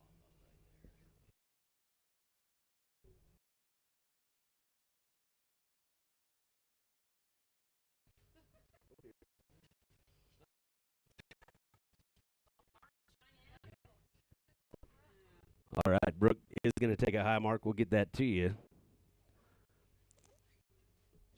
4.3 will be set high mark. 4.3, the high mark for Brooke Beck. As we go to race number 706, Brock Sharp, Moxie Washington riding Skidoo, and cousin actually was the youngest one to ever go pro. Dave Jr. was the one, and Dave set me straight on that. But Brock also one of the youngest ones, like the day. He went pro. He moved right through it all really quick, getting used to the long track, a whole different style of riding for him, but he's adapting to it good. Every time he's improving. But you talked about him liking to catch air, and I don't know if you ever remember seeing it, but when he was still semi-pro, I think it was at Jackson. He got his butt chewed for it, too, but he did like a knack-knack or something over the big jump at Jackson, and his dad's like that. Well, I can't repeat what his dad said. He goes, he better frickin' go fast. And some other words, so.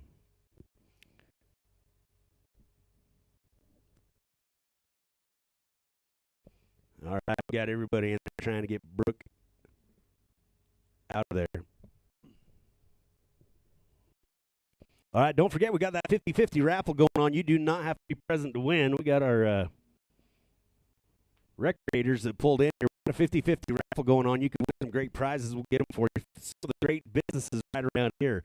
We've given away some gift certificates to Rocky Mountain Seafood, which is one of the most favoritist restaurants around. We got some other gift certificates that will be given away. I already gave away some great prizes today, but get in on that 50-50 raffle. I think you get the cash half, too, and your name goes back in even if you win some good prizes. But it was up to $1,900 not long ago, which means your half of that would be about $1,900, and $1,000 of that, up to $1,000 of that from on the 50-50 is going to go and help Access Wyoming, help keep the trails that you're here riding open.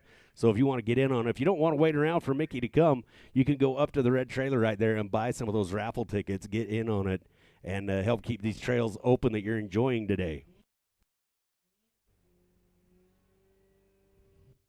All right, Brock Sharp off and running up the hill. I was correct, even though it was I was saying what I was seeing instead of what I was meaning. All right. No problem for Brock. He's liking that longer track now. Oh, yeah. You know, Brock, he had to fight through these hard trenches and stuff with that short track the last few years. But, you know, he sits there and calculates it, and he thinks, man, if they beat me in a couple races here early in the season, I'm going to fire back, and I'm going to show them, and I'm going to take the points championship. I'm going to rip it out of their hands, and I'm going to look at them in the face and say, look, I'm your winner. And he did it time and time again on that short track Articat. You know, he would, like we was talking, he's a high flyer. He could throw that thing 120 feet to flat and keep moving and never have any issues, and there it is. 50-37 for Brock Sharp, 5:037, getting it done. And we're going to go now to race number 230. Bronc riding Blaine Matthews, Pinedale, Wyoming, riding Skidoo. Going to see some cool stuff. Looking at the new track, think about it. He's just going to point and flattening out the hill, literally, as he goes up there, backing the skis. Suspension. That's holding on to that as Blaine hooked it around and heads for the finish line. 45-60, your new leader right there. 4-5-6-0 for Spanky. Going to go now to Etna, Wyoming. Racer number 6, Ben Marquis, Etna, Wyoming. Yeah, there we go. I'll just tell you, Etna is where he's from. Wyoming on a Polaris. And he is going to be followed by Daniel Hellickson and Toby Shepard. All right. Pro Masters Mod, listen up. Dirk needs you over here at the red trailer. Pro Master Mod, come over, meet with Dirk. He needs to talk to you at the red trailer. Ben hanging in there, almost bringing that sled over on top of him, but he found the traction. He is off and running. That was cool. Might not be the fastest, but it'll definitely be the most stylish. Imagine that. Shermanator, first one here. Always first to be here. Then there's Dolan rolling in second.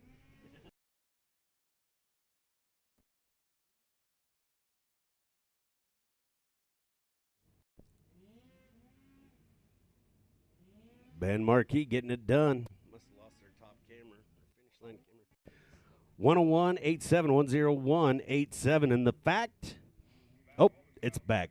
All right, it's back. I was just about to say, I don't know, somebody might have took that camera out because you guys are getting some pretty close looks at the bottom of these sleds. Daniel Hellickson off and running, racer number 547. Daniel Hellickson, Rock Springs, Wyoming, riding Articat. Going to be followed by Toby Shepard and Aaron Buchelman. All right, one more time, you Pro Masters. Pro Master Mod, meet over here at the red trailer. Pro Masters Mod, meet at the red trailer. Dirk's got to talk to you. Uh-oh, we got a sled coming through the trees and out the bottom.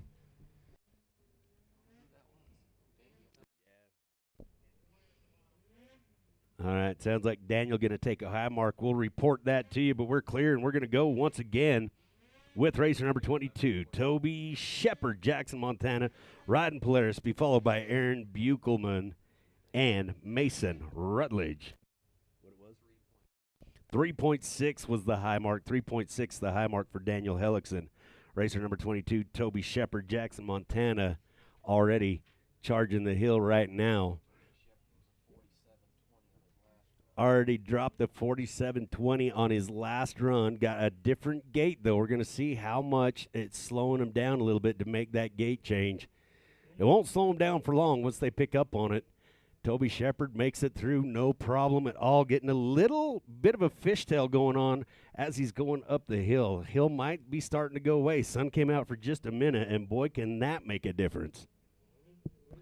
You bet. You know, Toby's coming over biting the hood, but he's got it running. The tail light's still on. He's still moving. He had a heck of a time going there. You know, when we talked about the fishtail there, that's horsepower right there. He gets her up there, gets into some of that ice, gets spinning sideways, but Toby come off the sled. He's still going to put a heck of a time on the board. 49.91. Toby Shepard biting the bumper, getting back on. 49.91. Toby Shepard. Well done, and here we go once again. Racer number 13X, Aaron Buchelman, Caldwell, Idaho, riding Polaris.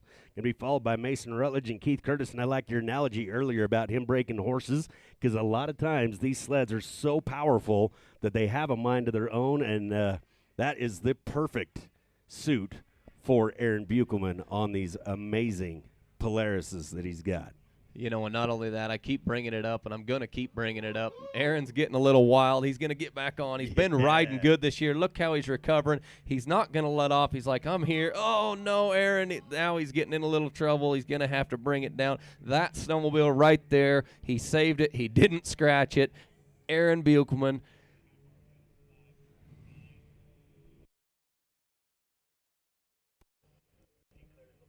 Wow. 5.9 had his own little rodeo going on up there. He did. Don't worry, he'll break that one to rope here shortly, and you can buy it. It will be for sale. It's going to cost you, but it'll be a good pony. Getting ready to go now with racer number 522. Once again, Mason Rutledge pulling it all together today. He is hot. Rigby, Idaho, riding Skidoo. Going to be followed by Keith Curtis and Big Ben. Oh, Mason's laying it to the bar. You know, like I've told you all day today, this kid right here is going to be one to reckon with. He's going to be a winner. Mason Rutledge, he's new to this hill climb sport. He's been here a couple years now, but he's, you know, he didn't even go into semi-pro. He jumped right into the pros. He come from snowcross. He knows what to do. He knows how to mountain ride. He says, you know what, that looks pretty fun. I like the competition. He's one of the nicest guys I've ever met. You can sit in there and talk to him, and he loves to talk. Mason Rutledge, he will be a winner.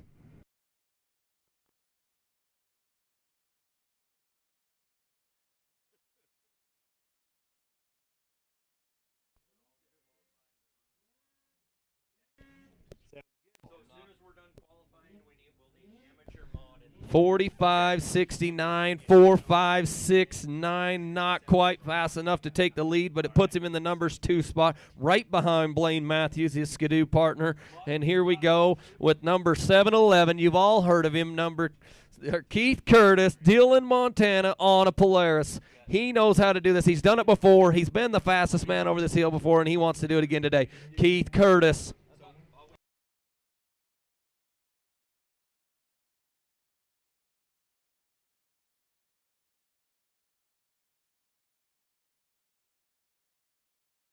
All right, sounds like the 50-50 raffle is up to $2,300. Keith Curtis, $43.99. $43.99. Keith Curtis, he does it again.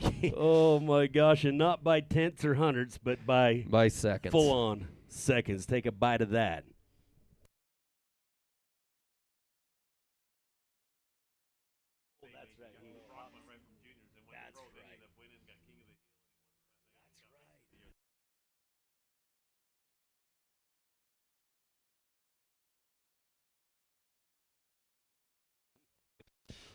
On the hill right now, racer number 72, Big Ben Slensig, Rock Springs, Wyoming.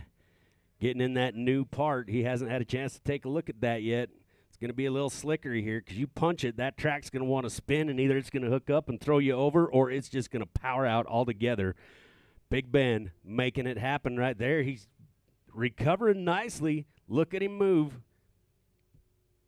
Getting ready to hang that leg into that corner right there, setting up for it.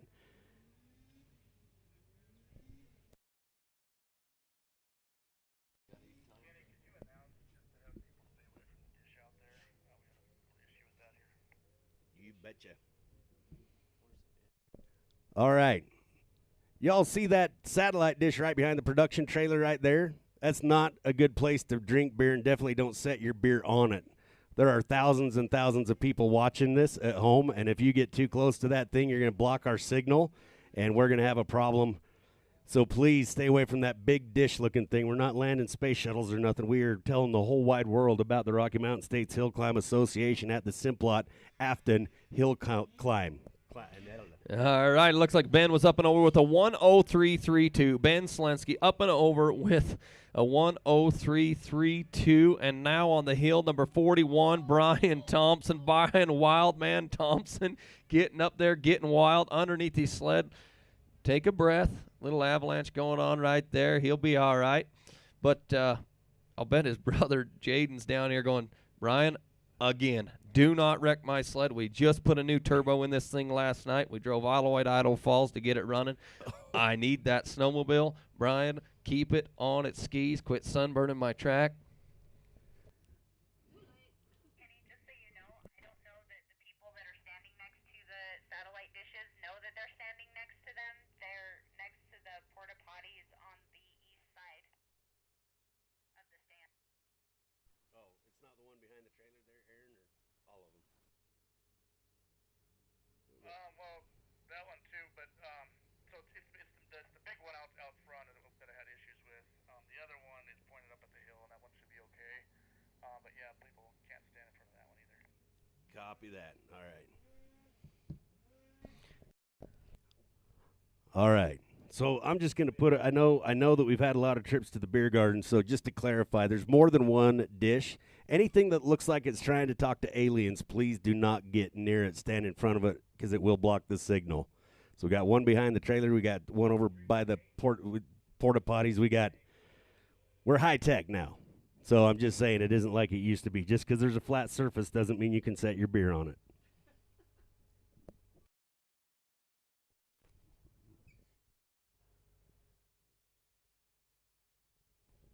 All right, Kenny, this is kind of the first time we've been able to see the snow depth right there. I know Cole Thomas isn't very tall, but the snow looks deep right there by him. It's up to his back, a little above the 401 there.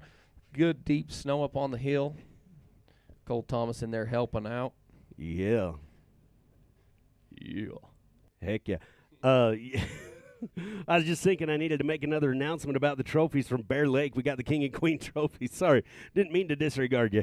But so Maggie already came and got about 60 pounds worth of trophies for Keith, but I still need Luke Rainey. We got 2 year trophies, and Sammy McCackney. We got 1 of yours, and Tanner Thomas. We got 1 of yours. So if part of the crew's hanging out, twiddling your fingers, come on over and grab these.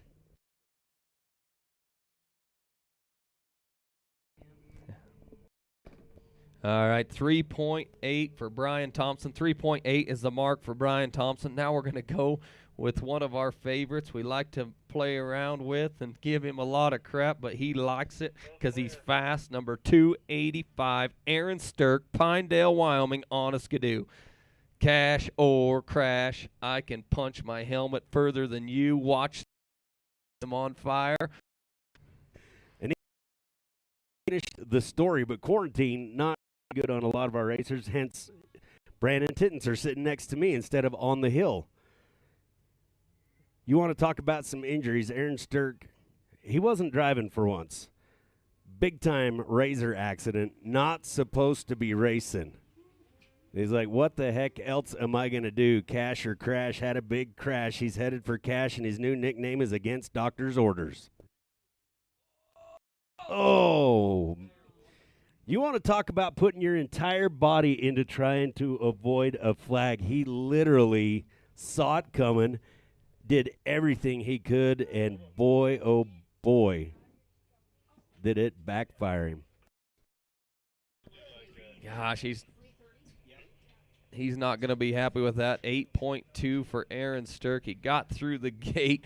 Well, the sled got through the gate. 8.2 for Aaron. Let's see if he punches his helmet. No, he's not going to do it here. Yeah. Oh. Wait till we're backcountry riding to where he can ride his sled with his helmet off. I don't know if he's accustomed to being on TV, but we're about to find out.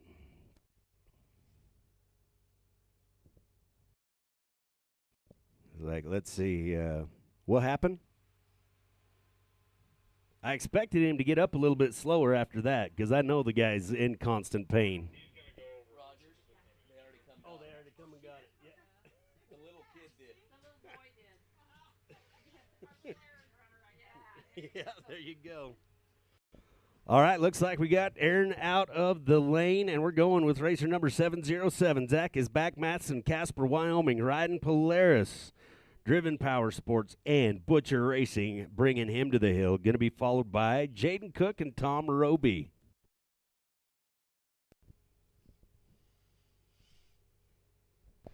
You know, looking at this running order, we're halfway through the class. There's 24 riders in this 900 modified class. 12 will qualify, and we don't even have enough times on the board. We don't have 12 times. Uh-oh. I don't want to talk about it. Nope. All right, here we go. Zach is back. Masson charging the hill. Yeah. Okay. So Zach's up there. I talked to him earlier. He says, I don't know what's going on in my head. I'm super stiff. You know what? He's back. He's got to get loosened up. But if you know him, look at him. He's going wild. He's going to hold that sled because this is one of the strongest human beings on this course. He's getting up there by his buddies, and he's squeezing the bars. I guarantee those bars are a little bit squarer than they were when he left. And when he gets up here, watch this crowd go wild. All of his buddies, they're probably saying, no, I'm not going to move because Zach's going to look at me. I don't want to distract him. But Zach's getting up there, going to get a time. That's what he's got to do to get in this class. Getting down to some of those stumps and logs and rocks. You just saw it try to get Buck Zach off there, but 57-42, 5-7-42 for Zach Matheson. As we go next with racer number 78, Jaden Cook, Ogden, Utah. I think his sled just barely got back down. It's right side up again, just in time for Jaden to get up there. And there it is, full blast. That's all this kid knows. Has no clue how to let off. They're tippy-toeing along the bank there. Oh, there's traction. That's fast. Yeah, he looked good through there. You know, Jaden, we need to get him a good run on here. He's had kind of a rough day, a couple unloads, but Jaden, he can do it. He's looking good through here. You know, he's had kind of actually a smoother run than most of the racers, but right here it gets a little bit rough up through that bomb hole, and then he'll take this corner here. It's a sharp one, and he'll bring it towards the Frank Mace finish line. This is a heck of a run. This is what we've been looking for from Jaden Cook all day long. Yeah, 49-66. Good job, Jaden. 4966. Let's go back to the man. Racer number 179. The Bounty Hunter, Tom Roby, Star Valley Ranch. Ratting him out. Riding Skidoo. You know, I want you guys, if you're watching this, to watch his riding style. He's old school. This guy right here will stay in the middle. It took him a long time to learn how to take a leg off the snowmobile because back in the day, they never did. They always rode in the center. They put their knee on the seat, and they rode up the hill. Lots of them, you see them shepherd. He used to ride with the knee on the seat. They all did. Rick Ward, Tom Roby, he's right in there with those guys. He rides the center of this snowmobile, and he stays centered most of the time. He does get off, but not much. You'll never really see him throw a leg, but when you do, trust me, everybody's going to let him know about it and say, told you were young, Tom. Oh, yeah. Big fan right here. Tom Roby, 49.98. 49.98 for the Bounty Hunter. As we go now to racer number 999, the Survivor, Eben Abshire, Palisade, Colorado. Riding Arctic Cat, going to be followed by Mentalberry and Greg Dana. Oh, no, he's not going to be happy. He's looking down, probably had a mechanical, must have hit one of those yard gnomes and something came apart. We've seen it time and time again today. Oh, yeah. Just heard it from the hill help. That was a break. He's opening the side panel going, are you okay, kitty, kitty? Surveying the situation.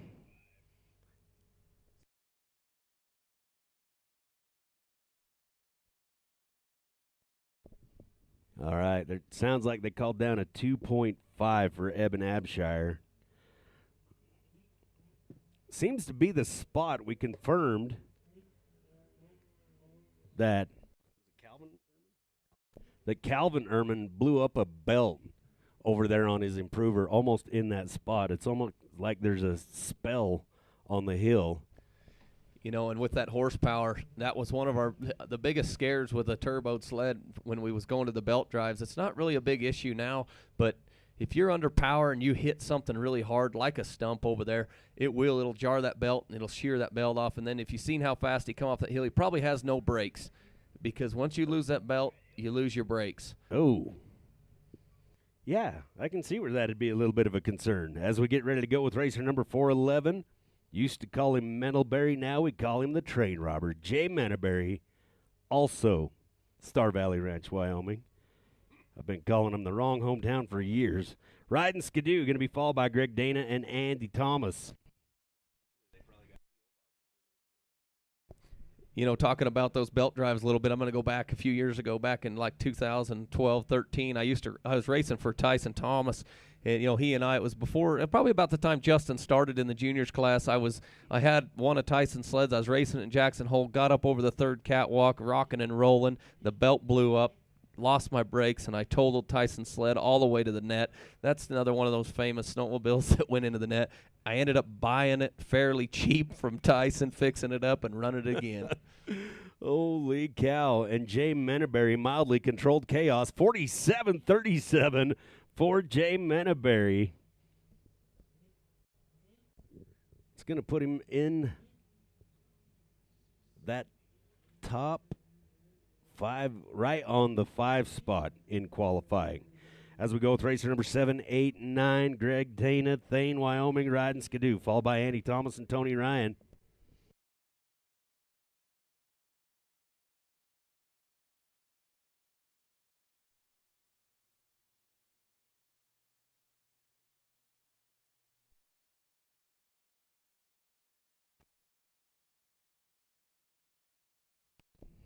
All right, Greg looking good. Manhandling that Skidoo.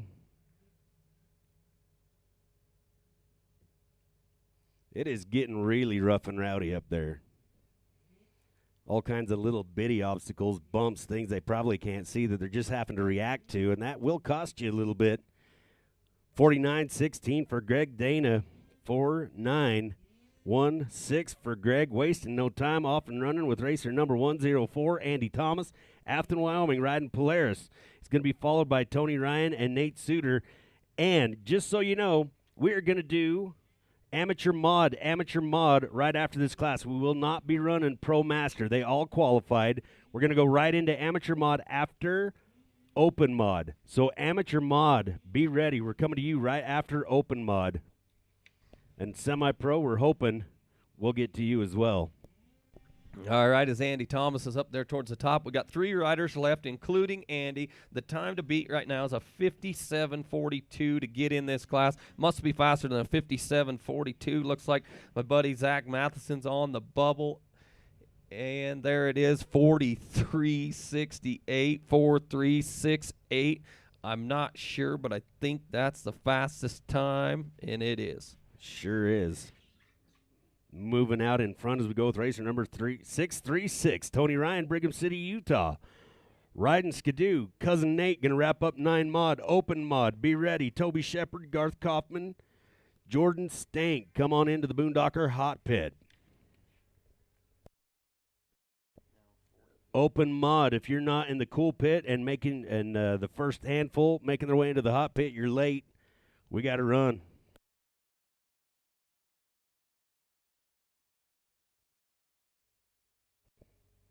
And once again, I just want to make sure I'm under. Oh, Tony's still going. Had a bobble, but he's sticking to it. Might have just found a new line that people are going to start taking. Getting set up for that next turn. There we go. Here he comes. Making up for it. 51-55. 51-55. That's a good time, but I'll tell you, they're stacked in there so tight. That's probably not going to be good Just enough. barely off. It looks like the time to beat's a 50-37. Brock Sharp's on the bubble right now with one rider to go. Nate Suter, hometown boy, your cousin. That's right. Not really, but we play cousins on TV. His dad married my cousin, so that's kind of how that works. That's where that comes from. 'Cause he You used know, to- I live in Afton, Wyoming, and everybody married my cousin. Even I married my cousin. I heard the gene pool's getting a little shallow up here. So do I. All of them. Me and Brandon are probably related.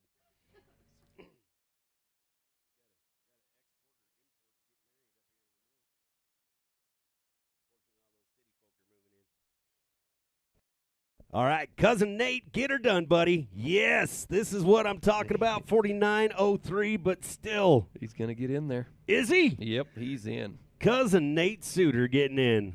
Sorry to play favorites. He's not really my cousin, but I just am excited. As we don't even take a breath before we go into open modified racer number 22, Toby Shepard, Jackson, Montana, riding Polaris, followed by Garth Kaufman and Jordan Stank. Is Delmar here? Did he even come to the hill in his own hometown? If I know Delmar very well, he's probably still working. Well, that's a good point. But he's probably listening to us, at least. I don't know if he knows how to work the internet, actually. That's true. When they went to a fuel-injected sled, I bet Delmar looked at it and like, oh, my hair's going to go gray or fall out, one or the other. Oh, could be ice fishing. All right, there's your 9 mod qualifiers. Andy Thomas, Keith Curtis, Blaine Matthews, Mason Rutledge, Kyle Tapio, Jay Menneberry, Justin Thomas, Nate Suter, Greg Dana, Jaden Cook, Toby Shepard, and Tom Roby. And Toby Shepard going to set the bar with a 45.38 for open mod. Well, ain't no stopping him now. 4.5.38 for Toby Shepard. Up next, racer number 48, 100% I don't know if I can say this on the internet, but I'm going to do it anyway. He's a badass. Garth Kaufman, Alta, Wyoming, riding Articat. He'll be followed by Jordan Stank and Mason Rutledge.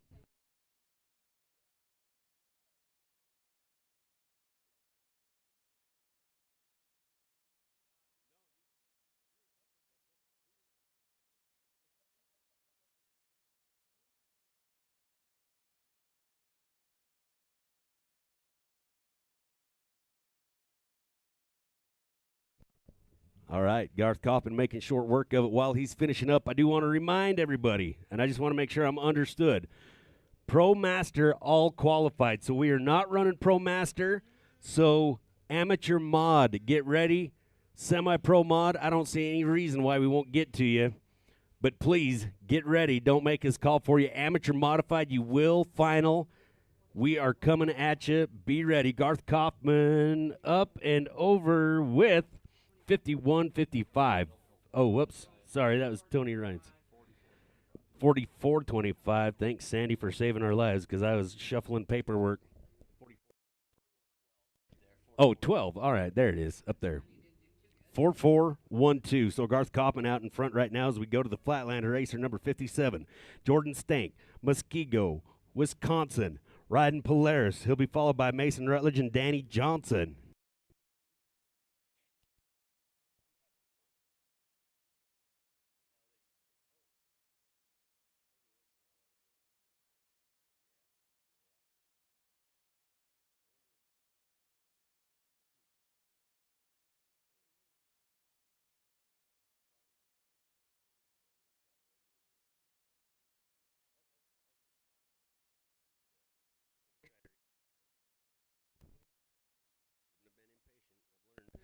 55-32 for Jordan Stank. 55-32. Up next, racer number 522. Once again, Mason Rutledge. Rigby, Idaho, riding Skidoo, followed by Danny Johnson and Eben Abshire. He looks like a whole new racer this year, Mason does. He's always done well, but, man, he is a shining star right now. Well, he put a fast run on last time. He was a 45-69, and he was one of the ones breaking the fresh snow. Let's see if the track's gotten a little faster. If Mason can get up there smoking fast, let's see what he can do. Mason, the snowcross kid, coming here to show us how to hill climb.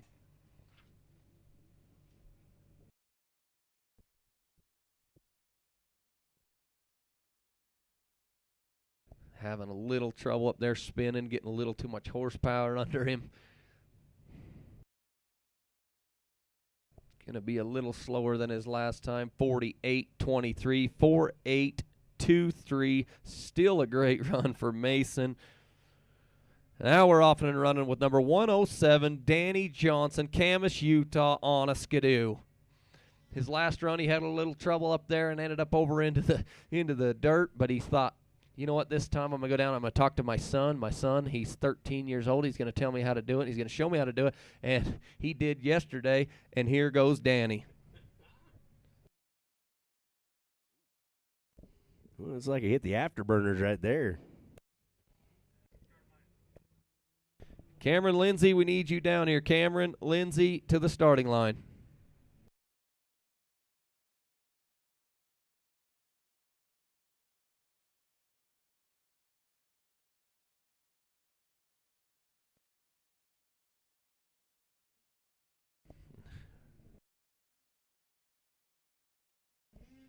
All right, Danny with 50.93, 50.93 for Danny Johnson. That's right. You listening to Jet and Jarrett. Both your kids.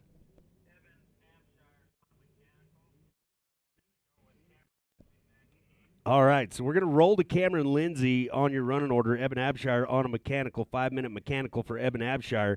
Racer number 185, Cameron Lindsay, the birthday boy, turned 24 years old today. Wellsville, Utah. He was doing really good there for a while. Hit a little bit of a bobble, but I'll tell you what, he's got his mind right. He's focused. He's going to get it done.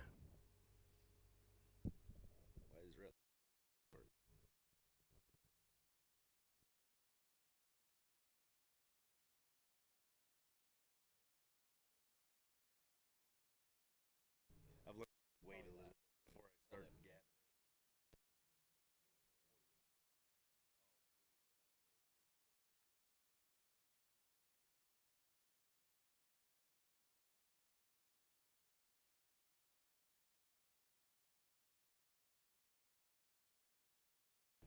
All right, we're waiting on Cameron to get to the line right now. Here he comes. He's coming in the pit. He didn't realize it was his time. He wasn't ready. You guys need to be in the hot pits. Get him ready. Let's go.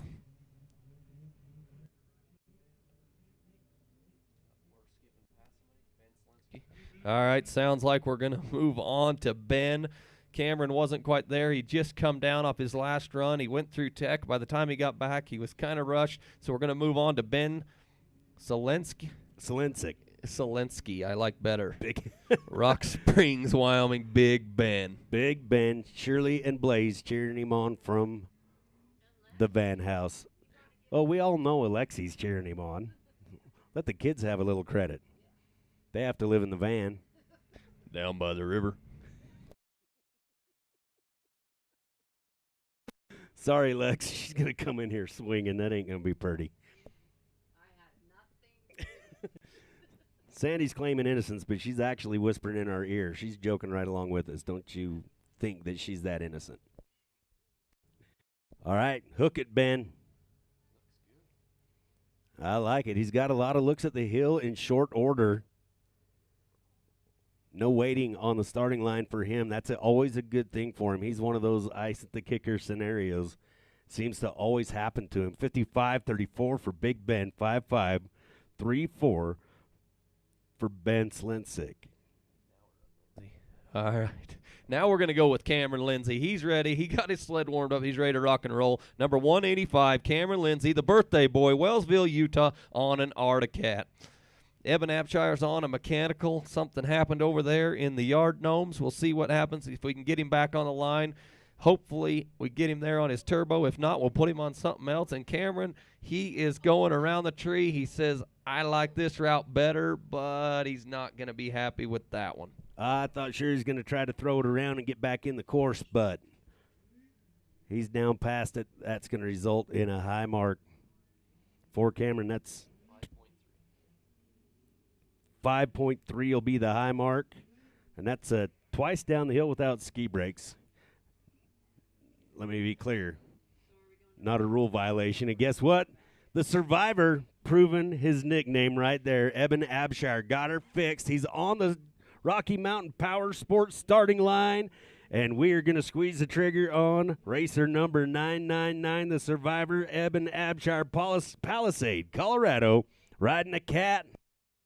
Like I said, if you want to have fun on Snapchat and you want to see some funny stuff, friend him up, Eben Abshire. Matter of fact, I ought to get out his Snapchat code so everybody can have it. This guy is hilarious. And he's an athlete. He's the full package.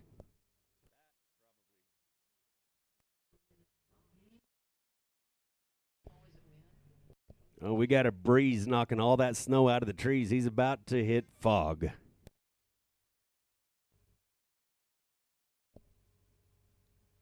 He don't mind.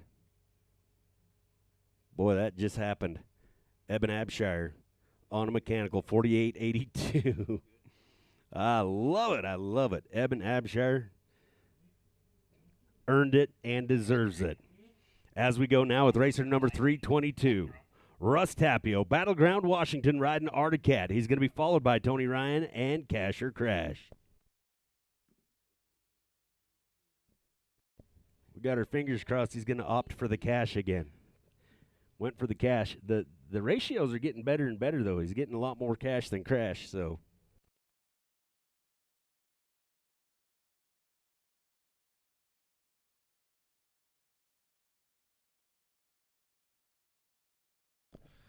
Well, I'll brag on him again while he's down here on the starting line. There he goes.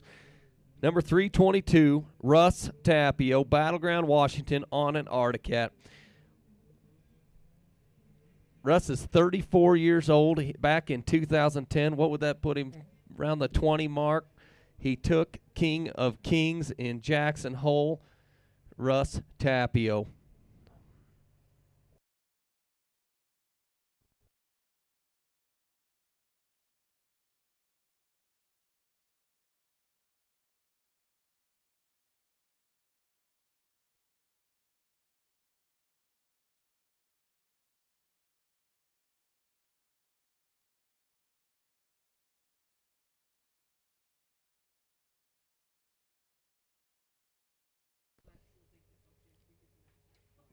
All right, Russ Tapio sliding in there, coming up and over with 50, 24, 50, 24 for Russ Tapio as we go to racer number 636. Tony Ryan, Brigham City, Utah. Riding Skidoo. He's going to be followed by Aaron Stirk and Jay Manaberry. That all-star lineup again. Great racers coming down the pike.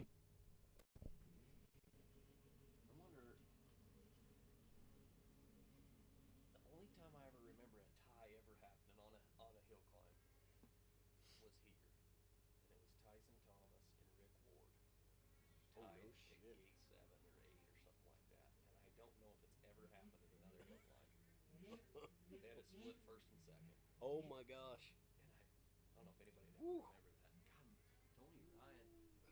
Oh, Tony knows what he's got to do. This kid, he was in here earlier. We talked to him about his rodeo. He says, yep, I had a little bit of a rodeo, but now he's on the gas and he's wanting to win. Tony Ryan is laying it down. That was pretty cool from you guys down here watching.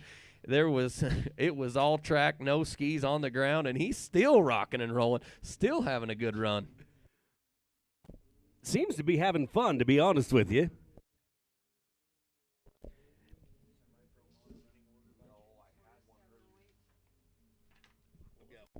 $47.08, Tony Ryan, 47.08.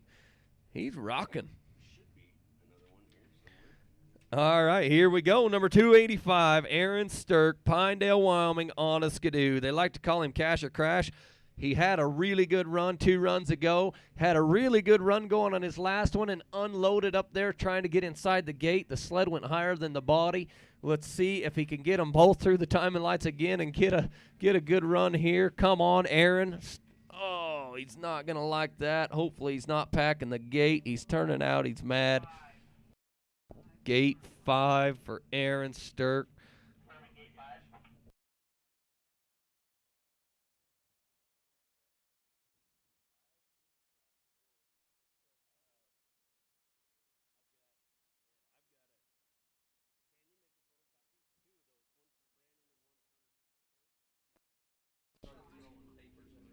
All right, don't forget amateurs. You ought to be thinking about making your way to the pits. We are not quite halfway through the open mod, and they are moving. So amateur mods, start getting ready. Start making your way to the pit as we go right now with racer number 411, Jay Manaberry, the train robber.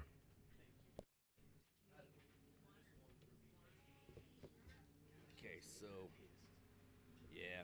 So Sturk was 5? And I missed Tony Ryan's. 47. Wow. He was flying. And he hit that gate and it, boom, and it didn't go down.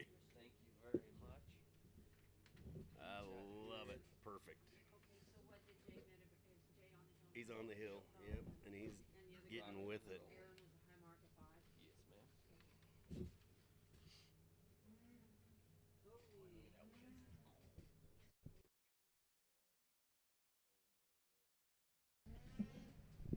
All right, here we go. Jay Manaberry, 47-42. Oh, this is going to be a tough one. 47-42, 47-42 for Jay Manaberry as we go with racer number 7, 8, and 9. Greg Dana, Thane, Wyoming, riding Skidoo, followed by Ben Marquis and Spanky.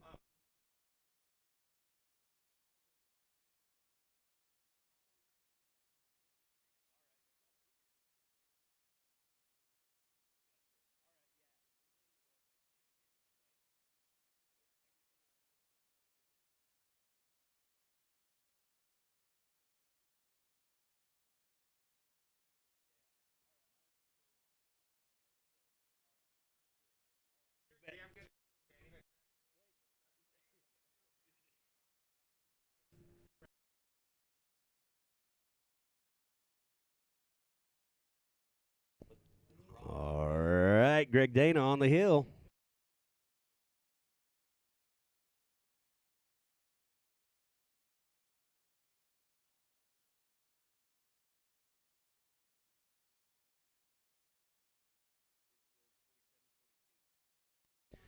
Greg Dana rodeoing over the top with 101.71, 101.71. It was skis up, skis down, tail up. Racer number 6, Ben Marquis at Wyoming. Some of the most entertaining riding we've seen, and I don't mean that in a deprecating way whatsoever. He has got the try. He's doing good. Battling the elements. Ben Marquis looking good on the hill today, riding Polaris. He'll be followed by Spanky and Brian Thompson.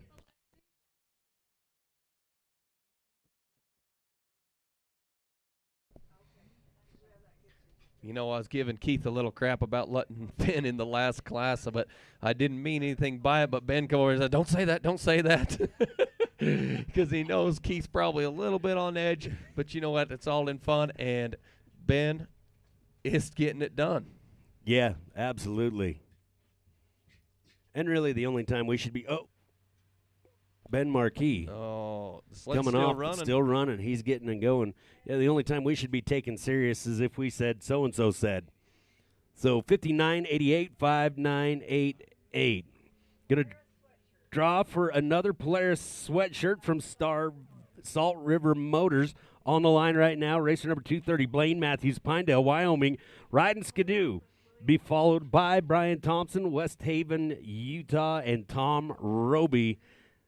Amateur mods, be ready, amateur mods, and I don't see any reason why we won't get to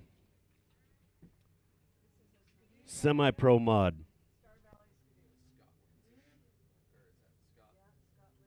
Might not hurt to just announce all those at the same time so we can keep with the... All right, Spanky on the hill. He's riding. He's rocking. He wants that top spot. Garth Kaufman still out in front with 44.12. He'll be happy to qualify, but getting that sweet spot to be able to go last in the qualifying order. 43.57. Blaine Matthews, your new fastest qualifier. 4.3.57 for Spanky. Up next, racer number 41, Brian Thompson, West Haven, Utah, riding Polaris. Will be followed by Tom Roby and Tanner Myers. Tell you what, you got to tip your hat to Rusty Johnson and this Skidoo team that he has put together. I think he's got him motivated and motivated.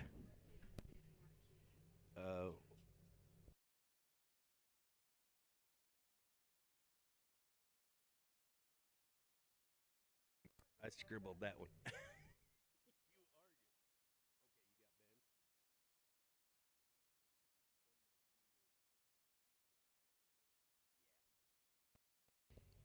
Uh-oh.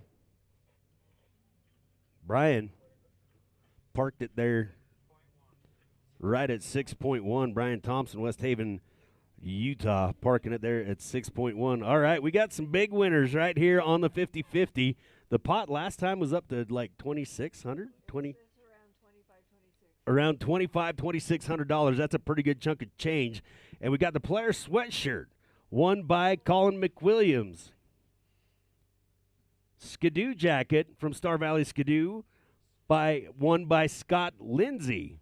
And the Stella's 467 Doughbox $25 gift certificate, Lori Buck. And the Heggs $50 gift certificate. I love Heggs. Grant Rogers winning that one, and the 225 barbecue $25 gift certificate. Lori Buck. Lori, you're going to eat well. That is awesome. All right. That 50-50 pot's that's big for Saturday. And it's just going to get bigger. We'll draw for the cash tomorrow. Tom Roby on the starting line. High mark of 6.1 for Brian Thompson. He manages to park those sleds in some spots that kind of tend to let us thank our sponsors. So, and do 50-50 raffles and things like that. I think he's just playing for the team is what he's doing that on purpose, going, I know those guys need a little bit of time to talk about the awesome sponsors, so I'm going to park it up there in a really weird spot.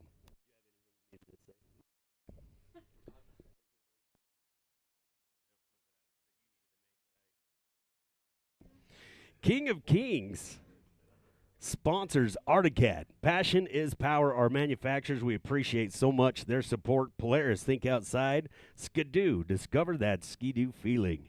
Starting Line Products, big thanks to them for so many years of support. Your adventure starts here in Pure Adrenaline Motorsports. Sponsoring the King and Queen runs, adding $500 to the winners. Unleash the beast. Pure Adrenaline Motorsports. That's Blaze. I've never seen him before. Hi, Blaze. He's like, what is going on here? Take me back to the van, Dad. I'm freaking out. Here we go, racer number 9, Tom Roby, the bounty hunter, Thane, Wyoming, on Skidoo. He's going to be followed by Tanner Myers and Max McGinnis.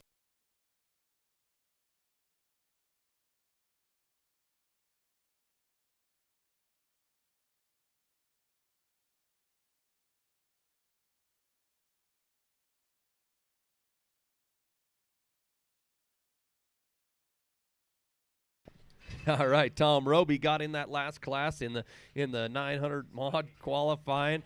He come here, he was excited, gave me the thumbs up, says yep, but he probably didn't know that I was down here talking about him. You know, Tom Roby, we talked about it before, he's got a riding style different from everybody else because he's been here since the dinosaurs. Here goes Tom Roby, up and over 4.938. Oh, and coming by the light, just about taking it out, 49.38, Tom Roby.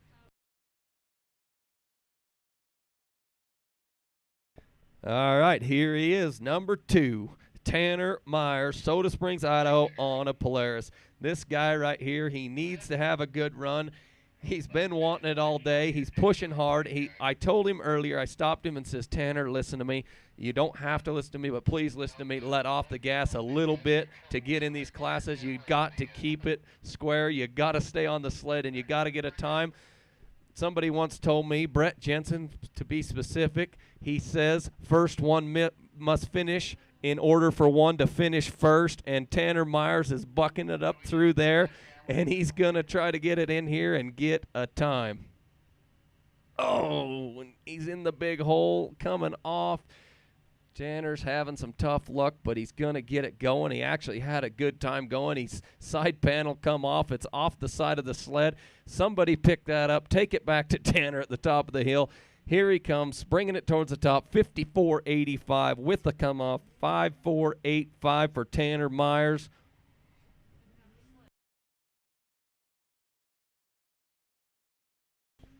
All right, here we go with number 336, Max McGinnis, Big Piney, Wyoming on a skidoo.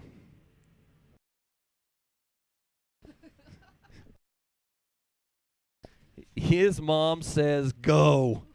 Go fast. Get it.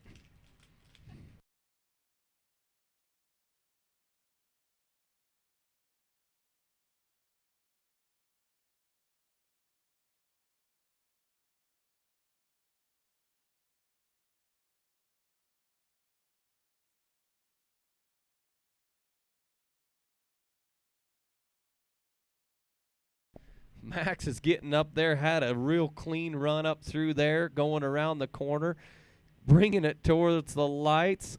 Gonna have a good time.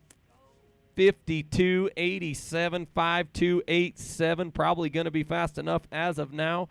52.87 for Max. All right, here we go with the hometown kid, number 95. I'm going to hold it to the bar, wheelie my way up this hill. I got in the last class. I'm getting in this class. Nate Suter, Thane, Wyoming, on a skidoo, followed by Aaron Buchman and Andy Thomas.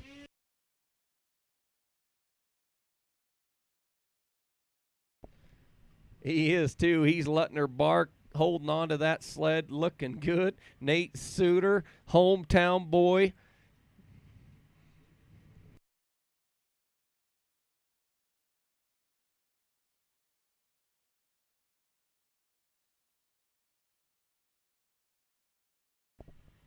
He's turning it up towards the Frank May skidoo finish line. We'll give you a time. He's coming through 47.14. Nate Suter, he is going to be in this class. 47.14. Nate Suter. All right, here we go with number 13X. Listen to this sled. Watch it. He had a mistake in the last one. He's not going to make that mistake again. Aaron Buchman, Caldwell, Idaho. The horse rider, the horse breaker, the roper, the barrel racer on a Polaris.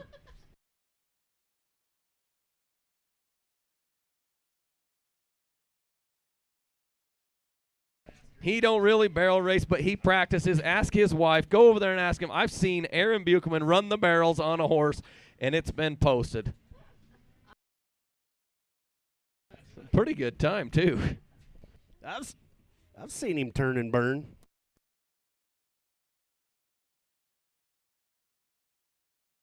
45.22. I told you Aaron was not going to make the mistake he made before.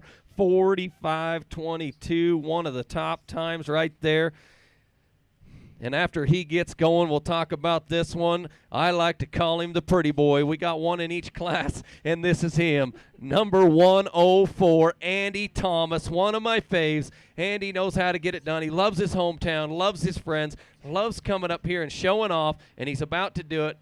This kid, I don't know how he does it, but he never seems to mess up on this hill. He's kind of like Luke, kind of like Keith. They love this hill. They love this. They love going to Jackson. They don't get nervous. They think it's fun, just like the rest of us. And here he goes, taking it to the top. We'll see if we can see a leader change. By golly.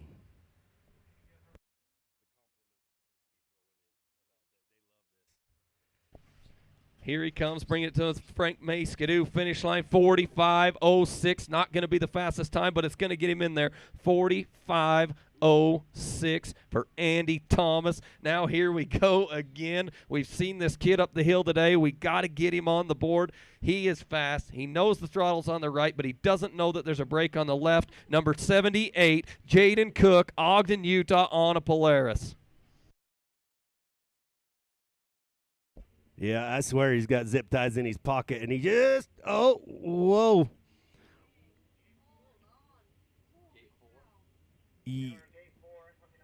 Holy cow. Well, he just proved me right, and I didn't necessarily want him to. I wanted him to prove me right on the part where he made a blazing fast time, not the part where he yard sailed it a little bit. But that it was a heck of a recovery. I'll just say that, because I thought that he was going into orbit. But he recovered, and he got it turned around. I think he's coming down the gully, I hope. That was a lot of momentum that he jumped right down that hill as we go now with racer number 707. And he's actually with Crooked Creek Racing now. Zach Matheson. Zach is back, Casper, Wyoming, riding Polaris.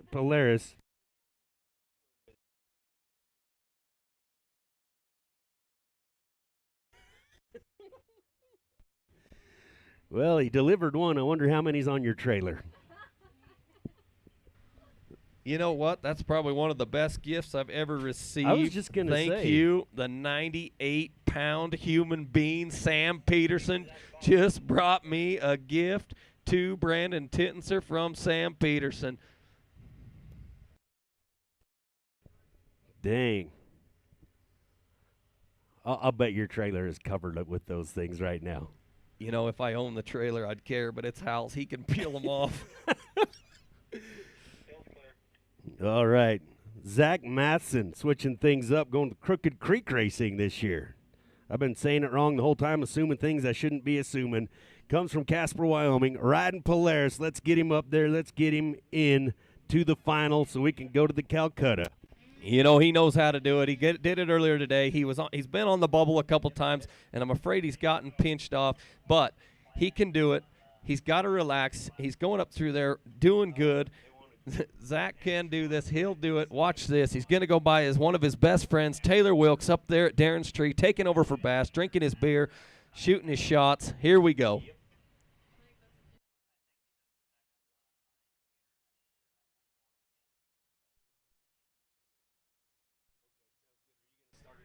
The time to beat looks like a 5:02.4 to get in this class. Come on, Zach, pinch it to the bar. There it is. That's going to get him in. Zach's going to be happy with that. 47:20, 4720 for Zach.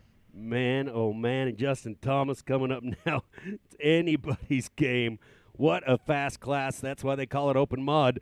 Not wasting any time. Justin Thomas already firing up the hill. Idaho Falls, Idaho Racer, X Games silver medalist, 2015 Racer of the Year, and world champion Justin Thomas on his home turf.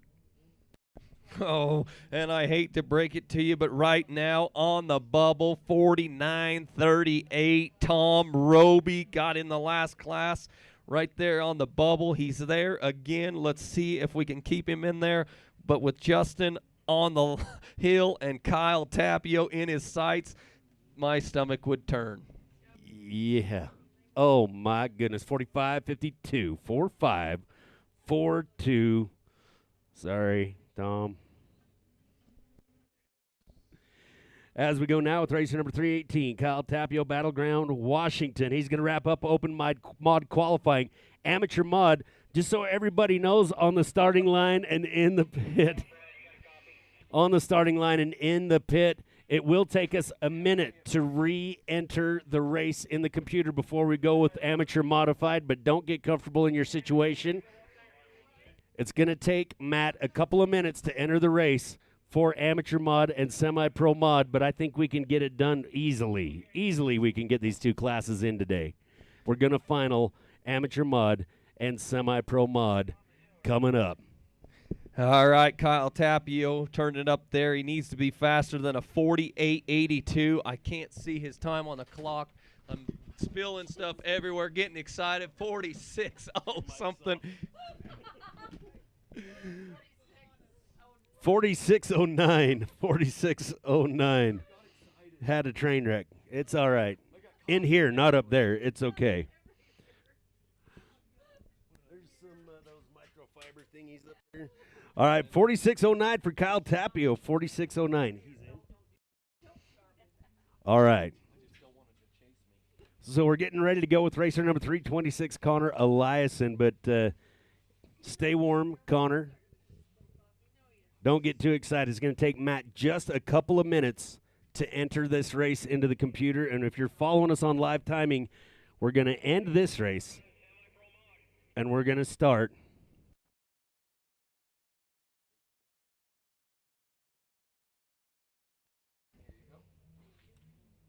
So if you're just following along on live timing or following along,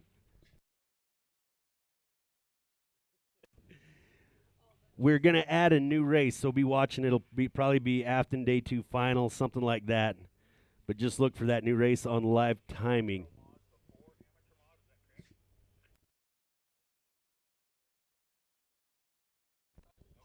So we're going to go with amateur, then semi-pro. Had a coffee casualty. This is good stuff. You think we're actors? We're horrible actors. When you hear us get excited, it's genuine. Brandon threw coffee all over the trailer. Yeah, like Kyle Tapia was there. Here it goes. Blaine Matthews, first place. Garth Kaufman, second. Andy Thomas, third. Aaron Buchman, Toby Shepard, Justin Thomas, Kyle Tapia, Tony Ryan, Nate Suter, Zach Matheson, Jay Menneberry, Mason Rutledge. Those are your qualifiers for Pro Open Mod. Good job. Way to go. Let's keep them rolling. All right, and just to remind you, the beer garden is open. We're getting things wrapped up here. They got a lot of beer to sell. They will be here tomorrow, but the beer garden is open. Get over there. Get yourself an ice-cold beverage. We've got Big Dog, Burger Barn. We've got Swift Creek Trading with that merch. Get over there. Keep them busy. We got the whole shopping center going here at the Simplot Afton Hill Climb. Connor Eliason on the hill starting us off with Amateur Modified. He's from Moroni, Utah, riding Polaris. He'll be followed by Jet Johnson and Colton Knox. Boy, these kids have been waiting all day long. They're like, yep, let's do this. And Connor puts it on its side. It's upside down. It's running. Pull the tether. Get it shut down. Keep an eye on that because that's all we got at the moment.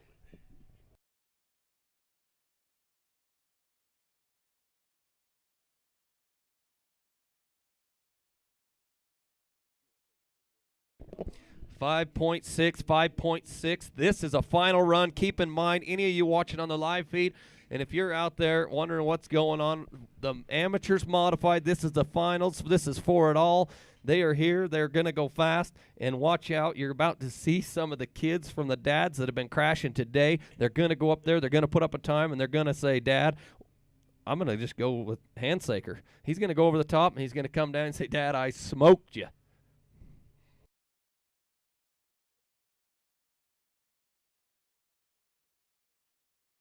Oh, well, next on the hill right here. Danny Johnson sitting over there going, oh, no, Jet's going to put a time on the board and smoke me up. 7:01, Jet Johnson, Camas, Utah, on a skidoo.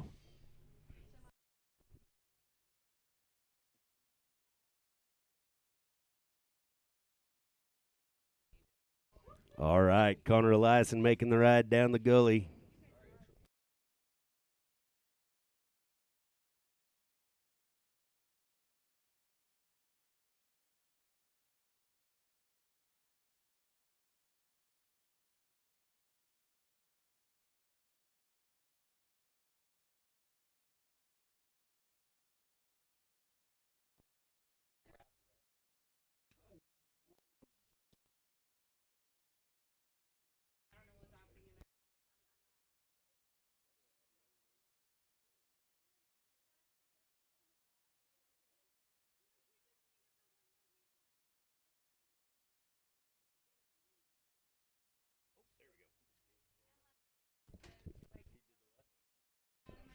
All right, giving a thumbs up to the camera. These guys are liking the live feed. They're good at social media. As we go with racer number 701, just like Brandon said, going to show his dad how it's supposed to be done. Jet Johnson, Camas, Utah, riding skidoo, followed by Colton Knox and Ryan Hillam.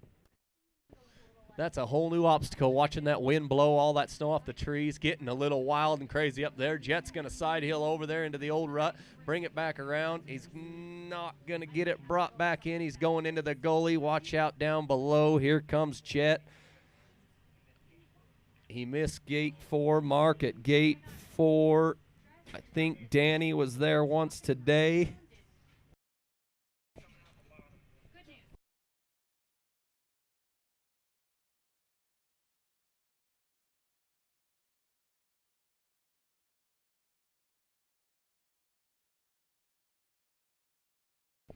All right, sounds like we're clear on the hill. We're going to go with number 117, Colton Knox, Grand Lake, Colorado, on a skidoo.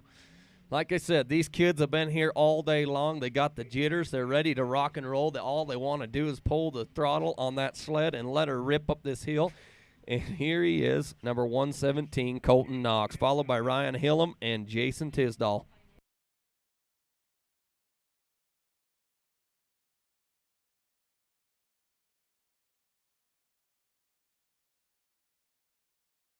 Oh, looks like we've run into some trouble. He's up under that sled trying to hold on. Colton Knox coming down the hill upside down into the gully. Save the sled. Good job. Man, oh man. And this hill has no mercy on sleds. 4.5 going to be the high mark for Colton Knox. Ryan Hillam getting ready to go. Racer number 03, Ryan Hillam, Plain City, Utah, riding Polaris. Be followed by Jason Tisdall and Garrett Tom.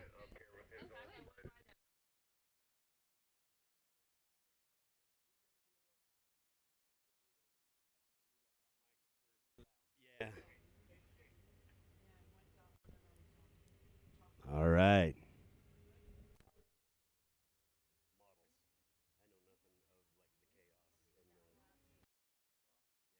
All right, sitting down here right now on the Rocky Mountain Power Sports starting line, we got number 03, Ryan Hillam, Plain City, Utah, on a Polaris. As you see right here, he's on a Chaos. Chaos was a new sled last year, has a little different rail approach, little different shock package, same engine, same chassis, just a little different approach, and they work well. If you want to get on a Chaos, get out there and watch this. He's about to show you how it works, Ryan Hillam.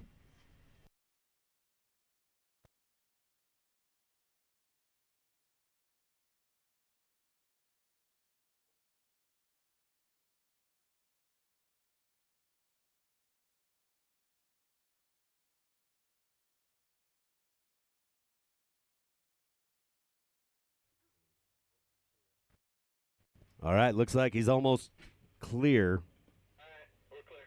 Here we go, Ryan Hillam on the Polaris Chaos.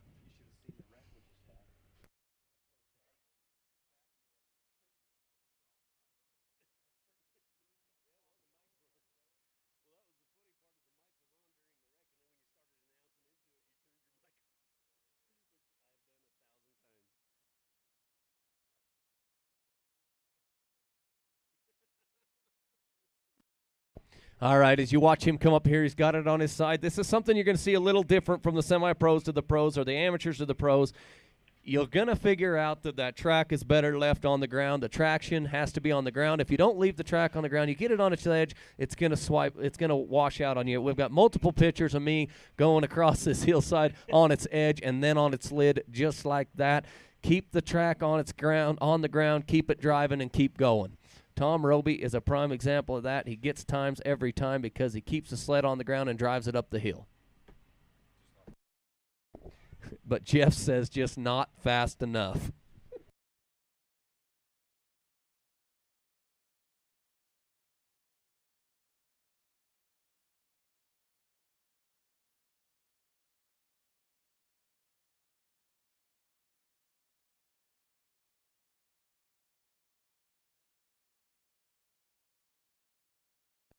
All right, Ryan Hillam up there still trying to figure out the best way to get him turned around and off the hill. Jason Tisdall on the starting line, Racer 271 out of Aurora, Colorado on a Skidoo. He'll be followed by Garrett Tom and Jaden Marshall.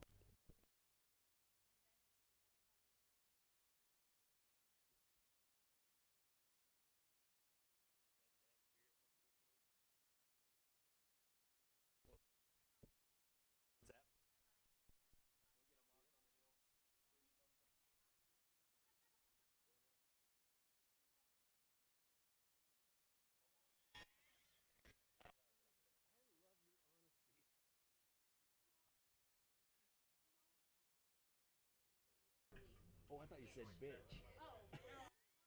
Not itch with a B in front of it? Is that what you're saying? Oh, really? The gluten, yeah. They got the claws over there. They got some white claw over there. No matter what you're drinking, they got some of it over there at the beer garden. Get over there. All the proceeds from that go to help local families. It's all a charity deal over there at the beer garden. Get over there, get some, help a neighbor.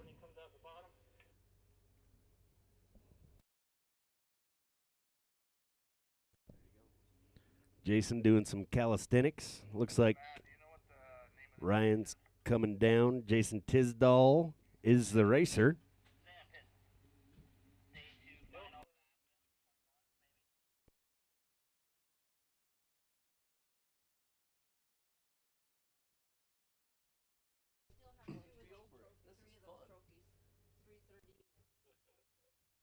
Oh.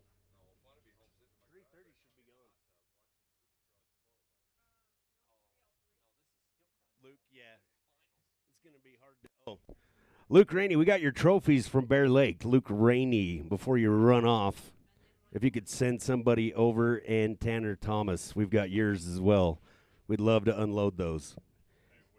Jason Tisdall running into a little trouble up there.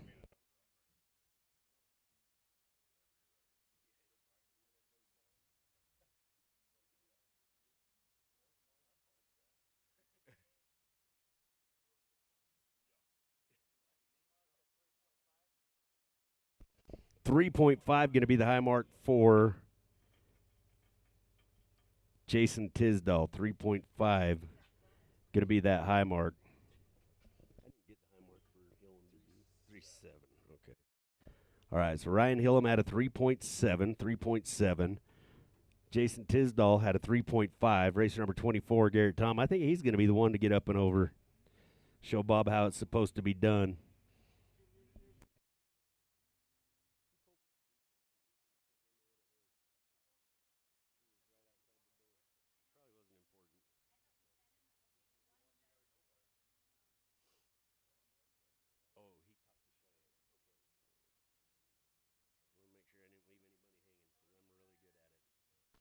Don't forget, down at Coulter's Lodge, 7 o'clock, we're going to start auctioning off our racers for the Calcutta. Come join us down there. Good times will be had by all.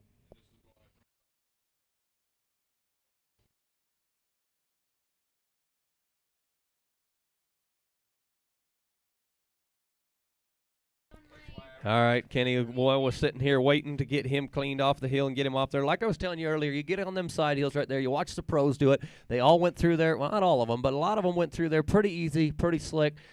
But once one racer starts stacking it up and they're taking that berm away, everybody starts throwing on the other side. That's where you start putting your eyeballs is right there. But you need to look past that, drive your sled through that spot right there. It's not that bad. Get it pointed uphill, get it rocking and rolling. You watch, one of these racers is going to do it. They're going to make it look easy, and the rest of them in the pit are going to go, why didn't I just do that? Pro tip by racer number 62, Brandon Tittenser. That was awesome. Well, it's great.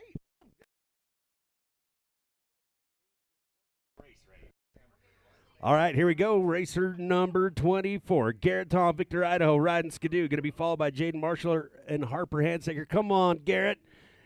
Just plow through it. Point that thing up and squeeze. Come on. You got it. That up, boy. His dad's down here. Give him a pee bucket. He needs to sit on it. Bob, Tom freaking out down here. Garrett taking the lead with a new high mark, looking to put a time on the board. Garrett did exactly what I said. Yes. He kept it flat. He drove across the side hill that wasn't that bad, and he's pointing it towards the top and headed for the lights. Garrett Tom. And showing Dad how to do it. Yeah, Bob's going to try to take credit for that. That's exactly what I told him to do. That's what Bob's saying. I told him that. No, I heard Brandon Tittenser tell him that.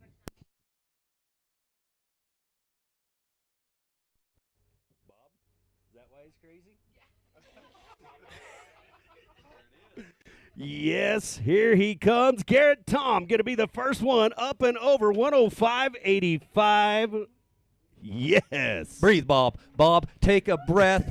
Somebody clean up that bucket right here in front of the trailer. We need it taken out of here. Bob left a bucket All right. here. Here we go. Generation 3, racer number 407, Jaden Marshall, Bloomington, Idaho, riding Polaris.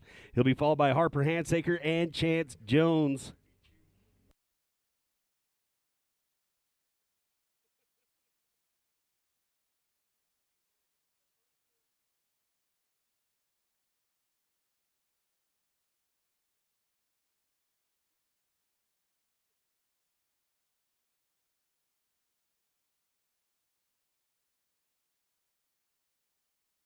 Oh, no. Oh, that's why we have chest protectors right there, folks. I got a funny feeling that Jaden got a little air squoze out of him, but he's got to stand tight. He's got to endure. He's up there at gate 8. Not sure. Oh, he'll help trying to get to him. They're just not in the angle of the camera. They are hustling, trying to get up there, trying to get to him.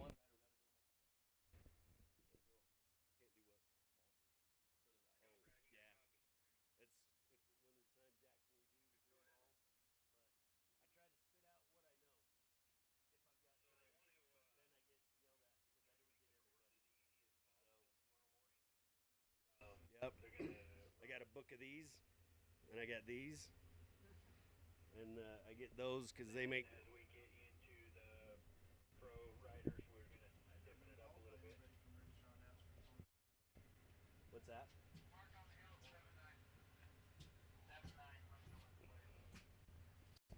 7.9. 7.9 going to be the high mark.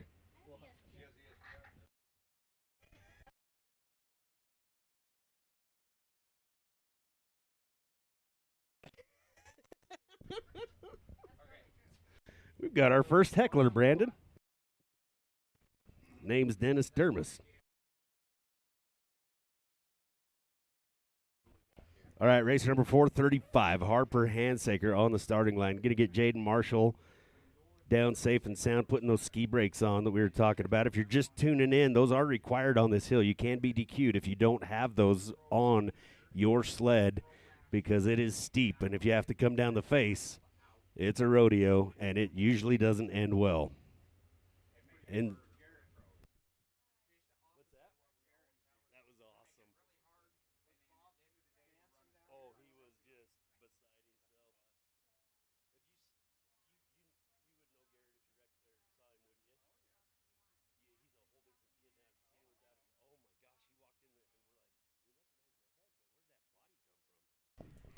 All right, looks like we got Jaden off the side of the course. If you're here watching, watch this kid right here. His dad has taught him well.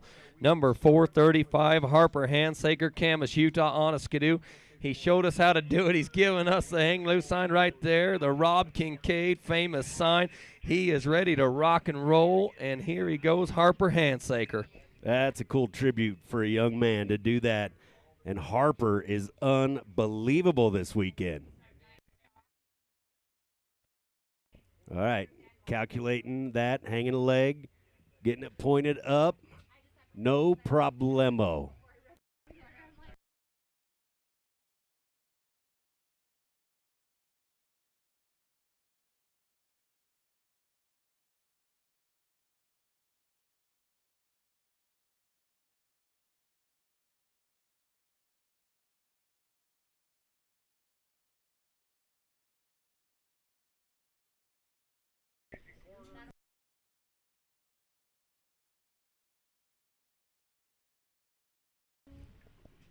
All right, Harper headed up there for the Frank May Skidoo finish line. Hall and the male finishing it off with a 57.36 new fast time. Harper Handsaker 5.736 for Harper. Another good racer here, hometown boy, racer number 347, Chance Jones out of Smoot, Wyoming, riding Skidoo. Valley stretching out a little bit, though. Smoot's almost on the border of hometown. Still in Star Valley, Chance Jones looking good, riding Skidoo is going to be followed by Caden Rainey and Colton Ehrman. Braden Dickey wrapping up the class. Semi-pro mod, be ready, flying Hawaiian 2.0, Riley Kincaid, Daxon Zollinger.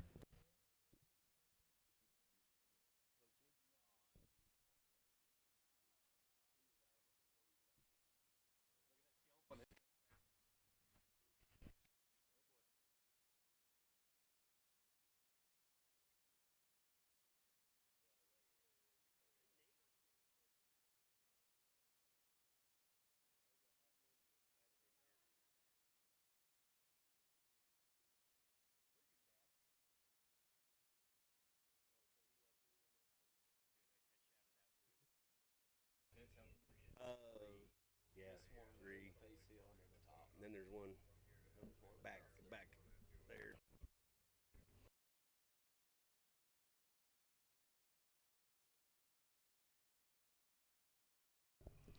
All right, we'll get Chance down out of the return lane there, and then we're going to run with my little buddy, number 203, Caden Rainey, Thane, Wyoming, on a Polaris.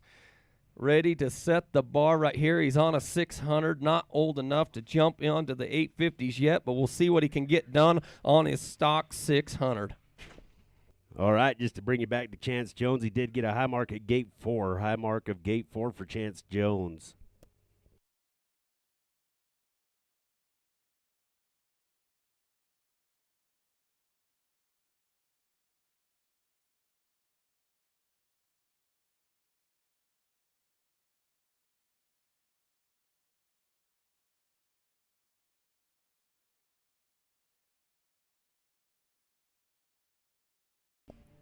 Caden getting a little wild up there, getting out in the fresh snow, but making it look good, keeping her going. Let's see what this little 600 can do with Caden Rainey on its back.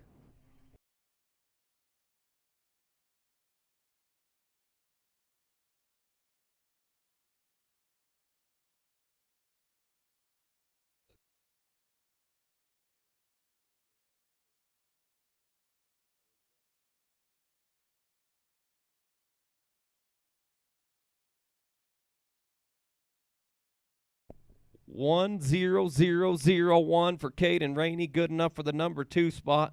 10001 for Caden Rainey. Now we're going to go with number 469C, Colton Ehrman from Salmon Arm, British Columbia, on an Articat.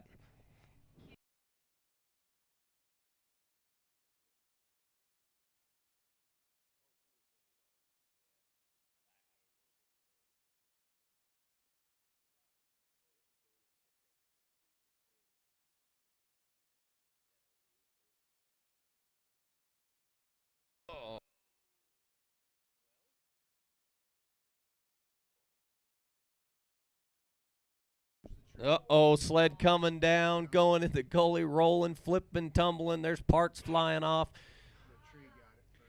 Rocky Mountain Yeti, I believe, just contributed $100 to Access Wyoming on behalf of Colton Ehrman, I guess.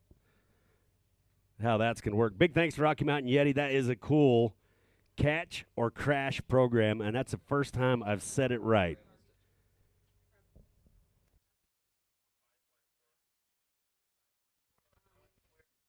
All right, Rocky Mountain Yeti throwing in a hundo on behalf of Colton Ehrman. Probably going to cost him more than $100 to fix it, but that is going to Access Wyoming as we get ready to go.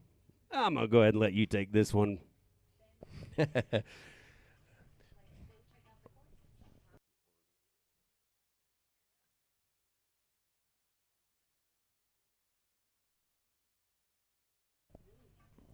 All right, with one rider left to go, looks like our leader as of now, Harper Handsaker, 57:36.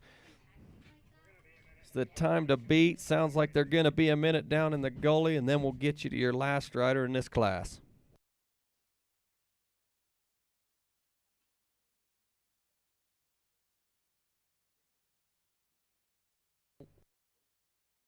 All right, we're off and running right here with the hometown boy, number 752, Braden Holden Dickey, Thane, Wyoming, on a skidoo. He'll be the last racer in this amateur mod, and then we'll move on to semi-pro mod. Get them finished. Come on, Braden. Keep her square. Keep her going. Get her to the top. It's your hometown, your time. Get her going. Oh, catching a little air up there, going sideways, but he's going to keep her on her skis. Get on her side. Let's go, Braden. Give her the onions. Uh-oh.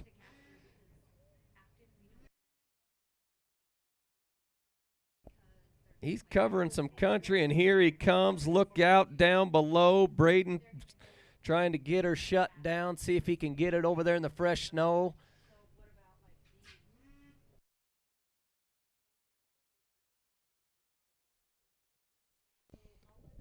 Heads up.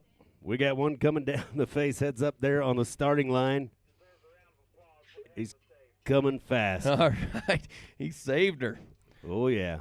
Oh, that's a good view of that. I've never got to see it from that angle before. Once again, huge shout out to RMX Sports. And you know how you can thank them?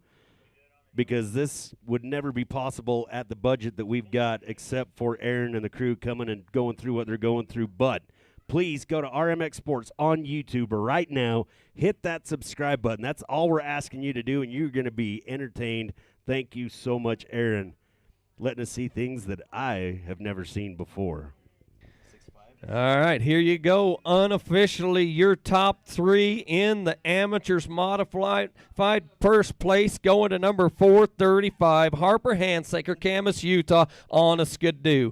Second place going to number 203, my little buddy, Caden Rainey, Thane, Wyoming, on a Polaris. And third place going to number 24, Garrett Tom, Victor, Idaho, on a Skidoo. Congratulations, boys. Way to put them over the top.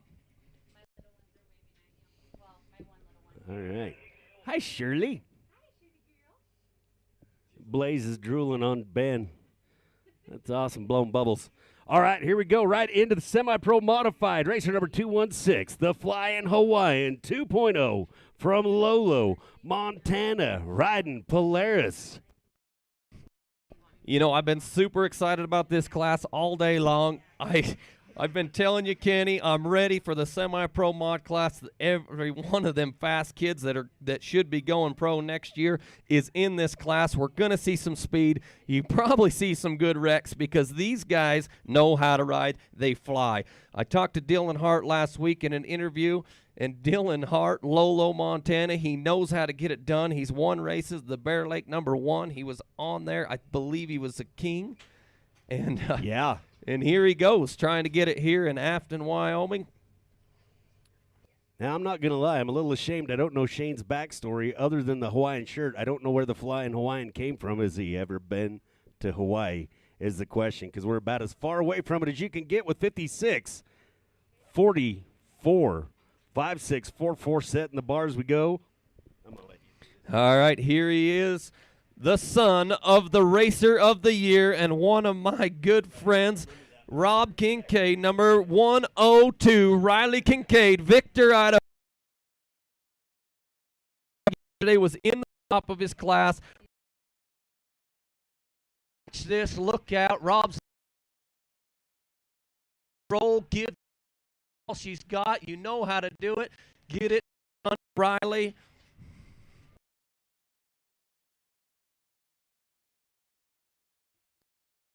That kid's standing that thing on end. You know, this kid has grown up in 1 year more than any kid I've ever seen.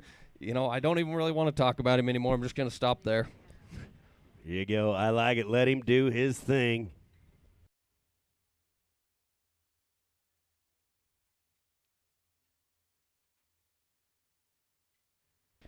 Oh, look at that. Through the lights on his side. 51-19, 5-1-1-9 for Riley, taking the lead through the lights on its side. That kid is awesome. Did you see when he popped up? The first thing he did is looked at where he is in relation to that finish line.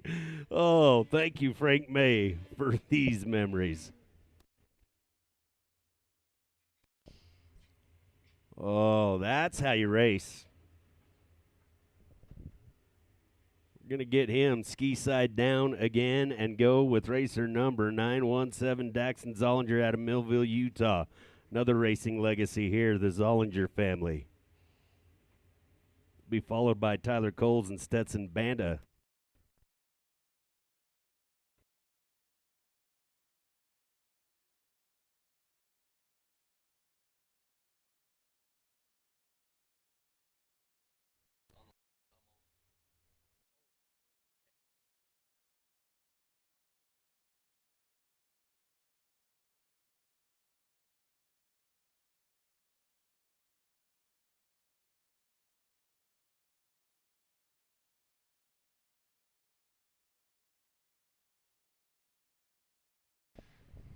You know, I just want to give a big shout out to one of my good friends here, Jason Nethercott. He just walked by.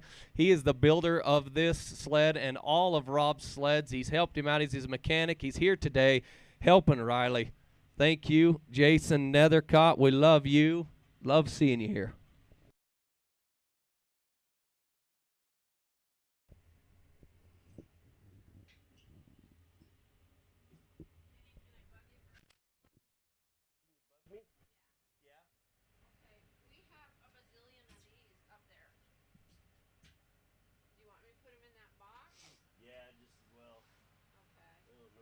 They'd put those trophies somewhere else. Well, that one guy's going to take these. You are? No, you do it. Okay. All right, Daxton Zollinger looks at the camera. He's like, hi, Mom, Grandma, Grandpa. Getting close. Getting close, getting that starting line cleared out. Semi-pro mod Daxon Zollinger out of Millville, Utah, what I used to call my hometown. Grew up with Ryan and the whole crew. Going to bring the jack stand over so he can keep it warm. Again, these mods temperamental. Oh, there's Ryan right there bringing the jack stand. Uh-oh. All right. Trying to get Riley Kincaid up and over the top as Daxon gets up on the jack stand. He's going to warm it back up. Finicky mods. You want to launch them when they're just at the right temperature. There's the scene at the top of the hill right there. Trying to get Riley Kincaid up and over. Don't know if it might be a mechanical issue. He's up. He's on. We're getting the human tow trucks in position.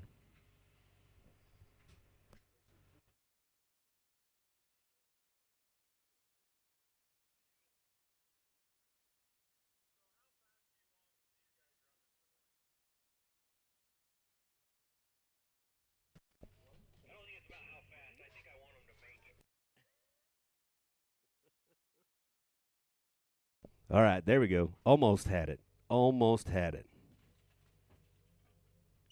He'll help on each ski, one out back there.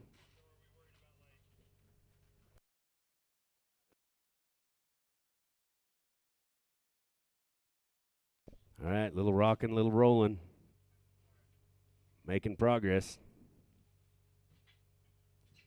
That is steep right there, folks. As you look down on the valley. Okay, there you go. And there, a little snow up the nose on the hill help. All right, looks like we are just about clear. I'm going to wait for the official call down. Looks like Riley's out of the lights, up and over as we go with racer number 917. Daxon Zollinger, Millville, Utah, got it warmed up. He is off and running, got the green light. Millville racer, one of the famous Cache Valley ones, the ones that introduced me to this sport so many years ago.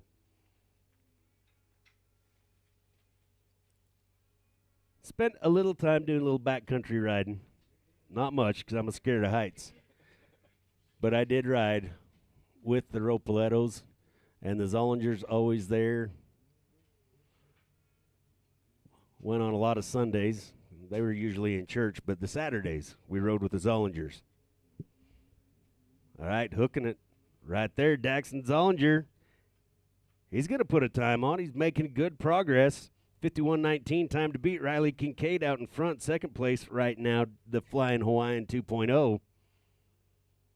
53.84, 5.3.84, going to put him in second place. Daxon Zollinger, great run by Daxon as we go with racer number 818, Tyler Coles, Blackfoot, Idaho. One of Brandon Tittenser's faves right here, rides Polaris, followed by Stetson Banna and Dylan Hart from Star Valley Ranch. Oh, yeah, Cole's right here. I'd like to talk about this kid because I like to call him the pretty boy. He's the one I told you. There's a couple pretty boys out there, Andy Thomas being one of them, and this one's the other one, Tyler Coles. This kid knows how to put on a show. He knows how to ride a snowmobile. Last year he had a little bit of struggle, but he was up in the top 5 here and there. But this year he's grown, he's faster, he's smoother, and he knows how to rock and roll. Tyler Coles is wanting to win bad, and here he is.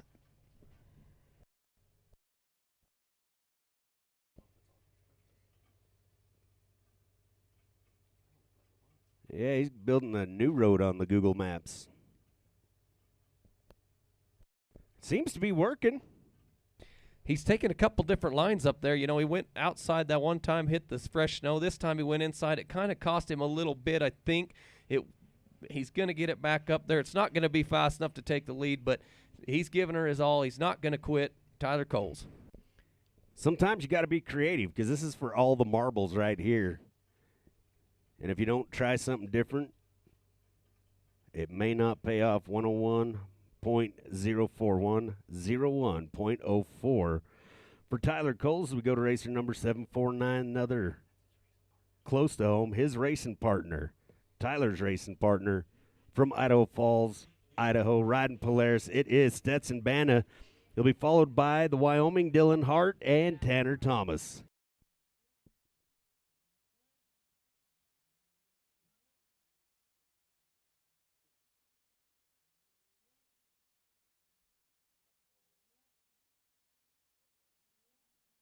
Looks like Stetson running into a little trouble right there, trying to get it going and get it face back uphill, and he does.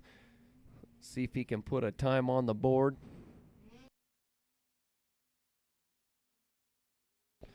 You know, it's like I've said earlier, once you make one mistake and you know you've made it and it's in your head that you've made the mistake, sometimes it's really hard to clean it back up and it's hard to get going again. And most of the time it causes more mistakes to show up.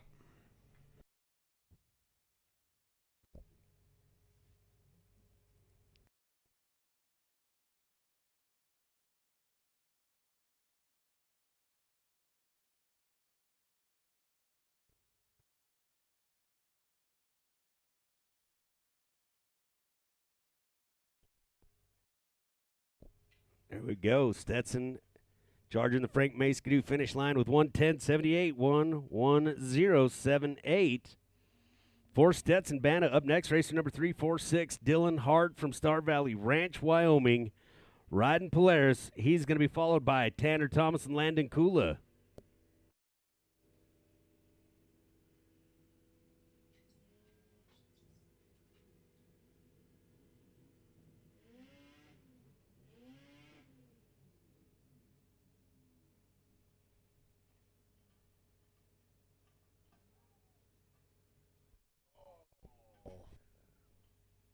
I'll tell you what I love about Afton is being able to hear the people cheer and groan and win and lose with every single racer that goes up the hill. Thank you all for coming out.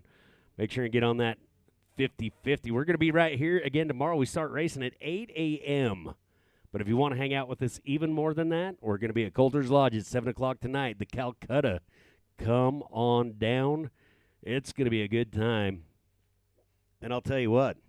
There's no clear winner at Afton. So this is the best place for a Calcutta because you might buy an underdog, get it for a good price, and that one might be the one that comes out on top. 101.42 for the Star Valley Ranch, Dylan Hart. 101.42 for Dylan Hart as we go with racer number 120, Tanner Thomas, Afton, Wyoming, riding Polaris, followed by Landon Kula and Jackson Rogers. You know, I'm going to jump on board right here with Tanner Thomas. I've been talking about his brothers all day long. You had Cole Thomas early in the morning, Andy Thomas in the afternoon in the bigger classes. Those two super fast, but watch this. This kid right here's got talent like there's nowhere else.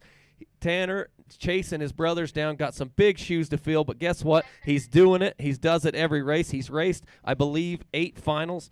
So far, this will be 9. He's taken first in 4 of the 8. This kid knows how to win. He's going to give his all hometown boy, Tanner Thomas, taking a new line right there in the fresh snow, doing it smooth, making it look good. He's bringing it up to the Frank May Skidoo finish line. Let's see if he can do it. 51.49, not fast enough to beat Riley Kincaid. Not going to get it done. Riley's still sitting in the lead. All right, well, let's go to Colt, Washington with racer number 308, Landon Kula, rolling with the Tapios, riding Articat. He'll be followed by Jackson Rogers and Dan Musso.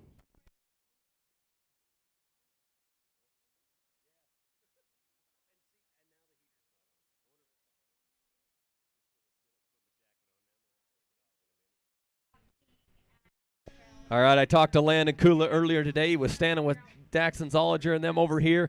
And I said, man, you guys are having a pretty good weekend. He said, yeah, for the first time on a sled, I felt pretty good. But here he goes. You know, he's laying it down, looking at him going up through that section. He made it look good. Now let's see if he can clean up the top and make it look as good as the bottom and put him on the leaderboard.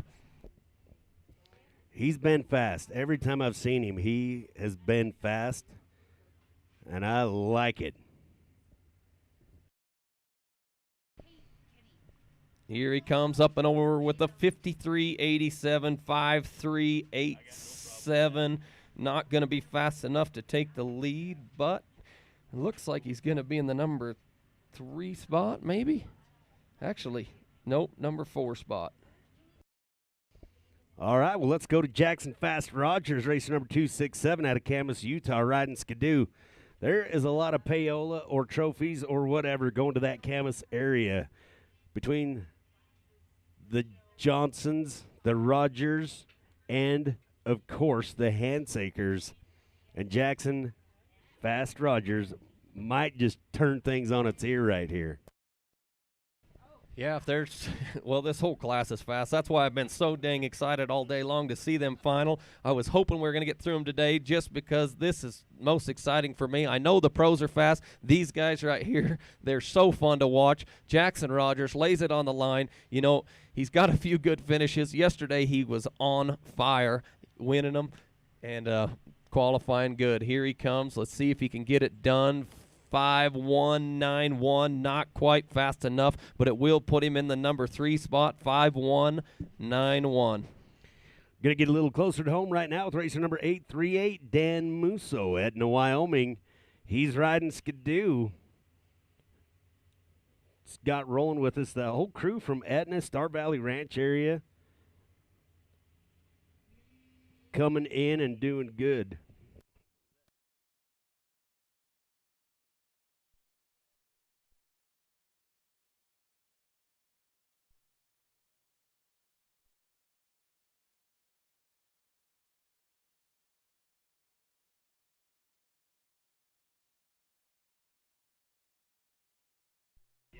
All right, number 844, Lucas Youngbird. We need you on the line. 844, Lucas Youngbird. Get there, get to the line. Waiting on you, buddy.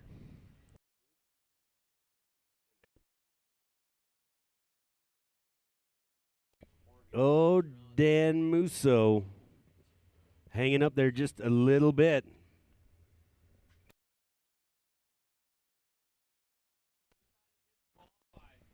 Oh, no. Up and over with a 103.51. 103.51. Not going to be fast enough, but we just got word that Youngberg did not know that he qualified. He went home. He's not here. So we're going to go with number 725, Cameron Conger, Grand Lake, Colorado, on a Skidoo.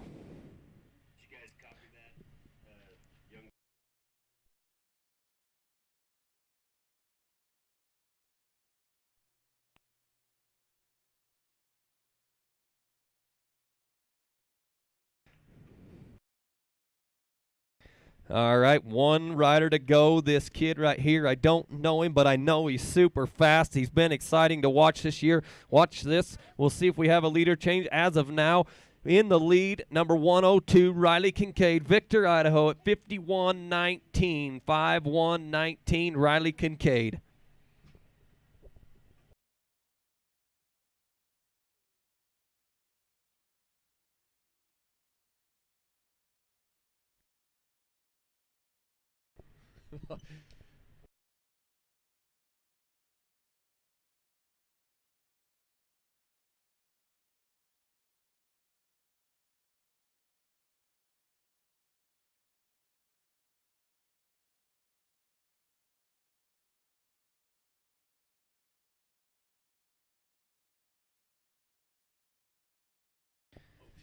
Lucas is up there, not looking like he's going to get it done. 53-12, 5-3-1-2 for Lucas Conger. Congratulations to your winner, number 102, Riley Kincaid, Victor, Idaho, on an Articat. Dad is here helping out, kicking butt.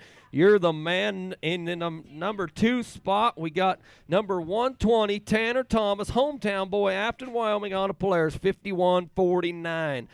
And in your number 3 spot right there, Jackson Fast Rogers, number 267, Camas, Utah, on a Skidoo. All within a second. Good job, semi-pros. Way to go. All right, and we're going to do the King runs on Sunday. Brandon, what an amazing day of racing. Oh, they are. All right.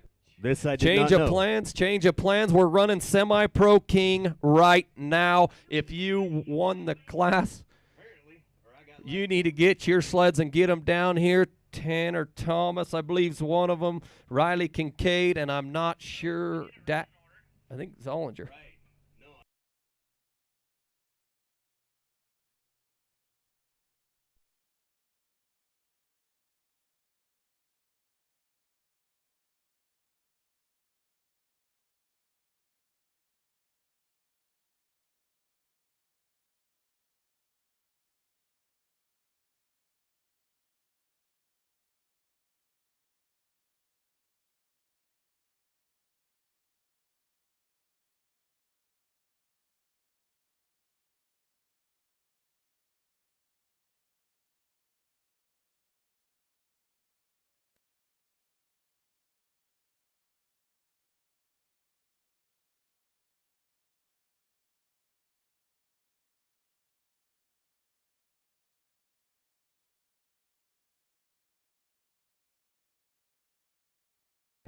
All right. Everybody sit tight.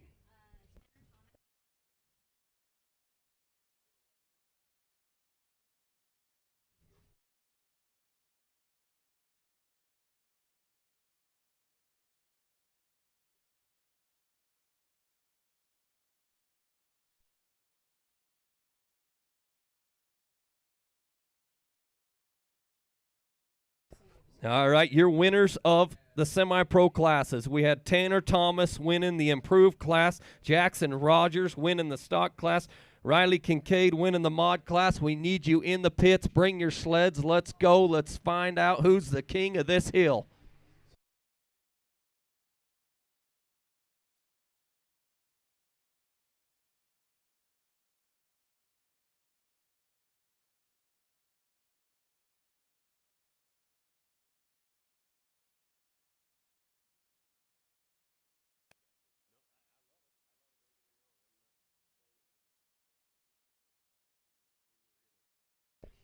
All right, we're going to utilize every bit of daylight that we've got. That's what's happening right there. That's why we're shifting gears on you. Thank you so much for your cooperation, and I love Tyson. Efficiency is the key. That's what he's talking about. He said it. We're at a race, and if we can race, we're going to race. And if you're a racer, you need to be here.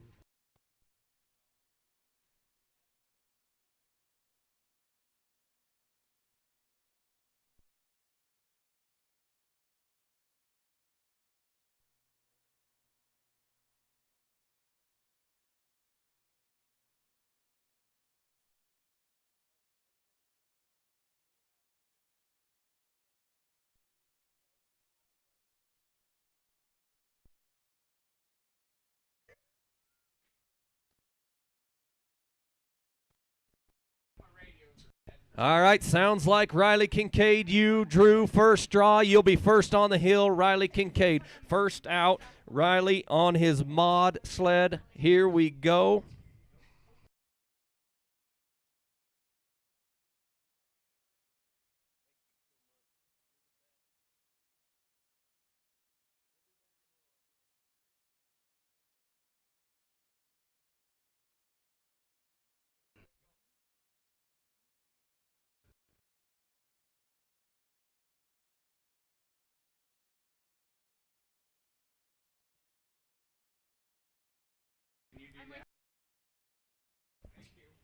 All right, I hope you didn't walk away from your television because you're fixing to see Brandon Tinser get really excited and wasting no time. Here we go.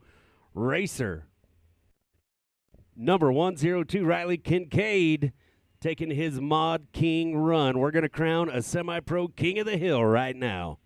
You know, this is super exciting. I watched the Bear Lake 1. I've watched the Bear Lake 2. A lot of those kids have won multiple classes. But right now, we've got 3 different racers, 3 different brands. We got a Polaris, we got a Ski-Doo, we got an Articat. This is fun. Great kids, fast kids. They don't get faster than these 3 right here. They're going to be running pro next year. I almost guarantee it. These guys are fast. This is fun. Here we go. Riley Kincaid.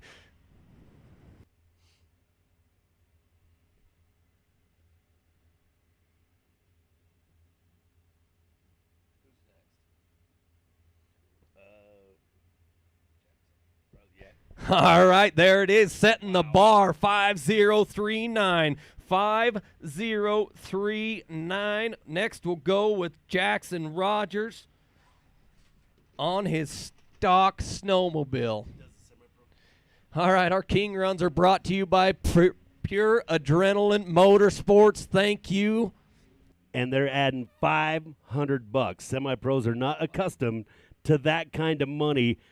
Pure Adrenaline Motorsports, $500 on the line for the Semi-Pro King. Thank you so much, Pure Adrenaline Motorsports. That gave me goosebumps. I did not realize they were doing Semi-Pro as well. This is awesome, and I think it's a surprise to them. You probably shouldn't have said that, and I would get so excited I'd had the jitters, but Jackson Rogers knows what he's got to do, and here he goes. Number 267, Jackson Rogers on a Ski-Doo. He is fun to watch. Absolutely. Jackson, middle name fast, Rogers. I love that you did that. Took a little different route around the tree. Seems to be working. Oh, Oh, he's having a little For trouble him. up there. I seen him looking down at his sled. I'm wondering what was going on there. He started looking down, coming around that lower corner. I was wondering if maybe the sled was cold. I don't know, but he's got it going again. Here he goes. He's still looking down at the sled. I don't know what's going on here, Jackson Rogers.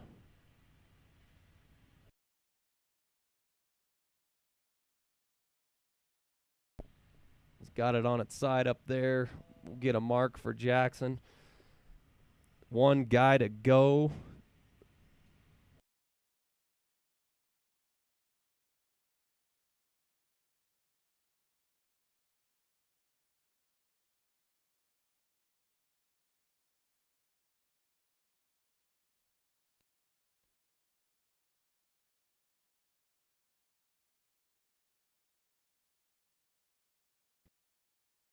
$11.8 going to be that high mark for Jackson. 11.8. Might have been having a little bit of sled issue there, as Brandon pointed out. Saw him looking down at his sled.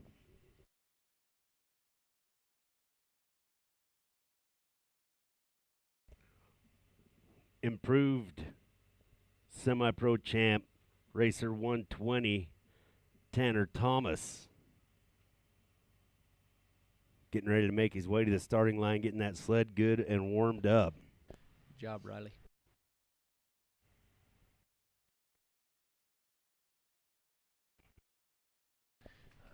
Looks like we're going to just send Jackson up over the top. They got him tipped up. He's headed up through the Frank May Skidoo finish line. His time is no good, but he's over the top, and he'll be coming back down. It all comes down to this.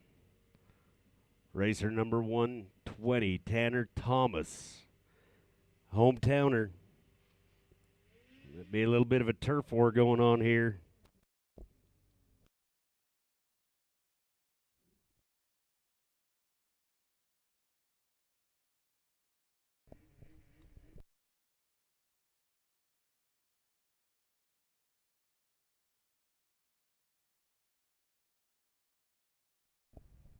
All right, here we go. Number 120, Tanner Thomas, Afton, Wyoming, on a Polaris. Let's see what he can get done. We've talked about him enough. Let's let him race his run. $500 on the line and a trophy. He's got to beat a 5:039 set up by Riley Kincaid.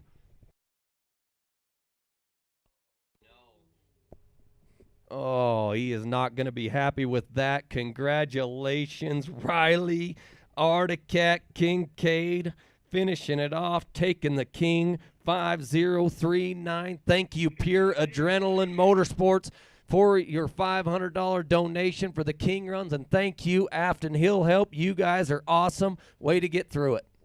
That is fantastic. What an officially run organization, and that is going to bring us to the end of our race day and our broadcast.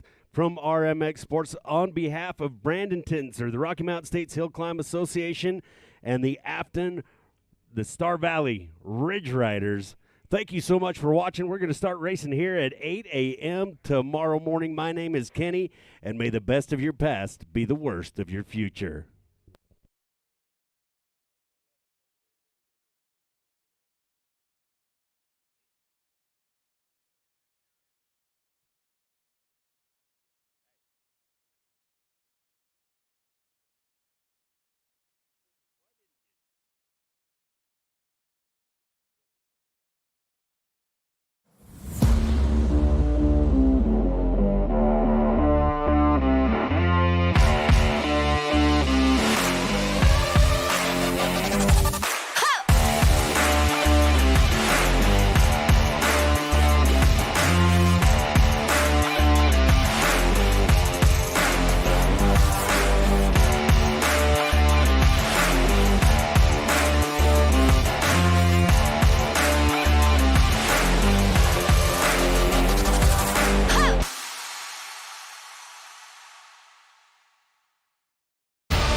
There's something inside us, something that motivates us. A longing to get out, to break free. Some call it adventure. Others call it escape.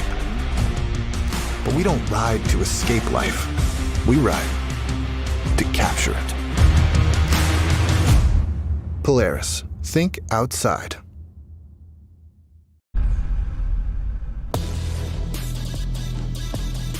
Up here, you have to be relentless and fearless. You have to know how to climb higher with no regard for barriers and boundaries. And you have to be equipped for every challenge, which is why we built a rear suspension like Alpha One, using a single beam to carve and maneuver like nothing else. These are the new Alpha Ones from Arctic Cat.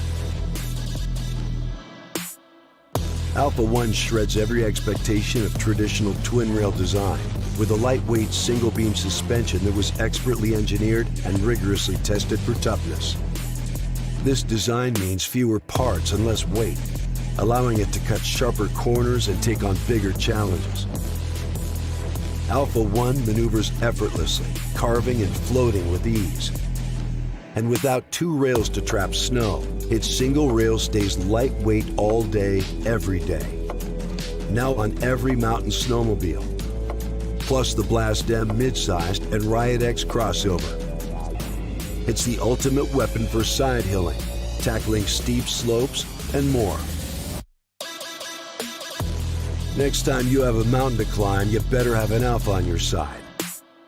The Alpha One single beam rear suspension from Arctic Cat.